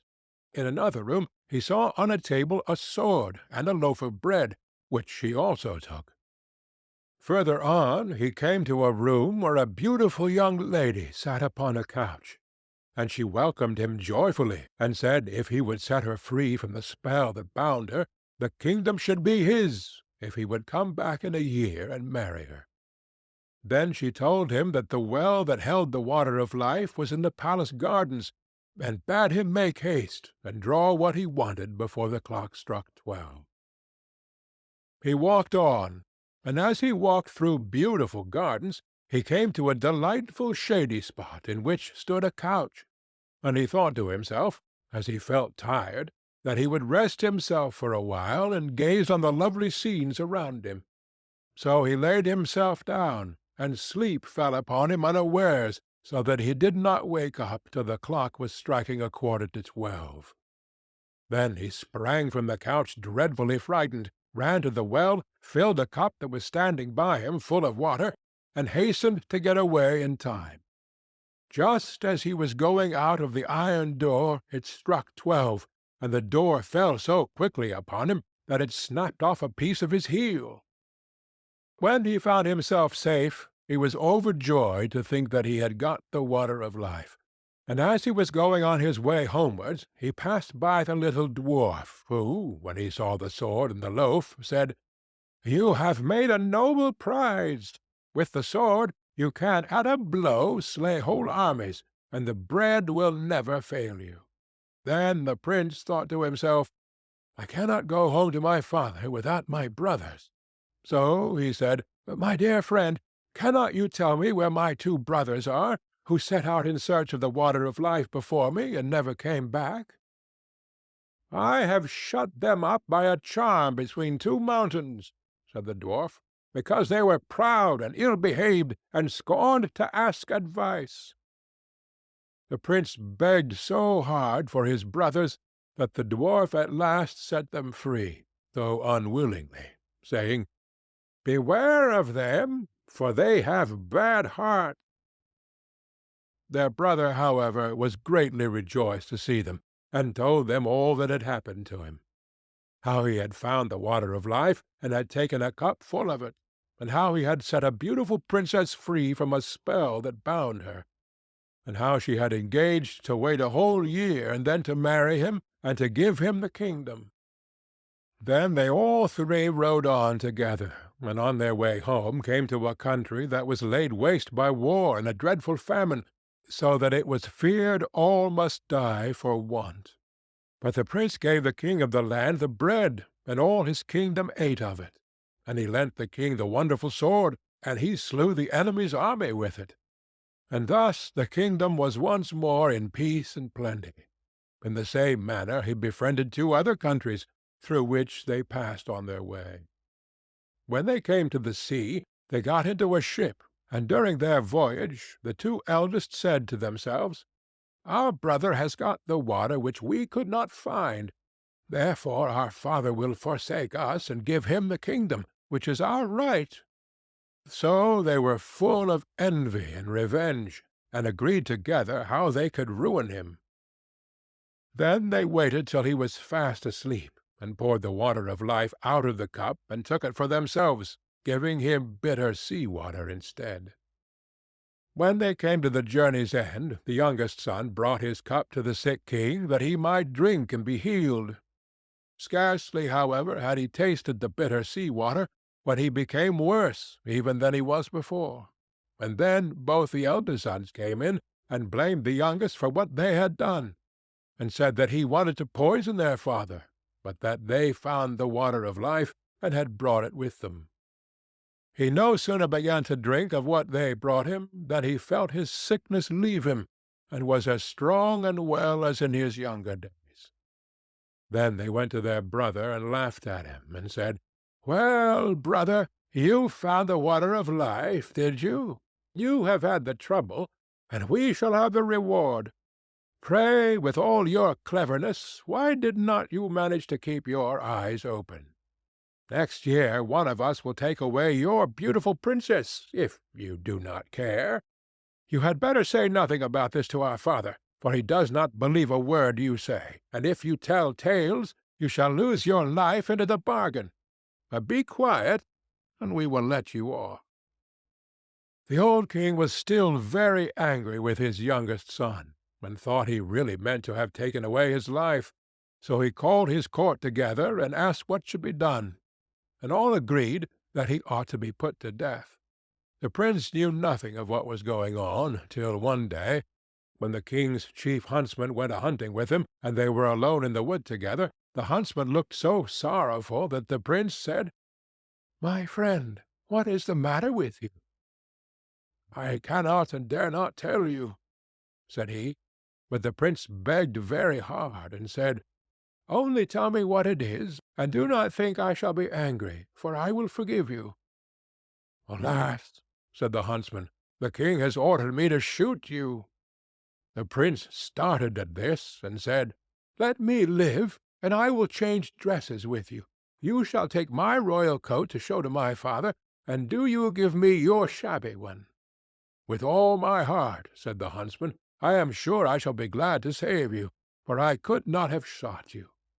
Then he took the prince's coat, and gave him the shabby one, and went away through the wood. Some time after, 3 grand embassies came to the old king's court, with rich gifts of gold and precious stones for his youngest son. Now all these were sent from the 3 kings to whom he had lent his sword and loaf of bread, in order to rid them of their enemy and feed their people. This touched the old king's heart, and he thought his son might still be guiltless, and said to his court, "Oh, that my son were still alive! How it grieves me that I had him killed!" "He is still alive," said the huntsman, "and I am glad that I had pity on him, but let him go in peace, and brought home his royal coat." At this the king was overwhelmed with joy, and made it known throughout all his kingdom that if his son would come back to his court, he would forgive him. Meanwhile the princess was eagerly waiting till her deliverer should come back, and had a road made leading up to her palace all of shining gold, and told her courtiers that whoever came on horseback and rode straight up to the gate upon it was her true lover, and that they must let him in. But whoever rode on one side of it, they must be sure was not the right one, and that they must send him away at once. The time soon came when the eldest brother thought that he would make haste to go to the princess, and say that he was the one who had set her free, and that he should have her for his wife, and the kingdom with her. As he came before the palace, and saw the golden road, he stopped to look at it, and thought to himself, "It is a pity to ride upon this beautiful road." So he turned aside, and rode on the right-hand side of it. But when he came to the gate, the guards, who had seen the road he took, said to him he could not be what he said he was, and must go about his business. The second prince set out soon afterwards on the same errand. When he came to the golden road, and his horse had set one foot upon it, he stopped to look at it, and thought it very beautiful, and said to himself, "What a pity it is that any one should tread here." Then he too turned aside, and rode on the left side of it. But when he came to the gate, the guard said that he was not the true prince, and that he too must go away about his business, and away he went. Now when the full year was come round, the third brother left the forest in which he had lain hid for fear of his father's anger, and set out in search of his betrothed bride. So he journeyed on, thinking of her all the way, and rode so quickly that he did not even see what the road was made of, but went with his horse straight over it, and as he came to the gate it flew open, and the princess welcomed him with joy, and said he was her deliverer, and should now be her husband and lord of the kingdom. When the first joy at their meeting was over, the princess told him she had heard of his father having forgiven him, and of his wish to have him home again. So, before his wedding with the princess, he went to visit his father, taking her with him. Then he told him everything, how his brothers had cheated and robbed him, and yet that he had borne all those wrongs for the love of his father. And the old king was very angry, and wanted to punish his wicked sons. But they made their escape, and got into a ship and sailed away over the wide sea, and where they went to nobody knew and nobody cared. And now the old king gathered together his court, and asked all his kingdom to come and celebrate the wedding of his son and the princess. And young and old, noble and squire, gentle and simple, came at once on the summons, and among the rest came the friendly dwarf with the sugar-loaf hat, and a new scarlet cloak. And the wedding was held, and the merry bells rung, and all the good people they danced and they sung, and feasted and frolicked, I can't tell how long. End of The Water of Life. The 12 Huntsmen, from Grimm's Fairy Tales, by Jacob and Wilhelm Grimm. There was once a king's son, who had a bride whom he loved very much, and when he was sitting beside her and very happy, news came that his father lay sick unto death, and desired to see him once again before his end. Then he said to his beloved, "I must now go and leave you. I give you a ring as a remembrance of me. When I am king, I will return and fetch you." So he rode away, and when he reached his father, the latter was dangerously ill and near his death. He said to him, "Dear son, I wish to see you once again before my end. Promise me to marry as I wish." And he named a certain king's daughter who was to be his wife. The son was in such trouble that he did not think what he was doing, and said, "Yes, dear father, your will shall be done." And thereupon the king shut his eyes and died. When, therefore, the son had been proclaimed king, and the time of mourning was over, he was forced to keep the promise which he had given his father, and caused the king's daughter to be asked in marriage, and she was promised to him. His first betrothed heard of this, and fretted so much about his faithfulness that she nearly died. Then her father said to her, "Dearest child, why are you so sad? You shall have whatsoever you will." She thought for a moment, and said, "Dear father, I wish for 11 girls exactly like myself in face, figure, and size." The father said, "If it be possible, your desire shall be fulfilled." And he caused the search to be made in his whole kingdom, until 11 young maidens were found who exactly resembled his daughter in face, figure, and size. When they came to the king's daughter, she had 12 suits of huntsmen's clothes made, all alike, and the 11 maidens had to put on the huntsmen's clothes, and she herself put on the 12th suit. Thereupon she took her leave of her father, and rode away with them, and rode to the court of her former betrothed, whom she loved so dearly. Then she asked if he required any huntsmen, and if he would take all of them into his service. The king looked at her and did not know her, but as they were such handsome fellows, he said, "Yes," and that he would willingly take them. And now they were the king's 12 huntsmen. The king, however, had a lion which was a wondrous animal, for he knew all concealed and secret things. It came to pass that one evening he said to the king, "You think you have 12 huntsmen?" "Yes," said the king, "they are 12 huntsmen." The lion continued, "You are mistaken. They are 12 girls." The king said, "That cannot be true. How will you prove that to me?" "Oh, just let some peas be strewn in the antechamber," answered the lion, "and then you will soon see. Men have a firm step, and when they walk over peas none of them stir. But girls trip and skip and drag their feet, and the peas roll about." The king was well pleased with the counsel, and caused the peas to be strewn. There was, however, a servant of the king's who favored the huntsmen, and when he heard that they were going to be put to this test, he went to them and repeated everything, and said, "The lion wants to make the king believe that you are girls." Then the king's daughter thanked him, and said to her maidens, "Show some strength, and step firmly on the peas."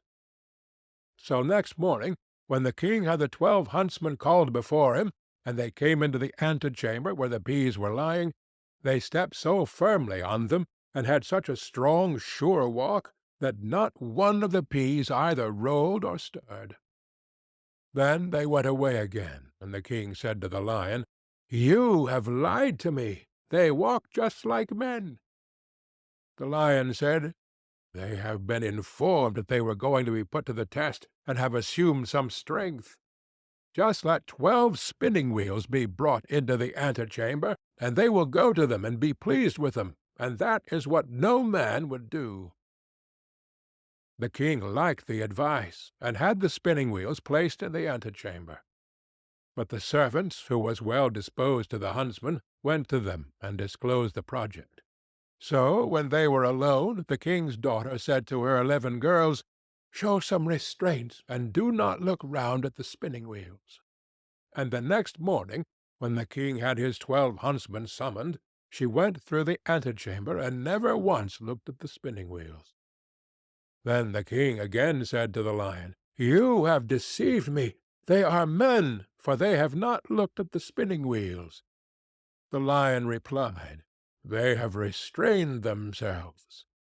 The king, however, would no longer believe the lion. The 12 huntsmen always followed the king to the chase, and his liking for them continually increased. Now it came to pass that once, when they were out hunting, news came that the king's bride was approaching. When the true bride heard that, it hurt her so much that her heart was almost broken, and she fell fainting to the ground. The king thought something had happened to his dear huntsman, ran up to him, wanted to help him, and drew his glove off. Then he saw the ring which he had given to his first bride, and when he looked in her face, he recognized her. Then his heart was so touched that he kissed her, and when she opened her eyes, he said, "You are mine, and I am yours, and no one in the world can alter that." He sent a messenger to the other bride, and entreated her to return to her own kingdom, for he had a wife already, and someone who had just found an old key did not require a new one. Thereupon the wedding was celebrated, and the lion was again taken into favor, because, after all, he had told the truth. End of the 12 Huntsmen. The King of the Golden Mountain, from Grimm's Fairy Tales, by Jacob and Wilhelm Grimm. There was once a merchant who had only one child, a son, that was very young and barely able to run alone. He had 2 richly laden ships then making a voyage upon the seas, in which he had embarked all his wealth, in the hope of making great gains, when the news came that both were lost. Thus, from being a rich man, he became all at once so very poor that nothing was left to him but one small plot of land, and there he often went in an evening to take his walk, and ease his mind of a little of his trouble. One day, as he was roaming along in a brown study, thinking with no great comfort on what he had been and what he now was, and was like to be, all on a sudden there stood before him a little rough-looking black dwarf. "Prithee, friend, why so sorrowful?" said he to the merchant. "What is it you take so deeply to heart?" "If you would do me any good, I would willingly tell you," said the merchant. "Who knows but I may?" said the little man. "Tell me what ails you, and perhaps you may find I may be of some use." Then the merchant told him how all his wealth was gone to the bottom of the sea, and how he had nothing left but that little plot of land. "Oh, trouble not yourself about that," said the dwarf. "Only undertake to bring me here, 12 years hence, whatever meets you first on your going home, and I will give you as much as you please." The merchant thought this was no great thing to ask, that it would most likely be his dog, or his cat, or something of that sort, but forgot his little boy, Heinel. So he agreed to the bargain, and signed and sealed the bond to do what was asked of him. But as he drew near home, his little boy was so glad to see him that he crept behind him, and laid fast hold of his legs, and looked up in his face and laughed. Then the father started, trembling with fear and horror, and saw what it was that he had bound himself to do. But as no gold was come, he made himself easy by thinking that it was only a joke that the dwarf was playing him, and that, at any rate, when the money came, he should see the bearer and would not take it in. About a month afterwards he went upstairs into a lumber-room to look for some old iron, that he might sell it and raise a little money. And there, instead of his iron, he saw a large pile of gold lying on the floor. At the sight of this he was overjoyed, and forgetting all about his son, went into trade again, and became a richer merchant than before. Meanwhile little Heinel grew up. and as the end of the 12 years drew near, the merchant began to call to mind his bond, and became very sad and thoughtful, so that care and sorrow were written upon his face. The boy one day asked what was the matter, but his father would not tell him for some time. At last, however, he said that he had, without knowing it, sold him for gold to a little ugly-looking black dwarf, and that the 12 years were coming round when he must keep his word. Then Heinel said, "Father, give yourself very little trouble about that. I shall be too much for the little man." When the time came, the father and son went out together to the place agreed upon, and the son drew a circle on the ground, and set himself and his father in the middle of it. The little black dwarf soon came, and walked round and round about the circle, but could not find any way to get into it, and he either could not or dared not jump over it. At last the boy said to him, "Have you anything to say to us, my friend? Oh, what do you want?" Now Heinel had found a friend in a good fairy that was fond of him, and had told him what to do, for this fairy knew what good luck was in store for him. "Have you brought me what you said you would?" said the dwarf to the merchant. The old man held his tongue, but Heinel said again, "What do you want here?" The dwarf said, "I come to talk with your father, not with you." "You have cheated and taken in my father," said the son. "Pray give him up his bond at once." "Fair and softly," said the little old man. "Right is right. I have paid my money, and your father has had it, and spent it. So be so good as to let me have what I paid it for."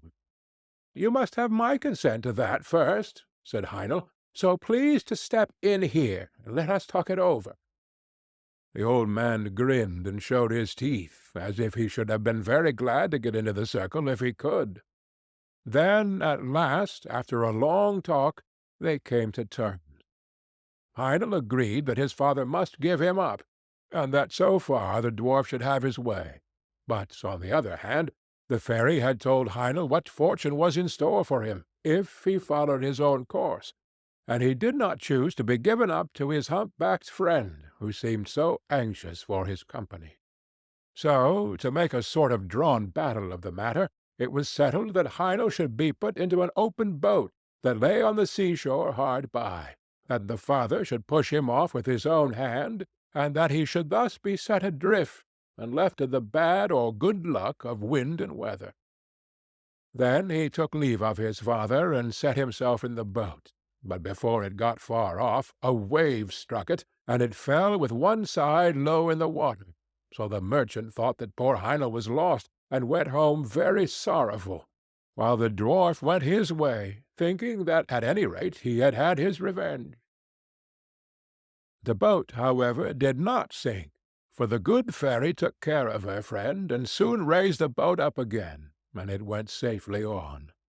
The young man sat safe within, till at length it ran ashore upon an unknown land. As he jumped upon the shore, he saw before him a beautiful castle, but empty and dreary within, for it was enchanted. "Here," said he to himself, "must I find the prize the good fairy told me of." So he once more searched the whole palace through, till at last he found a white snake lying coiled up on a cushion in one of the chambers. Now the white snake was an enchanted princess, and she was very glad to see him, and said, "Are you at last come to set me free? 12 long years have I waited for the fairy to bring you hither as she promised, for you alone can save me. This night 12 men will come. Their faces will be black, and they will be dressed in chain armor. They will ask what you do here, but give no answer, and let them do what they will, beat, whip, pinch, prick, or torment you, bear all. Only speak not a word, and at 12 o'clock they must go away. The second night 12 others will come, and the third night 24, who will even cut off your head, but at the 12th hour of that night their power is gone, and I shall be free, and will come and bring you the water of life, and will wash you with it, and bring you back to life and health." And all came to pass as she had said. Heinel bore all, and spoke not a word. And the third night the princess came and fell on his neck and kissed him. Joy and gladness burst forth throughout the castle. The wedding was celebrated, and he was crowned King of the Golden Mountain. They lived together very happily, and the queen had a son. And thus 8 years had passed over their heads, when the king thought of his father, and began to long to see him once again. But the queen was against his going, and said, "I know well what misfortunes will come upon us if you go." However, he gave her no rest till she agreed. At his going away she gave him a wishing ring, and said, "Take this ring and put it on your finger. Whatever you wish it will bring you. Only promise never to make use of it to bring me hence to your father's house." Then he said he would do what she asked, and put the ring on his finger, and wished himself near the town where his father lived. Heinel found himself at the gates in a moment, but the guards would not let him go in, because he was so strangely clad. So he went up to a neighboring hill where a shepherd dwelt, and borrowed his old frock, and thus passed unknown into the town. When he came to his father's house, he said he was his son, but the merchant would not believe him, and said he had had but one son, his poor Heinel, who, he knew, was long since dead. And as he was only dressed like a poor shepherd, he would not even give him anything to eat. The king, however, still vowed that he was his son, and said, "Is there no mark by which you would know me if I am really your son?" "Yes," said his mother, "our Heinel had a mark like a raspberry on his right arm." Then he showed them the mark, and they knew that what he had said was true. He next told them how he was king of the Golden Mountain, and was married to a princess, and had a son 7 years old. But the merchant said, "That can never be true. He must be a fine king, truly, who travels about in a shepherd's frock." At this the son was vexed, and forgetting his word, turned his ring and wished for his queen and son. In an instant they stood before him. But the queen wept, and said he had broken his word, and bad luck would follow. He did all he could to soothe her, and she at last seemed to be appeased. But she was not so in truth, and was only thinking how she should punish him. One day he took her to walk with him out of the town, and showed her the spot where the boat was set adrift upon the wide waters. Then he sat himself down, and said, "I am very much tired. Sit by me. I will rest my head in your lap and sleep." As soon as he had fallen asleep, however, she drew the ring from his finger, and crept softly away, and wished herself and her son at home in their kingdom.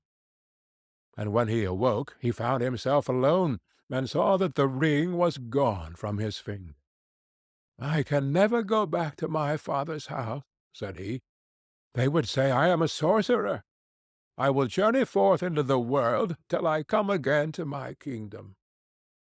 So saying, he set out and travelled, till he came to a hill where 3 giants were sharing their father's goods, and as they saw him pass they cried out and said, "Little men have sharp wits. He shall part the goods between us." Now there was a sword that cut off an enemy's head whenever the wearer gave the words, "Heads off," a cloak that made the owner invisible, or gave him any form he pleased, and a pair of boots that carried the wearer wherever he wished. Heinel said they must first let him try these wonderful things, then he might know how to set a value upon them. Then they gave him the cloak, and he wished himself a fly, and in a moment he was a fly. "The cloak is very well," said he. "Now give me the sword." "No," said they, "not unless you undertake not to say 'heads off,' for if you do, we are all dead men." So they gave it to him, charging him to try it on a tree. He next asked for the boots also, and the moment he had all 3 in his power, he wished himself at the Golden Mountain. there he was at once. So the giants were left behind with no goods to share or quarrel about. As Heinel came near his castle, he heard the sound of merry music, and the people around told him that his queen was about to marry another husband. Then he threw his cloak around him, and passed through the castle hall, and placed himself by the side of the queen, where no one saw him.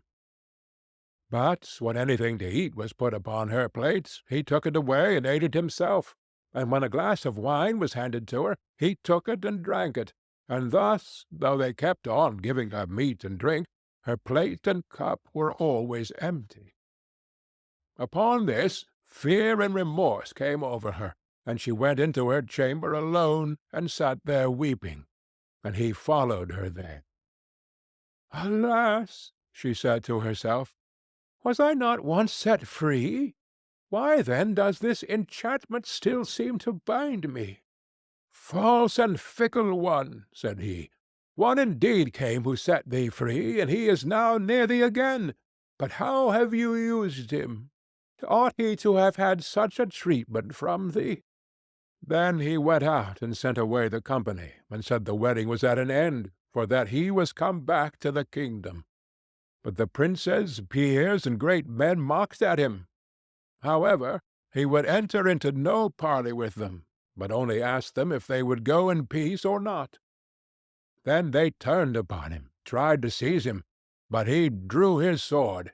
"Heads off!" cried he, and with the word the traitors' heads fell before him, and Heinel was once more king of the Golden Mountain. End of The King of the Golden Mountain. Dr. Know-All, from Grimm's Fairy Tales, by Jacob and Wilhelm Grimm. There was once upon a time a poor peasant called Crab, who drove with 2 oxen a load of wood to the town, and sold it to a doctor for 2 thalers. When the money was being counted out to him, it so happened that the doctor was sitting at table, and when the peasant saw how well he ate and drank, his heart desired what he saw, and would willingly have been a doctor too. So he remained standing a while, and at length inquired if he too could not be a doctor. "Oh, yes," said the doctor, "that is soon managed." "What must I do?" asked the peasant. "In the first place, buy yourself an ABC book of the kind which has a rooster on the frontispiece. In the second, turn your cart and your 2 oxen into money, and get yourself some clothes, and whatsoever else pertains to medicine. Thirdly, have a sign painted for yourself with the words, 'I am Dr. Know-All,' and have that nailed up above your house door." The peasant did everything that he had been told to do. When he had doctored people a while, but not long, a rich and great lord had some money stolen. Then he was told about Dr. Know-All, who lived in such and such a village, and must know what had become of the money. So the lord had the horses harnessed to his carriage, drove out to the village, and asked Crab if he were Dr. Know-All. Yes, he was, he said. Then he was to go with him and bring back the stolen money. "Oh, yes, but Greta, my wife, must go too." The lord was willing, and let both of them have a seat in the carriage, and they all drove away together. When they came to the nobleman's castle, the table was spread, and Crab was told to sit down and eat. "Yes, but my wife Greta too," said he, and he seated himself with her at the table.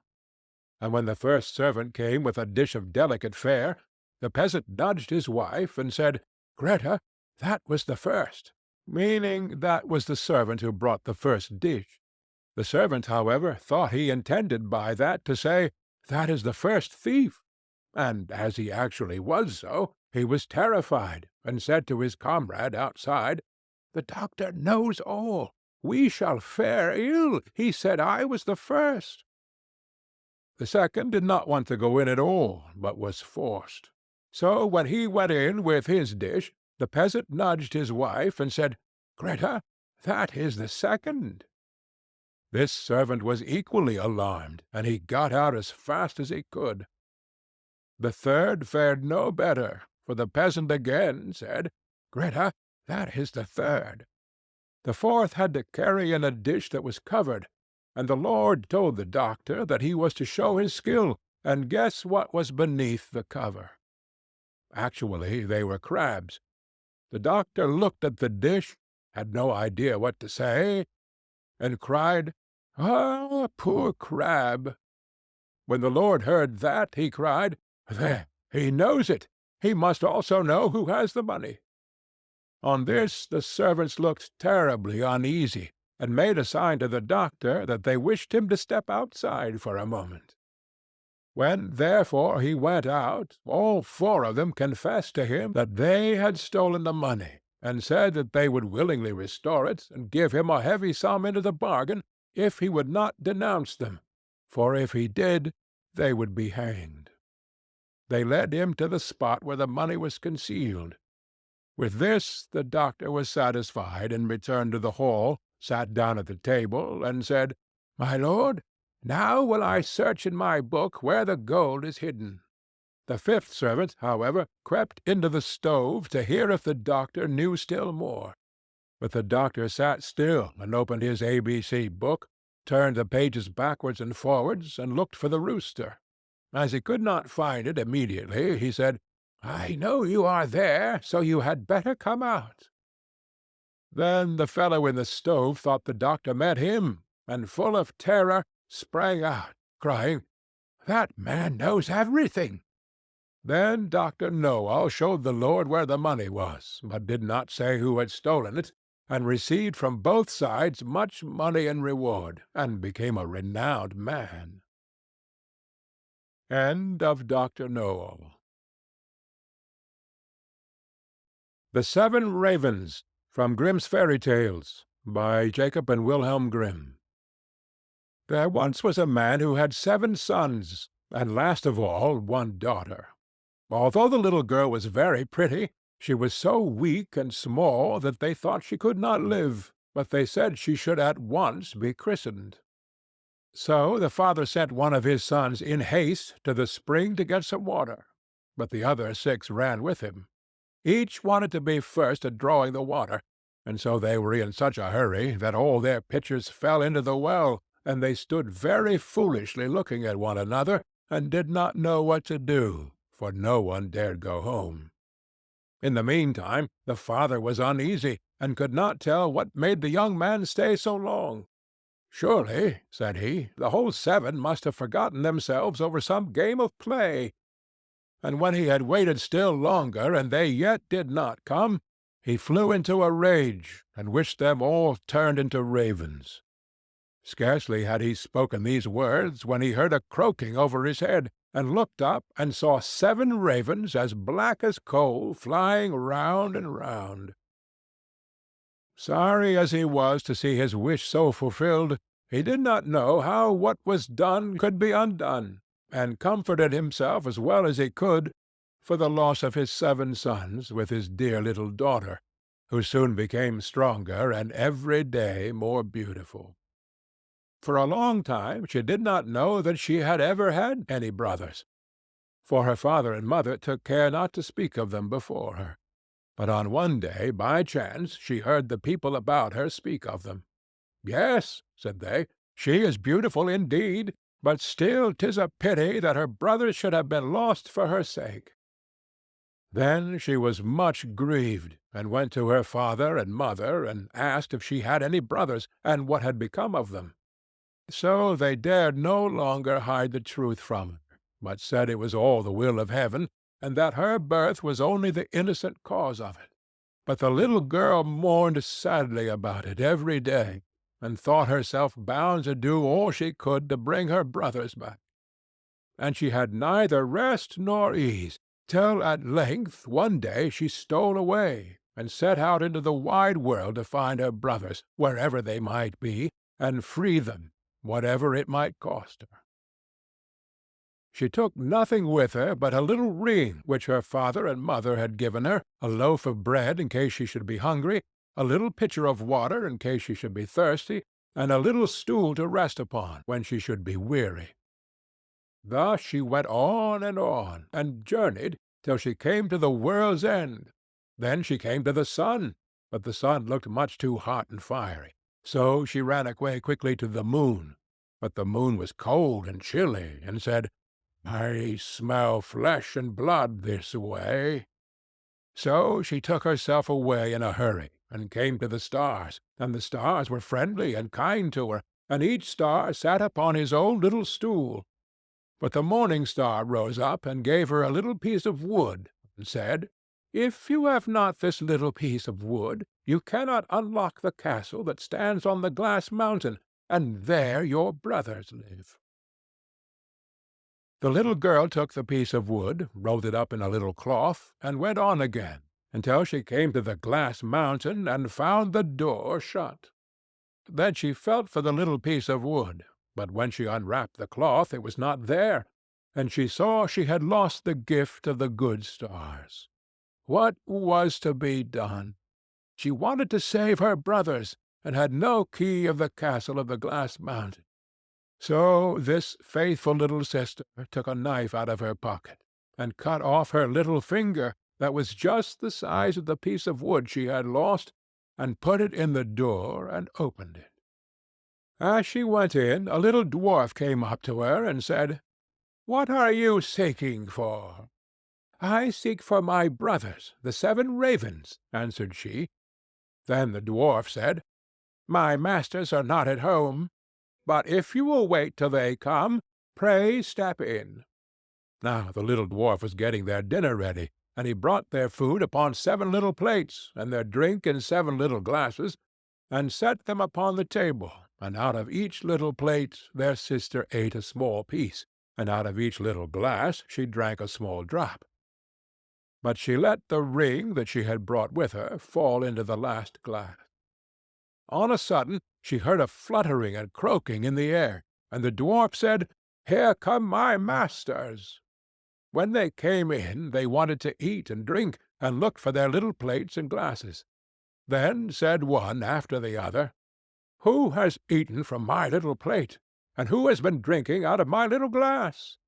"Caw, caw, well I ween, mortal lips have this way been."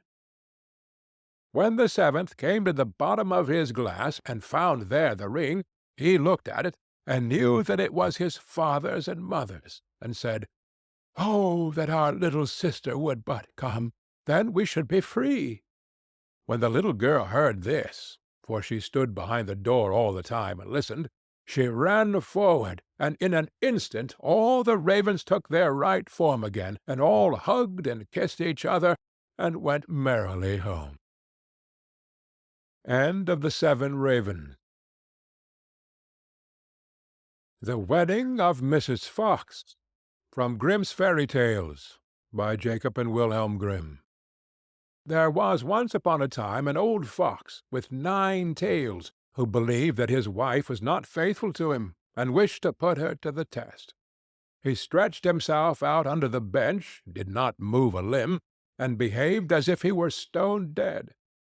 Mrs. Fox went up to her room, shut herself in, and her maid, Miss Cat, sat by the fire and did the cooking. When it became known that the old fox was dead, suitors presented themselves. The maid heard someone standing at the house door, knocking. She went and opened it, and it was a young fox, who said, "What may you be about, Miss Cat? Do you sleep, or do you wake?" She answered, "I am not sleeping, I am waking. Would you know what I am making? I am boiling warm beer with butter. Will you be my guest for supper?" "No, thank you, miss," said the fox. "What is Mrs. Fox doing?" The maid replied, "She is sitting in her room, moaning in her gloom, weeping her little eyes quite red, because old Mr. Fox is dead." "Do just tell her, miss, that a young fox is here, who would like to woo her." "Certainly, young sir." The cat goes up the stairs, trip, trip. The door she knocks at, tap, tap, tap. "Mistress Fox, are you inside?" "Oh, yes, my dear cat," she cried. "A wooer, he stands at the door out there." "What does he look like, my dear?" "Has he 9 as beautiful tails as the late Mr. Fox?" "Oh, no," answered the cat. "He has only 1." "Then I will not have him." Miss Cat went downstairs and sent the wooer away. Soon afterwards there was another knock, and another fox was at the door who wished to woo Mrs. Fox. He had 2 tails, but he did not fare better than the first. After this still more came, each with 1 tail more than the other. But they were all turned down, until at last one came who had 9 tails, like old Mr. Fox. When the widow heard that, she said joyfully to the cat, "Now open the gates and doors all wide, and carry old Mr. Fox outside." But just as the wedding was going to be solemnized, old Mr. Fox stirred under the bench, and cudgelled all the rabble, and drove them and Mrs. Fox out of the house. Second Story. When old Mr. Fox was dead, the wolf came as a suitor, and knocked at the door, and the cat, who was a servant to Mrs. Fox, opened it for him. The wolf greeted her, and said, "Good day, Mrs. Cat of Carrowit. How comes it that alone you sit? What are you making good?" The cat replied, "In milk I'm breaking bread, so sweet. Will you be my guest and eat?" "No, thank you, Mrs. Cat," answered the wolf. "Is Mrs. Fox not at home?" The cat said, "She sits upstairs in her room, bewailing her sorrowful doom, bewailing her trouble so sore, for old Mr. Fox is no more." The wolf answered, "If she's in want of a husband new, then will it please her to step below." The cat runs quickly up the stair, and lets her tail fly here and there, until she comes to the parlour door. With her 5 gold rings at the door she knocks. "Are you within, good Mistress Fox? If you're in want of a husband now, then will it please you to step below?" Mrs. Fox answered, "Has the gentleman red stockings on, and has he a pointed mouth?" "No," answered the cat. "Then he won't do for me." When the wolf was gone, came a dog, a stag, a hare, a bear, a lion, and all the beasts of the field, one after the other. But one of the good qualities which old Mr. Fox had possessed was always lacking, and the cat had continually to send the suitors away. At length came a young fox, and Mrs. Fox said, "Has the gentleman red stockings on, and has a little pointed mouth?" "Yes," said the cat, "he has." "Then let him come upstairs," said Mrs. Fox, and ordered the servant to prepare the wedding feast. "Sweep me the room as clean as you can. Up with the window, fling out my old man. For many a fine fat mouse he brought, yet of his wife he never thought, but ate up every one he caught." Then the wedding was solemnized with young Mr. Fox, and there was much rejoicing and dancing, and if they have not left off, they are dancing still. End of the wedding of Mrs. Fox. The Salad. From Grimm's Fairy Tales, by Jacob and Wilhelm Grimm. As a merry young huntsman was once going briskly along through a wood, there came up a little old woman, and said to him, "Good day, good day. You seem merry enough, but I am hungry and thirsty. Do pray give me something to eat." The huntsman took pity on her, and put his hand in his pocket and gave her what he had. Then he wanted to go his way, but she took hold of him, and said, "Listen, my friend, to what I am going to tell you. I will reward you for your kindness. Go your way, and after a little time you will come to a tree, where you will see 9 birds sitting on a cloak. Shoot into the midst of them, and one will fall down dead. The cloak will fall too. Take it. It is a wishing cloak, and when you wear it you will find yourself at any place where you may wish to be. Cut open the dead bird, take out its heart and keep it, and you will find a piece of gold under your pillow every morning when you rise. It is the bird's heart that will bring you this good luck." The huntsman thanked her, and thought to himself, "If all this does happen, it will be a fine thing for me." When he had gone 100 steps or so, he heard a screaming and chirping in the branches above him, and looked up and saw a flock of birds pulling a cloak with their bills and feet, screaming, fighting, and tugging at each other, as if each wished to have it himself. "Well," said the huntsman, "this is wonderful. This happens just as the old woman said." Then he shot into the midst of them, so that their feathers flew all about. Off went the flock chattering away, but one fell dead, and the cloak with it. Then the huntsman did as the old woman told him, cut open the bird, took out the heart, and carried the cloak home with him. The next morning when he awoke, he lifted up his pillow, and there lay the piece of gold glittering underneath. The same happened next day, and indeed every day when he arose. He heaped up a great deal of gold, and at last thought to himself, "Of what use is this gold to me whilst I am at home? I will go out into the world and look about me." Then he took leave of his friends, and hung his bag and bow about his neck, and went his way. It so happened that his road one day led through a thick wood, at the end of which was a large castle in a green meadow, and at one of the windows stood an old woman with a very beautiful young lady by her side, looking about them. Now the old woman was a witch, and said to the young lady, "There is a young man coming out of the wood who carries a wonderful prize. We must get it away from him, my dear child, for it is more fit for us than for him. He has a bird's heart that brings a piece of gold under his pillow every morning." Meantime the huntsman came nearer and looked at the lady, and said to himself, "I have been travelling so long that I should like to go into this castle and rest myself, for I have money enough to pay for anything I want." But the real reason was that he wanted to see more of the beautiful lady. Then he went into the house and was welcomed kindly, and it was not long before he was so much in love that he thought of nothing else but looking at the lady's eyes and doing everything that she wished. Then the old woman said, "Now is the time for getting the bird's heart." So the lady stole it away, and he never found any more gold under his pillow, for it lay now under the young lady's, and the old woman took it away every morning. But he was so much in love that he never missed his prize. "Well," said the old witch, "we have got the bird's heart, but not the wishing cloak yet, and that we must also get."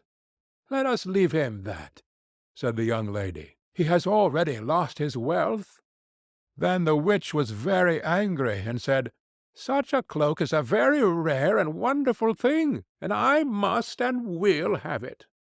So she did as the old woman told her, and set herself at the window, and looked about the country, and seemed very sorrowful. Then the huntsman said, "What makes you so sad?" "Alas, dear sir," said she, "yonder lies the granite rock where all the costly diamonds grow, and I want so much to go there, that whenever I think of it I cannot help being sorrowful. For who can reach it? Only the birds and the flies. Man cannot." "If that's all your grief," said the huntsman, "I'll take you there with all my heart." So he drew her under his cloak, and the moment he wished to be on the granite mountain, they were both there. The diamonds glittered so on all sides that they were delighted with the sight, and picked up the finest. But the old witch made a deep sleep come upon him, and he said to the young lady, "Let us sit down and rest ourselves a little. I am so tired that I cannot stand any longer." So they sat down, and he laid his head in her lap and fell asleep. And whilst he was sleeping on, she took the cloak from his shoulders, hung it on her own, picked up the diamonds, and wished herself home again. When he awoke and found that his lady had tricked him, and left him alone on the wild rock, he said, "Alas, what roguery there is in the world! and there he sat, in great grief and fear, not knowing what to do. Now this rock belonged to fierce giants who lived upon it, and as he saw 3 of them striding about, he thought to himself, "I can only save myself by feigning to be asleep." So he laid himself down, as if he were in a sound sleep. When the giants came up to him, the first pushed him with his foot, and said, "What worm is this that lies here curled up?" "Tread upon him and kill him," said the second. "It's not worth the trouble," said the third. "Let him live. He'll be climbing higher up the mountain, and some cloud will come rolling and carry him away." And they passed on.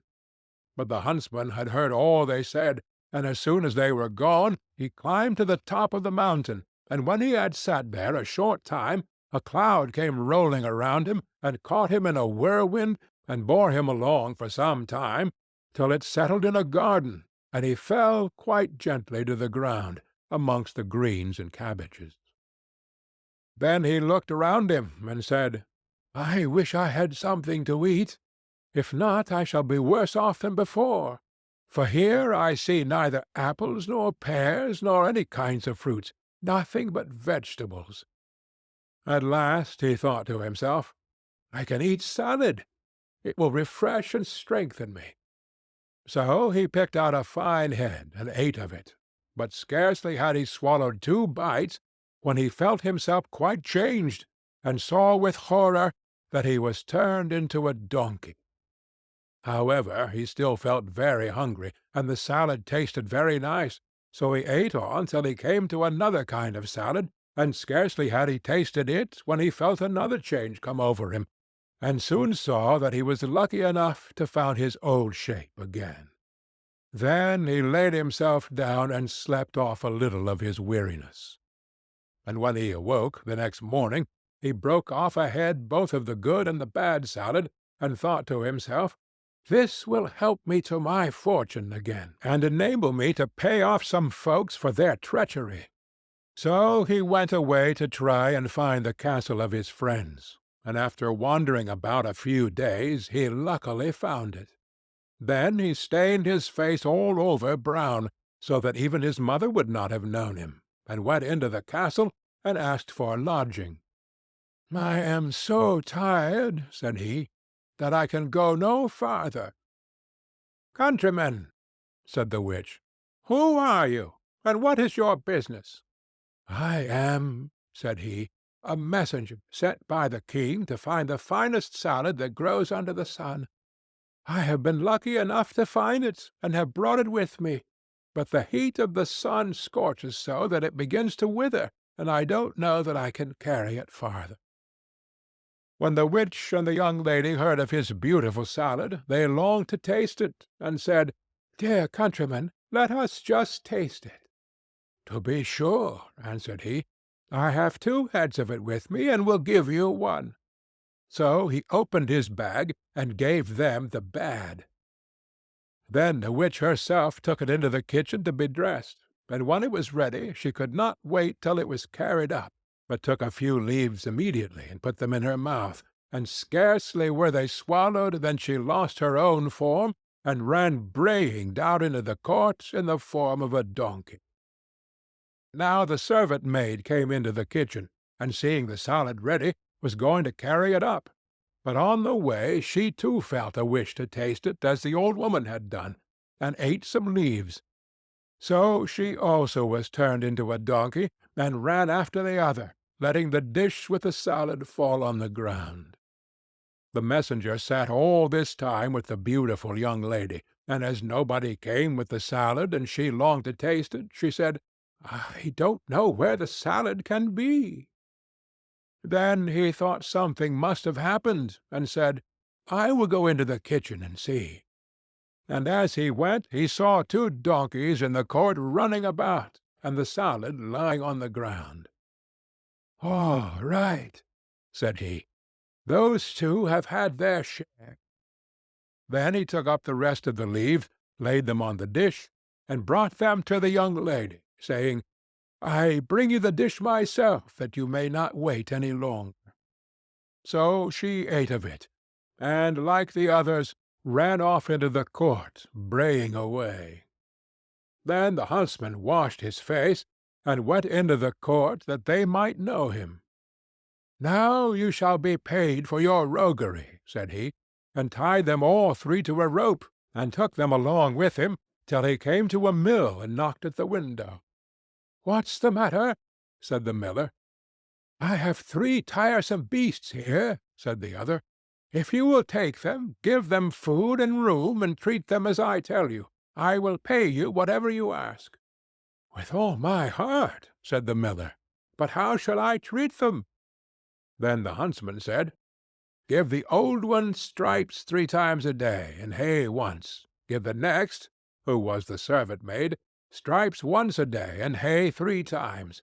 And give the youngest, who was the beautiful lady, hay 3 times a day, and no stripe." For he could not find it in his heart to have her beaten. After this he went back to the castle, where he found everything he wanted. Some days after, the miller came to him, and told him that the old donkey was dead. "The other 2," said he, "are alive and eat, but are so sorrowful that they cannot last long." Then the huntsman pitied them, and told the miller to drive them back to him, and when they came he gave them some of the good salad to eat. And the beautiful young lady fell upon her knees before him, and said, "Oh, dearest huntsman, forgive me all the ill I have done you. My mother forced me to it. It was against my will, for I always loved you very much. Your wishing cloak hangs up in the closet, and as for the bird's heart, I will give it to you." But he said, "Keep it. It will be just the same thing, for I mean to make you my wife." So they were married, and lived together very happily till they died. End of the Salad. The Story of the Youth Who Went Forth to Learn What Fear Was, from Grimm's Fairy Tales, by Jacob and Wilhelm Grimm. A certain father had 2 sons, the elder of whom was smart and sensible, and could do everything. But the younger was stupid, and could neither learn nor understand anything. And when people saw him, they said, "There's a fellow who will give his father some trouble." When anything had to be done, it was always the elder who was forced to do it. But if his father bade him fetch anything when it was late or in the night time, and the way led through the churchyard or any other dismal place, he answered, "Oh, no, father, I'll not go there. It makes me shudder," for he was afraid. Or when stories were told by the fire at night which made the flesh creep, the listener sometimes said, "Oh, it makes me shudder." The younger sat in the corner and listened with the rest of them, and could not imagine what they could mean. "They are always saying, 'It makes me shudder, it makes me shudder.' It does not make me shudder," thought he. "That, too, must be an art of which I understand nothing." Now it came to pass that his father said to him one day, "Hearken to me, you fellow in the corner there. You are growing tall and strong, and you too must learn something by which you can earn your bread. Look how your brother works, but you do not even earn your salt." "Well, father," he replied, "I am quite willing to learn something. Indeed, if it could be but managed, I should like to learn how to shudder. I don't understand that at all yet." The elder brother smiled when he heard that, and thought to himself, "Goodness, what a blockhead that brother of mine is! He will never be good for anything as long as he lives. He who wants to be a sickle must bend himself betimes." The father sighed and answered him, "You shall soon learn what it is to shudder, but you will not earn your bread by that." Soon after this the sexton came to the house on a visit, and the father bewailed his trouble, and told him how his younger son was so backward in every respect that he knew nothing and learnt nothing. "Just think," said he, When I asked him how he was going to earn his bread, he actually wanted to learn to shudder." "If that be all," replied the sexton, "he can learn that with me. Send him to me, and I will soon polish him." The father was glad to do it, for he thought, "It will train the boy a little." The sexton therefore took him into his house, and he had to ring the church bell. After a day or two, the sexton awoke him at midnight, and bade him arise and go up into the church tower and ring the bell.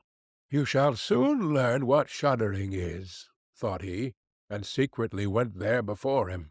And when the boy was at the top of the tower and turned round, and was just going to take hold of the bell rope, he saw a white figure standing on the stairs opposite the sounding-hole. "Who is there?" cried he. But the figure made no reply, and did not move or stir. "Give an answer," cried the boy, "or take yourself off. You have no business here at night."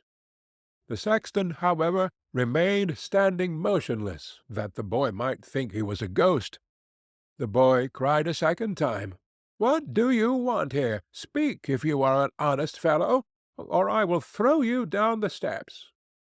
The sexton thought, "He can't mean to be as bad as his words," uttered no sound, and stood as if he were made of stone. Then the boy called to him for the third time, and as that was also to no purpose, he ran against him and pushed the ghost down the stairs, so that it fell down the 10 steps and remained lying there in the corner. Thereupon he rang the bell, went home, and without saying a word went to bed and fell asleep.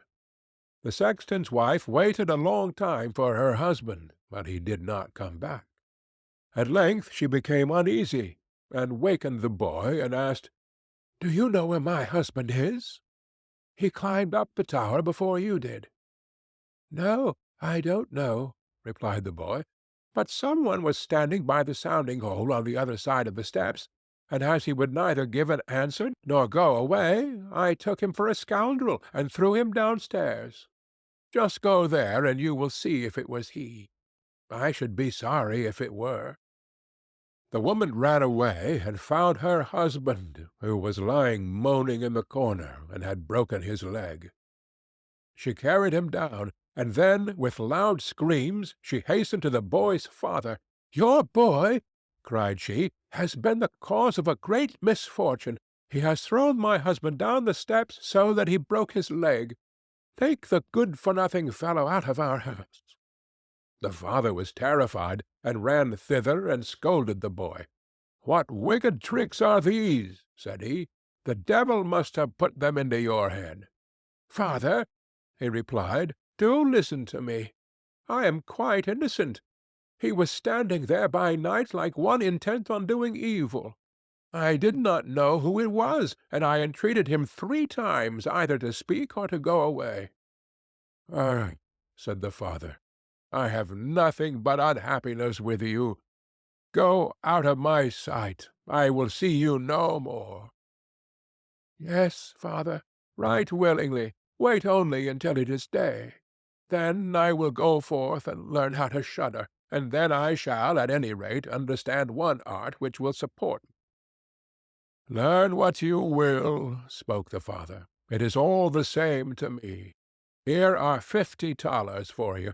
Take these, and go into the wide world, and tell no one from whence you come and who is your father, for I have reason to be ashamed of you." "Yes, father, it shall be as you will.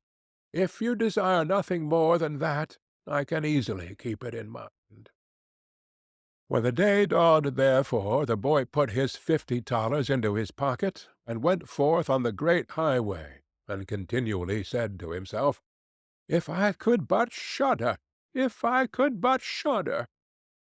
Then a man approached, who heard this conversation which the youth was holding with himself, and when they had walked a little farther to where they could see the gallows, the man said to him, "Look, there is the tree where 7 men have married the rope-maker's daughter, and are now learning how to fly.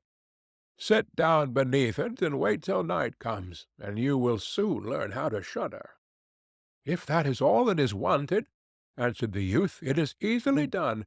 But if I learn how to shudder as fast as that, you shall have my $50.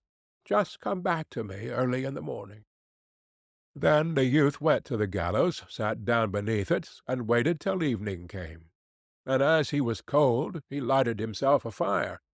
But at midnight the wind blew so sharply that in spite of his fire he could not get warm. And as the wind knocked the hanged men against each other, and they moved backwards and forwards, he thought to himself, "If you shiver below by the fire, how those up above must freeze and suffer!"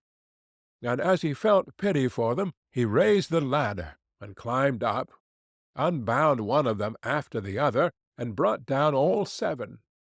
Then he stoked the fire, blew it, and set them all round it to warm themselves.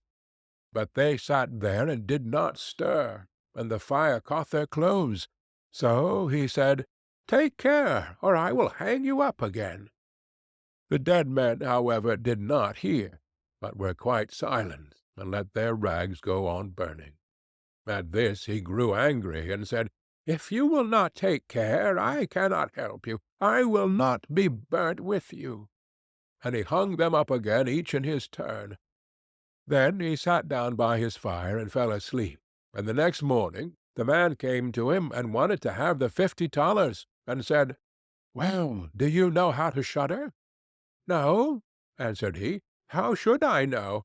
Those fellows up there did not open their mouths, and were so stupid that they let the few old rags which they had on their bodies get burnt." Then the man saw that he could not get the $50 that day, and went away, saying, "Such a youth has never come my way before." The youth likewise went his way, and once more began to mutter to himself, "Ah, if I could but shudder! Ah, if I could but shudder!" A waggoner who was striding behind him heard this, and asked, "Who are you?" "I don't know," answered the youth. Then the waggoner asked, "From whence do you come?" "I know not." "Who is your father?" "That I may not tell you." "What is it that you are always muttering between your teeth?" "Ah," replied the youth, "I do so wish I could shudder, but no one can teach me how." "Enough of your foolish chatter," said the waggoner. "Come, go with me. I will see about a place for you." The youth went with the waggoner, and in the evening they arrived at an inn where they wished to pass the night. Then at the entrance of the parlour the youth again said quite loudly, "If I could but shudder! If I could but shudder!" The host, who heard this, laughed, and said, "If that is your desire, there ought to be a good opportunity for you here." "Oh, be silent," said the hostess. "So many prying persons have already lost their lives, it would be a pity and a shame if such beautiful eyes as these should never see the daylight again." But the youth said, "However difficult it may be, I will learn it. For this purpose indeed have I journeyed forth." He let the host have no rest until the latter told him that not far from thence stood a haunted castle where any one could very easily learn what shuddering was, if he would but watch in it for 3 nights. The king had promised that he who would venture should have his daughter to wife, and she was the most beautiful maiden the sun shone on. Likewise in the castle lay great treasures, which were guarded by evil spirits, and these treasures would then be freed, and would make a poor man rich enough. Already many men had gone into the castle, but as yet none had come out again. Then the youth went next morning to the king, and said, "If it be allowed, I will willingly watch these 3 nights in the haunted castle." The king looked at him, and as the youth pleased him, he said, "You may ask for 3 things to take into the castle with you, but they must be things without life." Then he answered, "Then I ask for a fire, a turning lathe, and a cutting board with the knife." The king had these things carried into the castle for him during the day. When the night was drawing near, the youth went up and made himself a bright fire in one of the rooms, placing the cutting board and knife beside it, and seated himself by the turning lathe. "Ah, "If I could but shudder," said he, "but I shall not learn it here either." Towards midnight he was about to poke his fire, and as he was blowing it, something cried suddenly from one corner, "Oh, meow! How cold we are!" "You fools!" cried he. "What are you crying about? If you are cold, come and take a seat by the fire and warm yourselves." And when he had said that, two great black cats came with one tremendous leap, and sat down on each side of him, and looked savagely at him with their fiery eyes. After a short time, when they had warmed themselves, they said, "Comrade, shall we have a game of cards?" "Why not?" he replied, "but just show me your paws." Then they stretched out their claws. "Oh," said he, "what long nails you have! Wait, I must first cut them for you." Thereupon he seized them by the throats, put them on the cutting board, and screwed their feet fast. "I have looked at your fingers," said he, "and my fancy for card-playing has gone." And he struck them dead, and threw them out into the water. But when he had made away with these two, and was about to sit down again by his fire, out from every hole and corner came black cats and black dogs with red-hot chains, and more of them came, until he could no longer move, and they yelled horribly, and got on his fire, pulled it to pieces, and tried to put it out. He watched them for a while quietly, but at last, when they were going too far, he seized his cutting-knife, and cried, "Away with you, vermin!" and began to cut them down. Some of them ran away. The others he killed and threw out into the fish-pond. When he came back, he fanned the embers of his fire again and warmed himself. And as he thus sat, his eyes would keep open no longer, and he felt a desire to sleep. Then he looked round and saw a great bed in the corner. "That is the very thing for me," said he, and got into it. When he was just going to shut his eyes, however, the bed began to move of its own accord, and went over the whole of the castle. "That's right," said he, "but go faster." Then the bed rolled on, as if 6 horses were harnessed to it, up and down, over thresholds and stairs, but suddenly, hop, hop, it turned over upside down, and lay on him like a mountain. But he threw quilts and pillows up into the air, got out, and said, "Now any one who likes may drive," and lay down by his fire and slept till it was day. In the morning the king came, and when he saw him lying there on the ground, he thought the evil spirits had killed him, and he was dead. Then said he, "After all, it is a pity, for so handsome a man." The youth heard it, got up, and said, "It has not come to that yet." Then the king was astonished, but very glad, and asked how he had fared. "Very well indeed," answered he. "One night is past. The 2 others will pass likewise."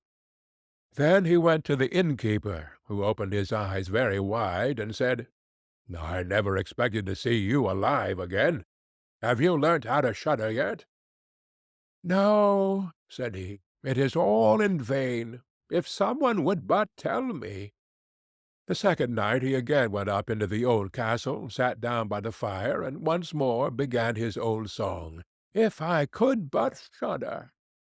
When midnight came, an uproar and noise of tumbling about was heard. At first it was low, but it grew louder and louder. Then it was quiet for a while, and at length, with a loud scream, half a man came down the chimney and fell before him. "Hullo!" cried he. "Another half belongs to this. This is not enough." Then the uproar began again. There was a roaring and howling, and the other half fell down likewise. "Wait," said he, "I will just stoke up a fire a little for you." When he had done that and looked round again, the 2 pieces were joined together, and a hideous man was sitting in his place. "This is no part of our bargain," said the youth. "The bench is mine." The man wanted to push him away. The youth, however, would not allow that, but thrust him off with all his strength, and seated himself again in his own place. Then still more men fell down, one after the other. They brought 9 dead men's legs and 2 skulls, and set them up, and played at ninepins with them. The youth also wanted to play, and said, "Listen, you, can I join you?" "Yes, if you have any money." "Money enough," replied he, "but your balls are not quite round." Then he took the skulls and put them in the lathe, and turned them till they were round. "There now, they will roll better," said he. "Hurrah! Now we'll have fun." He played with them and lost some of his money, but when it struck 12, everything vanished from his sight. He lay down and quietly fell asleep. Next morning the king came to inquire after him. "How has it fared with you this time?" asked he. "I have been playing at ninepins," he answered, "and have lost a couple of farthings." "Have you not shuddered, then?" "What?" said he. "I have had a wonderful time. If I did but know what it was to shudder." The third night he sat again on his bench, and said quite sadly, "If I could but shudder." When it grew late, 6 tall men came in and brought a coffin. Then he said, "Aha! That is certainly my little cousin, who died only a few days ago." And he beckoned with his finger, and cried, "Come, little cousin, come." They placed the coffin on the ground, but he went to it and took the lid off, and a dead man lay therein. He felt his face, but it was cold as ice. "Wait," said he, "I will warm you a little," and went to the fire and warmed his hand, and laid it on the dead man's face, but he remained cold. Then he took him out, and sat down by the fire, and laid him on his breast, and rubbed his arms, that the blood might circulate again. As this also did no good, he thought to himself, "When 2 people lie in bed together, they warm each other," and carried him to the bed, covered him over, and lay down by him. After a short time the dead man became warm too, and began to move. Then said the youth, "See, little cousin, have I not warmed you?" The dead man, however, got up, and cried, "Now I will strangle you." "What?" said he. "Is that the way you thank me? You shall at once go into your coffin again." And he took him up and threw him into it, and shut the lid. Then came the 6 men and carried him away again. "I cannot manage to shudder," said he. "I shall never learn it here as long as I live." Then a man entered who was taller than all others, and looked terrible. He was old, however, and had a long white beard. "You rat!" cried he. "You shall soon learn what it is to shudder, for you shall die." "Not so fast," replied the youth. "If I am to die, I shall have to have a say in it." "I will soon seize you," said the fiend. "Softly, softly. Do not talk so big. I am as strong as you are, and perhaps even stronger." "We shall see," said the old man. "If you are stronger, I will let go. Come, we will try." Then he led him by dark passages to a smith's forge, took an axe, and with one blow struck an anvil into the ground. "I can do better than that," said the youth, and went to the other anvil. The old man placed himself near and wanted to look on, and his white beard hung down. Then the youth seized the axe, split the anvil with one blow, and in it caught the old man's beard. "Now I have you," said the youth. "Now it is your turn to die." Then he seized an iron bar, and beat the old man till he moaned, and entreated him to stop, when he would give him great riches. The youth drew out the axe, and let him go. The old man led him back into the castle, and in a cellar showed him 3 chests full of gold. "Of these," said he, One part is for the poor, the other for the king, the third yours." In the meantime it struck 12, and the spirit disappeared, so that the youth stood in darkness. "I shall still be able to find my way out," said he, and felt about, found the way into the room, and slept there by his fire. Next morning the king came and said, "Now you must have learnt what shuddering is." "No," he answered. "What can it be? My dead cousin was here, and a bearded man came and showed me a great deal of money down below, but no one told me what it was to shudder." "Then," said the king, "you have saved the castle, and shall marry my daughter." "That is all very well," said he, "but still I do not know what it is to shudder." Then the gold was brought up, and the wedding celebrated. But however much the young king loved his wife, and however happy he was, he still said always, "If I could but shudder! If I could but shudder!" And this at last angered her. Her waiting-maid said, "I will find a cure for him. He shall soon learn what it is to shudder." She went out to the stream which flowed through the garden, and had a whole bucket full of gudgeons brought to her. At night, when the young king was sleeping, his wife was to draw the clothes off him, and empty the bucket full of cold water with gudgeons in it over him, so that the little fishes would sprawl about him. Then he woke up and cried, "Oh, what makes me shudder so, dear wife? Ah, now I know what it is to shudder." End of the story of the youth who went forth to learn what fear was. King Grizzly Beard, from Grimm's Fairy Tales, by Jacob and Wilhelm Grimm. A great king of a land far away in the East had a daughter who was very beautiful, but so proud and haughty and conceited that none of the princes who came to ask her in marriage was good enough for her, and she only made sport of them. Once upon a time the king held a great feast, and asked thither all her suitors, and they all sat in a row, ranged according to their rank, kings and princes and dukes and earls and counts and barons and knights. Then the princess came in, and as she passed by them she had something spiteful to say to every one. The first was too fat. "He's as round as a tub," said she. The next was too tall. "What a maypole!"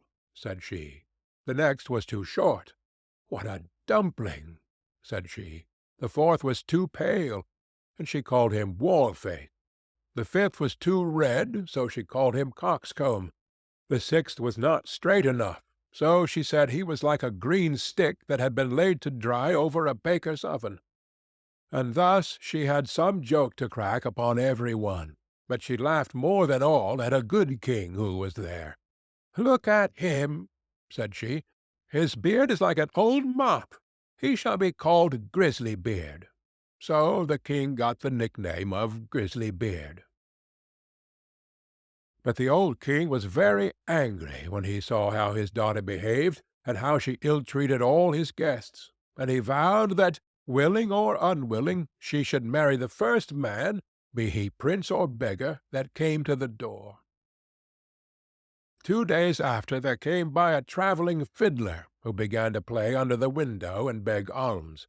And when the king heard him, he said, "Let him come in." So they brought in a dirty-looking fellow, and when he had sung before the king and the princess, he begged a boon. Then the king said, "You have sung so well that I will give you my daughter for your wife."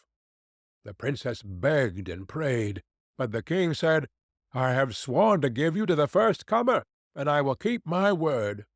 So words and tears were of no avail. The parson was sent for, and she was married to the fiddler. When this was over, the king said, "Now get ready to go. You must not stay here. You must travel on with your husband." Then the fiddler went his way, and took her with him, and they soon came to a great wood. "Pray," said she, "whose is this wood?" "It belongs to King Grizzly Beard." answered he.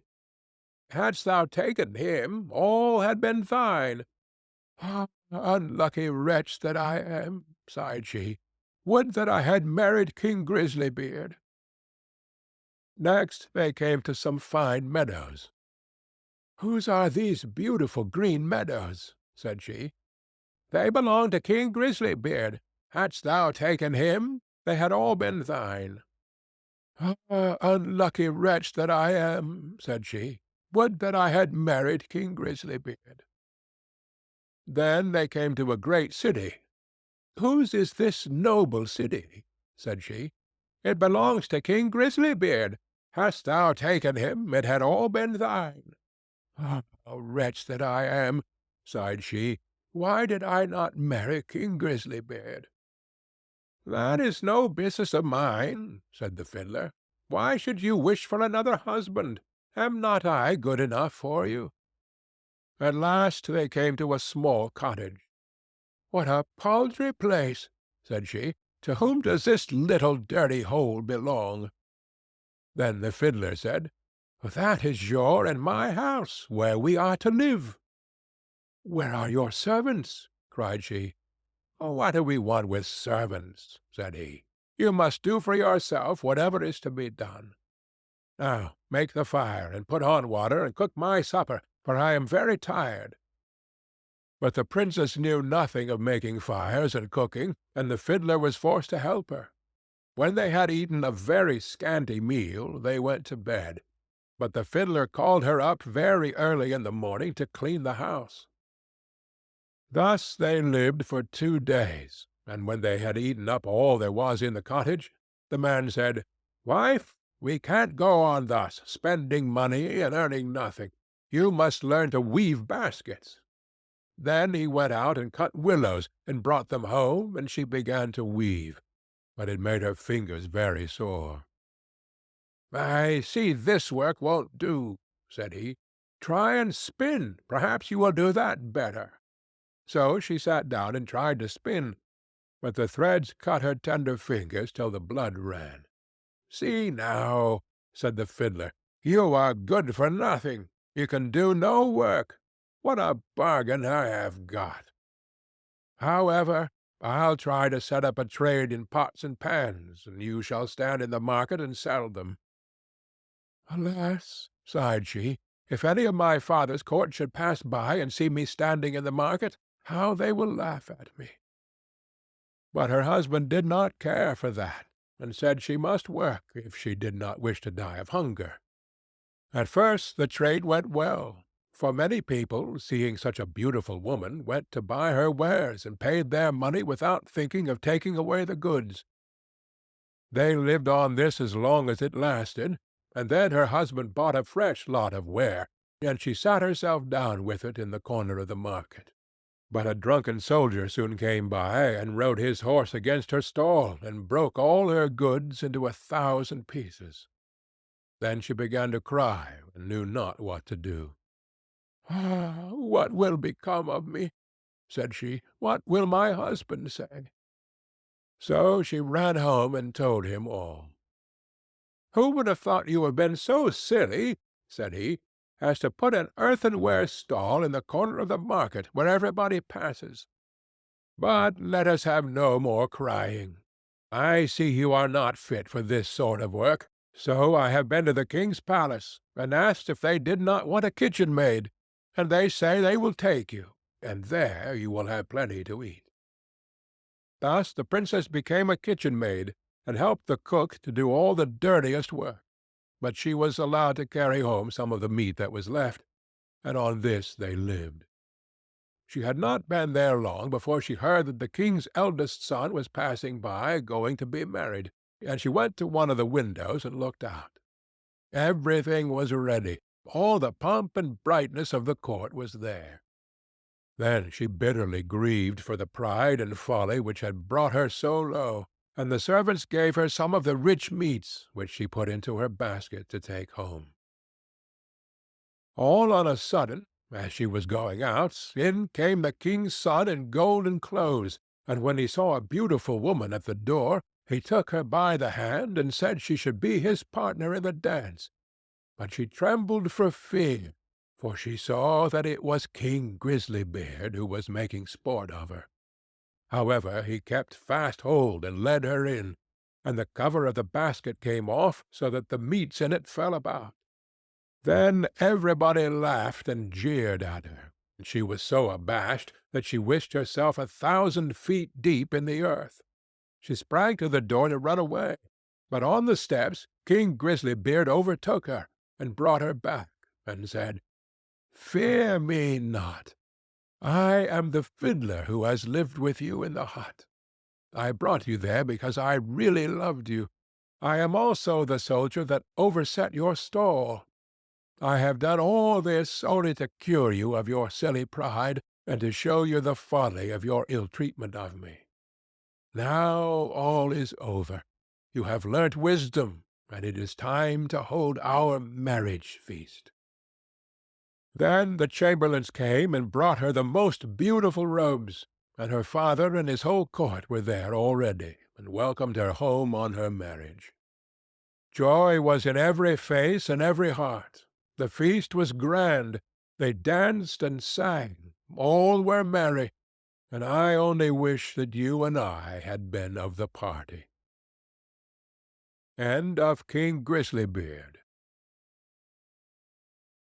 Iron Hans, from Grimm's Fairy Tales, by Jacob and Wilhelm Grimm. There was once upon a time a king who had a great forest near his palace, full of all kinds of wild animals. One day he sent out a huntsman to shoot him a roe, but he did not come back. "Perhaps some accident has befallen him," said the king. And the next day he sent out 2 more huntsmen, who were to search for him, but they too stayed away. Then, on the 3rd day, he sent for all his huntsmen, and said, "Scour the whole forest through, and do not give up until you have found all 3. But of these also none came home again. None were seen again. From that time forth, no one would any longer venture into the forest, and it lay there in deep stillness and solitude, and nothing was seen of it, but sometimes an eagle or a hawk flying over it. This lasted for many years, when an unknown huntsman announced himself to the king as seeking a situation, and offered to go into the dangerous forest. The king, however, would not give his consent, and said, "It is not safe in there. I fear it would fare with you no better than with the others, and you would never come out again." The huntsman replied, "Lord, I will venture at my own risk. Of fear I know nothing." The huntsman therefore betook himself with his dog to the forest. It was not long before the dog fell in with some game on the way, and wanted to pursue it. But hardly had the dog run 2 steps, when it stood before a deep pool, could go no farther, and a naked arm stretched itself out of the water, seized it, and drew it under. When the huntsman saw that, he went back and fetched 3 men to come with buckets and bail out the water. When they could see to the bottom, there lay a wild man, whose body was brown like rusty iron, and whose hair hung over his face down to his knees. They bound him with cords and led him away to the castle. There was great astonishment over the wild man. The king, however, had him put in an iron cage in his courtyard, and forbade the door to be opened on pain of death, and the queen herself was to take the key into her keeping. And from this time forth every one could again go into the forest with safety.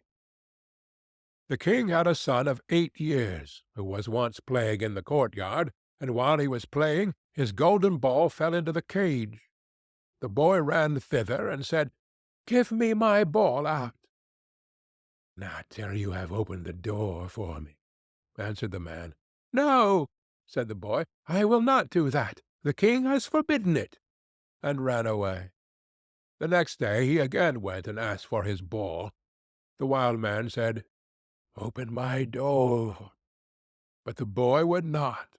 On the 3rd day the king had ridden out hunting, and the boy went once more and said, "I cannot open the door even if I wished, for I have not the key." Then the wild man said, "It lies under your mother's pillow. You can get it there." The boy, who wanted to have his ball back, cast all thought to the winds and brought the key. The door opened with difficulty, and the boy pinched his finger. When it was open, the wild man stepped out, gave him the golden ball, and hurried away. The boy had become afraid. He called and cried after him, "Ho, wild man! Do not go away, or I shall be beaten." The wild man turned back, took him up, set him on his shoulder, and went with hasty steps into the forest. When the king came home, he observed the empty cage, and asked the queen how that had happened. She knew nothing about it, and sought the key, but it was gone. She called the boy, but no one answered. The king sent out people to seek for him in the fields, but they did not find him. Then he could easily guess what had happened, and much grief reigned in the royal court. When the wild man had once more reached the dark forest, he took the boy down from his shoulder, and said to him, "You will never see your father and mother again, but I will keep you with me, for you have set me free, and I have compassion on you. If you do all I bid you, you shall fare well. Of treasure and gold have I enough, and more than any one in the world." He made a bed of moss for the boy, on which he slept, and the next morning the man took him to a well, and said, "Behold, the gold well is as bright and clear as crystal. You shall sit beside it, and take care that nothing falls into it, or it will be polluted. I will come every evening to see if you have obeyed my order." The boy placed himself by the brink of the well, and often saw a golden fish or a golden snake show itself therein, and took care that nothing fell in. As he was thus sitting, his finger hurt him so violently that he involuntarily put it in the water. He drew it quickly out again, but saw that it was quite gilded, and whatsoever pains he took to wash the gold off again, all was to no purpose. In the evening Iron Hans came back, looked at the boy, and said, "What has happened to the well?" "Nothing, nothing," he answered, and held his finger behind his back, that the man might not see it. But he said, "You have dipped your finger into the water. This time it may pass, but take care you do not again let anything go in." By daybreak the boy was already sitting by the wall and watching it. His finger hurt him again, and he passed it over his head, and then, unhappily, a hair fell down into the well. He took it quickly out, but it was already quite gilded. Iron Hans came, and already knew what had happened. "You have let a hair fall into the well," said he. "I will allow you to watch by it once more. But if this happens for the third time, then the well is polluted, and you can no longer remain with me." On the third day the boy sat by the well and did not stir his finger, however much it hurt him. But the time was long to him, and he looked at the reflection of his face on the surface of the water. And as he still bent down more and more while he was doing so, and trying to look straight into the eyes, his long hair fell down from his shoulders into the water. He raised himself up quickly, but the whole of the hair of his head was already golden and shone like the sun. You can imagine how terrified the poor boy was. He took his pocket-handkerchief and tied it round his head, in order that the man might not see it. When he came he already knew everything, and said, "Take the handkerchief off." Then the golden hair streamed forth, and let the boy excuse himself as he might, it was of no use.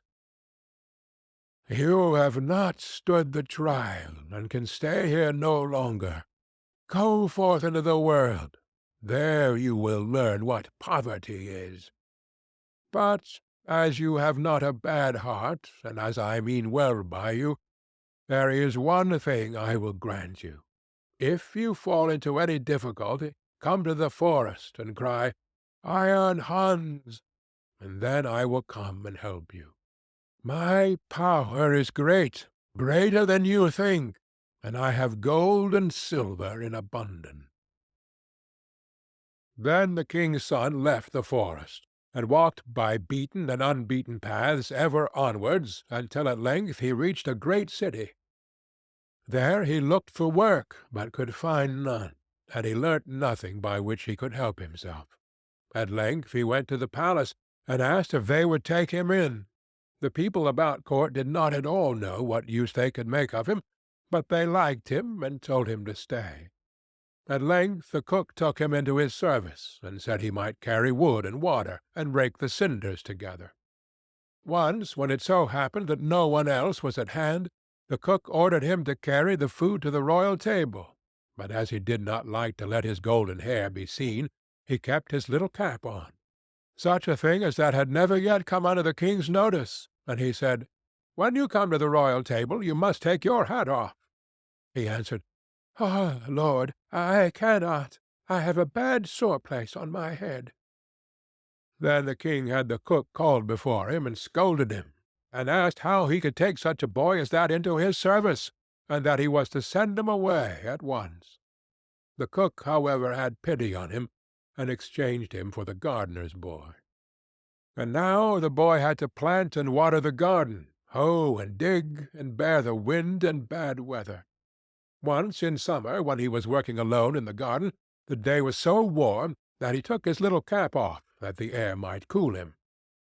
As the sun shone on his hair, it glittered and flashed so that the rays fell into the bedroom of the king's daughter, and up she sprang to see what that could be. Then she saw the boy, and cried to him, "Boy, bring me a wreath of flowers." He put his cap on with all haste, and gathered wild field flowers, and bound them together. When he was ascending the stairs with them, the gardener met him, and said, "How can you take the king's daughter a garland of such common flowers? Go quickly and get another, and seek out the prettiest and rarest." "Oh, no," replied the boy. "The wild ones have more scent, and will please her better." When he got into the room, the king's daughter said, "Take your cap off. It is not seemly to keep it on in my presence." He again said, "I may not. I have a sore head." She, however, caught at his cap and pulled it off. Then his golden hair rolled down on his shoulders, and it was splendid to behold. He wanted to run out, but she held him by the arm, and gave him a handful of ducats. With these he departed, but he cared nothing for the gold pieces. He took them to the gardener, and said, "I present them to your children. They can play with them." The following day the king's daughter again called to him that he was to bring her a wreath of field flowers, and then he went in with it. She instantly snatched at his cap, and wanted to take it away from him, but he held it fast with both hands. She again gave him a handful of ducats, but he would not keep them, and gave them to the gardener for playthings for his children. On the third day things went just the same. She could not get his cap away from him, and he would not have her money. Not long afterwards the country was overrun by war. The king gathered together his people, and did not know whether or not he could offer any opposition to the enemy, who was superior in strength, and had a mighty army.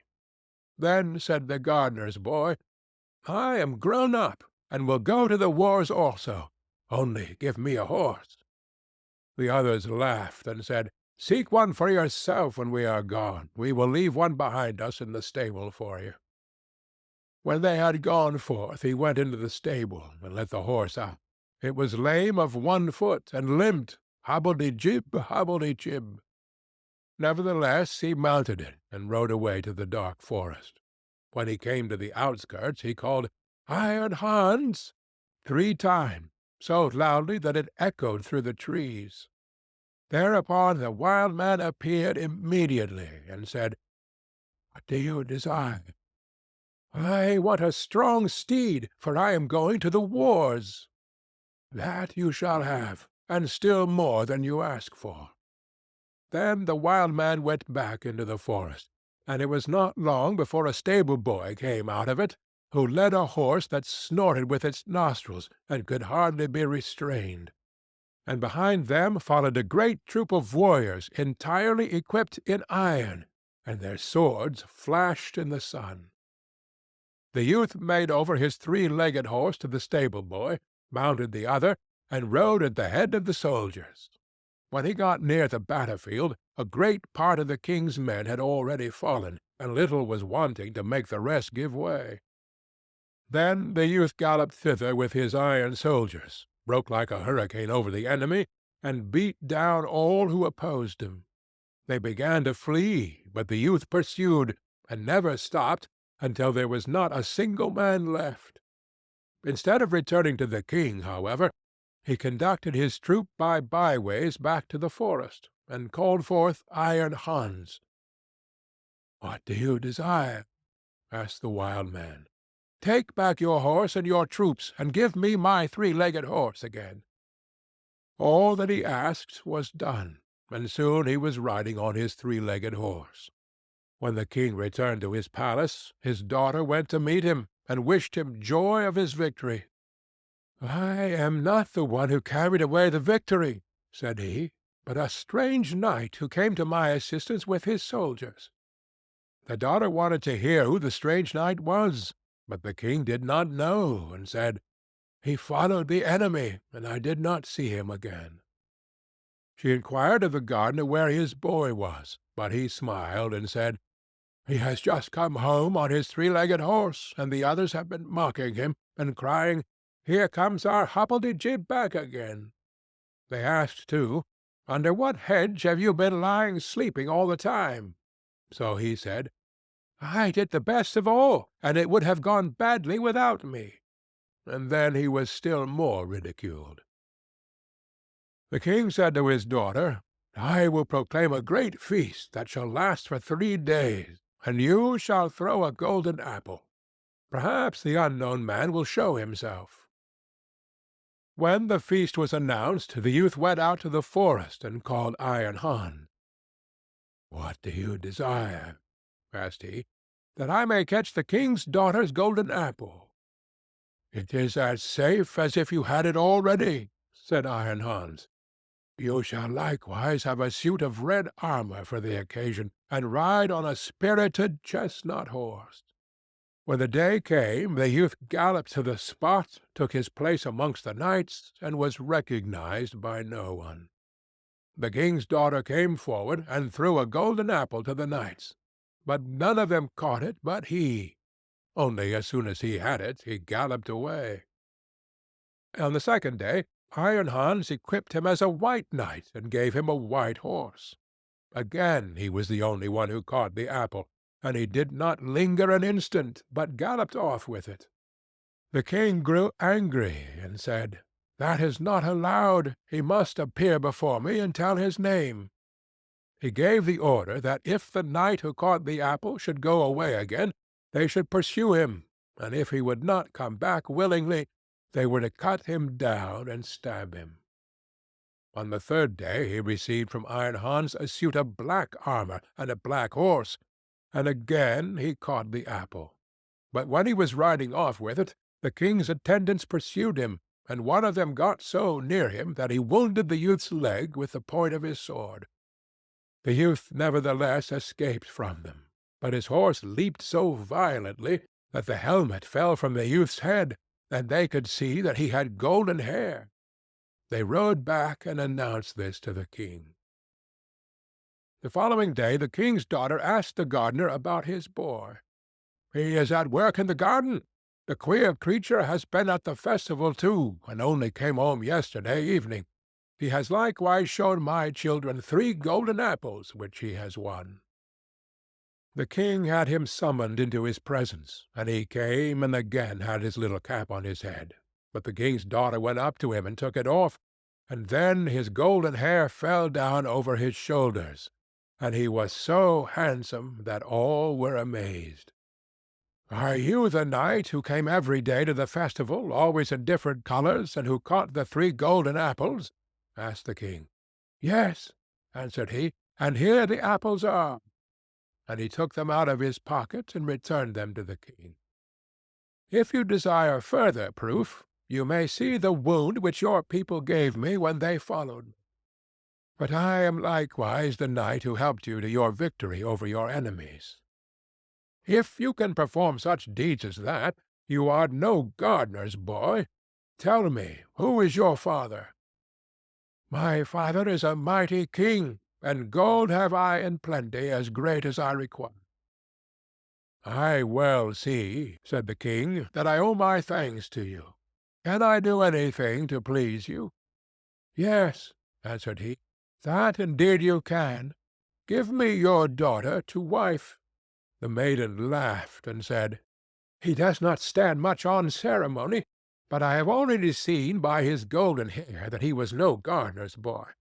And then she went and kissed him. His father and mother came to the wedding and were in great delight, for they had given up all hope of ever seeing their dear son again. And as they were sitting at the marriage feast, the music suddenly stopped, the doors opened, and a stately king came in with a great retinue. He went up to the youth, embraced him, and said, "I am Iron Hans, and was by enchantment a wild man, but you have set me free. All the treasures which I possess shall be your property." End of Iron Hans. Catskin, from Grimm's Fairy Tales, by Jacob and Wilhelm Grimm. There was once a king whose queen had hair of the purest gold, and was so beautiful that her match was not to be met with on the whole face of the earth. But this beautiful queen fell ill, and when she felt that her end drew near, she called the king to her and said, "Promise me that you will never marry again, unless you meet with a wife who is as beautiful as I am, and who has golden hair like mine." Then, when the king in his grief promised all she asked, she shut her eyes and died. But the king was not to be comforted, and for a long time never thought of taking another wife. At last, however, his wise men said, "This will not do. The king must marry again, that we may have a queen." So messengers were sent far and wide to seek for a bride as beautiful as the late queen. But there was no princess in the world so beautiful, and if there had been, still there was not one to be found who had golden hair. So the messengers came home, and had all their trouble for nothing. Now the king had a daughter, who was just as beautiful as her mother, and had the same golden hair. And when she was grown up, the king looked at her, and saw that she was just like this late queen. Then he said to his courtiers, "May I not marry my daughter? She is the very image of my dead wife. Unless I have her, I shall not find any bride upon the whole earth. And you say there must be a queen." When the courtiers heard this, they were shocked, and said, "Heaven forbid that a father should marry his daughter. Out of so great a sin no good can come."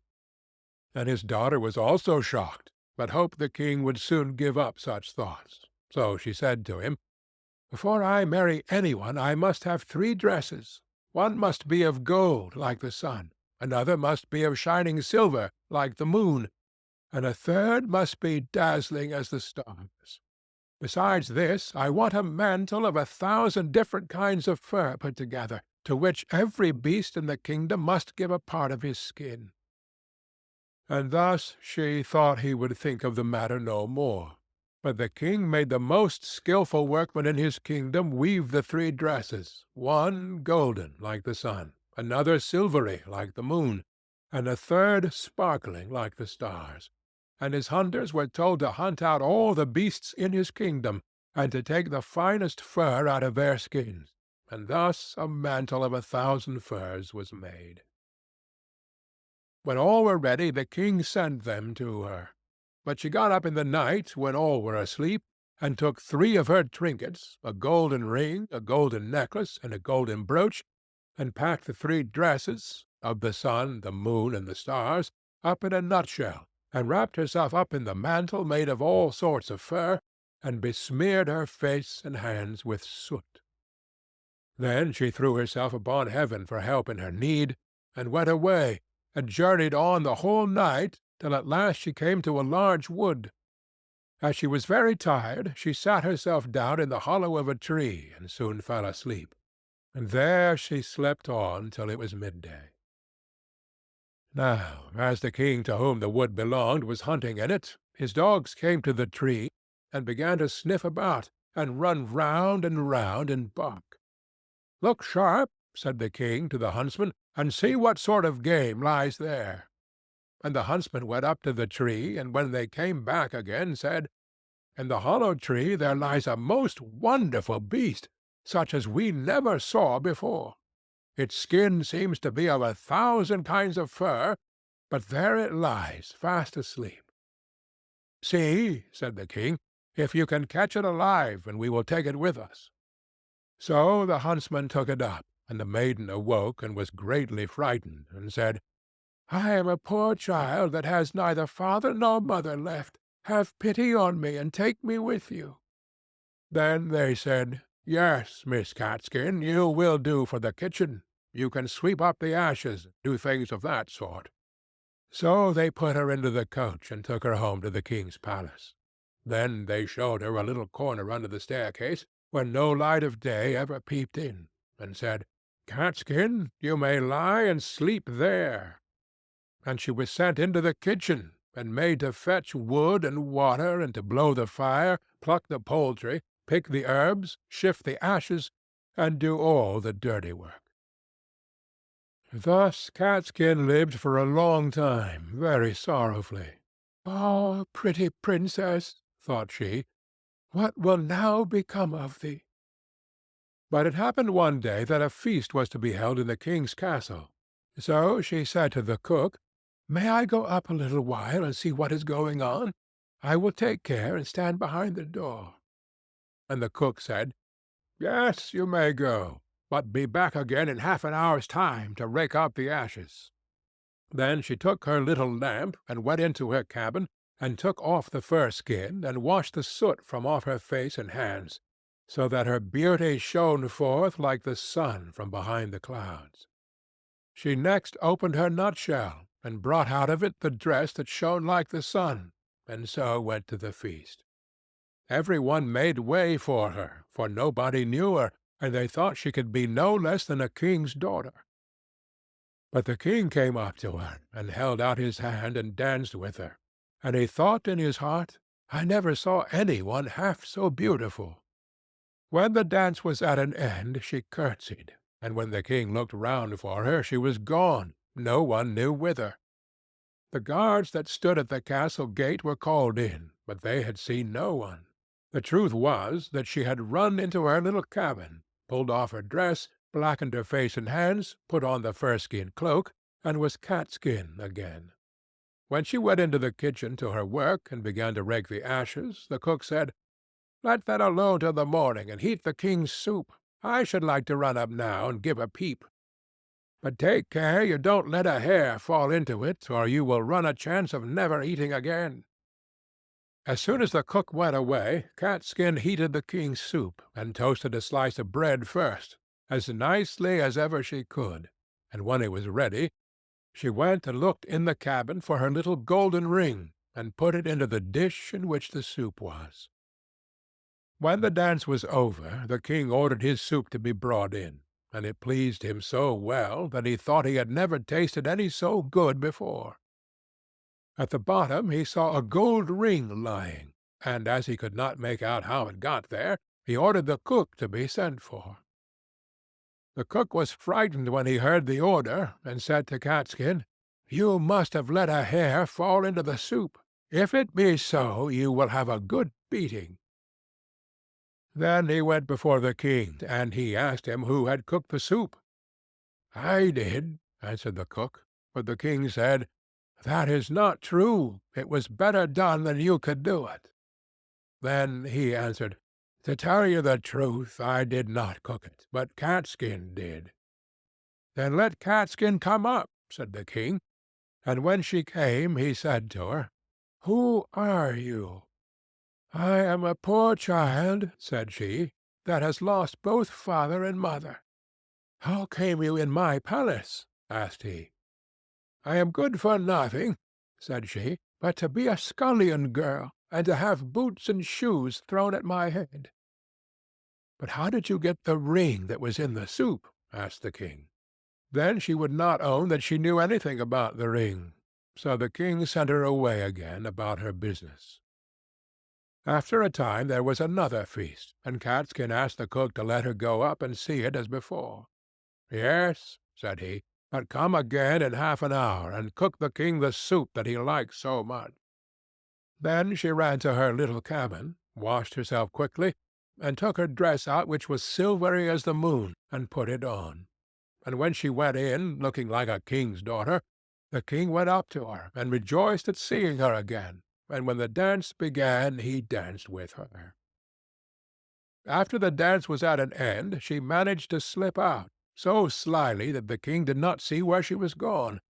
But she sprang into her little cabin, and made herself into Catskin again, and went into the kitchen to cook the soup. Whilst the cook was above stairs, she took the golden necklace and dropped it into the soup. Then it was brought to the king, who ate it, and it pleased him as well as before. So he sent for the cook, who was again forced to tell him that Catskin had cooked it. Catskin was brought again before the king, but she still told him that she was only fit to have boots and shoes thrown at her head. But when the king had ordered a feast to be got ready for the third time, it happened just the same as before. "You must be a witch, Catskin," said the cook, "for you always put something into your soup so it pleases the king better than mine." However, he let her go up as before. Then she put on her dress, which sparkled like the stars, and went into the ballroom in it, and the king danced with her again, and thought she had never looked so beautiful as she did then. So, whilst he was dancing with her, he put a gold ring on her finger without her seeing it, and ordered that the dance should be kept up a long time. When it was at an end, he would have held her fast by the hand, but she slipped away, and sprang so quickly through the crowd that he lost sight of her, and she ran as fast as she could into her little cabin under the stairs.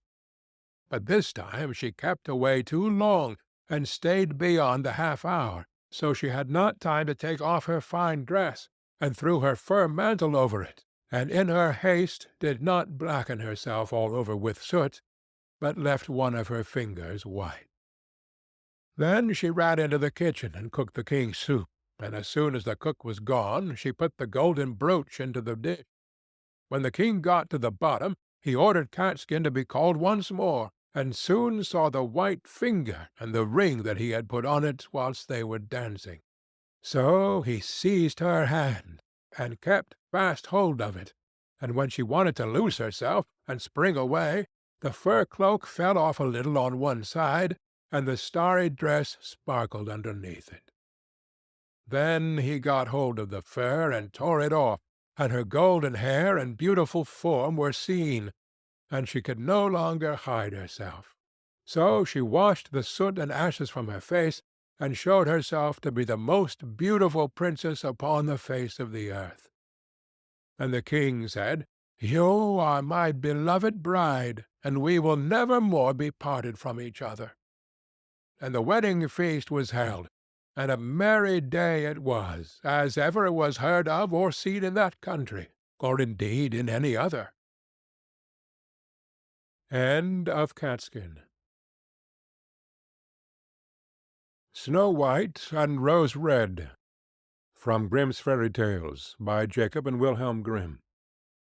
There once was a poor widow who lived in a lonely cottage.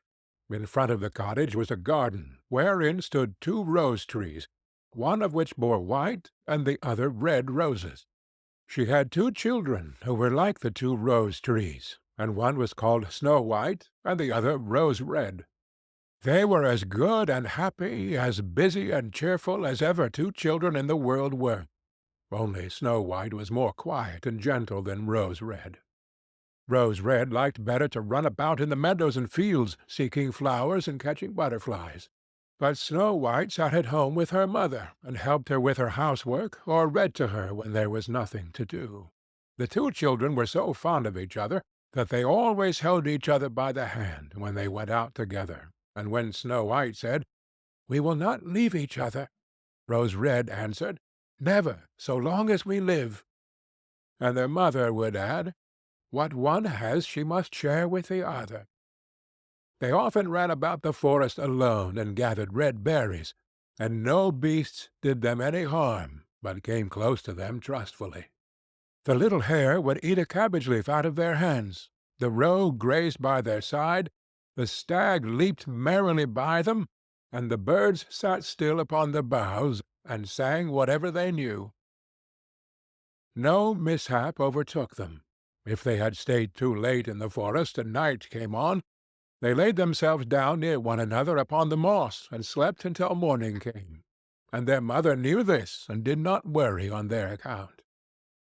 Once, when they had spent the night in the wood and the dawn had roused them, they saw a beautiful child in a shining white dress sitting near their bed. He got up and looked quite kindly at them, but said nothing, and went into the forest. And when they looked round, they found that they had been sleeping quite close to a precipice, and would certainly have fallen into it in the darkness if they had gone only a few paces further. And their mother told them that it must have been the angel who watches over good children. Snow White and Rose Red kept their mother's little cottage so neat that it was a pleasure to look inside it. In the summer Rose Red took care of the house, and every morning laid a wreath of flowers by her mother's bed before she awoke, in which was a rose from each tree. In the winter Snow White lit the fire and hung the kettle on the hob. The kettle was of brass, and shone like gold, so brightly was it polished. In the evening, when the snowflakes fell, the mother said, "Go, Snow White, and bolt the door." And then they sat round the hearth, and the mother took her spectacles and read aloud out of a large book, and the two girls listened as they sat and spun. And close by them lay a lamb upon the floor, and behind them, upon a perch, sat a white dove, with its head hidden beneath its wing. One evening, as they were thus sitting comfortably together, some one knocked at the door as if he wished to be let in. The mother said, "Quick, Rose Red, open the door. It must be a traveller who is seeking shelter." Rose Red went and pushed back the bolt, thinking that it was a poor man. But it was not. It was a bear that stretched his broad black head within the door. Rose Red screamed and sprang back, the lamb bleated, the dove fluttered, and Snow White hid herself behind her mother's bed. But the bear began to speak, and said, "Do not be afraid. I will do you no harm. I am half frozen, and only want to warm myself a little beside you." "Poor bear," said the mother, "lie down by the fire. Only take care that you do not burn your coat." Then she cried, "Snow White, Rose Red, come out. The bear will do you no harm. He means well." So they both came out, and by the lamb and dove came nearer, and were not afraid of him. The bear said, "Here, children, knock the snow out of my coat a little." So they brought the broom, and swept the bear's hide clean, and he stretched himself by the fire and growled contentedly and comfortably. It was not long before they grew quite at home, and played tricks with their clumsy guest. They tugged his hair with their hands, put their feet upon his back, and rolled him about, or they took a hazel switch and beat him, and when he growled they laughed.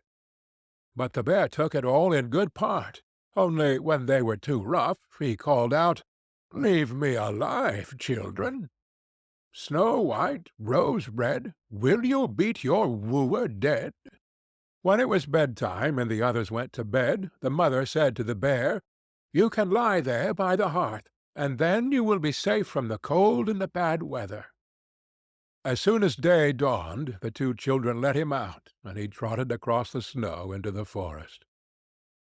Henceforth the bear came every evening at the same time, laid himself down by the hearth, and let the children amuse themselves with him as much as they liked. And they got so used to him that the doors were never fastened until their black friend had arrived. When spring had come, and all outside was green, the bear said one morning to Snow White, "Now I must go away, and cannot come back for the whole summer."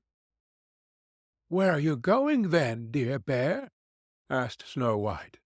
"I must go into the forest and guard my treasures from the wicked dwarfs. In the winter, when the earth is frozen hard, they are obliged to stay below and cannot work their way through.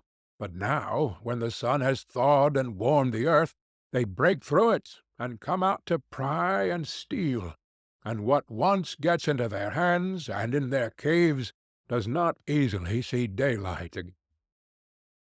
Snow White was quite sorry at his departure, and as she unbolted the door for him, and the bear was hurrying out, he caught against the bolt, and a piece of his hairy coat was torn off, and it seemed to Snow White as if she had seen gold shining through it, but she was not sure about it. The bear ran away quickly, and was soon out of sight behind the trees. A short time afterwards, the mother sent her children into the forest to get firewood. There they found a big tree which lay felled on the ground, and close by the trunk something was jumping backwards and forwards in the grass, but they could not make out what it was. When they came nearer, they saw a dwarf with an old withered face and a snow-white beard a yard long. The end of the beard was caught in a crevice of the tree, and the little fellow was jumping about like a dog tied to a rope, and did not know what to do. He glared at the girls with his fiery red eyes, and cried, "Why do you stand there? Can you not come here and help me?" "What are you up to, little man?" asked Rose Red. "You stupid, prying goose!" answered the dwarf. "I was going to split the tree to get a little wood for cooking. The little bit of food that we people get is immediately burnt up with heavy logs. We do not swallow so much as you coarse, greedy folk. I had just driven the wedge safely in, and everything was going as I wished. But the cursed wedge was too smooth, and suddenly sprang out, and the tree closed so quickly that I could not pull out my beautiful white beard. So now it is tight, and I cannot get away, and the silly, sleek, milk-faced things laugh. Ah, how odious you are!" The children tried very hard, but they could not pull the beard out. It was caught too fast. "I will run and fetch some one," said Rose Red. "You senseless goose!" snarled the dwarf. "Why should you fetch some one? You are already too many for me. Can you not think of something better?" "Don't be impatient," said Snow White. "I will help you." And she pulled her scissors out of her pocket, and cut off the end of the beard. As soon as the dwarf felt himself free, he laid hold of a bag which lay amongst the roots of the tree, and which was full of gold, and lifted it up, grumbling to himself, "Uncouth people, to cut off a piece of my fine beard! Bad luck to you!" And then he swung the bag upon his back, and went off, without even once looking at the children. Some time afterwards, Snow White and Rose Red went to catch a dish of fish. As they came near the brook, they saw something like a large grasshopper jumping towards the water, as if it were going to leap in. They ran to it, and found it was the dwarf. "Where are you going?" said Rose Red. "You surely don't want to go into the water?" "I am not such a fool," cried the dwarf. "Don't you see that the accursed fish wants to pull me in?" The little man had been sitting there fishing, and unluckily the wind had tangled up his beard with the fishing line. A moment later a big fish made a bite, and the feeble creature had not strength to pull it out. The fish kept the upper hand and pulled the dwarf towards him. He held on to all the reeds and rushes, but it was of little good, for he was forced to follow the movements of the fish, and was in urgent danger of being dragged into the water. The girls came just in time. They held him fast, and tried to free his beard from the line. But all in vain. Beard and line were entangled fast together. There was nothing to do but to bring out the scissors and cut the beard, whereby a small part of it was lost. When the dwarf saw that, he screamed out, "Is that civil, you toadstool, to disfigure a man's face? Was it not enough to clip off the end of my beard? Now you have cut off the best part of it. I cannot let myself be seen by my people. I wish you had been made to run the soles off your shoes."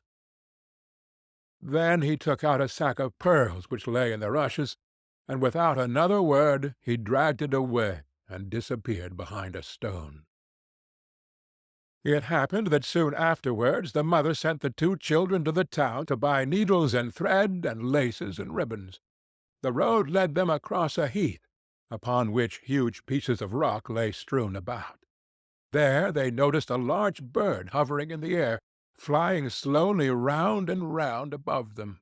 It sank lower and lower, and at last settled near a rock not far away. Immediately they heard a loud, piteous cry. They ran up, and saw with horror that the eagle had seized their old acquaintance the dwarf, and was going to carry him off.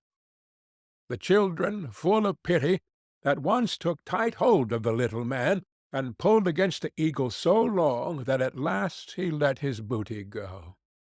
As soon as the dwarf had recovered from his first fright, he cried with his shrill voice, "Could you not have done it more carefully? You dragged at my brown coat so that it is all torn and full of holes, you clumsy creatures." Then he took up a sack full of precious stones, and slipped away again under the rock into his hole.